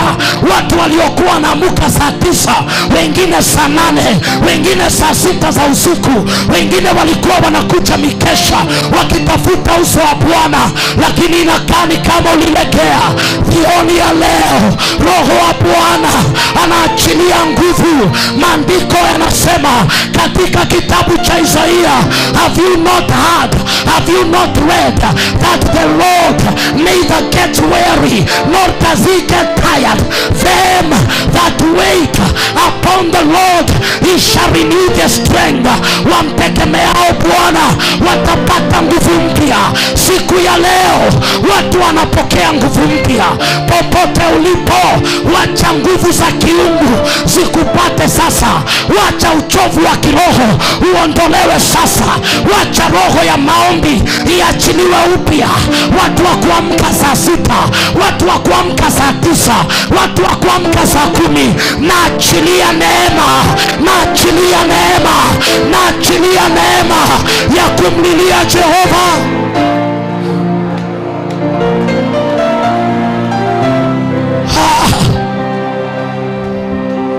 Haya mandele predia. I will pray, I will pray, I will pray, oh, I will pray. If I don't pray, Satan will make mess of me. I will pray, I will pray, I will pray, neema ya kutafuta uso wa Bwana. Anasema nitafuteni ninapopatikana. Tafuta uso wangu sasa. Mimi ndiye Jehova ninayesikia maombi. Mimi ndiye ninayejibu maombi. Kila uchovu wa maombi, Satan will make mess of me. Oh, I will pray, I will pray, I will pray, I will pray. If I don't pray, Satan will make mess of me. wacha neema iachiliwe. Neema ya kuomba. Let the grace of prayer be released afresh. Let the grace of prayer be released afresh. If I don't pray, Satan will make mess of me. Oh, I will pray, I will pray, I will pray, oh, I will pray. If I don't pray, Satan will make mess of me. Salabalabo shataya. Bela mandele bredia zabela. Katalabo zadina barakosi. Rekatala babababosh. Mandele bredia labaya. Zakatala bratosia. Leketele bredia. Rakomedia barakosia. Rakatalabo shataya. Elumena azibalia rabaya. Maono yanaachiliwa. Ndoto zinaachiliwa. Rakobelia rapaya. Zedele bredia. Sokoto libra kobaya. Karama zinaachiliwa. The gifts of the Spirit are being released now. I will pray. If I don't pray, Satan will make mess of me. Omba, omba, utafute uso wa Bwana aonaye kwa siri, atakujibu kwa wazi. Omba, omba, utafute uso wa Bwana aonaye kwa siri, atakujibu kwa omba, omba, omba, utafute uso wa Bwana aonaye kwa siri, atakujibu. Hey, omba, omba. Karama za uponyaji, karama za kinabii, the gifts of prophecy, word of knowledge, word of wisdom, gifts of faith, working of miracles, healings, discernments, interpretation of tongues. Watu wanarejeshewa karama zao. Watu wanarejeshewa karama zao. Watu wanarejeshewa karama zao. Specifically, I'm seeing a woman who used to operate in very high frequencies of the gifts of healing. Mama ambaye Jehova alikuwa na kutumia kwa njia kuu katika uponyaji, lakini ni kama karama hiyo iliacha kufanya kazi. Siku ya leo nasikia kuna urejesho wa karama. The graces of God are being restored upon your life. Rakama no zebaya. Popote ambapo ulipo, natangaza sasa, chochote ambacho kilikuwa juu yako kimeachiliwa wamejazwa na Roho Mtakatifu, watu ambao walikuwa wanaota ndoto za kweli, watu ambao walikuwa wanatabiri, watu ambao walikuwa wanaoneshwa mambo na Jehova na wanafunuliwa mambo ya siri. Siku ya leo natangaza giza ambayo imetawala maisha yako inaondolewa na mbingu zinafunguliwa upya.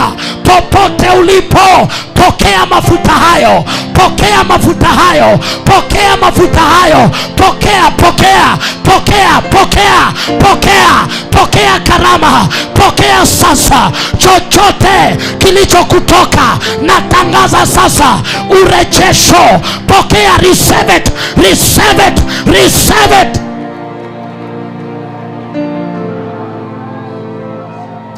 Kalaya zota la mandelepe ekomedila baratozia ibra sombedia rapaya zelabala manos pelola azumbedia rabaya sekletoria bara zelamina kalosa paya zebreketozia latoria mante ezubelida rakato sapaya zebredia la manos peko de lebreketa eko de lebreketa la prakatuzia belumena kataya zolia baraskopela. Just hold on. I am seeing a bottle in the spirit. Naona chupa katika anga za kiroho, na nasikia Roho wa Bwana akisema kuna watu nataka kumwagilia mafuta mabichi siku ya leo. Kuna ministries na assignment ambazo ziko hapa na nataka kuziachilia mafuta. Popote ulipo, inua mikono yako. Roho wa Bwana anajua pale ambapo uliko. Naona mafuta yakiachiliwa, mafuta kutoka mbinguni. Hakuna yeyote atakaye kuekelea mikono, manake hii ni operation ya Roho wa Bwana. Na sasa natangaza, Roho wa Bwana, wewe sio muongo, haufunui mambo katika uongo. Natangaza sasa katika jina la Yesu, kuna watu wana karama, kuna watu wako na assignments, watu ambao wako na ordinations, watu ambao wako na huduma, watu ambao wanafaa kuwa wakiguza mataifa na kazi zao, na wako hapa siku ya leo. Natangaza ya kwanza, wacha mbingu iachilie mafuta. Kuna watu wanafaa kukomboa familia zao, watu wanaachiliwa mafuta. I hear, I am releasing a warrior spirit. Watu watakao pigana katika malango ya jamii, katika malango ya familia, watu watakao inuka kinyume na madhabahu ya giza na madhabahu ya uchawi. Popote ulipo, warrior anointing inaachiliwa juu yako sasa. Popote ulipo, pokea, pokea, pokea katika jina la Yesu. Wakombozi wa mafamilia, wakombozi wa majamii, popote ulipo, take that anointing. Take it now, take it now, take it now, take it now, take it now, take it now, in the name of Jesus. Ministries are being anointed. Huduma za watu zinapakwa mafuta. Nimepakwa mafuta mabichi.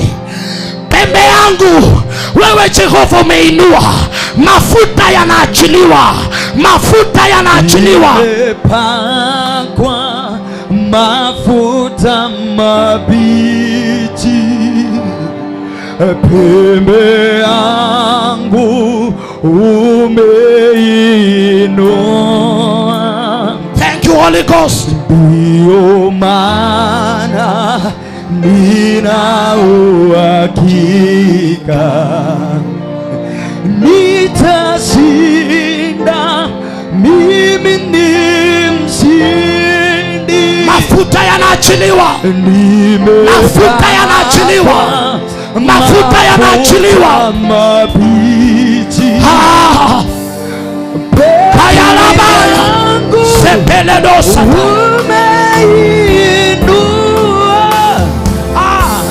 ndio maana nina uhakika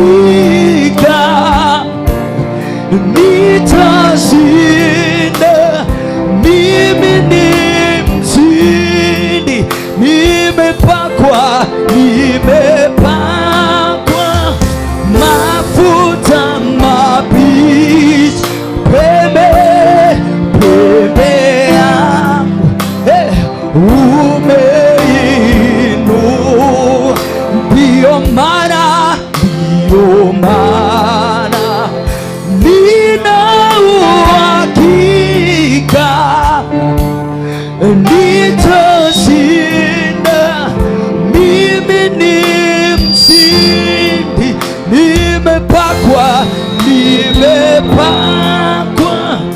mafuta mapi pembe yangu umeinua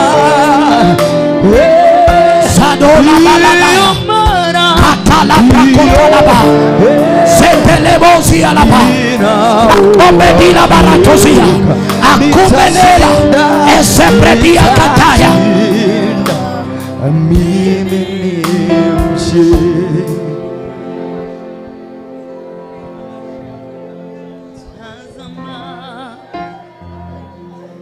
nimepewa nguvu mamlaka ya kukanyaga nguvu za giza. Tena nimejazwa na Roho Mtakatifu, nimo ndani ya Yesu ndani yangu. Walio upande wangu ndio wengi kuliko maadui. Siwezi shindwa, siwezi zimia. Nimepakwa mafuta pembe yangu, pembe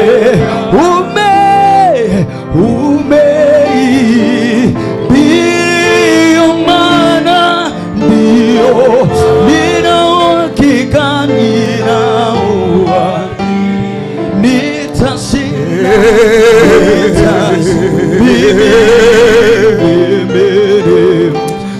Fungua kinywa chako tumwambie Bwana, umetenda zaidi.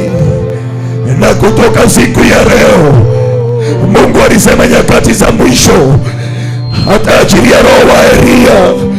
Oh my God, mwambie Bwana, kutoka siku ya leo, the anointing, the commissioning, oh my God, it is the Lamb word in the mighty name of Jesus. I was crying unto God in our time and in our season, ya kwamba the spirit of Elijah, oh my God, ya kwamba Kitengela inahitaji sauti ya Bwana, haitaji title. Oh my God, ya karabaganda ribabose, ya karabaganda ribabose, ya kerebena mayataba, shete baganda ribabosai, ya kerebena maganda riba. Uliambia Elijah achilia roho wake kwa Zahiri, my father, kwa Jehu, my God, and Elijah. Wakati Jehu alifika, my father, kwa Jezebel, alikuwa na aggressiveness. Aliambia Joram, the time has come, nitamaliza uchawi na usherati wa mama yako. Oh my God, thank you Lord for commissioning this altar. Oh my Father, thank you because of your voice.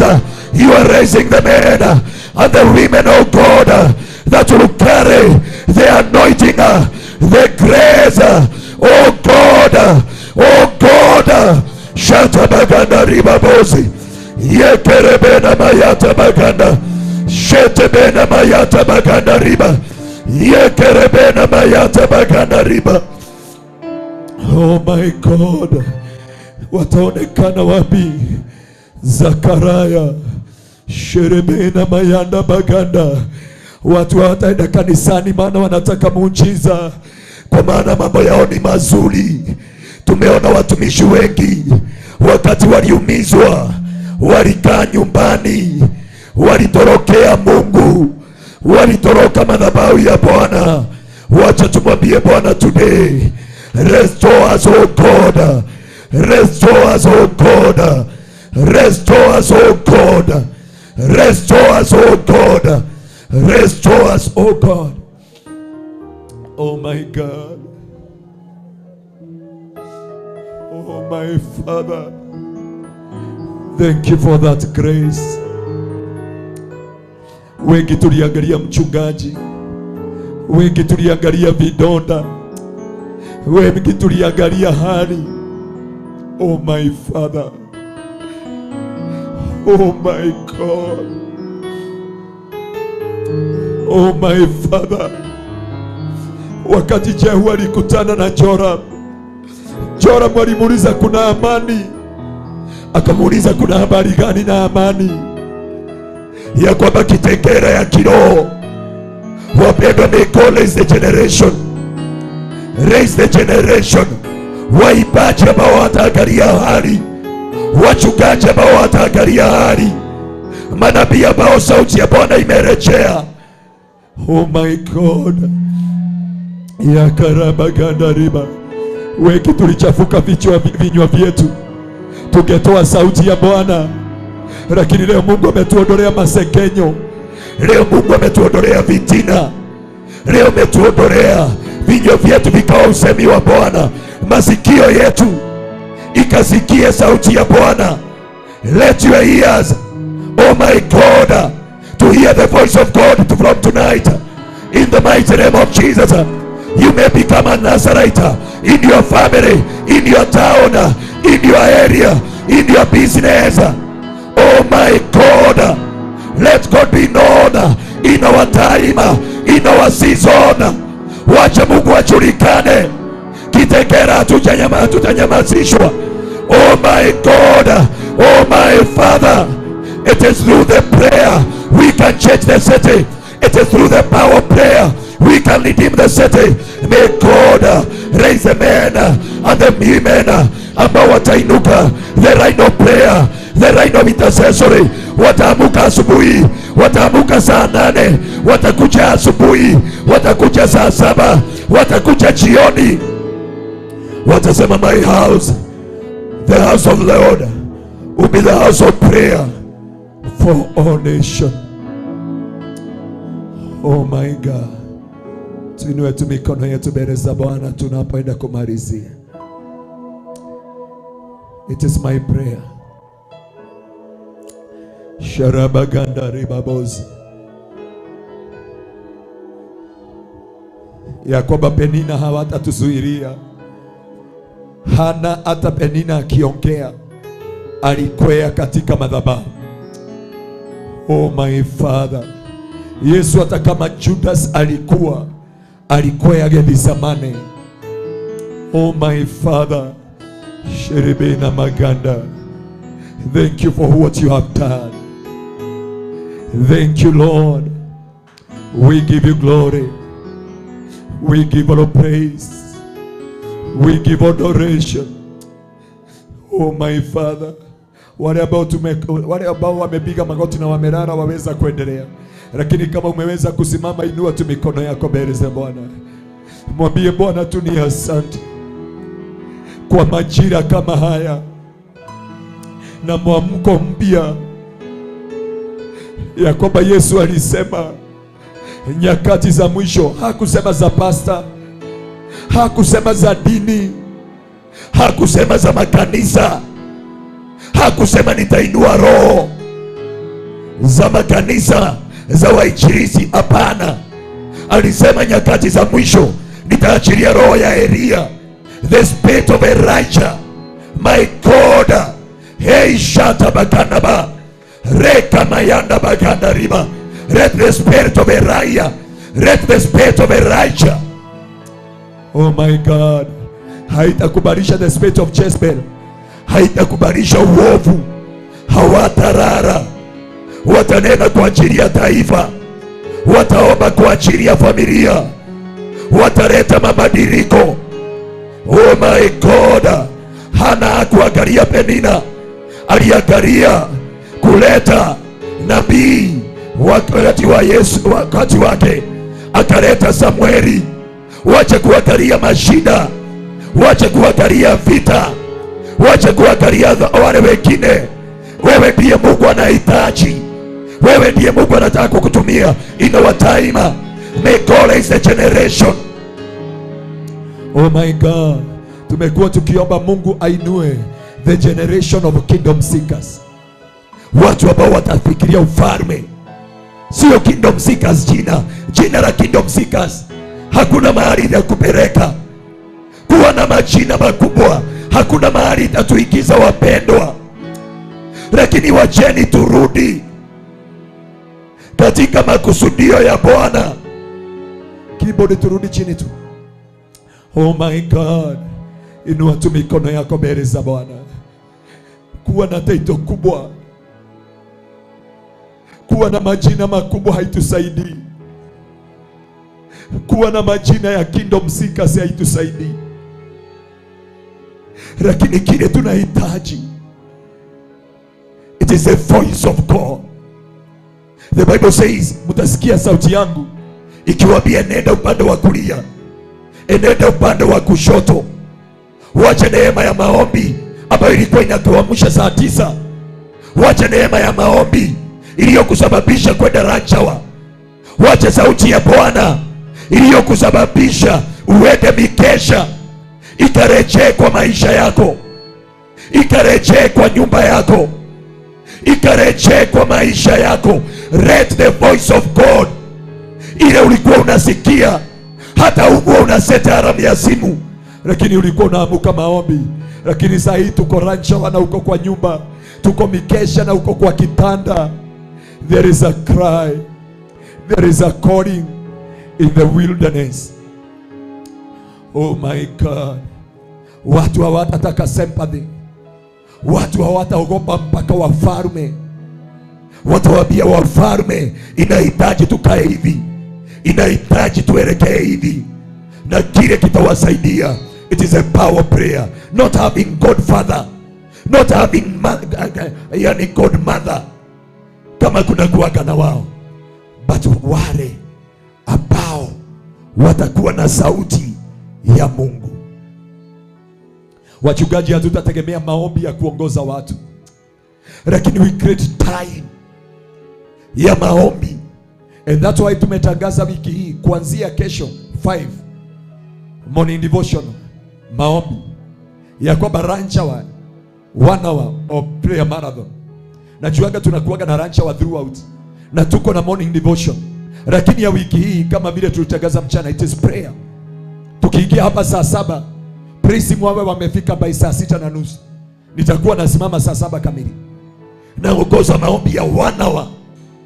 Tunamaliza Wednesday, nitamaliza TV ya Farodhi, nitakimbia another 1 of prayer Thursday. Maombi yetu ikianza saa 7 itamalizika saa 11 jioni.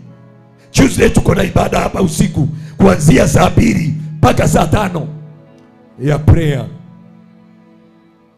Na hapa na kila Sunday saa 11 ya kwamba tutakuwa tunaingia kanisani hapa tunaomba. Nashukuru kwa ajili ya youth, wachungaji, wamama ambao wanalala mkesha wa Tuesday, wamama ambao wanakuja hapa saa 10 kuomba, saa 11. Mungu akaweza kuinua kizazi. Hata wale wanatusikia katika diaspora, marafiki wetu wote, washirika wa online, wachague na mwamko na ushindi wa Bwana. Wengi tulimwacha Mungu maana tulikwazwa. Na ukiwa na mke kama Job, anakuambia mtukane Mungu. Job yeye hakuangalia beside kuwa na uchungu wa kuwa na mke ambaye anamrudisha nyuma, anamwambia tutukane Mungu. He focus. Mungu akainue kizazi ambao kita focus na the mandate of God. Oh my God. Nawaambiaga it is my desire kuona watoto wanakuwa kuniliko. Watafika mahali si kufika. Watahubiri kwa TV kuliko vile nimehubiri kwa TV. Because ya kwamba roho ya Elia ikifika, wakati the spirit of Elijah, wakati mtumishi wa Bwana alikuwa anaongea, I was hearing an audible voice, tofauti na ile sauti anahubiri nayo kwa eardrum. The spirit of Elijah, the spirit of Elijah in our time, in our season.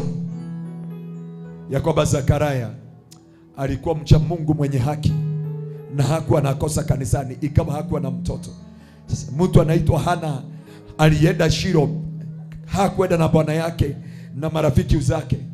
ingawa hakuwa na mtoto na hakupresent, yeye alikuwa anaangalia the need of God. Mungu akaweza kutusaidia, akaweza kutuonekania. May the Lord have mercy. May the Lord restore his people. Mimi nahisi kuna revival. Naona wachungaji ambao wataanza kuzunguka town na speakers bila kuningojea, bila kungojea ibada za hapa. Niachieni ibada za ndani. We are more than 15 pastors.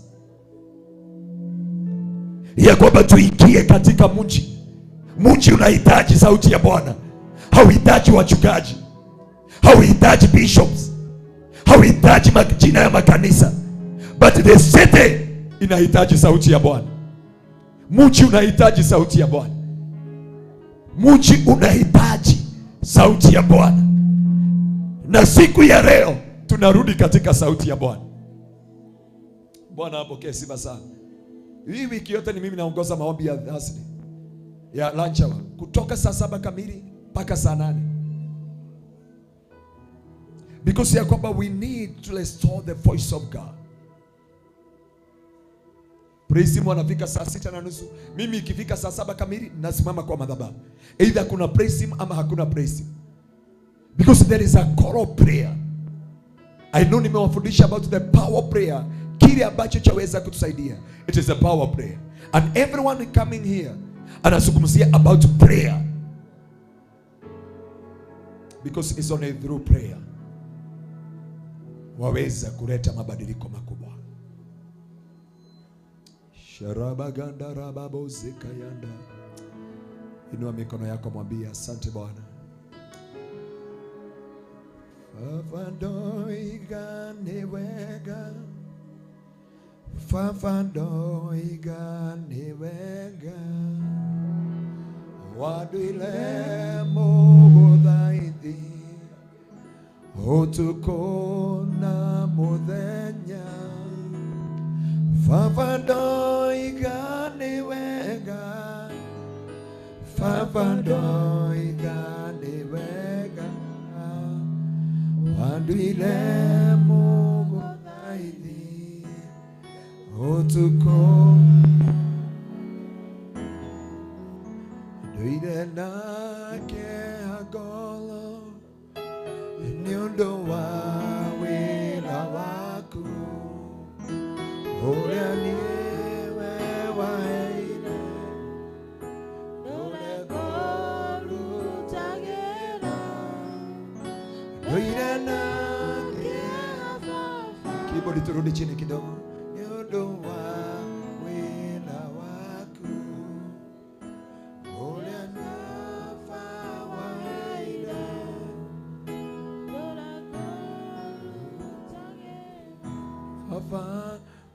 Fafandoiga niwega, Fafandoiga niwega, waduire muguthaithi, utukona muthenya.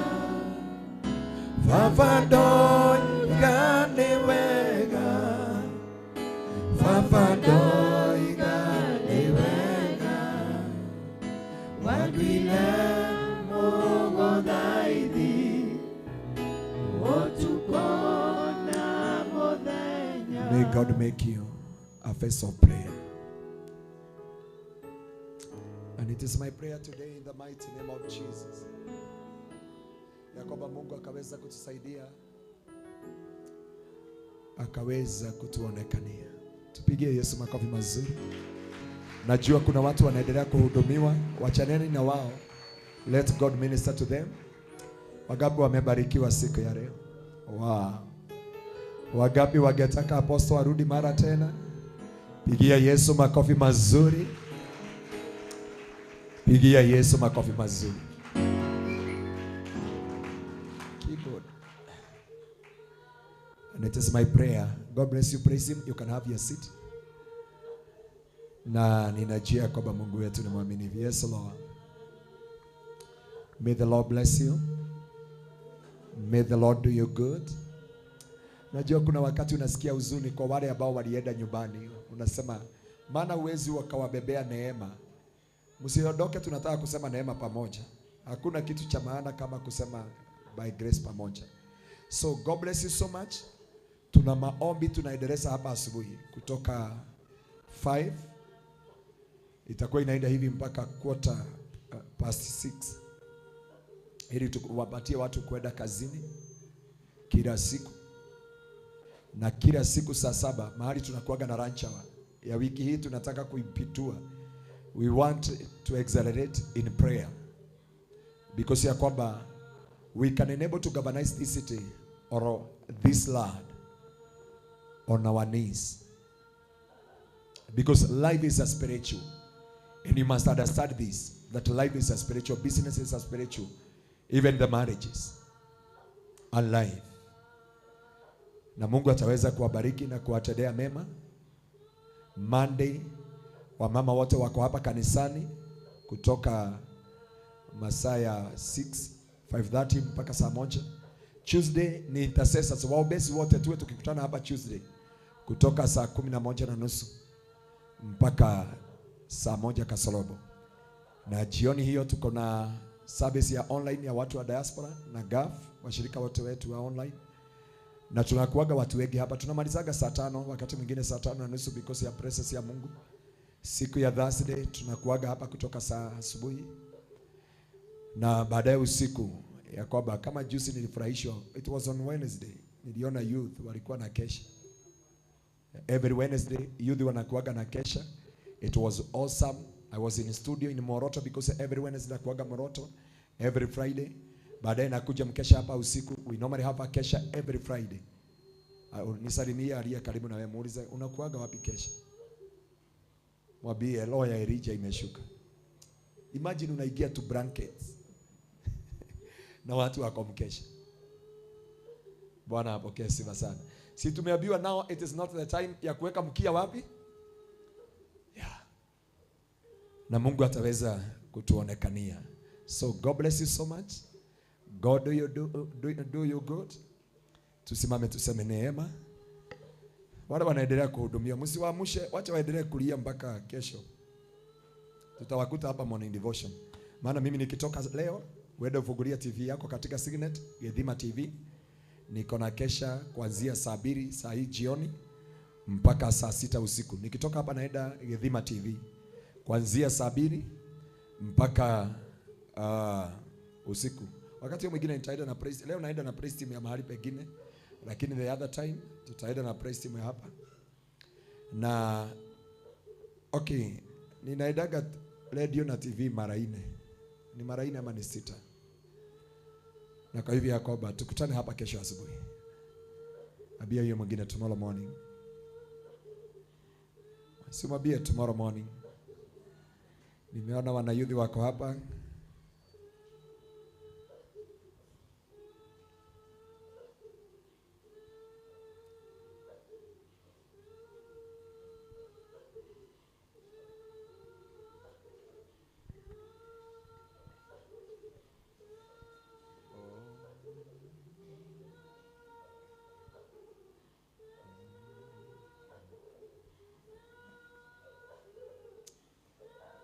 Akaweza kuwabariki sana na akaweza kuwatendea mema.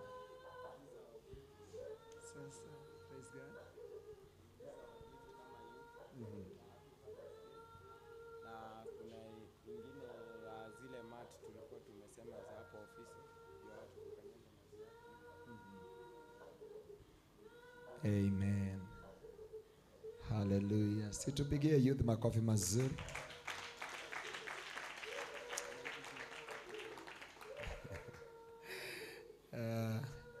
Wameleta hizi, siwabarikiwe sana. Hizi ni za ofisi yangu.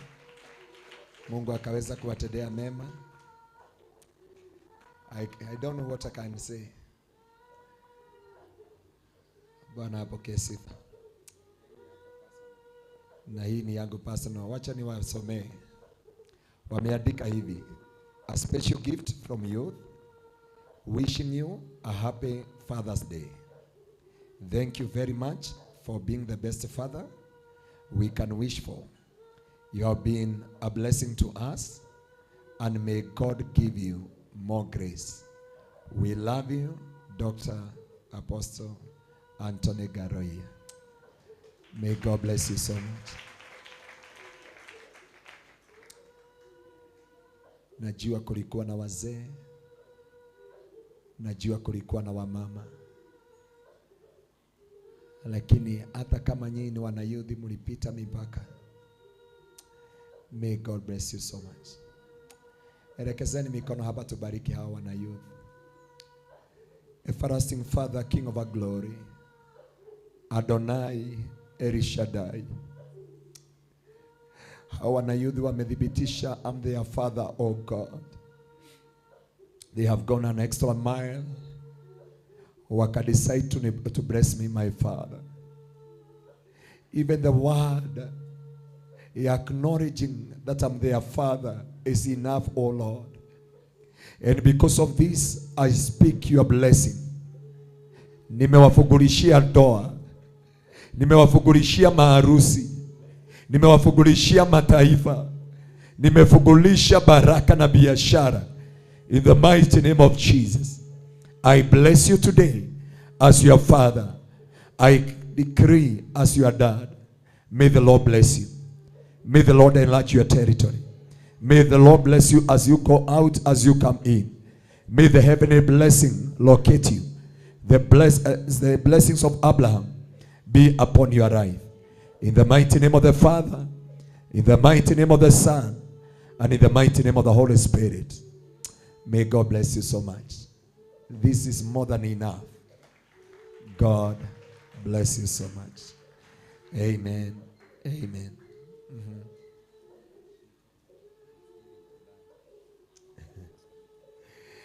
Bwana apokee sifa sana. Nayo hii imeletwa na nabii, kwa maana leo tulikuwa tunaachiliwa neema ya unabii. Anaitwa Thanksgiving Kibari Charles. Hii imesema Happy Father's Day Dad. Huyo mtoto akue katika njia za Bwana. Mungu akampeleke mbali, akawa sauti ya mwisho, akatumiwe na Mungu, akue furaha kwa wazazi, akue amani kwa familia yake, na utukufu kwa kanisa na familia. Tunatangaza maisha marefu, tunatangaza afya njema, tunatangaza baraka Bwana. Jehova, hii ufunuo mpaka umepatia Pastor Charles. Jehova, nimetangaza baraka kwa hii familia. In the mighty name of the Father, in the mighty name of the Son, in the mighty name of the Holy Spirit of the living God. God bless you so much. Mungu akaweza kuwabariki. Is only this is. God bless you. I know mimi nilipelekea jana, I took it to my father and I told him, because tomorrow Sunday I will not be together with you and tomorrow is a Father's Day. And he told me this word. Unaona hivyo umekuja is more than what you can give unto me. And he speak a blessing. The same the apostle amekuja ku speak hapa. Praise the mighty name of the living God. Hallelujah. God bless you. God bless everyone. Wapendwa wetu wa online, thank you. Niliamuka asubuhi, saa hii simu yangu imejaa message, more than 2000 members ambao wamenitumia message ya Father's Day. Washirika wetu ambao wamenitumia, God bless you so much. Wengine waliniamsha asubuhi, wengine ni saa 6 usiku. Maana nilikuta messages zimejaa hapo. God bless you so much. Na Mungu akawatendee mema. By the way, washirika wa hili kanisa, maybe about 75 members by saa 11 walikuwa wamenitumia message. Mungu akaweza kuwabariki. You know, kuna watu hata ukiwasaidia hata utembee na wao, they never knew that you are their father. But it take a revelation and understanding from above. God bless you. Nawapenda sana. Nawapenda sana. Mungu akaweza kuwabariki wale wote. Kuna watu walinitumia hata Wengine waliniambia ni chai, wengine waliniambia nunua handkerchief. Kwanza mmoja alinitumia saa 10:30. Akaniambia daddy, hiyo ni handkerchief. Ile jasho yote umesweat ukituombea. May the Lord bless you. May God bless you. And God bless you ya kwamba kufanya hii kanisa kuwa lako, lakini ni ombi na kilio cha moyo wangu tukaigia wakati wa Elia where we need only the voice of God. Tuweke title chini, tuweke majina makubwa, show off what we need. It is the voice of God. Na Mungu akasema nyakati za mwisho nitaachilia roho ya Elijah. And I heard that audible voice clearly nikiwa pale. The voice of Elijah. The voice of Elijah. Bwana apokee sifa. May God bless you. May God do you good. And may the grace of our Lord Jesus Christ and the love of God and the fellowship of the Holy Spirit be with us now and forevermore. Amen. And surely goodness and mercy shall follow us all the days of our life, and we shall dwell in the house of the Lord forever and ever. Amen. Shalom. Tukutane kesho morning devotion. Na kesho.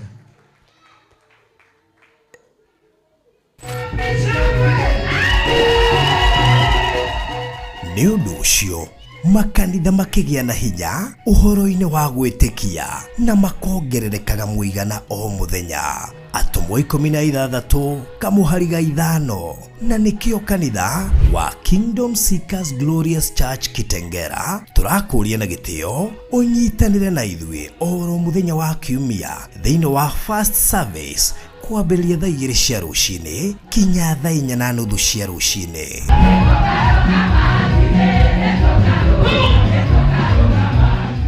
Main service ni kwambĩrĩria thaa 5 cia rũcinĩ nginya thaa 7 cia mũthenya, kana OK deliverance service oro mũthenya wa Thursday kwambĩrĩria thaa 4 cia rũcinĩ kinya thaa 10 cia hwaĩ-inĩ.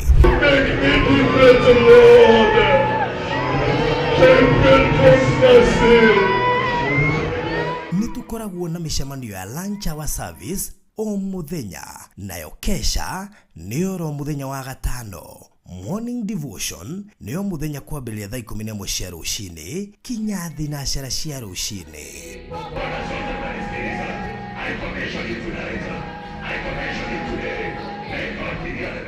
Tũkoragwo Kitengela thutha wa Eastmart Supermarket kũrigania na Ninmo Hotel. Mũrĩ anyite ũgeni, ha ũhoro makĩria tũhũrĩre thimũ 0710 180 200.